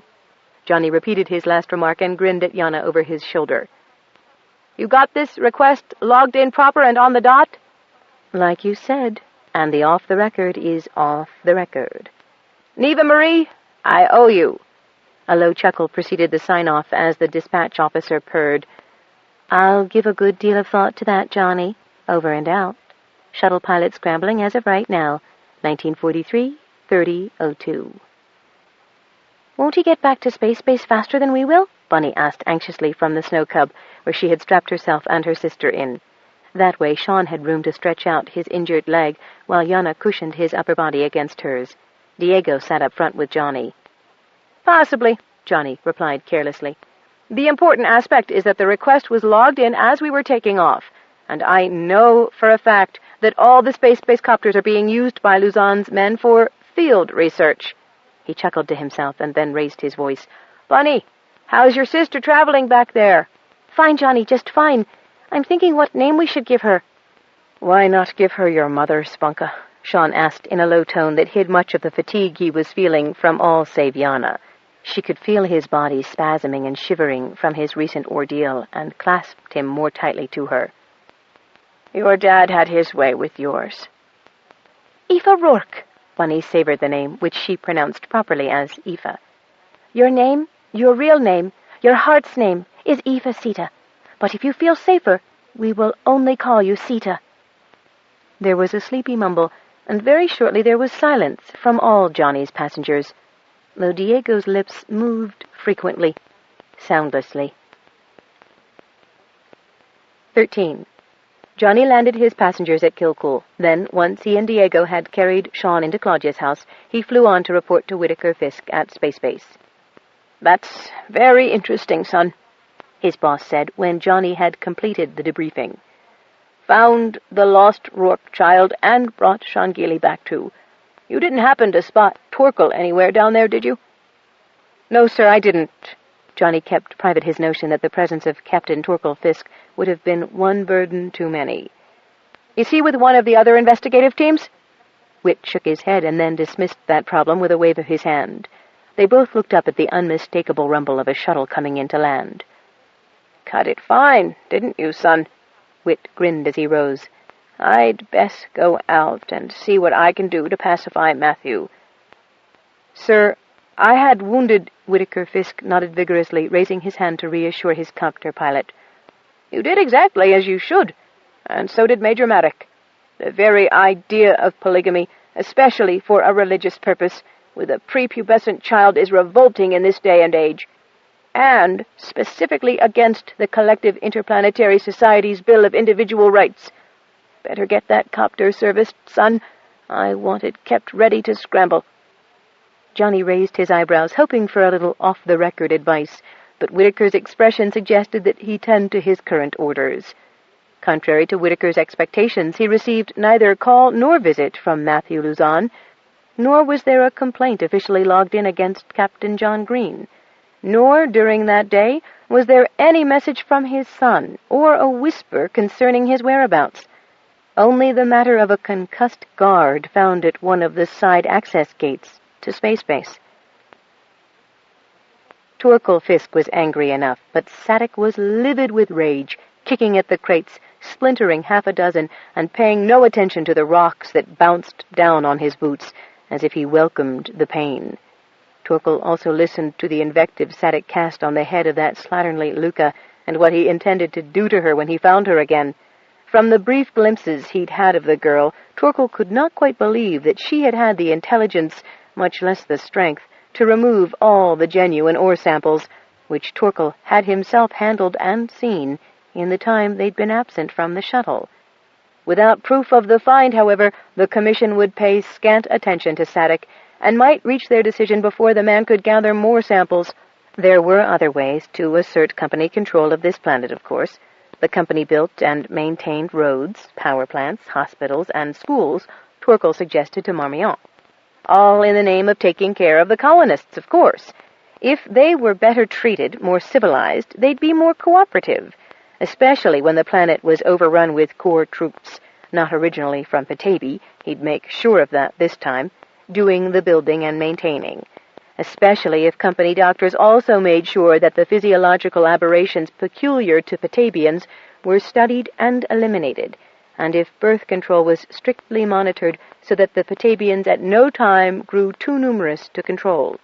Company teachers would slant their curriculum to ensure the loyalty of their students, and company communications systems would ensure that inhabitants, both original and new to the planet, accepted the company agenda and kept the company side of any dispute foremost in their minds at all times. And if they didn't, troops could travel by company roads to make sure people remembered their manners. And the planet, the living planet? Within himself, Torkel didn't sneer at the idea. Petaybee was sentient. He knew it. He had felt it, seen it, heard it himself, but that didn't mean he liked it. That Sadek had stolen ores from the body of the beast itself impressed Torkel no end, but only if the man could show the loads. All they had in the shuttle were common rocks and dust. The ore was no better than the fairy gold of Grandmother Fisk's bedtime stories. He would have preferred to play with his coin collection or dissect a roundworm before bedtime, but Grandmother Fisk, who, he supposed, was responsible for the weird streak in his father, was a great believer in the 20th century philosopher Joseph Campbell. She thought that children needed myths and fairy tales to inform their lives. She had never understood him, Grandma Fisk. Torkel was an explorer, a womanizer, and a developer precisely because he loathed mysteries. He liked everything well explained. And now he and Sadek both would have some explaining to do if they were going to convince the company commission that Petaybee contained secrets valuable enough for them to make the necessary investments to civilize and control the planet. At the moment, all he had to show was one green hunk of copper-bearing rock and one small gold nugget that had rolled out of the crates into a dark corner. "That was a good trick," he told the still fuming Sadek. "I don't know how you treated these rocks to make them appear to be the ores I thought they were, but in this state they'll never convince the commission." He knew as well as Sadek that the oars had been replaced by Luca and those Kilcool women, if not by a conspiracy of the whole village of Shannonmouth. But he wanted to force Sadek to reveal more. As long as the man kept his secrets to himself, they were of no use to Torkel or the company. "There's more where those came from," Sadek growled. "And where exactly is that? McGee's Pass?" The man had said he was Shanahy there, so Torkel's guess wasn't that wild. Space probes had shown some ores in that general area. But Sadek shook his head. "Nah, that vein's played out for now. But I got other sources. Only thing is, and the reason I decided to cut the company in, I need supplies for my method." "Like what?" Sadek grinned for the first time since they'd discovered Luca's treachery. "That's right, Captain. When I tell you what I use, you think you're going to have some ideas about my method. And you will have. Only thing is, it's something you've been using all along. What I need the most is Petroseal. You get some of these boys to load up the shuttle with Petroseal, and I'll get you some more ore samples within a couple of days." "I go with you, and you show me," Torkel said, negotiating. "And I'll get you all the Petroseal you want." But the hairy bastard had the gall to shake his head. "No way. Not till I have a contract with the company patenting my methods and with full claim to my sites." "You can't get that without proof," Torkel said. "Well, without my help, man, you can't get samples of ores you need for proof the planet's worth something to Intergal. So I guess if you don't get me my supplies, we're both out of luck." "All right," Torkel said on a long, exasperated sigh. "I'll release you the Petroseal. But go get those samples ASAP, okay? I'm not sure how long the Commission is going to take to come to their conclusions." "Then have your boys start loading my shuttle. Oh, and fuel her up while you're at it, will you?" Torkel agreed, still seeming reluctant for the sake of verisimilitude. Actually, he would go along whether Sadek agreed or not. He could easily plant a bug and track the man to his mine. He could even invite the Commission along to see the results of the new mining operation firsthand, and learn something of Sadek's secret process while they were at it. Birds, songbirds, ravens, ducks, geese, hawks, and herons brought them, as did relays of rabbits, foxes, wolves, feral cats, tame cats, track cats, bears, and squirrels. Each bird, each animal, carried in its mouth a cutting, a root, a shoot, of cooberry bramble. The birds flew directly to the farthest points, to Deadhorse, Savoy, Wellington, Portage, Mirror Lake, Harrison's Fjord, and McGee's Pass. Following the cat's directions, they dropped the chutes near the planet's portals, the places where humankind could commune with Petaybee. The largest deliveries went to the places where the planet was at its most open and vulnerable, and could be most easily looted. All of these places were caves, and around the entrance of each cave, and on the ground above the entrance, and all along the length of the cave, the shoots and roots and cuttings were dropped by birds and buried by the other animals, the badgers, the squirrels, the rabbits, and the foxes. Every quarter of an hour or so for 2 days, fresh bits of cooberry bush arrived, supplied by the tireless efforts of Claudia, Whittaker Fisk, and assistants from the town and the surrounding forests and tundras of Kilcool. In most places, the increased and highly specialized activity of the animals was little more than a curiosity. In some places, no one even noticed what was going on. At McGee's Pass, Chrissick Connolly and his family, who had been keeping watch on Sadek's old house, noted the odd influx of animals and, between deliveries, sneaked in to see what they could possibly be doing. The cooberry plant was one of the planet's great puzzlements. Most things on Petaybee were good for many things: medicine, food, shelter, warmth. Cooberries had never been much good for anything. They were poisonous if you ate more than a handful, and the ailment that might have been devised by the planet to cure it had yet to be discovered. The thorns were sharp and stingy, the leaves were sticky, and the blossoms were as small and rare as the cooberry itself. Once they got a start on any little dab of dirt, the damned bushes were almost impossible to kill. Worse, they grew so fast you could watch them grow, which was what Chrissick spent 2 days doing, watching the infestation of cooberry. While the birds were still ferrying shoots in daily, bushes sprang up from the first plantings and grew waist-high overnight, their roots spreading out to cover the field between the town and Sadek's house, and climbing up the house's stone exterior and covering the outbuildings. When that happened, Chrysik called the whole village to come and see. His mother's mouth was set in a bitter line, and her dry eyes watched the incursion despairingly. "Now," she said, "now Petaybee is punishing us for ever listening to Sadik, for letting him harm it." Matthew Luzon resisted the urge to hold his nose. Really, the things he did for the company in the name of humanity. To say the least, Brother Howling smelled extremely gamey. Even Braddock was tempted to open the helicopter's door to escape the stench, and showed signs of wanting to divest himself of his most recent meal over the ice-speckled sea. At least the headphones in this helicopter worked properly, and Matthew could occupy himself by listening to the pilot's transmissions and the messages received from Space Base and Moon Base. As they approached land again at Harrison's Fjord, a crackling message came in from Moon Base.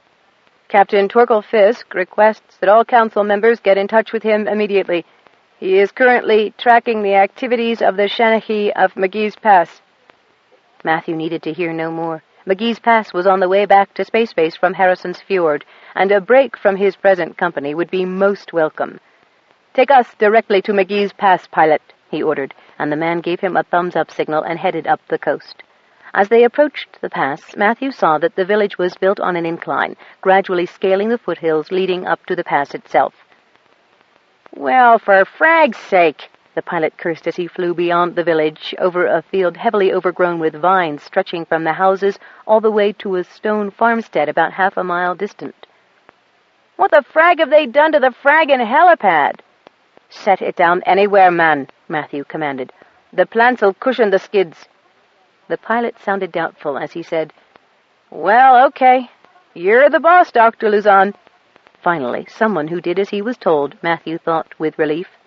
The pilot landed, crushing a good half-meter into the surrounding vegetation.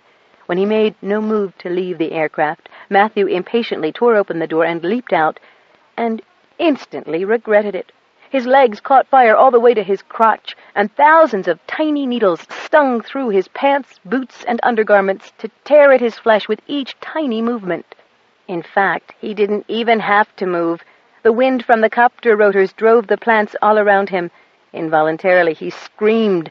Braddock jumped down to help him, and he, too, began to scream. The shepherd Howling stood in the doorway, one hand uplifted, his mouth moving and his other hand pointing. "What?" Luzon managed to ask as the chopper engines stopped. "The great monster has thee in its grasp," Shepherd Howling cried. "Beware!" "For pity's sake, man, it's no great monster, just some sort of vine," Matthew screeched. "Help!" A young man sitting atop a rock that was a virtual island in the sea of stinging brambles called out. "Can I help you, sir?" "Get us out of here," Matthew demanded. "Ah, your aircraft will be the safest place for that, sir. I suggest you get back in it before the vines overgrow it." "What? No plant can grow that fast," Braddock replied, doubting his own words as he unsuccessfully tried to disentangle the vines from his legs. "The great monster is devious and wily and tireless in clutching for the souls and bodies of virtuous men," Shepherd Howling declaimed. "Indeed," Matthew snapped at him. He turned to the boy. "If I wished to return to the helicopter, I would never have landed here, young man. Please assist us out of these weeds and take us to your Shanahi and Captain Fisk at once." "Never heard of no Captain Fisk," the boy called back lazily, obviously enjoying their situation. "And we run the Shanahi off." "Did you?" Matthew stood among the stinging brambles and digested that. "You heard him, sir. Let's get out of here," Braddock whined. But any inclination Matthew might have had to do just that had vanished with the boy's words. "Now, why did you do that, son?" "He was a wicked man, sir, trying to make us think the planet wanted one thing when it wanted the other." "I'd very much like to talk to you about that, son. Please get us out of here." Matthew, despite the stings, turned on the force of his not inconsiderable charisma. The boy shrugged and disappeared. Matthew and Braddock shoved Shepherd Howling back and sat in the copter while a crew of villagers arrived with various stones and pieces of board to make a path for them. Matthew was somewhat surprised that they hadn't brought machetes or sickles to hack the weeds down. Before he could ask about that, the boy ran across the stones and grabbed him by the arm. "You'd best hurry, sir, or the coup brambles will be a-growing over these, too, like." "You will be rewarded by the company, my son," Shepherd Howling said, pushing Matthew aside to sprint over the stones with the agility of a mountain goat. The speed with which he took advantage of the temporary path and his nimbleness in avoiding questing bramble tendrils caused Matthew to reevaluate the man's degree of insanity. Matthew followed quickly, Braddock somewhat more reluctantly. The pilot opted to remain with his ship. With the boy leading them, Shepherd Howling on his heels, and Matthew followed more slowly by Braddock, they reached the nearest of the hovels. There they were joined by a man and woman and a pack of whooping children. The rest of the village crowded in after them. Shepherd Howling slowed to hover noisomely by Matthew. "This is possibly a wholesome place, Brother Luzon. None of the orange minions of the underworld one sees in many of the heathen towns are visible, and nowhere did I see the monster's yawning maw waiting to be fed by the ignorance of the unenlightened." "That is good news," Matthew said tersely, and turned to their adolescent guide. He was far more interested in what the villagers had to say. "Now, my boy, you must explain something to me, for I am a bit confused. I was supposed to meet Captain Fisk and the Shanahi of this village here. Now you tell me you've banished the Shanahi. Being a stranger to this planet, but one very interested in your customs, have I indeed been brought to McGee's Pass?" "That's where you are, sir," said the woman of the house, undoubtedly the boy's mother, pushing herself to the front. "And the best way to explain, sir, is by singing you the song we made." Groaning inwardly at the prospect of another of the Petaybee songs, Matthew arranged his features in an engaging and interested smile. "We sing it together," explained the man, who seemed to be the woman's husband and the boy's father, "because it happened to us all." "We were all duped, he means," the boy said. A little girl said, "All but Chrissick, he wasn't fooled." "Please sing," Matthew said, trying to cut to the performance, if he had to hear it to learn what they were talking about. "You start, Chrissick," the mother said. The boy stood stock still, arms at his sides, not a foot from Matthew, and began to chant in an eerie sing-song style. "One day the roof of the world fell. It killed our friends, our cousins. It killed the heir to its wisdom. For days we dug, too numb to cry. Our world had ended. Ajijah." The other villagers joined in, some crying loudly, some mumbling, all reciting the nonsense words at the end of the verses as if they were expletives. "A stranger came among us to dig. He came among us, he said, to teach. Sure he was. Strong he was. He knew what to do. He knew where to dig. The world still spoke to him, he said. Ajay. He said if we followed him, we could win back the world. He said if my sister lay with him, she would be one with creation. She went with him. He said if we gave him the best pups of the litter, his team would carry the spirit of our village to the world's corners, and it would know us once more. We gave him the pups. He said that the planet's orange feet carried tales against us to other villages. He said if we were to heal, the feet must be killed. This, to our shame, we allowed." And here, quite alarmingly, people began to tear their hair. All of the villagers sang the next verse loudly and lamentingly. "To our shame, we didn't hide them. To our shame, we didn't feed them. To our shame, we heard his blows. To our shame, we heard their cries. To our shame, we did nothing, until only Shush, Shush, the silent and swift, survived. Shush, who led us back into the world. Shush, who brought our neighbors to us. Shush, who left us at last, footless in a world whose voice had been strangled, whose tongue had been blown away by the one we called Satik, Shanahi. Where is our sister now? Gone to a bad man in a distant village. Where are our best pups, starved and broken in spirit? Where are our cats, the world's orange feet, no longer walking, bones except for Shush?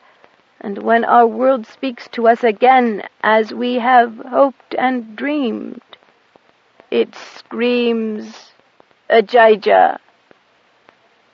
"Oh, dear," Matthew said when they had finished. "And all this because of your Shanahi, eh?"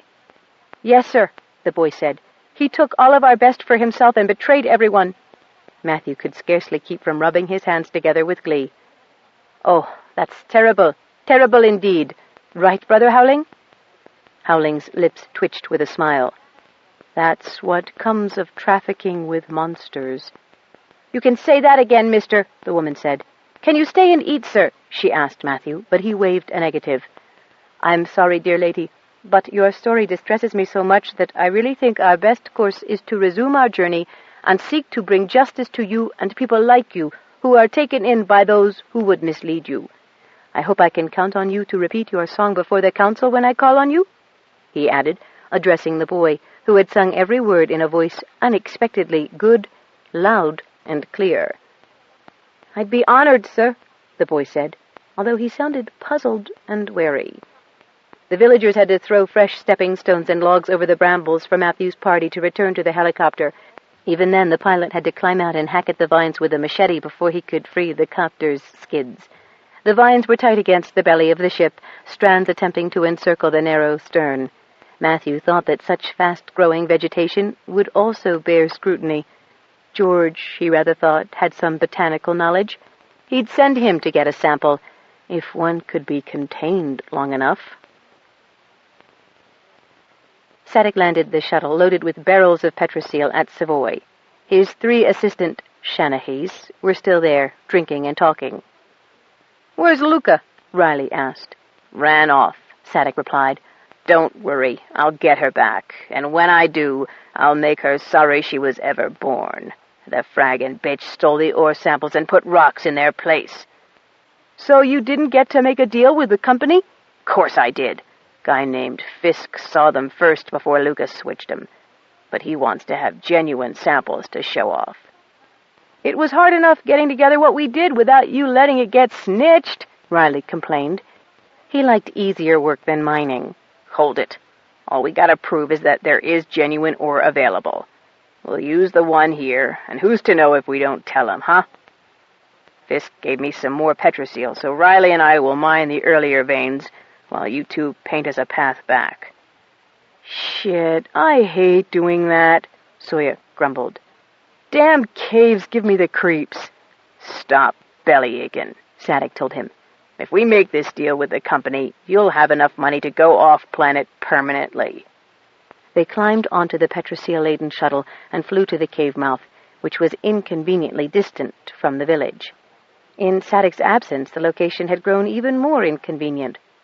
"Where the hell did these weeds come from?" he demanded, astounded by the sea of tangling vines choking the cave mouth and cloaking the cliff and mountain meadow where they usually landed. Riley shrugged. "I don't know. They weren't here a couple of weeks back, but the season's gone nuts. We can torch 'em?" "Not enough time. The fraggin' cave would fill with smoke and we'd never get at the ore." "We could try the site back at my place," Soyek suggested. "No, hell, we'll hack 'em back and splash 'em with Petrosil as we go. We only need to get inside the cave."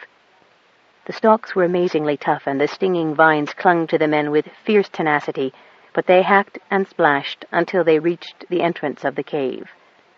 "Just hack this crap away from the front here, and it'll all be clear back where the Petrosil is, boys," Sadek directed.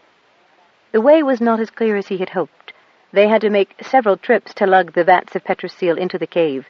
Left on his own while the others pumped the Petrosil in, Sadek wondered how the weeds had managed to penetrate right through the ceiling of the cave. Had the latest tremors shaken a hole in the roof? Roots and tendrils of vines drooped from the ceiling. When Sawyer, Clancy, and Riley returned, he sent the first 2 on ahead to paint where they could excavate, and told Riley to start patching farther back in the cave. In order to listen for Fisk's copter, Sadek took the area nearest the entrance. He wanted to make sure the captain didn't see too much of the operation. He hacked and daubed and hacked and daubed. The interior of the cave, now insulated by the cover of vines, seemed hotter than it ever had before. The light grew dimmer and greener as he worked, almost as if he were working underwater. He thought at one point he heard some scuffling, and the others seemed noisier than they had been for a while, hollering and swearing as they worked. Getting stung, no doubt, he thought with a grin, but that noise was soon masked by the steady chop and daub of his own work. The beat of his own heart, the rasp of his own breath, was all he heard.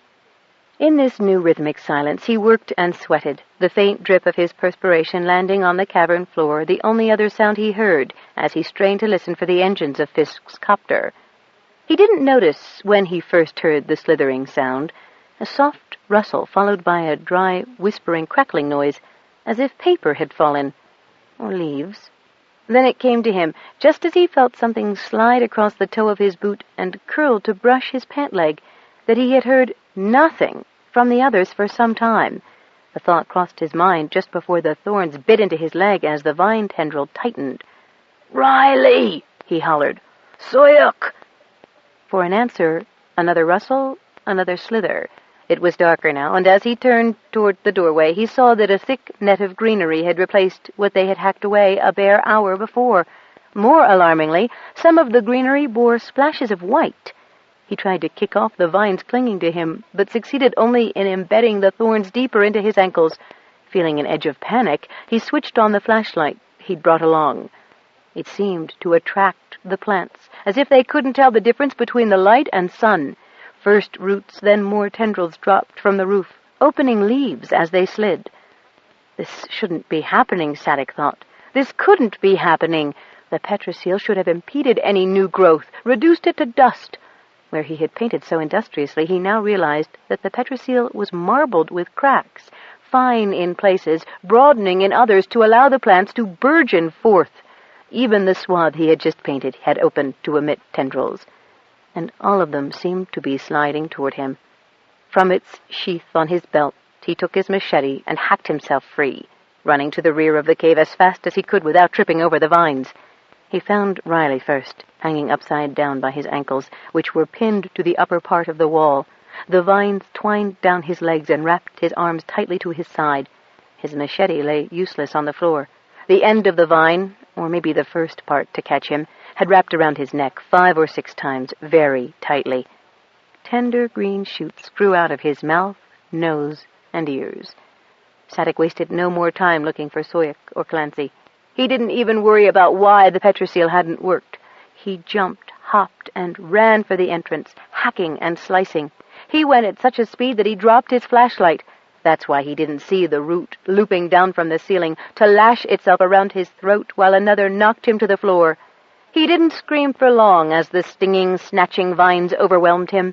As the sound died in his throat, he seemed to hear from the cave a low, grumbling hum. As oxygen was cut off to his brain and optic nerve and his sight failed, the light from the setting sun pierced the leaves, lighting the greenery in the cave's entrance like the watchful eyes of 1,000 gloating cats. Marmion and her entourage had returned to Kilcool, bringing with them Luca and an injured cat for the attention of Kilcool's fat witch doctor, leaving Rick O'Shea's bird available to fly Torkel to Savoy to meet Sadek. Torkel was not actually rubbing his hands together with glee, but he felt like it. O'Shea had received a radio message that Matthew Luzon, his assistant, and an unspecified passenger had just cleared the coast at Harrison's Fjord. Torkel considered Luzon his staunchest ally, and he quickly sent a message asking Matthew to meet him and the McGee's Pass Shanahy at Savoy. "Hope they got that clear, Captain," O'Shea said, shaking his head. "Terrible amount of static lately." When they circled the Savoy settlement, Torkel thought nothing of the brambles growing some distance outside the town until he saw the gleam of metal beneath them. Even then he thought it was some piece of cast-off machinery a local had allowed the vines to overgrow. When he inquired in the village for the Shanahy, he was told that the man had been conferring with his fellow Shanahys for days, and yesterday had made a visit to the cave and had not yet returned. "Important gentlemen such as yourself should be sitting and resting and having a cuppa, and not go worrying after the Shanahys. Sure they was all together, and they'll be after making powerful decisions and discussions and such like out to the cave. I shouldn't like to be the one to interrupt them." This advice came from a middle-aged woman in raggedy clothes. Why did Torkel get the feeling that there was something spurious about her rustic humility? Perhaps it was because he had lately had occasion to hear many Petabians speak. They seemed to use that broad, colorful accent only when addressing company officials. So he was uncharacteristically curt with her as he said, "Take me to this cave at once. Shanahy Sadek's business is with me, and I've come to meet him." Well, sir, I'm too old a woman to take you on that sort of a hike, sure I am. But my son now, he'd be after taking you on his way up to the fields with the sheep like. Then let him take us, but let's go, Torkel snapped. A boy appeared abruptly, a human island in a white, woolly sea. He shook his head when Torkel wanted to use the copter to get them there. Cooberries'll take that, too. Come on. It irritated Torkel no end that Rick O'Shea had the time to relax, drink tea, and exchange gossip with the woman while he traipsed after the boy. About a mile from the end of the village, the boy started swinging in a wide arc around the lake of weeds. "Just where is this cave, son?" Torkel asked him, panting slightly at the uphill climb. He'd have to get back into working out again at the station. "Over there, sir, but you won't want to go there, sir. Only Shanahees go there." "Are all you people nuts? I already told your mother I have business with the Shanahees. Now then, how do we get through this shrubbery and into the cave?" Sure, and I couldn't be doing that, sir. Cooberries is dead poison to sheep, and they've not sense enough to keep from eating them. Worse, I'd never get the stickers and thorns out of the wool." "Then don't take the sheep, son. Did that ever occur to you?" "But, what would I do with them then, sir?" Torkel was about to make a suggestion when he heard the engine of another copter. Seeing it overfly their position and head for the village, he abandoned the boy and sprinted back down the hill to intercept it.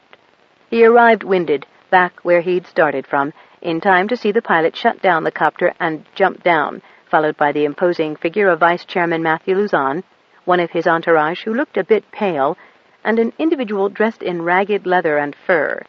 As Torkel approached, his nose twitched at the rancid stench that exuded from the creature. "Dr. Luzon, thank you for coming. I'm afraid there's been a bit of a delay, however." Luzon smiled knowingly. "Yes, the vines. I encountered the same problem when I serendipitously ended up at McGee's Pass, on my way to meet you. It's a small problem, but a bit tricky, Captain. You simply enlist the aid of the villagers to throw boards and stones on top of the weeds to form a path. We found that worked fine when we landed in the middle of a patch ourselves." "You went to the cave at McGee's Pass?" "Cave? Was that what the locals were singing about? No, we didn't examine the cave. When we discovered that you were, in fact, here, we came as soon as that, song was over. I did, however, make a quite satisfying discovery during our brief stay, which I'll discuss with you later. Now then, where's this fellow we were supposed to meet?" "He's in the cave," Torkel said, "beyond the weeds, though I'm damned if I know how he got through." "Easy enough if you think about it," Matthew said superciliously. He turned to the villagers who had gathered to watch the company men confer. "I want a work party to gather boards, stones, sheets of plexiglass, anything that can be thrown across the weeds for a path. Now step quickly, will you? We must reach the cave." "Sure, carrying enough things to get back there. That's a week's work you're talking about, sir," said a local man with the broad weathered face of an Eskerish cross, scratching his head at the prospect. "We've used all that sort of stuff we had building bridges across the streams when they flooded," the woman said. "There's not a scrap left hereabouts." "Then we'll send back to Space Base," Torkel said with a curt nod to O'Shea. "You radio for a team." O'Shea got on the radio, and in a moment he emerged and said, "None of the other copters are at Space Base, sir, or even available later today." "Then one of you fly back and pick up help and material," Torkel said, vastly annoyed at all of the delays and rather surprised that Sadek, who'd had 24 or more hours to work ore, had not been on hand to guide them. "It will have to be your pilot, Captain Fisk," Luzon said. "I require the full-time services of my own." Torkel nodded to O'Shea, who climbed back aboard and restarted his engine. By now it was well into the afternoon. "Why do you suppose we haven't heard from your Shanachie?" Torkel demanded of the woman as the noise of the copter faded in the distance. "Cave's a powerful ways back, sir." "How did he and the others get there, then?" Torkel demanded. "We could try the same thing." Sure, sir. Shanahees has their ways as wouldn't be known to others." Matthew Luzon nodded to Braddock, who hastily made a note of that remark. "Yet more misguided souls in league with the great monster," wailed the unwashed man. "Captain Fisk, this is a particularly valuable acquaintance from the southern continent. Brother Howling, meet Captain Torkel Fisk, who has spearheaded the effort to have this planet fully investigated. Captain Fisk, the shepherd Howling, a major spiritual leader from the Vale of Tears. A most influential man." Torkel gave the scruffy man an impatient look and limited his response to a mumbled, "Delighted." While they accepted the dubious hospitality of the village, Torkel gave the commissioner the details of his meeting with Sadik and the ore samples he had himself handled and identified. To his relief, Luzon did not appear at all skeptical about the authenticity of the ores. He knew the planet was ore-rich. Every space probe had verified that, even pinpointing the exact sites from space. Finding the precise locations on the surface had proved to be impossible. Howling had apparently been listening carefully, and now he nodded wisely. "The monster is treacherous, perfectly capable of transforming gold into stone, winter into summer, harmless plants into murderous serpentine weapons. Time and again I have warned my flock they must rise up and subdue the monster with no hint of capitulation, but they were weak and faltering." Torkel glanced at Luzon, appreciating what merit the lunatic could provide in discrediting the Kilkul interpretation of the planet's behavior. He smiled at Luzon. "We need a few more new acquaintances like this good and wise Brother Howling, don't we?" Matthew wore a smug expression, while Brother Howling said gravely, "Thank you, my son." Matthew mentioned to Torkel in an amused tone what the villagers had sung of Sadik at McGee's Pass. "We've constantly been given the impression here that Shanachis are universally respected and their views reflect those of their communities. At McGee's Pass, this was not so." "I see. Discrediting what we have been told of the whole system. Yes, definitely, Dr. Luzon. We will need to have testimony from McGee's Pass at the hearing. And Brother Howling here, too, will represent a unique viewpoint at odds with the Kilkul party line." "My thoughts exactly. Although Brother Howling also falls into the error of believing this planet to be sentient, his view is that the planet, far from being a benefactor and friend, is in fact a great monster. He believes that the colonists were brought here by the company as banishment for misbehavior elsewhere, and that one day, if they do well and obey his teachings, the company will redeem them." "Verily have I said it thusly, my brethren," Shepherd Howling said. "I have done the company's work on this forsaken rock, Brother Matthew, that I and my family may be delivered from the monster and into the grace of the company once more. I will commune with the planet here, if you will excuse me." His absence was welcome on several counts: the obviously fresher air, and the chance for Torkel and Luzon to make plans based on their respective discoveries. Torkel listened intently to Luzon as the man talked of similar investigations he had conducted into the folkways of various planets and systems, and how he had corrected mistaken concepts and behaviors. The dialogue was briefly interrupted when a bewildered and bruised Shepherd Howling was herded back at the end of their hostess's broom. "With all respect, gentlemen, you keep this maniac away from my little girl, or I'll geld him," the woman said, and stomped away. "Sit in the sun, Brother Howling," Luzon suggested, pointing to a half-broken bench against the outside wall, downwind of them. All the while, Torkel kept expecting Sadik to arrive to guide them to the rich ore faces as he'd promised. But several hours went by with no sign of the man. Finally, the sound of helicopter engines once more routed the four men from their chairs. 2 helicopters approached the village. Torkel figured one would have men and one equipment to rid the area of the bushes. But when the passengers disembarked, he was annoyed to see that there were no figures in fatigues emerging, except the pilots, O'Shea and Green. No one useful at all, in fact. Side 7. Power Lines by Anne Mccaffrey and Elizabeth Ann Scarborough. Continuing on page 249. Marmion and her entourage had come, along with George and Ivan from Luzon's group. And to his further irritation, he watched as Claudius Sanungatuk was courteously helped to descend by O'Shea from his copter. "You're on report, O'Shea, for disobeying orders," he told the pilot. "Oh, please don't punish the dear boy, Captain Fisk," said Marmion, with a flourish of fashionable fabric scarf and a charming moo. "It's all my fault, really. Captain Green returned from the southern continent with Yana Maddock, Dr. Shangili, and those sweet youngsters, plus another little girl Dr. Shangili says is the sister of his other niece. "Goat dung," Shepherd Howling said. "She is mine. She is to be my wife." "Oh, surely not," Marmion said, smiling brightly at him. "The girl's less than 12 years old.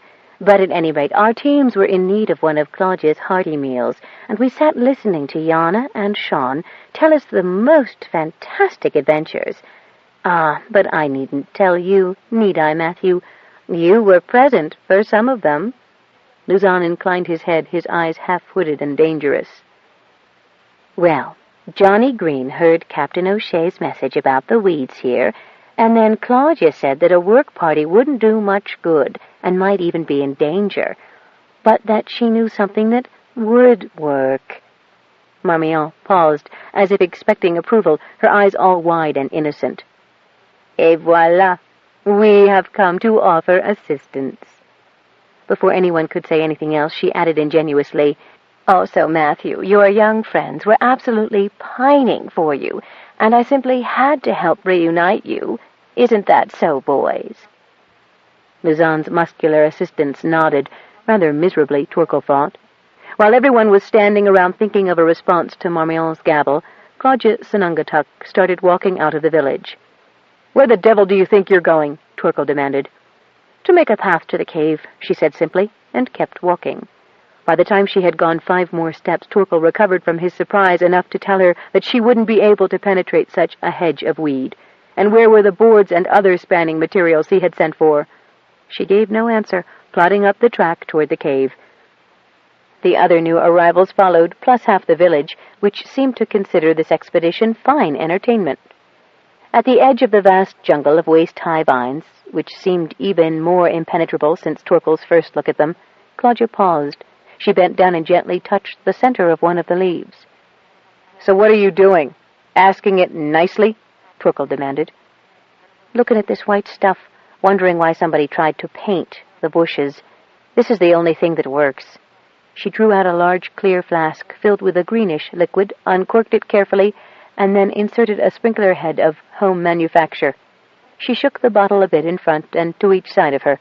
Instantly the vines retracted as if they had been mowed with a scythe, and as she moved forward, Marmion fell in step behind her, followed by Sally Point Jefferson, who had had the good sense to put on heavy boots. Marmion turned around and said, "Quickly, boys. I don't know how long the effect lasts. Claudia's very mysterious about it." They followed with alacrity. Torkel felt like a fool, trailing behind the big woman as she doused her concoction to the right, the center, and the left, like some ancient prelate dispensing holy water or preparing a pontiff's path with incense. When they reached a wall of greenery where the vines from the meadow above the cave spilled down over into the field, she increased the area and parabola of her casting, widening the path. The vines drew back like curtains, and Torkel saw the entrance to a largish cave. "Better use lights," Claudia said, though she imperturbably stepped into the dimness, Marmion behind her. "Oh," Marmion said, "whatever has happened here?" "Somebody tried to kill this place," Claudia said, "but Petaybee fights back." She indicated the streamers of vines and roots extending from the ceiling. She proceeded until, farther inside the cave, she stepped cautiously around what looked like a green hillock. "Ah, here, Captain," she said to Torkel, sprinkling the hillock so that the vines gradually shrank away to show the body they had encased. "Is this your man here that you were looking for?" The popped eyes, protruding tongue, and cyanosed face was nevertheless identifiable as that of the former Shanahy. The bloodied grooves tightly scored about his neck gave ample proof of the agency that had killed him. "He said he had a surefire mining method," Torkel said. "Something to do with petrosil." Faber knocked on a piece of the roof that had remained vineless thus far. "This is petrosil all right, but this on the cracks—" He ran his finger over it and shone his flashlight beam on the result and on what had covered the ends of the withered vines. "Look, it's not even white. It's pale lime green, and it's not petrosil, Captain Fisk. This is exterior wall paint, and not a real high quality at that." Shepherd, howling, visibly shaking, suddenly sprang at Matthew Luzon as if attacking him. "Get me out of here. I must escape the great monster before it devours us all as it devoured that man." Dr. Luzon," one of the assistants called nervously, "can you come back here?" He had followed Claudia, who was continuing to sprinkle, undeterred by her grisly discovery, farther into the cave. "We've got 3 more corpses." "I demand that this woman be held for questioning and that the bottle containing her weed-killing solution be seized and analyzed," Matthew Luzon said. Marmion Algemen, still unhappily abstracted by the grotesque deaths of the 4 men, regarded Matthew with stupefaction. "Held for questioning? Whatever for?" she demanded. "Claudia helped. Without her, we'd never have found those poor men." Matthew didn't exactly say, "Aha," but a malicious light did glitter in his eye as he said, in a quiet voice, "And how exactly did she know that these particular vines would need her particular remedy? And how did she just happen to have it available?" "And I," Torkel said sternly, "only requested materials and manpower to reach the cave." Marmion was not to be confounded. "Why, I would suppose that plants as aggressive as these might be a fairly common nuisance. Is that how you knew Claudia?" Claudia shrugged, but didn't defend herself. A woman from Savoy spoke up quickly. "And how wouldn't she know that? Sure, cooberries has never been this bad before. It's that hard to root them out wherever they grow, but they never strangled anybody before this. Still, it's been an uncommon early spring, and everything is growing the like of which I've never seen before in all my life." "So you would say, would you, madam," Matthew said, "that the weather was unusual and the plants are unusual? Tell me, if what Ms. Sanangatuk used on the cooberries was an ordinary remedy for their sting, why didn't the rest of you use them?" "Sure, why should we?" she asked. "Cooberries wasn't bothering us any, were they? And only 'cause you come did we know they was up at the cave. And another thing," she went on, winding up to unburden all her complaints. "Back before Shanahy Riley arrived, people used to come here for latch keys and have a chat with the planet like. Only then Riley gave us to understand that a lot of our problems, the floods, the avalanche, the quakes, were on account of we were too pig ignorant to understand properly what it was the planet was saying to us. After the time lightning struck the meeting hall and burned up all them people, just before Riley came to us, we let him do the talking, and I would say things have been pretty peaceful since." She paused and said, "But for all that many folk thought Riley knew best, he never did learn the remedies like Kilcool's Claudia. Our old healer died 2 winters back, and we've been wanting to get someone new trained up, 'cause I've known about her since we was both younglings. Village even had a promising girl child ready to go prentice herself to Claudia, if and Claudia Sanangatuk could have her, but Riley wouldn't allow it." "Thank you, madam, for the testimonial," Matthew said. "We'll let you know if you'll be needed to repeat your statement at the hearing. Meanwhile, I must insist Ms. Sanangatuk be placed into company custody and her flask seized for analysis, along with the contents of the barrels the deceased had with them in the cave. Autopsies must be performed on the bodies and the entire area sealed." "No worries on that score, sir," Ivan told him. They were standing just outside the field of cooberries, and Ivan's nod indicated the place where Claudia's path had been. It was once more covered with twining brambles. 2 weeks later, the investigation was finished, and all the data collected had been entered by Luzon's overworked computer men and hard copies made for presentation. First, however, at Shepherd Howling's insistence, he was sent off-planet on the same shuttle that carried the bodies. He couldn't have been on the moonbase for more than an hour before angry messages arrived from 1st Moonbase Command, then the hospital facility on Bethany Station, which indicated that the Shepherd was urgently proselytizing on a broad scale for converts to his just cause of trying to raise an army to fight the monster, which must be overcome before the planet could be truly holy. He had a real knack for spouting his cant to the already disaffected, the misfits, and those in the lower ranks who were more easily swayed by his rhetoric. Within the first 3 days, he came close to single-handedly instigating a mutiny. Such complaints made Matthew thankful that the man was out of the way so that he would not be part of the group greeting the remaining commissioners. They were soon to arrive on the planet's somewhat seismic-shaken surface to read and evaluate the information prior to the final hearing. He wished there had been some place he could have immured Marmion Algemen and her assistants, but her absence would have caused embarrassing questions, even if he had thought of a way to rid her, however temporarily, of her 3 constant attendants. Torkel Fisk was invaluable in helping Matthew and his committee. It was he who suggested that they should also interview newly arrived colonists in the most recently formed villages, far from the influence of such people as Shangili and the Sanungatuk woman, or even families such as the brood that had entertained Matthew in the south. The new people, it was hoped, would be more objective and scientific in their outlook. When Matthew noted that the influx had come from the Mariana Islands, the Scottish Highlands, where large deposits of deuteronium and molybdenum had recently been located, and some resettled from the disastrous colonies of Bremer, he was equally ready to cancel that idea if the initial interviews proved negative. He resolved to read each of the collected reports before permitting them to be admitted as evidence. Meanwhile, his assistants and Marmions vied with each other to be the first to record the testimonies of people from the villages of the 4 murdered Shanahis. Matthew himself had made a special personal effort to reach Goat Dung and persuade her to tell the truth about her part in the sudden disappearance of the monster, who had been injured by members of Howling's community, an injury rather too similar to the one from which Shangili was recovering. Matthew also had placed a strong letter of reprimand in the file of Captain John Green, who had certainly exceeded his authority by removing the girl from Matthew's custody at a critical time. Now no one seemed to know where either the girl or Shangili was. Shangili's managed sister and her girlfriend were also nowhere to be found. Through Marmion's influence, Claudia Sanungatuk, much to Matthew's dismay, remained in her own home under nominal house arrest and still ran the village, and the whole planet as far as he knew, including Whittaker Fisk, who actually seemed to have the poor taste to be besotted with the fat cow, paused to gossip to her through her windows. Unstoppably, of course, those damned cats went in and out as they pleased.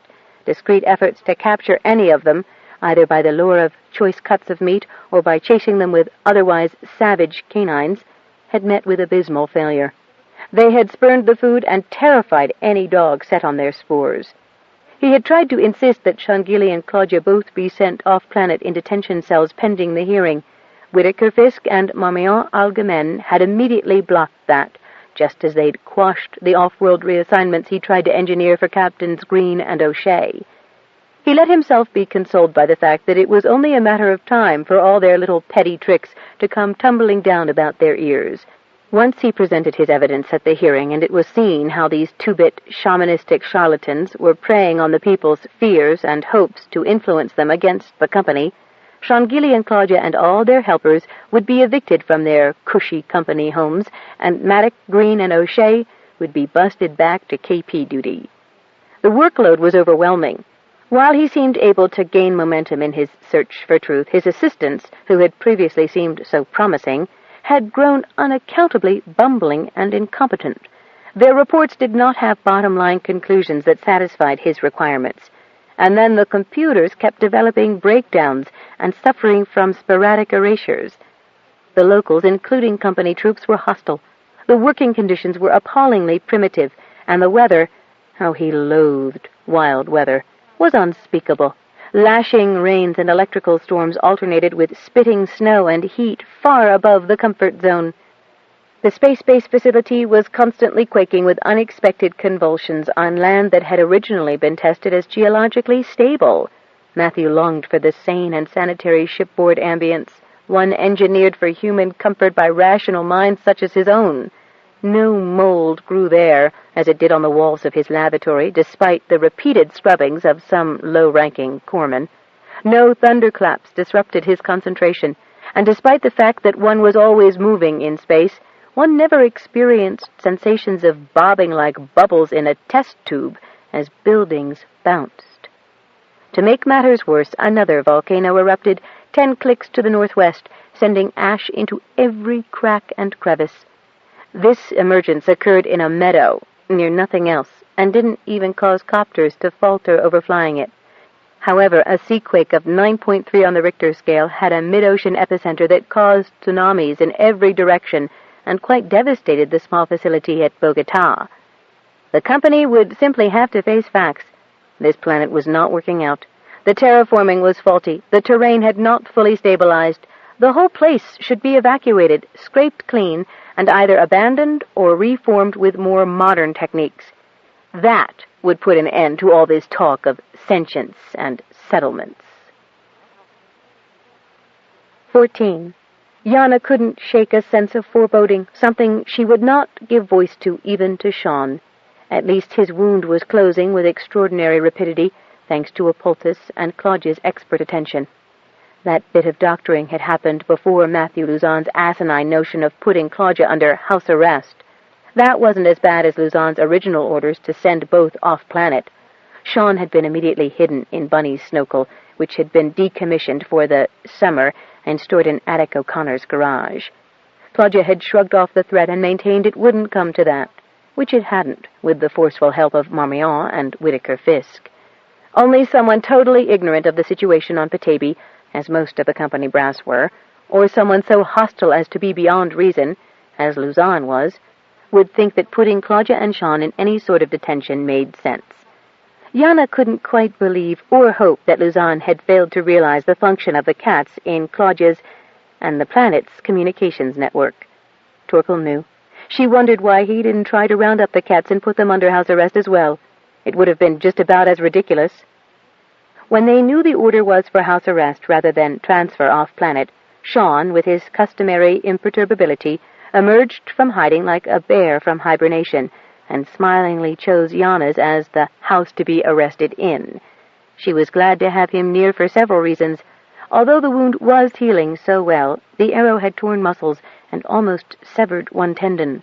She could keep an eye on it and him better if she didn't have to worry about concealment. She knew it was unrealistic to think she could single-handedly protect him from the company if they tried to take him, but she would do what she could. And now that she was well again, she could do quite a bit. With her years of training and experience, she was not without resources, and quite aside from that, it just helped having him there.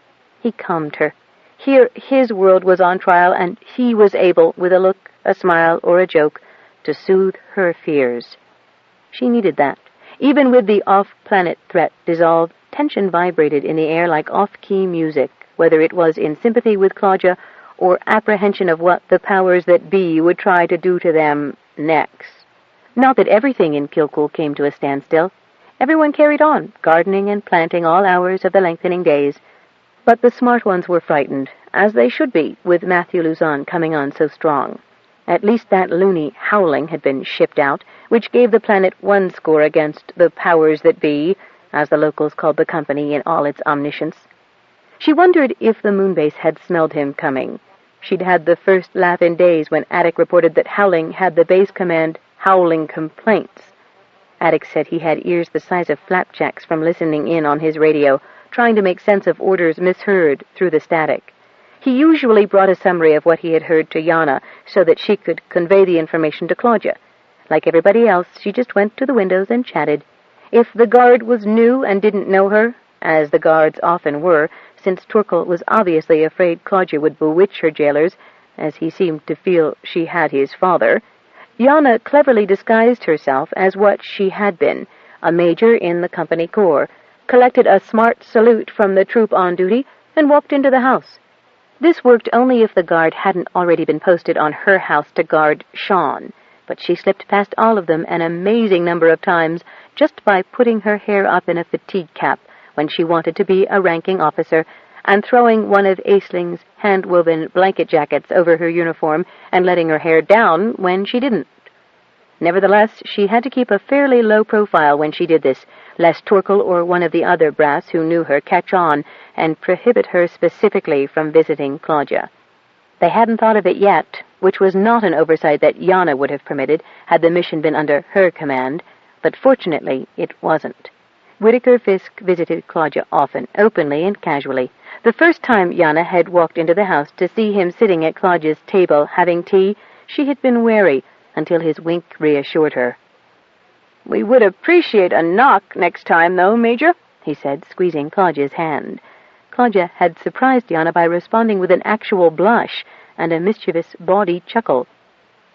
But Yana was at home in mufti with her hair streaming, talking to Sean, when Attic, who was also still officially a Company Corps employee, knocked briefly and entered without waiting for permission. Sean, who had been slowly walking around the room to supple up his abused leg muscles, stopped just short of the abruptly opened door.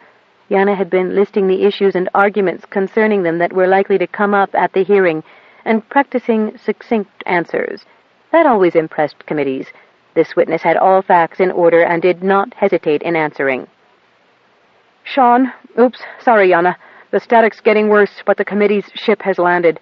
That Luzon fellow was transmitting orders to the crew for the last couple of hours about how the committee was supposed to be taken to his boardroom for a private briefing first.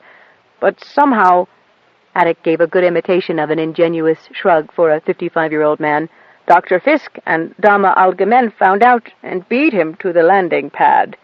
Sure now, and wasn't that lucky for us? Sean mused, slyly deepening the faint trace of Irish lilt in his voice and lifting his left eyebrow in an amused, quizzical way. Did these same mysterious circumstances that alerted Witt and Marmion also warn Claudia? Didn't need to, Attic said. The cats were already on the job. Leastwise, that clouded one padded by me on my way here and leapt right in the window, neat as you please, and that black and white fella, who lies on the roof and snarls at the guards when they get too close, slithered in after her. Attic grinned maliciously. Well then, since the cursor's up on Matthew's screen, let's hope all this waiting's over, Sean said, and gave a convulsive shrug of his shoulders, one of the few manifestations of his own anxiety Yana had observed. He shot a wry grin in her direction. So the waiting's over now, love, and the dance begins. Ready? She nodded solemnly and held up the coffee pot. Have time for a cup, Attic? Sure do, Yana, Attic said, closing the door behind him. He strode over to the table, which had been enlarged from a small square to a large circle, with one section covered by Yana's notes and pad, and a long-handled wooden spoon that Sean was whittling. Sean had needed some occupation while he was recuperating. Yana now had 4 chairs instead of 1. She'd helped, but she'd done more watching of his clever hands than working. Yana put 3 cups and some of the sweet biscuits Sean had made on the table. Sean joined them, as usual turning his chair round so he could lean his arms across the back of it. That chair he had made to his own specifications. There was also some report, Attic went on, came in for that fellow with all funny words. Ah, the analysis, Yana said, leaning forward hopefully. Can you remember any of the words? Of course I can. Who do you think teaches the youngsters the Corps Glory songs and the company manual songs to keep them from harm when they're first spaced? My memory's good as Claudia's. He gazed roofward, eyes almost turned completely up, mouth open, and then recited, Plant juices of an unknown alkalinity of unusual strength and a small amount of an unidentifiable animal protein. The combination is unusual and most likely derived from indigenous elements not yet included in botanical or biological records, which are unusually brief for planet Terraform B. On the subject of the so-called Cooberry bramblethorn plant, the vegetation showed virulent growth even under controlled laboratory conditions. It secretes acid from leaf surface, thorn, and stem of such potency that it permeated petrosil, as suspected, and etched deeply into every metal sample presented. Cooberry sample destroyed before its mass imploded the triple plasgas container. Antidote is still undergoing testing. Could be useful against other alien plant forms of similar toxicity and rapid growth. Request quantity and availability of ingredients. Attic dropped his head and his eyes returned to a normal position in their sockets. Well done, Attic, Sean said with a laugh, and gave the old radio operator a friendly clout on his arm. And they want to set up a school so we can learn reading and writing, Attic muttered scornfully. What's wrong with training a memory to remember what it's heard instead of having to look it up in books all the time? He took a long swig of the coffee, smacking his lips. Mind you, more of this on a regular basis wouldn't be hard to take. You have to be careful what you accept from the company, Yana said urgently, extending her hand across the table toward Attic. Teaching the people to read and write again is essential if we're to keep the buzzards off this planet indefinitely. But we have to choose our own material. Don't need to tell me that, Yana. It's the younger kids need the caution. Yes, that was the problem, Yana thought. It was the kids who would only see the advantages of the perks Torkel was so eager to load on them. Chiswick, who had never had much and wanted to make something of himself. And those like Luca, who had been abused all her life. She gave a wry grin. Not Bunny, she thought, nor even Sita, who still thinks 3 meals a day is sinful. They had sent the girl with Bunny, who wouldn't let her sister out of her sight, and Aisling and Sinead to Sinead's old cabin deep in the woods.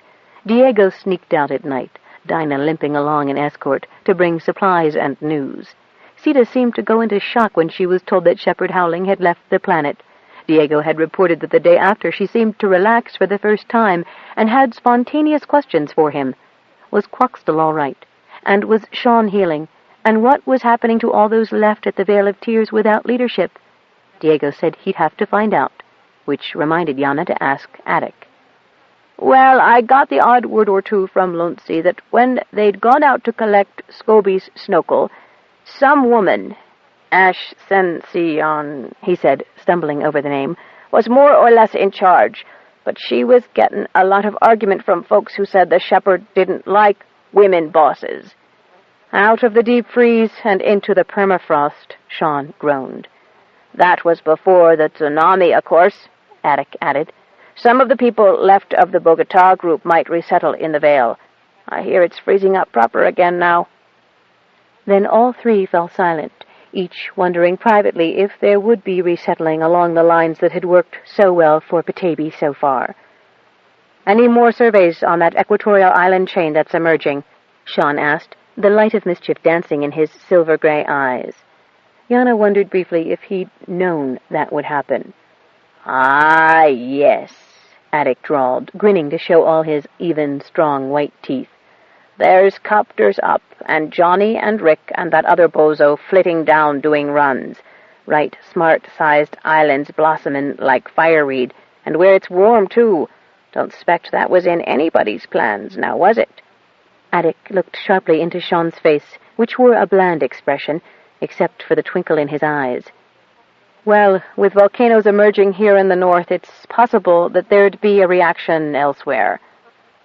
Tough speaking scientifically, the odds are low of so much crustal activity occurring." "But Petaybee is an unusual planet," Yana said equably, her expression matching Sean's. "So we can expect just about anything." "Shouldn't wonder, won't either," Attic said, and drained the last of the coffee. Rising, he gave a quaint little bow in Yana's direction, grinned at Sean, and then paused at the door. "What should I be listening for now, Sean Gailey?" "The names of our latest visitors."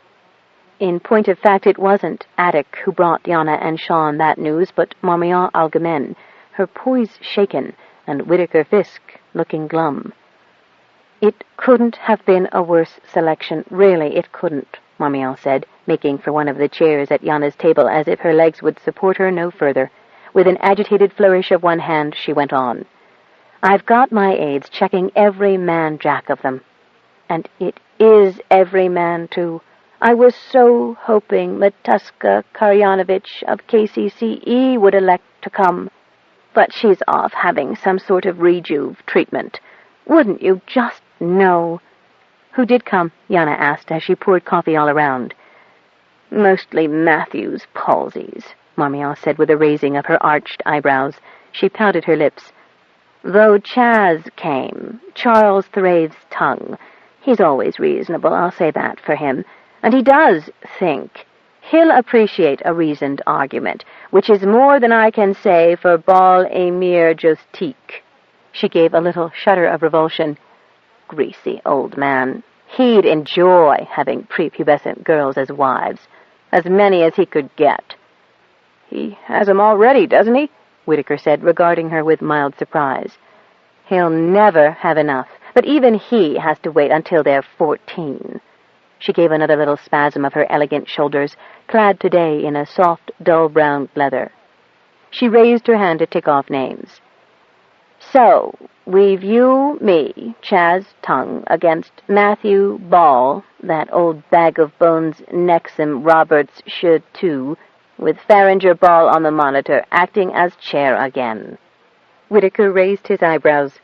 "Do you know that Chaz is with us?" How could I? You saw how Matthew scrambled his broad young men between us and the new arrivals, so we didn't have a chance to say more than, "Hello, safe trip," before Matthew whisked them away on his survey tour, nor was there room for one of us to go or send someone. Whitaker gave a bark of laughter. I wouldn't have wanted to go on that trip, and I don't think Matthew won any points by insisting on flying them over the equator. Turbulence was fierce, and neither Nexie nor Ball like their innards disturbed any more than the indigestion their fancy foods give them. Speaking of which, did you notice what was being unloaded from the shuttle for their delectation? Marmion made a grimace, which then became a hopeful grin. Yes, and the chefs who'd know what to do with such provender. Take no offense, Sean, Yana, because I have enjoyed the unusual tastes and textures that only Petaybee can provide, but I'm likely to be the only one, bar Wit here, who would. Terribly spoiled the others are as far as their palates are concerned. Then she frowned again. Did you notice, too, Wit, that all Matthew's boys looked absolutely pooped? He's had them running around night and day. Poor Braddock Makem looks transparent. Does he never let people have time off? "Where are yours, Marmee?" Wit asked, cocking an eyebrow at her. She winked. I don't work them half as hard, but they find out twice as much. And, she said on a sigh, we'll need every smitch of help we can find with Farringer, the tiebreaker. Attic burst through the door. "He's dead!" Who's dead? Everyone demanded simultaneously. "That smelly Shanachie howler!" Of what? Sean asked. Smelling himself in a moonbase cubicle, probably, Yana quipped. Nah, not a bit of it. Attic shook his head and waved his hands in his excitement. Get this. He was done in by the same thing as killed Lavelle. Yana locked eyes with Sean. There's more, too. Attic was almost spitting in his effort to get the second message out. Sadek had... He turned his eyes to the roof again and recited. An atrophied node in the cerebellum, only 423 grams of brown fat, and all his vitals was poisoned. Suyuk Ishant, Clancy Nyangatuck, and Riley also had atrophied nodes and poisoned organs. Was the node in Howling's case mentioned? Sean asked. Attic looked down, wrinkling his leathery brown face in deep thought. Think it was, but it wasn't atrophied none. He took another breath. And they're sending some special medical equipment down. CAT scanner. Yana couldn't help inhaling at that news and glanced at Sean for reassurance. He cocked an eyebrow in response, but his unworried attitude and relaxed posture still did not relieve her fears that his shape-changing abilities would somehow be revealed by scanning. On the other hand, Marmion burst out laughing. One thing sure, she managed to gasp out, there isn't one built to accommodate Claudia Sanungatuk. That observation did provoke chuckles, and the tension in the room went down a few notches. But that's probably the only good thought I can express, Marmion went on, as Nexie's a biochemist and has... She paused, her expression darkening. Other methods, more intrusive and certainly unpleasant.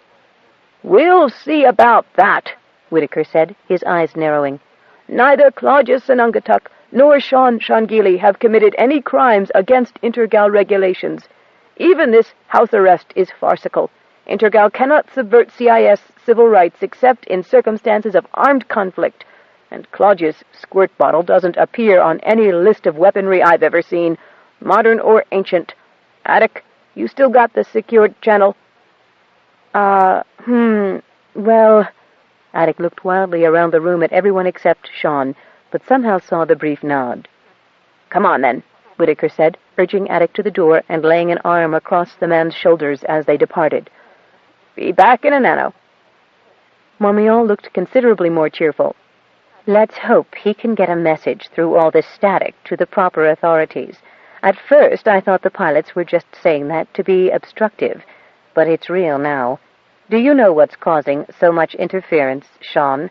Sure, he replied good-naturedly. Atmospheric anomalies and the stratospheric turbulences caused by the crustal activity with some vigorous sunspots. Then he paused and creased his brows a little. Quaxtel told Nanook that the home was changing. According to Bunny, Quoxtall also told that to Sita when she was in her charge. But none of the track cats, nor Claudius, for that matter, are the least bit worried. They never are, Marmion said wryly. Oh, they have been, Sean replied in mild reproof. Marmion leaned forward, resting one hand lightly on his forearm. How does she... She broke off at the sound of footsteps on the stairs. Whittaker and Attic returned, neither looking very pleased. Whittaker almost slammed the door. Could barely get the call letters out clear enough to be recognized, Whittaker said, frowning with frustration. Message was short and maybe too sweet for the kind of action we might need to have available. Got hold of Johnny, too, and asked him to send next time he's above turbulence. Damned planet's messing us all up, and we're the ones trying to help. He turned on Sean, who seemed unaffected by the communications failure.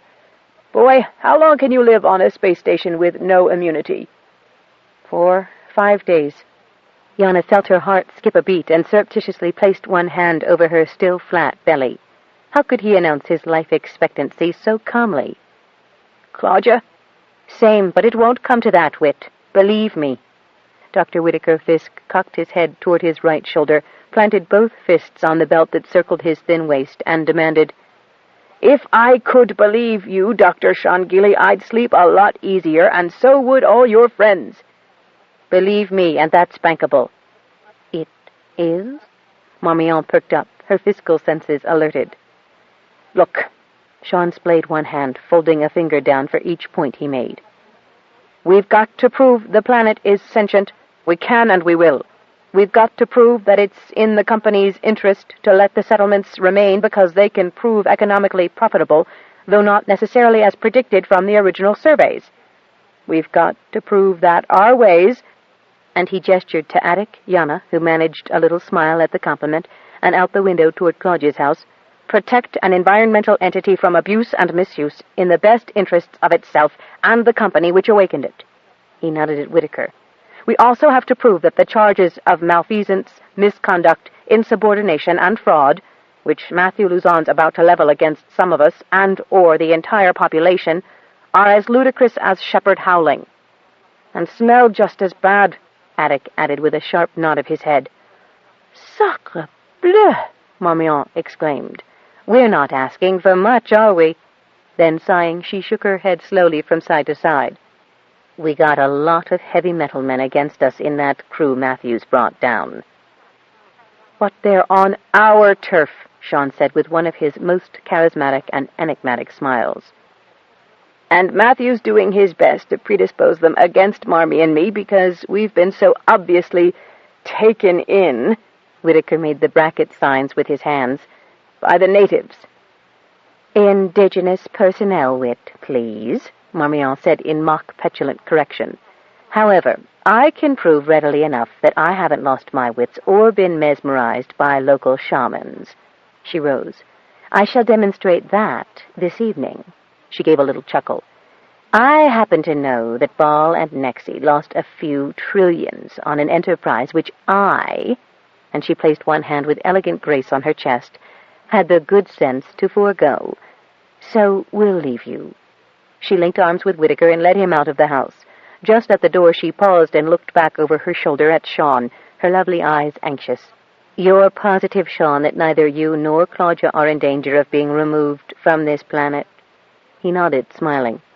Positive. When the door closed on the two, Yana and Attic turned on Sean. Positive? Positive, he said, but his mouth had a particularly grim set as he said it. 15. To her amazement, Marmion de Revers Algemen found that her taste had altered during her weeks on Petaybee. The elaborate and extensive array of courses set before the committee members at dinner that evening, an evening fortunately free of tremors, shudders, or shakes, did not suit her palate, much less her mood. She really did prefer the simpler, sharper tastes of Petabian foods. A rabbit stew would have been far more satisfying than the overly subtle coulis, sauces, and dressings that accompanied each dish. She saw Whittaker making as slow a progress through the banquet as herself, but at least she could cry off on the grounds of watching her diet. Matthew and Torkel cleared every plate, bowl, and platter set before them, but Marmion slyly noticed that, like her own 3 aides, some of Matthew's pretty boys were less than enthusiastic about the rich food. Chaz, Ball, and Nexum had no problems, though twice Ball called the head steward over to make muttered complaints and reject a dish after 1 bite. Maybe his new stomach was developing the same ulcers the old ones had, Marmion thought to herself. A body could have certain dispositions, no matter how many parts of it were replaced with functional substitutes. She did have a chance to obsequiously inquire of Nexie's latest investment projects. That gave her a chance to make a passing reference to the Omnicora steel venture, which she had decided was not properly based to make any sort of a profit back on the original investment. She had raised her voice just enough for Matthew to overhear her comments. That would remind him, too, that she had lost none of her acumen. She discussed with Ball the possibility of investing in one of his schemes, which she had recently investigated, though she pointed out 1 or 2 organizational problems that should be addressed before she could consider the project.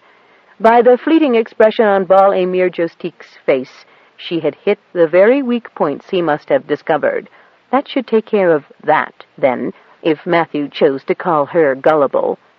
She was exhausted with smiling and waxing charming by the time she and Sally could leave the gentleman to whatever it was gentlemen insisted on doing without female company in this stratum of interplanetary society. "Any luck, dear?" she asked Sally as they both made for their quarters in the wing of the livid yellow building. "We may need more than luck, Dama," Sally said with a sigh. "Dr. Luzon has got some twists that a spiking contortionist would envy." "Ah, but we knew he would." "My report's on your desk, but I really think, ma'am, you need a good night's sleep more. Bad news keeps." "Thank you, dear. I'll take your advice only if you'll take it yourself." Sally sighed, for the first time since the start of the tedious dinner party, allowing her own fatigue to show, and nodded. "I think I'd best, if I'm to be sharp up to the mark tomorrow for you. At least we have all our facts in hard copy and not innuendos." "Sleep well, then." Others did not, and later both Faber and Millard, who had stayed on as courtesy required, admitted that they had not seen the discreet accord that must have been reached during that interval by Matthew, Torkel Fisk, Ball-Emir, and Nexum Chetu.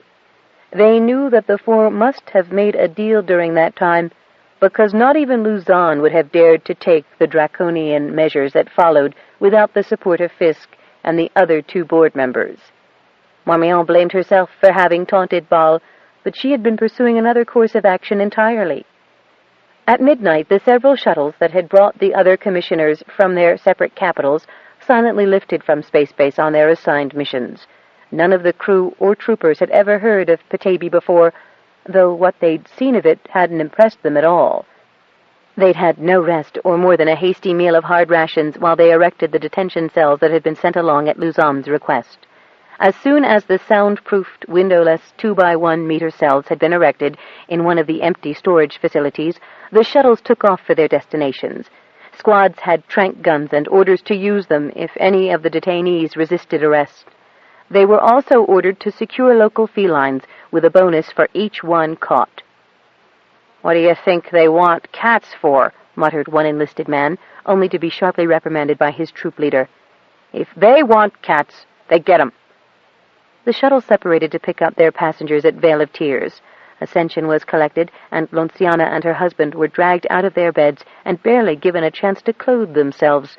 Lonci protested as loudly and vehemently against such an unwarranted intrusion as only a former chief petty officer could, demanding to see the detention order, while Pablo gave quick and decisive household instructions to Carmelita. At Kabul, Shanahi Chao Xing was collected. At Portage, one of the newer settlements, an irate McDowell swore eloquently that if this was the sort of cooperation Intergal wanted on Petaybee, they'd had the last of his. At Savoy, they made 3 pickups: Luca, the outspoken woman, and the man identified as Eamon Shishmaref, who had been so uncooperative in helping Luzon and Torkel Fisk get across the Kuberry forestation. Vingard and artist Sunik were collected from Harrison's Fjord. It was there that a trooper got a lucky shot into an orange cat and, throwing the stunned carcass over his shoulder, grinned at the thought of the bonus he'd get. "You shot? Shush!" The Harrison's Fjord woman was too indignant to be cowed by the huge trooper. "Geez, lady, I just tranked him," the trooper said, backing a step away from the woman, who was nearly as tall as he. but he didn't interfere when she removed the limp cat from his shoulder. She cuddled it in her arms on the way back to Space Base and glared at him the entire trip. Another shuttle picked up the Connollys, Father, Mother, and Chiswick at McGee's Pass, Liam Maloney still visiting at Dead Horse Pass, and then the Shanahys of Little Dublin, New Barrow, and Mirror Lake. The third started at Tananaw Bay, went on to Shannonmouth, where they collected Agar and Shadil, and got to Kilcool before the fastest cat had had a chance to get halfway there. Since Attic was among the first taken, and the cats had scattered when pursued, Claudia, Aisling, Sinead, Sita, Yana, and Sean were caught unprepared. "Major Maddock to you, Lieutenant," Yana had protested furiously, wrapping the bed quilt around her while Sean swung his feet over the side of the bed and unconcernedly pulled on his pants and boots. "Now get out of here while we dress." "Orders, ma'am, not to let you out of my sight." "About face, Lieutenant, and I'm not kidding." "Neither am I," he said, shifting his weapon threateningly. But to avoid her scathing glance, he stared straight forward, as if at attention. "Okay, then, fine. Have it your way, you prurient bastard," Yana said. She stood up and dropped the quilt, straight and proud in her nakedness, and inordinately relieved that she was now accustomed enough to the Petabian temperatures that her flesh did not rise up in embarrassing bumps. Sean moved between her and the offending soldier, but she was not mollified. "We'll meet again, Lieutenant, under other circumstances," she said softly, and had the pleasure of seeing him flush. Sean did nothing but stand, leaning slightly in favor of his good leg, between her and the guard, but only when she had pulled on the dress uniform she had folded so carefully in the back of the small clothes-press did he drop back beside her to clasp her hand. Then, silently, they were escorted outside. Outside, the pre-dawn morning was brooding, fog sitting on the sun to keep it from rising to brighten the sky. Suddenly, from the edges of the buildings visible, a black and white bolt flew past. "No, Nanook!" Sean shouted, and as the troopers, all eager to claim the cat bonus, turned to find their target, they were rewarded with a snarl of such malice that, hardened though this squad was by encounters on many strange planets with many strange beasts, they looked anxious. The lieutenant recovered first and detailed half his squad to fan out and see if they couldn't get a shot at the creature. Out of the corner of her eye, Yana saw the slight smile on Sean's face. No one was likely to catch Nanook. Quoxtall? She would have been at Sinead's, guarding her person, Sita. Yana fretted over that as they passively followed their guards to the shuttle. She could also sense that everyone in the village was awake and watching. That was all they could do with such a superior force. When Yana saw the range of her fellow captives, her heart sank. Claudia was as composed as usual, even though she was surrounded by nets of her potions and salves and medications. Hadn't witch hunts gone out 3 centuries ago? Yana wondered numbly. Sinead looked furious, lips tightly compressed, while tears ran down Aisling's face, making her oddly more appealing than ridiculous. Sita was terrified and clung to Bunny, who had taken her cue from Claudia and was holding her head proud. Attic looked frightened as probably everyone else felt. He had always been the one in the know, the community's link with the base, as well as being a responsible company employee. Now he was just another an inconvenient person, as Bunny called herself and her fellow Petabians. Poor Attic seemed to shrink in on himself when he saw first Yana and then Sean pushed into the shuttle. Then he seemed to gather himself and twitched his shoulders to sit more erect on the hard metal seat. As Yana was pushed down, she wondered if Diego, Frank, and Whitaker— No, they wouldn't dare remand a company director, would they? Were missing from the roll of those Matthew considered dangerous dissidents. Then a large male body crowded in between herself and Sean. Looking around, she saw that every Petabian was separated from another by a trooper, a big, heavily armed trooper. She grinned broadly. What a backhanded compliment. "Wipe that grin off your face," the nameless lieutenant ordered. "Son, I outrank you, and I've 5 times as many first-drop bars as you do," Yana said, sounding quietly amused, but putting commander steel in her voice and narrowing her eyes at him. "You can barge into my private quarters and arrest me without due process, but by all that's holy, don't you dare try to deny me the right to react to this whole ridiculous operation." The lieutenant, all too aware that she had outfaced him once before and determined not to let her get under his skin again, laughed. "Nothing's ridiculous about this operation, and you'd better start believing it now, Major." You mean it isn't ridiculous that it took 2 squads of heavily armed non-Petabian troopers transferred from Omnicron 3, Plexus 4, and Space Station 131 to arrest unarmed citizens of a backward, low-tech world? With a snarl, the lieutenant had gone as far as drawing his hand back when a voice from the cockpit abruptly ordered him forward. Yana was so proud that she had not so much as tensed to take the imminent blow, and that her smile had stayed in place. No one spoke, of course, neither Petabian nor alien trooper, but Sita and Aisling stopped weeping, and Claudia's lips turned up just that little bit. The moment the shuttle took off, Yana's courage seemed to leak out of her, and fear pressed against her guts. She noticed that Claudia's smile vanished, and her lips were set. Bunny, too, looked more apprehensive.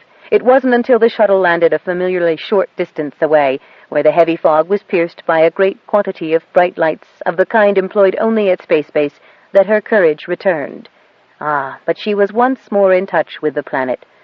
Somehow, someway, as yet inexplicable, the planet was aware, and Yana saw that Claudia's smile had returned. Yana's apprehensions returned, doubled, the moment they were marched out of the shuttle, which had landed right by an anonymous block of temporary housing. Though it was hard to see more than a few feet beyond her, Yana could tell from the only glance she had time for that they were at the far end of Space Base. It wasn't that large a facility by company standards, but being at the far end would place them at an awkwardly long distance from the administrative area and any help from Marmion Algemen or Whitaker Fisk, if he was still at large. Inside the building, bare corridors were brightly lit and lined with doors depressingly close together. That made this, she thought glumly, a temporary detention center. Small cells, no amenities, and no communication between the reluctant residents. A sergeant with a clipboard merely pointed a stylus to the right, and they were led that way. Yana was thrust in the second room, and the door closed behind her with the odd thunk of a noise-proofed construction. A single strip of bright lighting, a blanket, a toilet, and a wash basin completed the furnishings. The temperature would have been chilly to those accustomed to space stations, but Yana was comfortable in it. Score 1. She used the toilet, washed her face with her hands, and dried herself on one edge of her blanket. She took off her boots, tunic, and pants, and laid them neatly on the rough carpet, then rolled up in the blanket and told herself to go back to sleep. 16. It's a cat, common domestic Terran-type feline, female, weighing just above a kilo, which makes it somewhat larger, the veterinary surgeon said after doing every test he could think of on the limp orange-striped body that had been brought in. Scanner shows no unusual organs, average brain size, average everything, except a dense fur of several layers, probably a requirement to survive in the temperatures you say exist in winter on this planet. It does have large ears with more fur growing across, doubtless to prevent snow getting in, and a phenomenal length of whiskers. It does have heavily calloused paw pads, with hair growing between the toes, and a long-haired tail. But I've never seen a healthier animal, and I can't find anything out of the ordinary about it, given its environment. For instance, the hair between the paws would make it easier to travel over snow. "You have the report?" Ivan asked. The vet tapped one key of his handheld pad, and a narrow, long sheet inched its way out of the paper slot. He handed it to Ivan. "Thank you. What do I do with that cat?" Ivan hesitated. He knew what Matthew had ordered, but what had the cat done to him? "Keep it under observation. Maybe awake it will show some deviations." The vet shrugged and gave a small snort. "Cats are deviant and devious by nature. Exactly what sort of aberrant behavior is this one supposed to exhibit when conscious? I mean, give me a clue to know what to watch out for." "Maybe one isn't enough," Ivan muttered under his breath, then added louder, "No other squad caught one?" "No other's been brought in to me." The vet stifled a yawn. Another was brought in 2 hours later, only it wasn't a cat. It was a crossbreed feline that the vet couldn't find mention of in his files. It was nearly the size of the lions that had once roved Africa, had a thick coat of dense fur with a clouded spot design, had the fangs and retractable claws of a tiger, and had to be tranked again before the vet and the 4 troopers struggling with the half-aware creature could put it under the scan. Awed by its size, beauty, and uniqueness, the vet, when Matthew Luzon himself came for his report, could only verify that this was an unusual breed of feline. In what way? Matthew asked with an edge to his voice that put the vet on the alert. Size, color, density of fur, condition, in that most feral animals are less well-nourished, he answered, shrugging. No unusual organs, the size of the brain? Normal for the size of the skull, certainly. Suddenly the vet decided not to mention that was the one particular in which the animal varied from any other specimen in the genus. Its skull was larger to accommodate the larger brain. Destroy it, Matthew said, and do an autopsy. I'm looking for a scientific explanation of the so-called communication link these creatures have with the humans here. Implants, maybe. Sir, for that sort of information, wouldn't behavioral observation be more... Destroy it! Do I have to give orders twice? No, sir. The vet wheeled around and made a show of filling a syringe and plunging the sterile water into the back of the neck. There were certain orders he would not obey, not with the oath he had taken as a young idealist who planned to catalog marvelous new alien life forms. Takes about 20 minutes, sir, with an animal of this size. But Matthew Luzon had already left the surgery, and the vet wondered where the hell he could safely dispose of a sleeping animal this size without being noticed. He was still running through alternatives a half-hour later when a major with 2 soldiers, one a massive man and the other a mere slip of a lad, appeared at the door, saying they had orders to collect a dead animal. Reluctantly he showed them the unconscious beast, and desperately hoped that the second trank would wear off soon enough that the creature could escape being buried alive. Sometimes the favors one tried to do could boomerang. He was very unhappy with what had seemed like a routine mission.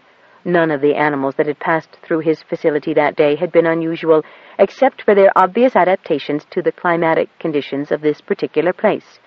Although the purpose of that extra bony layer on the nose of the curly-coated stallion still puzzled him.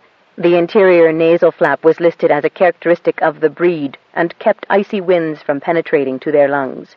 And now Luzon was intimating that the creatures might be, well, psychic. He never willingly destroyed an animal wantonly, and certainly not a psychic one. Utterly depressed, he went to the cubicle allotted to him and tried to sleep. He woke up even more depressed, for his dream had been about a clouded leopard running across a snowy waste, its effortless stride as graceful as it was powerful. Awake, Quoxtell found, one had a dreadful thirst. One's body was slightly sore with pricks, scrapings, and bruisings, and one's senses were dull. Rolling over, one ducked one's head because of the low bushes under which one lay. A sniff brought no useful information as to one's location. The pursuers, men who rattled as they ran and shouted, were gone, though Quoxtell seemed to remember them being close enough to pounce. No mind, now they were gone. Unfortunately, the youngling was gone as well, still, and if Quoxtell had escaped the men, they had triumphed in preventing Quoxtell from finding the youngling. Quoxtell had seen the little female forced into a huge bird machine, bigger than the terrible creature that had carried Quoxtell, the youngling, the sealman, and his mate to this land where the youngling was to live with her kin, where the black and white Nanook had been interested in one as a mate. Nanook had had much to tell Quoxtell, who had listened with growing wonder. More than home was changing, it would seem. Home had indeed altered, if one could be so robbed of sense and then dumped unceremoniously under a thicket. There was, however, some snow still left in the center of the shrubbery, and Quoxtell licked at it. The cool, silvery water relieved the nasty, stinging taste and dryness in one's mouth, while the cold snow and the water seeping into one's fur revived one further. Food would be a good thing. One lifted one's head and sniffed, sneezed. Too many humans, too many bad smells, nothing appetizing nearby. Through the wind and the distant man-made noises came the rush of water. Water always held fish, and fish were edible. Yes, one could quite easily snag many fish on clever, swift claws and relieve one's hunger. Then one could plan what to do next. Finding Nanook would be best. This was his territory. He would know where to seek the youngling. As dawn broke over the low hills and the new volcano, Quoxtell scooped the fourth large fish from the icy river waters, then continued standing motionless until more unsuspecting aquatic shapes passed nearby. Quoxtell had eaten well by the time the sun was up. Marmion did sleep well, but more because of Sean's infallible confidence than Sally's reassurance about demonstrable facts. When she woke the next morning, she was more than ready for the battle about to ensue. She was not ready for Sally bursting into her room, her eyes wide with fright. "They did it, gathered up every one of the people Luzon calls renegades and traitors, using the commissioners' shuttles and troops we didn't even suspect were on board them," she said in a spurt. "They've got them in detention cells on the far side of the field." Whitaker, Marmion experienced an unusual pang of fear. Had she outsmarted herself last night? Whitaker would never have gone along with that sort of a ploy. "No, he's free, and so are Frank and Diego Metaxas, and I told Faber to stay with them. Millard's dogging Whitaker, who is furious." Marmion bit her lower lip, ranging through alternative plans. Who exactly did they seize in such a highly irregular procedure? "Only half the damned planet, including the wildlife," Sally said. By the time she had completed the list, Marmion found herself grinding her teeth. She launched herself out of her bed toward the bathroom. "Get me my usual, and buckets of coffee, and what channel are we using this morning on our personal units?" Sally gave her the frequency. "And I'm making your breakfast with my own hands," she said, as she departed. That made Marmion pause at the threshold of her bath. Surely Matthew... No, he wouldn't, but Ball wouldn't be beyond it. The ploy of detaining the persons the Commission would call before them was a matter she could and would protest, since none of them could be proven guilty of any action against Intergal, unless a passive resistance was now considered a crime. All the active resistance had come from the planet, and Intergal doubted that this world had a mind of its own. She allowed herself a rather ruthless smile, one that had many times alarmed business colleagues who opposed her, as the hot shower water completed the process of waking her up. She was already clothed and discreetly made up by the time Sally arrived with a laden tray. "Place is in an uproar, Dama," Sally reported, her usually cheery demeanor rather forced today. "All of Matthew's lovelies running about with streamers of hard copy, all of which seems to upset them for some reason. I saw Braddock Macomb taking one of the others to task for coming up with results that were the opposite of what Luzon had ordered. Couldn't find out much more. The place is as well guarded as a first touchdown camp, and more troops were shuttled in from, I think, the CISS Prometheus." Marmion paused in the act of pouring her first badly needed cup of coffee. She stared at Sally, aghast. "They've called in a CISS cruiser.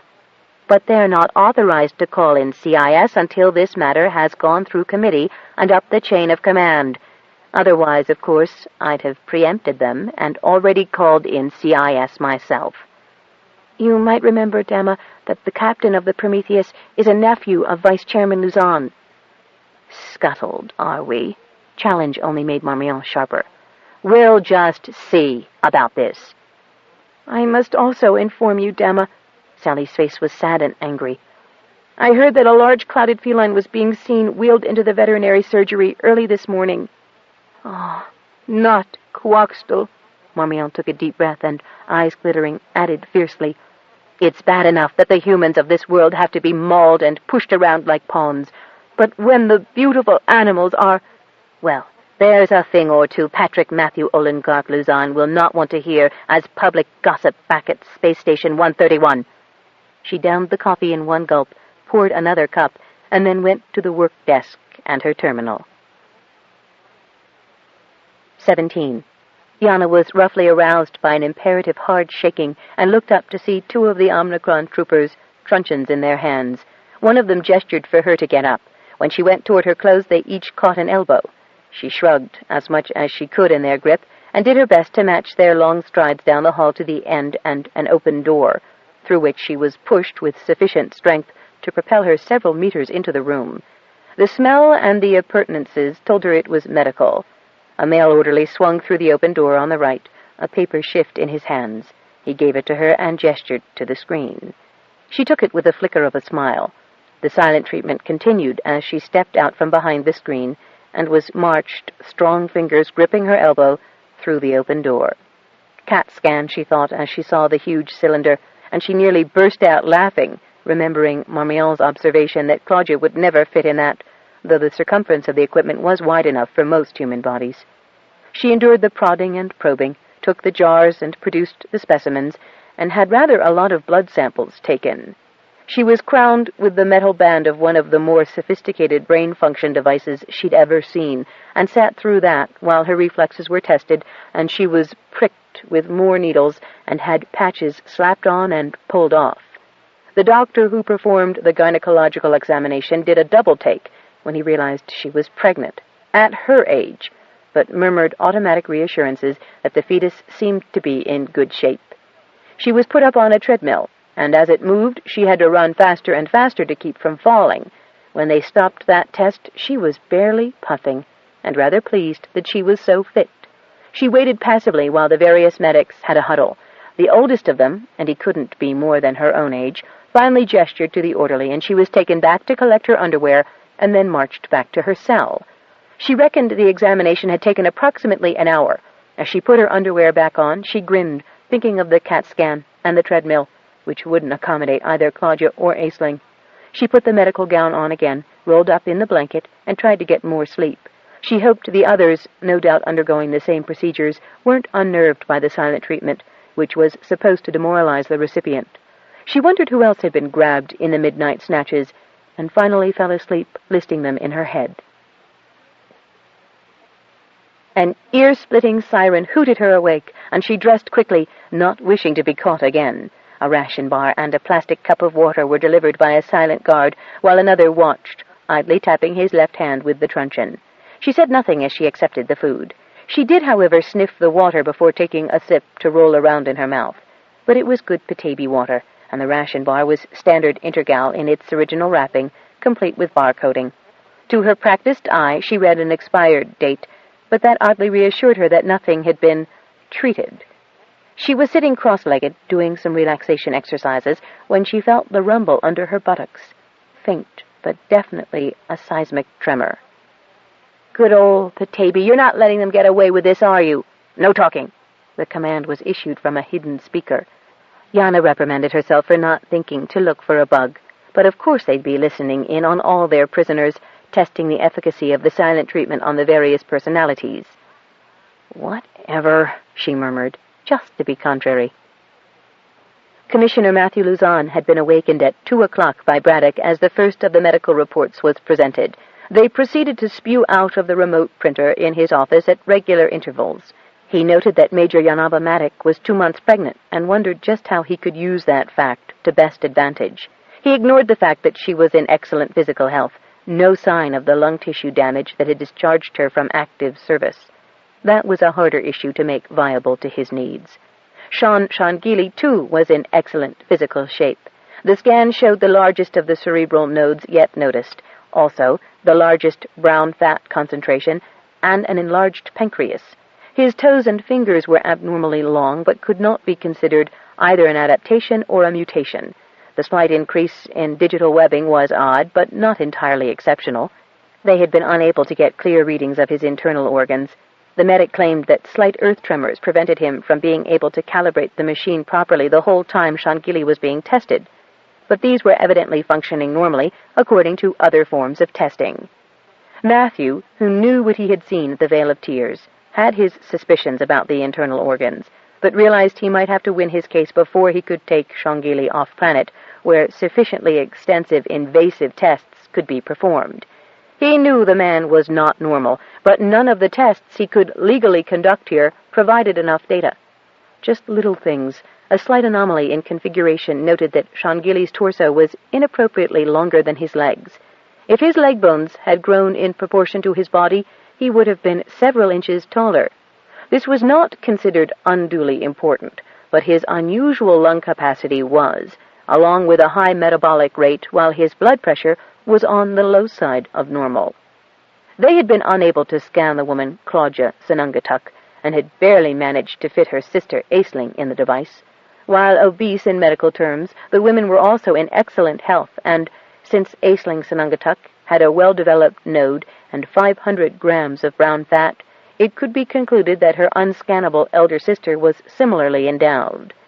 Analysis was continuing on the various liquids and powders found in Claudia Sanungatuk's house, but so far they tested as herbal, with some minerals, mineral salts, and occasional animal protein additives. Nothing toxic or poisonous had yet been found.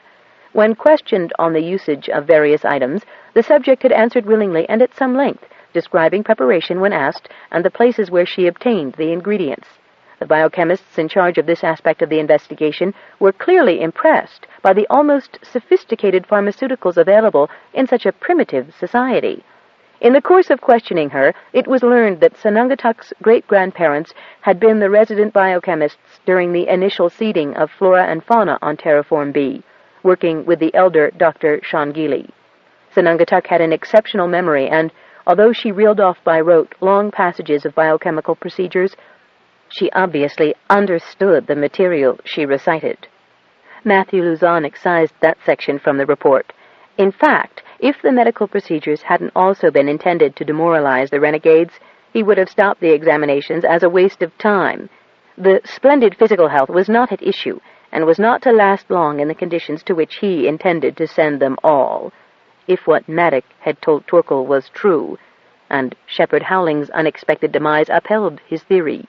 He was rubbing his hands together in pleasure when he felt the rumbling under his feet.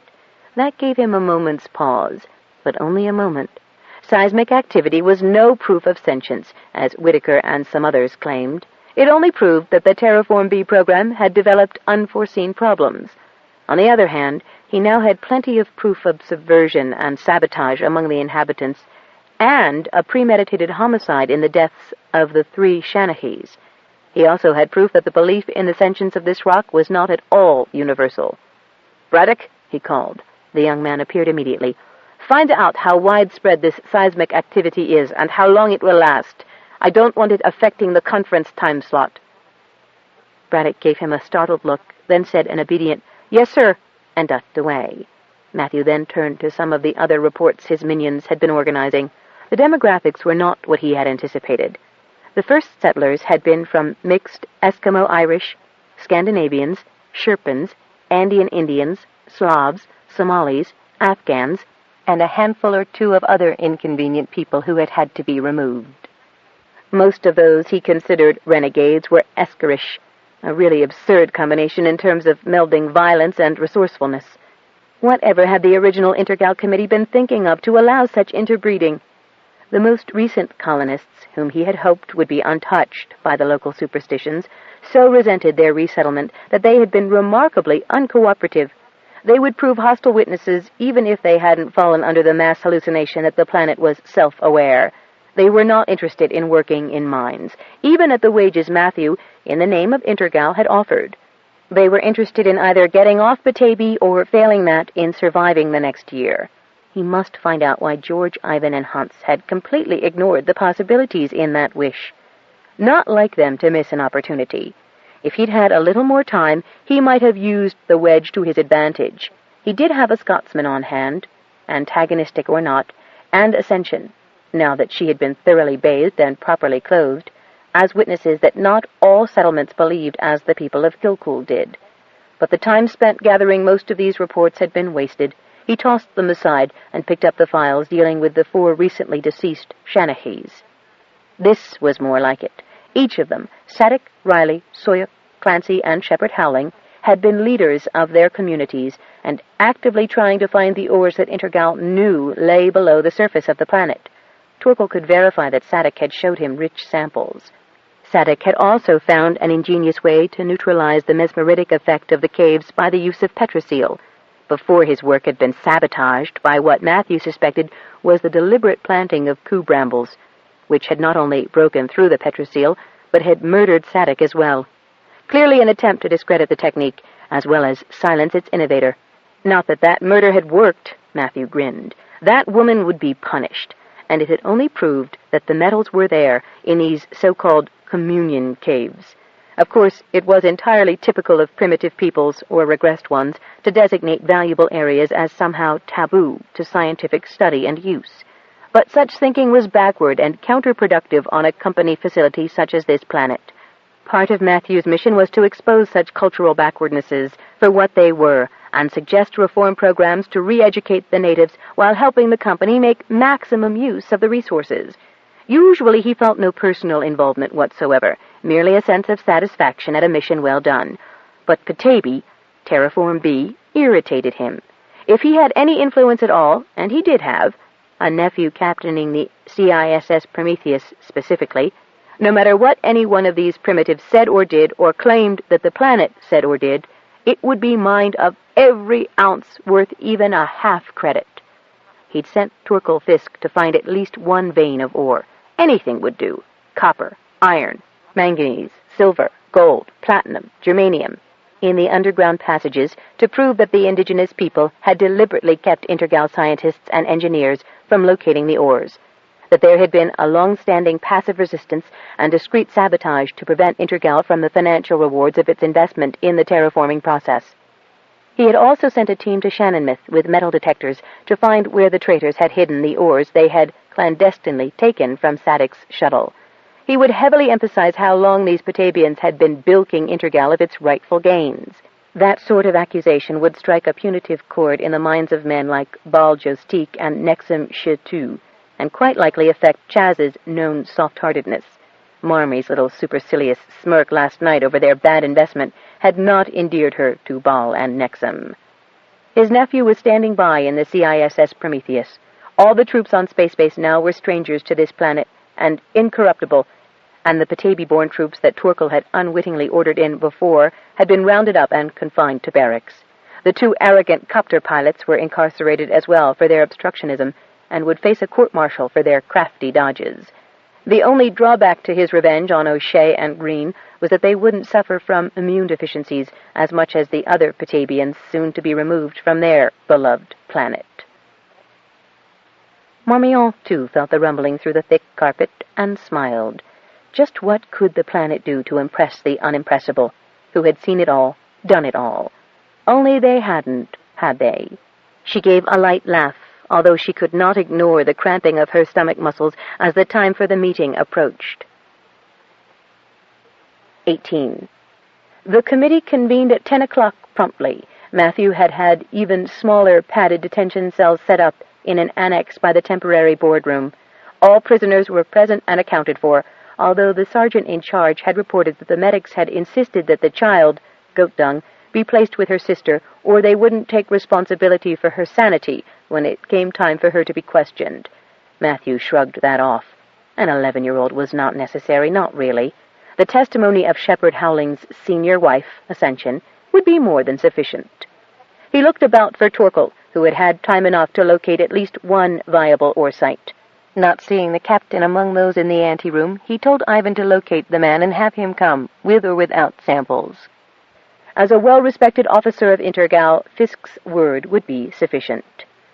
As he entered the committee room, Chaz, Baal, and Nexem were standing by the windows, watching the thick mist left over from the night rolling across the cracked concrete landing field of Space Base. Matthew frowned.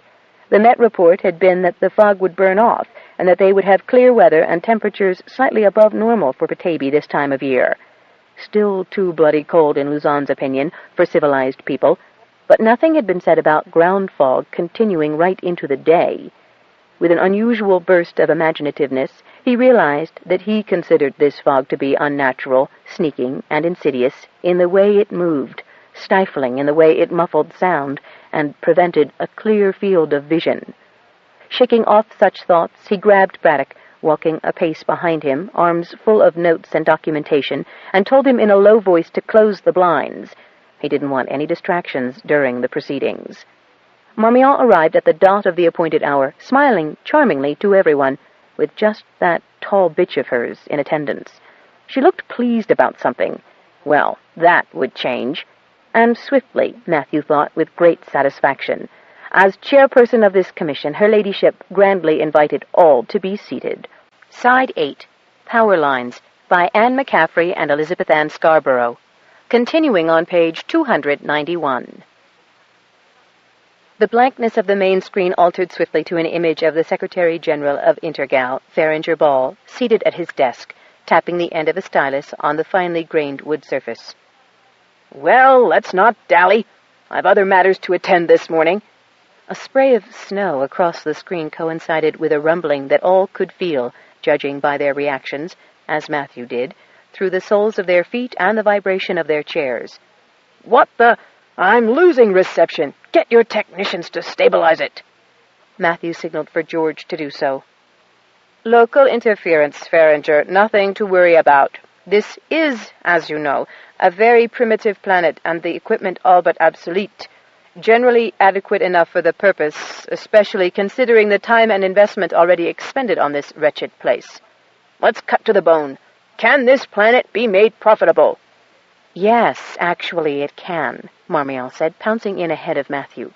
"As chairperson of this committee, in case you'd forgotten, I have no doubts about that, Fairy." She gave him her saccharine smile. "You've found the ores, then?" Secretary General Ball asked hopefully. "Petaybee is more important to Intergal for a heretofore unexplored source of renewable wealth," Marmion said firmly, "that will require no further capital expenditure while it offers gainful employment to permit the indigenous a decent standard of living as well as a profit for Intergal, and will attract no retaliation from the sentient being who is the planet." "Oh, come now, Marmion. You can't prove that," Matthew said scornfully. "And you know you can't." "The pharmaceutical wealth of Petaybee?" She raised her eyebrows in surprise. "Why, the reports from your own team of biochemists are quite clear on that point, Matthew. This planet is a treasure trove of diverse and easily harvested medical components." Seething, Matthew managed a weak smile. How had Marmion Algemen got hold of those reports? He had told the head of the team to release information to no one but himself. But then his team had seriously let him down, their performance declining ever since he had left them alone while he flew to the southern continent. Usually they and their computers were masterful at manipulating statistics to show the results he desired. Since his return, almost every report he looked at reflected data supporting conclusions the opposite of those he wished drawn. More than Petabian heads would roll when this conference was over. And where the hell was Torkel Fisk? "Pharmaceuticals? What pharmaceuticals?" Faringer Ball demanded, looking decidedly interested. Matthew inwardly writhed. Everyone knew that the Secretary General experimented in consciousness stimulations and was still searching for longer-lasting mood adjusters with no side effects. "Yes, Fairy, some really marvelous concoctions and remedies, guaranteed pure and free of toxic additives, and remarkably no discernible side effects," Marmion went on. "Preparations which, if merchandised properly, that Nova Bene drug company you've an interest in," she added, hesitating only briefly over that allusion, "could promote them in an interplanetary campaign, will substantially reduce the debt incurred by the earlier and unacceptable purpose of Intergal on this planet. Indeed, we have every reason to believe the planet will assist us in this venture, provided harvesting is carried out in a responsible and prudent manner." "As it assisted the murders of 4 Shanachis who had discovered the vast metal and mineral wealth of this rockball?" Matthew asked. "Murders? What murders?" Faringer looked from one to the other. 5, in fact," Matthew said challengingly, "since the Shanachi of the Vale of Tears was so convinced that he would be the next victim that I naturally afforded him asylum on Moonbase." 5? 4? He's dead too? Of what?" Faringer Ball was again confused. "He unfortunately succumbed to a virulent respiratory infection 3 days ago," Matthew said quickly, and then pointed behind him in the direction of the detention cells. "But his death, as well as the murders of the 4 Shanachis, is directly attributable to the concerted program of sabotage, misdirection, and treason perpetrated by the leaders of this conspiracy against Intergal." "Who?" the Secretary General asked, more confused by Matthew's rhetoric than ever. "By the woman Claudia Sanungatuk, the Kilku biochemist and healer of considerable expertise," Whitaker Fisk interposed amiably. "Who, before witnesses, admitted to knowing the toxic quality of the plant which was instrumental in the deaths of the 4 Shanachis," Matthew snapped back, trying to keep his growing frustration under control.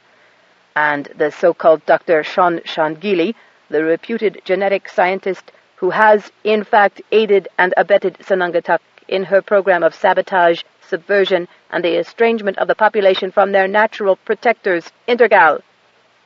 "What a load of codswallop," Whitaker said, shaking his head and raising his eyes skyward at Matthew's accusations. "Not only that," Matthew went on, I find that Captain Torkel Fisk's request for a court-martial for Major Yanaba Maddock, formerly an agent of Intergal, has adequate grounds on charges of treason and counter-espionage. She's in league with Sanangatuk and Shangili, and, furthermore, 2 months pregnant by someone or other. He said the last 4 words scathingly. I thought Major Maddock was discharged to this planet in a terminally disabled physical condition, Chaz Tung said as he peered at his own notepad. She's certainly well over the customary age to conceive a child. He looked around for an explanation.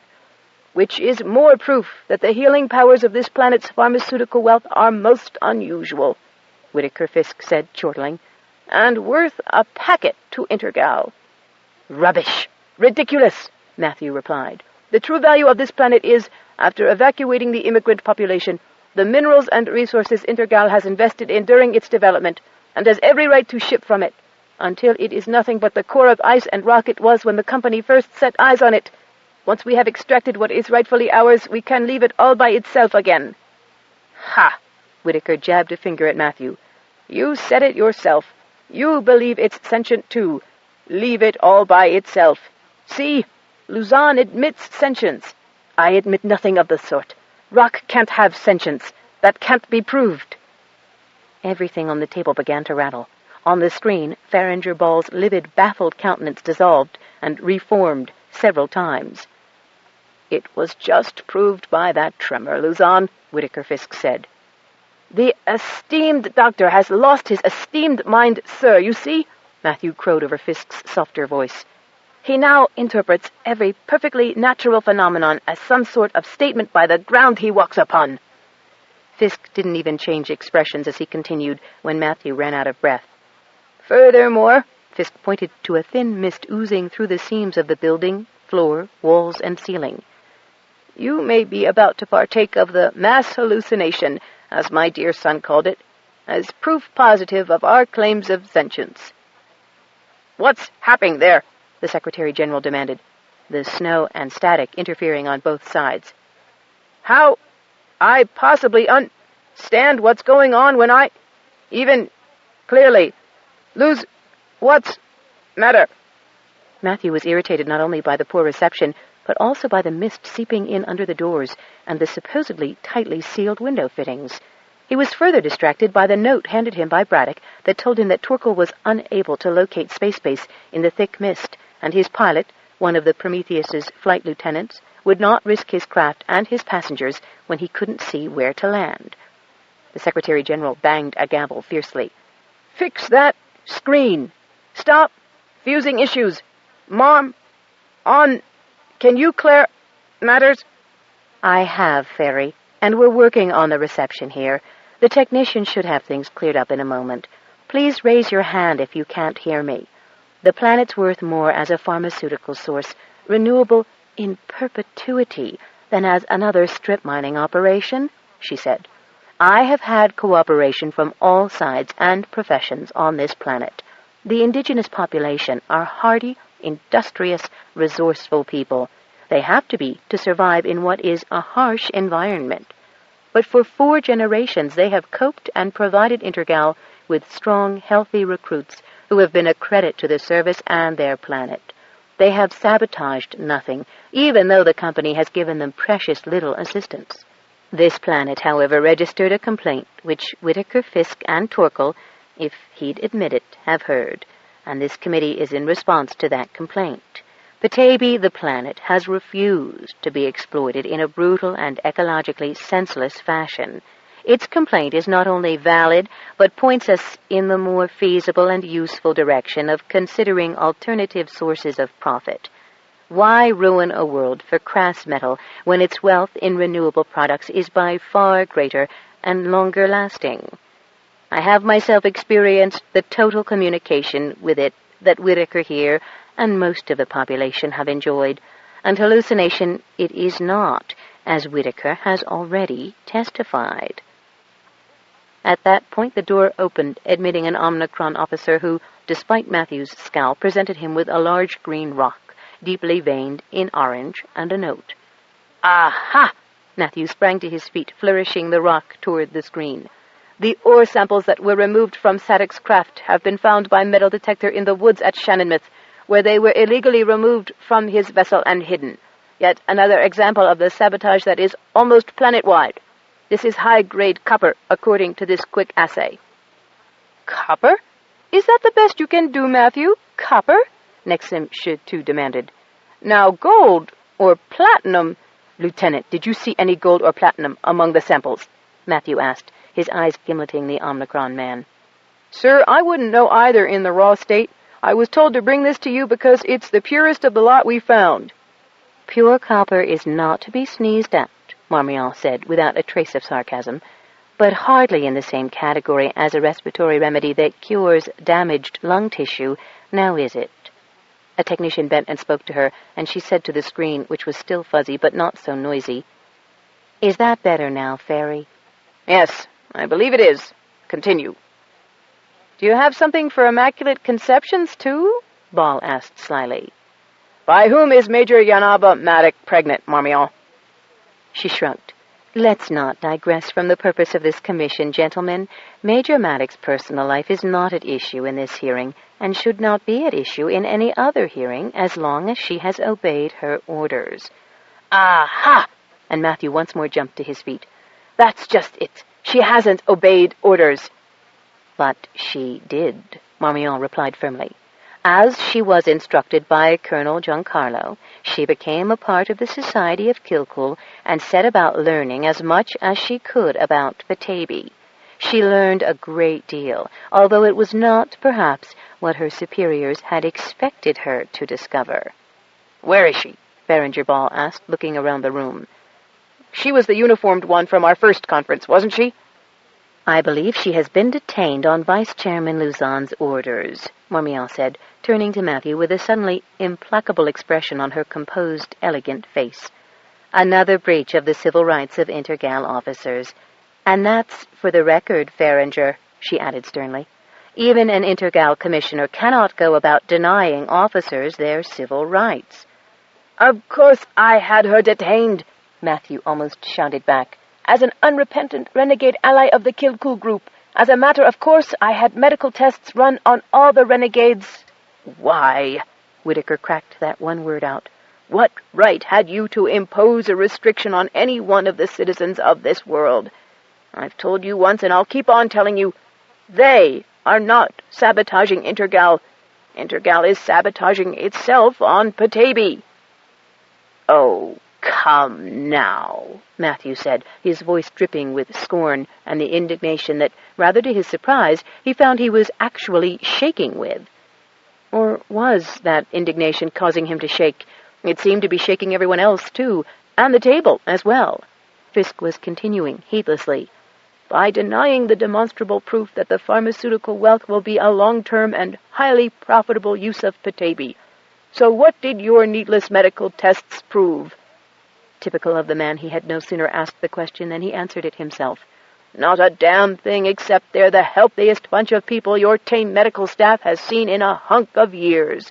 So they've a few spare parts that help them adapt to Petaybee's climate. So what? Nothing mysterious." "Vice Chairman Luzon has been so busy, he hasn't seen the obvious, Fairy," Marmion said with a hint of sympathy for the misguided Luzon. "I'm sure we can come to some arrangement to extract some ores when they don't involve disturbing invasions of Petaybee's integrity. Open pit mining is as disfiguring as deep pit mining is...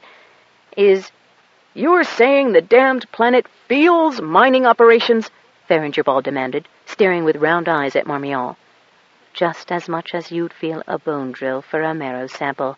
An archaic example, but then most mining methods verge on the archaic, as well as the destructive," Marmion remarked. "Certainly it's like peeling skin from an appendage, or suffering first-degree burns, and even you can appreciate how painful that would be." "Marmion de Revere Algamen," Faringer Ball began at his most pompous, "do you actually subscribe to the theory that this planet is sentient?" "I most certainly do. And so do Sally Point Jefferson, Millard Aphiasis, and Faber Nike. And you know very well, Fairy, that none of them are the least susceptible to illusions or hallucinations. Not with the reports they have submitted to you on various occasions, which I need not specifically mention." Matthew interrupted with a contemptuous gesture and his silkiest tone. "Madame Algemen is a beautiful, intelligent woman, quite talented at making money, well adapted to survive under civilized circumstances, but she is used to dealing with people of the same sensibility. Here, I fear that she has fallen under the influence of the same primitive passions that claimed the Major's good sense, and caused her to cast disrepute on her previously outstanding military record.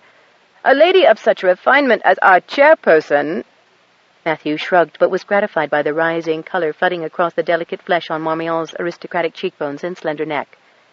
"In the best interests of Intergal, I'm demanding a purge of all residents on this colony planet due to their almost unanimous obstructive behavior, the deliberate sabotage of Intergal expeditions, and subversions too numerous to list.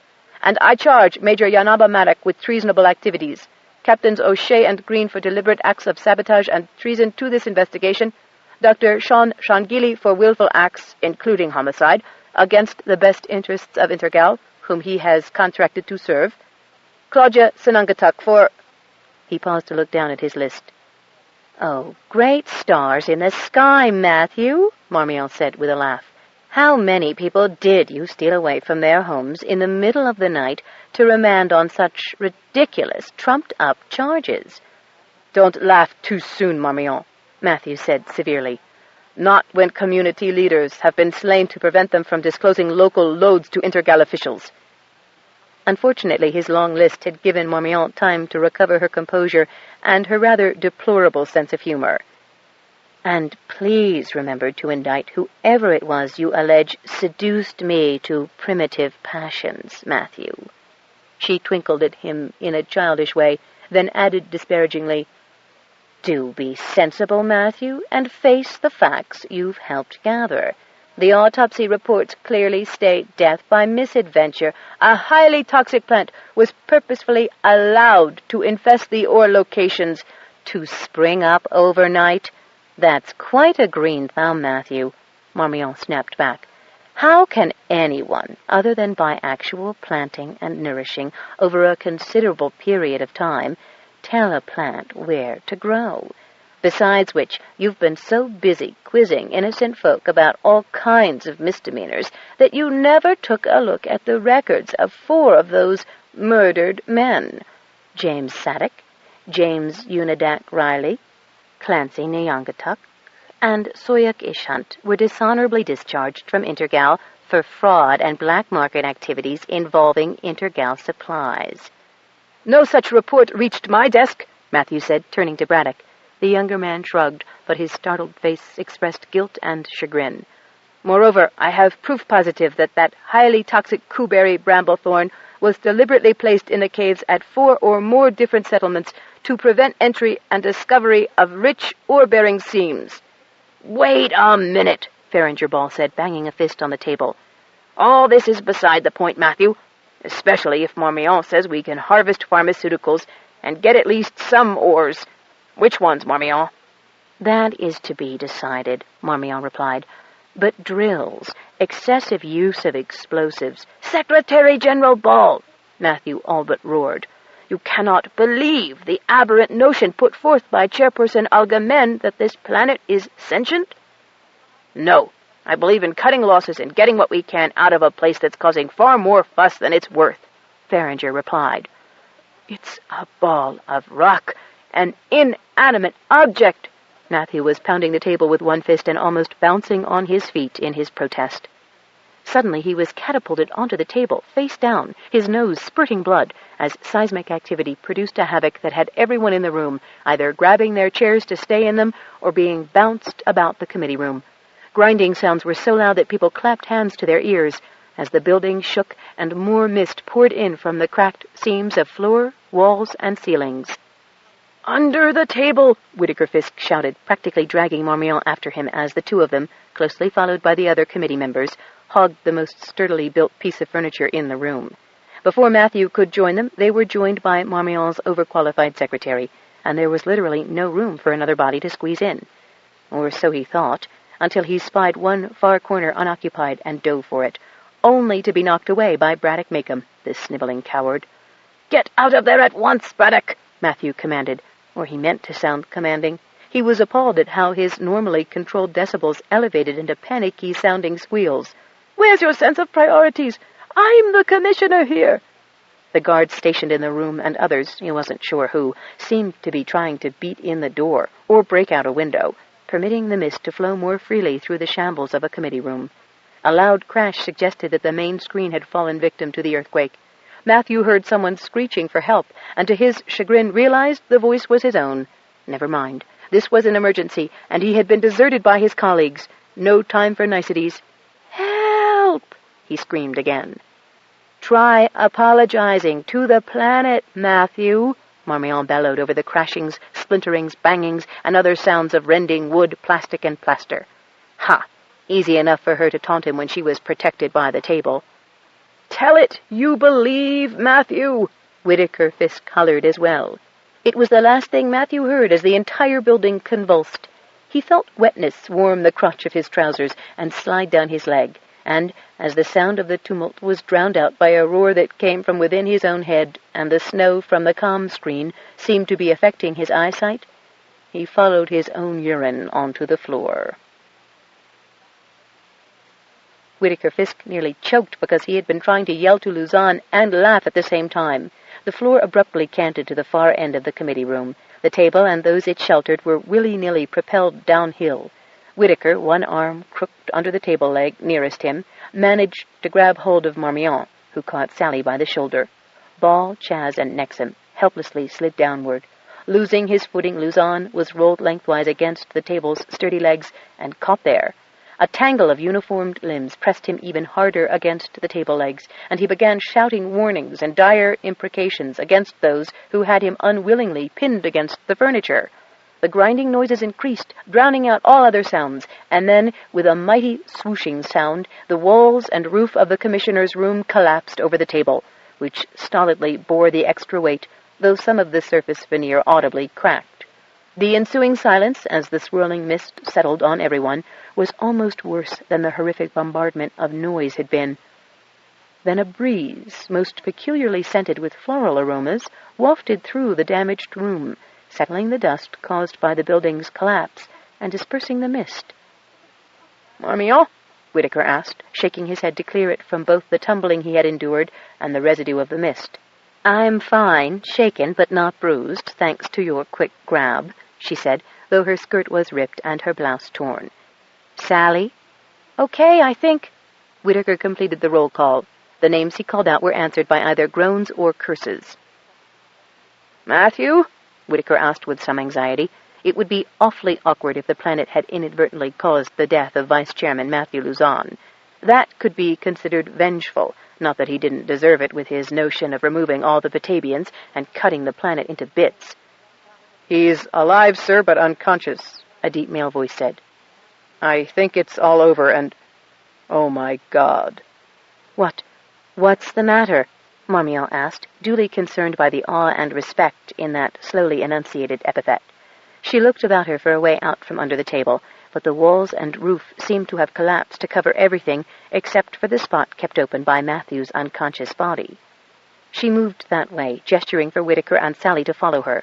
There was just enough room for them to crawl under the tabletop and over the limp Matthew, whose aroma was decidedly not floral, where he had been caught chest and thighs by the two table legs. Hands helped them to stand in a relatively free space, crowded though it was by uniformed bodies and the splintered remnants of the original door into the room. Oddly enough, that wall was standing. Then Marmion turned in the direction the officer was staring. "My word!" Her jaw dropped as she gazed out at the massive rock structure that had been punched through the surface that had once been the landing field of Space Base. "No, it's not quite a ziggurat," she murmured to herself, trying to remember where she had seen a very similar formation, like building blocks or stepping stones in some unfathomable pattern rising high above them. Yet even as her amazed eyes took in the scope of the elevated area, she could see how one could fairly easily climb to the top, if one were daring. Once the last of the mists had cleared, what a splendid view one would have, too, to see what Petaybee had done to prove Matthew's assumption wrong. People were emerging from upended and broken buildings all around this extrusion, dust-covered, quite likely amazed to have escaped with their lives. "Is anyone hurt down here?" a familiar voice called from the corridor. "Yana? Yanaba Matic, is Claudia with you? I think Matthew may be hurt," Marmion called back. "Luzon?" There was a definite edge to Yana's tone, but then Marmion scarcely blamed her. "Is anyone else hurt?" I don't think so," Marmion said, twisting around to see Chaz Tung, Bal Jostique, and Nexum Shetu getting to their feet and dusting themselves off. Then they too caught sight of what had been elevated on the landing field and just stared at it. Do them good, Marmion thought, for doubting. "Are you all right? And everyone with you?" Marmion called. Then Yana poked her head through the door while Sean carefully broke off the splintered wood of the doorframe before it could do any harm. "Claudia's still counting noses, but we had the benefit of padded cells during the rough bit," Yana said with an irrepressible grin. "And the door locks released when the power went off." She gave a snort at the inadequacy of the security as she clambered over the door and knelt beside Matthew, feeling the pulse at his throat.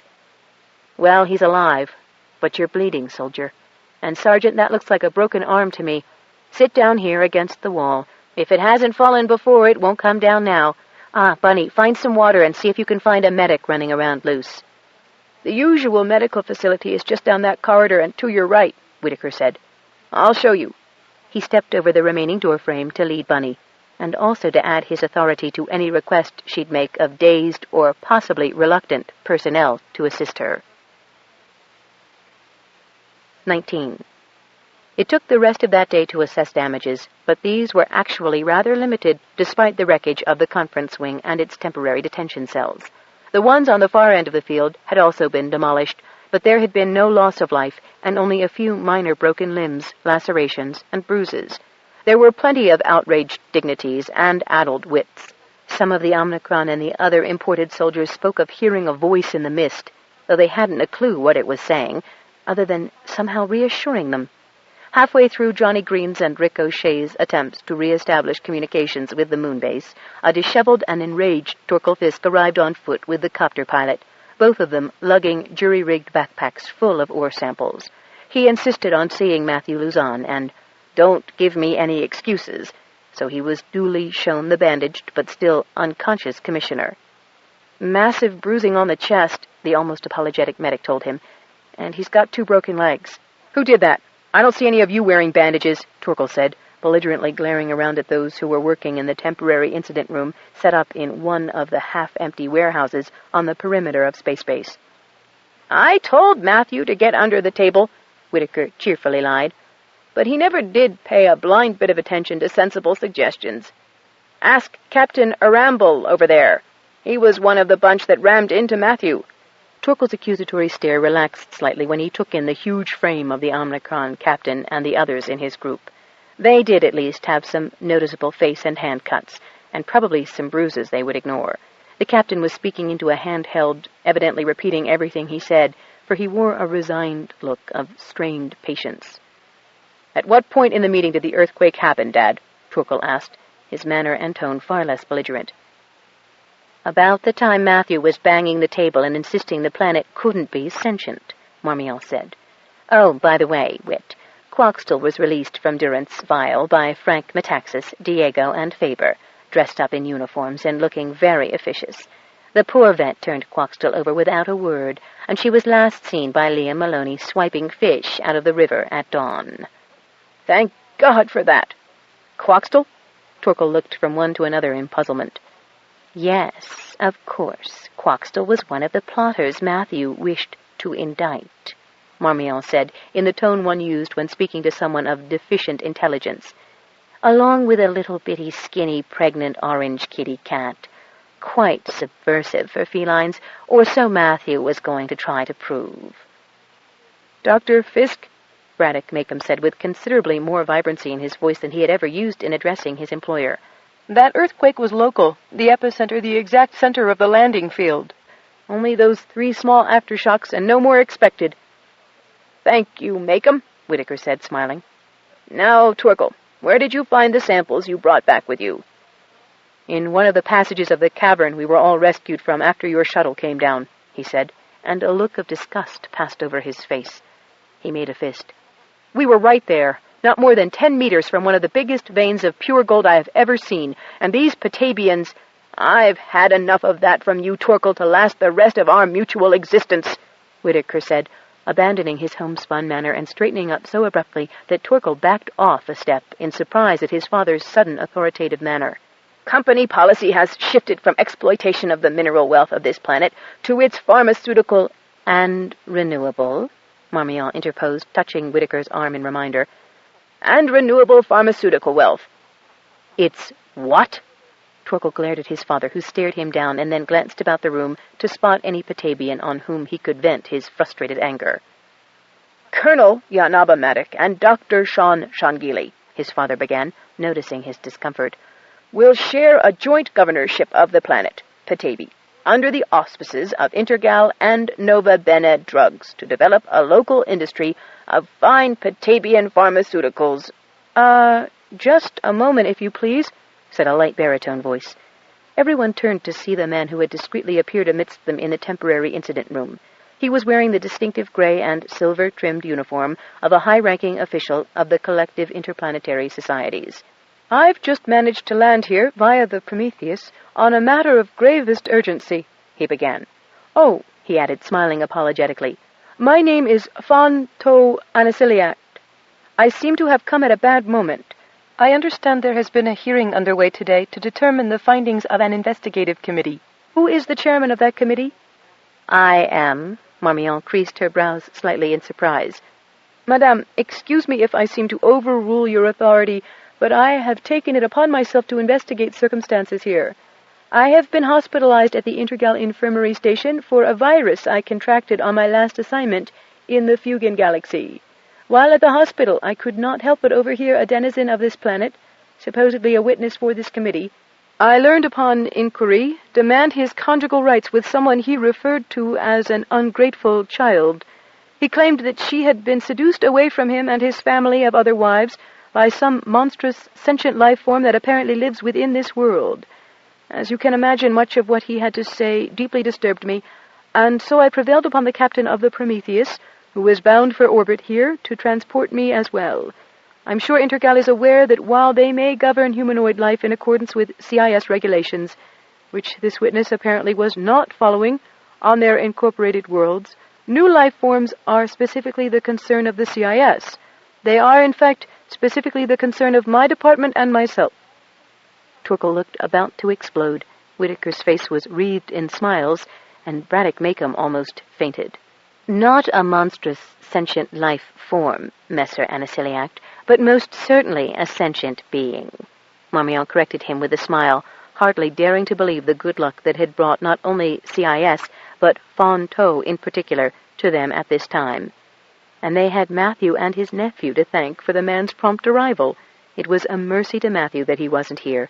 The knowledge would probably seriously impede his recovery.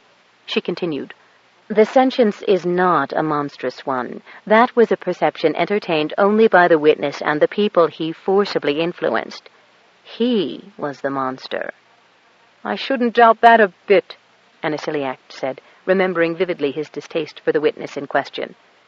"I stand corrected." "You also stand on this supposed sentient being," Torkel snapped, jabbing his index finger at the floor. The dark, arching eyebrows in Anasiliac's dusky, complected face rose high in his forehead. "Do I take it you mean the planet is sentient?" "It most certainly is," Whitaker and Marmion said in firm chorus. Then Marmion, seeing Yana and Sean close by, gestured urgently for them to come to her. "And this is the finding of the committee?" "Most decidedly," Baal Jostiq said, with a nervous glance at the piled stone skyscrapers looming where Intergal's runway and the streets and buildings of space base had been. "We were interrupted before formal adjournment, Messer," Chaz amended. "But I think if you check with Farringer Ball, you will find that Intergal has decided to—" Anasiliac held up his hand, his expression counseling silence. "Intergal has overstepped its bounds in deciding anything without consultation with CIS. And your statement, Dr. Fisk, that 2 persons have been appointed governors of this living body is totally out of order. No sentient creature may be coerced, only negotiated with." "That's been my argument all along," Yana said, having been close enough to hear the last statement. "The problem has been trying to get Intergal to accept that this planet is sentient," Jean Shangili said, standing close enough to Yana to hold one of her hands discreetly behind him. "Now that we have re-established contact with the Secretary-General of Intergal, Farringer Ball, he seems to be willing to believe the proof." He gestured in the direction of the singularly elevated field. "That is as well, I suppose," Anisiliak said suavely, "for the, extrusion seems to have limited itself in a most unusual fashion and in the most clear terms that it wishes this facility evacuated. So that I may commune with the sentients, I will also require the removal of even the indigenous personnel." He was interrupted by a rumbling that seemed to make the solid floor underfoot ripple from one end to the other. "Messer Anisiliak," Marmion said, waggling a finger at him, "I believe the planet just said no. It likes the people who live here. It protects them in ways that cause them to die very quickly when removed from its custody." The CIS representative's expression had altered as he staggered to keep his balance. "It cannot so quickly perceive," another rumble, quicker, so that it appeared to be more emphatic. "We weren't supposed to get any aftershocks," Braddock Macomb murmured, thoroughly dismayed. "Messer Anisiliak," Sean began, smiling and with a little conciliatory bow, "I think it would be best if we took you to one of those special places where the planet communicates with us in its unique fashion. I believe it is quite ready to discuss the terms of its use as a habitation and the uses to which its gifts may be put." "Don't, I beseech you, Messer Anisiliak," Torkel said, on the point of grabbing the hands of the CIS representative, who deftly avoided him. "Go into one of those misty caves. It's all hallucinogenic. You'll believe anything." "Captain Fisk, Torkel Fisk," the man's handsome features were contorted with the urgency of his entreaty. "You'll end up like them." He gestured toward his father, Yana, Marmion, and Sean. "My dear Captain Fisk, I am conditioned to reject any hallucinogenics and drugs, and trained to perceive illusions or spells of any nature," Anisiliak replied, with imperturbable and gentle reassurance. "I assure you I am well able to probe the substance of sentience in all forms of creatures to the exact degree of self-awareness and percipience. Now, if we may just proceed to wherever it is I may start my investigations?" "This way," Sean said, gesturing toward the door through which the CIS investigator had recently entered. "It's a short distance from here, but I believe... Johnny, did your copter survive?" "It did, Sean," Johnny eyed Sean's companion. "And it's even fueled and ready to go." "Yana, where's Claudia?" Sean asked, looking around the busy incident room. Then he noticed orange cats prowling discreetly or observing from the tops of piled cartons. "Never mind. She'll be there." When they reached the outskirts of Kilcool and Johnny circled the copter to land it close to the warm springs, Quaxtell and Nanook bounded out of the forest to await their descent. They sat back on their haunches when they saw Fonto Anisiliak step down. He turned, slightly startled, then bowed with a touch of reverence in the motion. "You are messengers?" he asked. "Occasionally that is our function," Nanook said, "but we do as we please." "As your breed always has," Fonto said with another respectful bow. "You may follow us. The way has been cleared." "Sean, the Kuberry," Yana said, as she saw Fonto following the track cats toward the warm springs. "Why did you think Claudia, Sinead, Bunny, and Diego skived out of space base as fast as they could?" he asked her, taking her hand as he landed lightly on his feet beside her. "Coming, Johnny?" "Sure am." Johnny helped Marmion, Whitaker, and Sally descend from the other side of the packed copter, and now they all followed the leaders. Dried stalks lined the path, but not a single live Kuberry tendril remained. Some might have been killed by Claudia's antidote, Yana thought, but the rest seemed to have simply been swallowed up by the planet's crust. Oh well, anywhere else that would have been incredible, but as always, Petaybee played by its own rules. The track cats deftly trotted across the stepping stones to enter the gap between cliffside and cascade, the CIS arbitrator not a step behind them as they disappeared into the Kilcool access area. Mist was already forming by the time all had gathered, for Claudia, Sinead, Aisling, Bunny, and Diego were waiting in the cave, having cleared the way. Claudia smiled and gestured for Fonto to seat himself nearby, and he immediately assumed the very difficult lotus meditation position, back erect, hands with thumbs and index fingers meeting. Marmion settled herself with Sally and Whitaker. Sean and Yana seated themselves so that they faced Fonto. That gentleman had a good long look at the wondrous colors and forms that were shortly obscured by the thickening mist. A slight smile curved his finely molded lips, and then he closed his eyes. Sean and Yana, shoulders and thighs touching, experienced an overwhelming sensation of relief and total relaxation, of reassurance and goodwill, a sense of great achievement, although relief was the dominant feeling. When the mist dissolved at last, leaving the lambent glow of the rocks in their splendidly delicate colorations visible, the relief still remained. Then all the participants turned their attention to Fonto Anisiliac. He rose from his lotus position with the special gracefulness of someone well accustomed to such a maneuver, and smiled at them. "This planet is self-aware in a manner I have never before encountered. It is an entity, a being with consciousness, and as such deserves the protection which is my prerogative. While it insists that it is no longer indentured to Intergal, it honors the obligation of life, and will redeem itself in due course." Then he turned to Claudia. "You are named as one minister to its needs, and you, Sean Gilly, are another." Then he looked curiously around, first at Sinead, then Bunny, until his glance settled on Yana. "Ah, yes, it is you, Colonel Yanabamatic, whom I take with me to the headquarters of CIS to verify certain particulars in my report.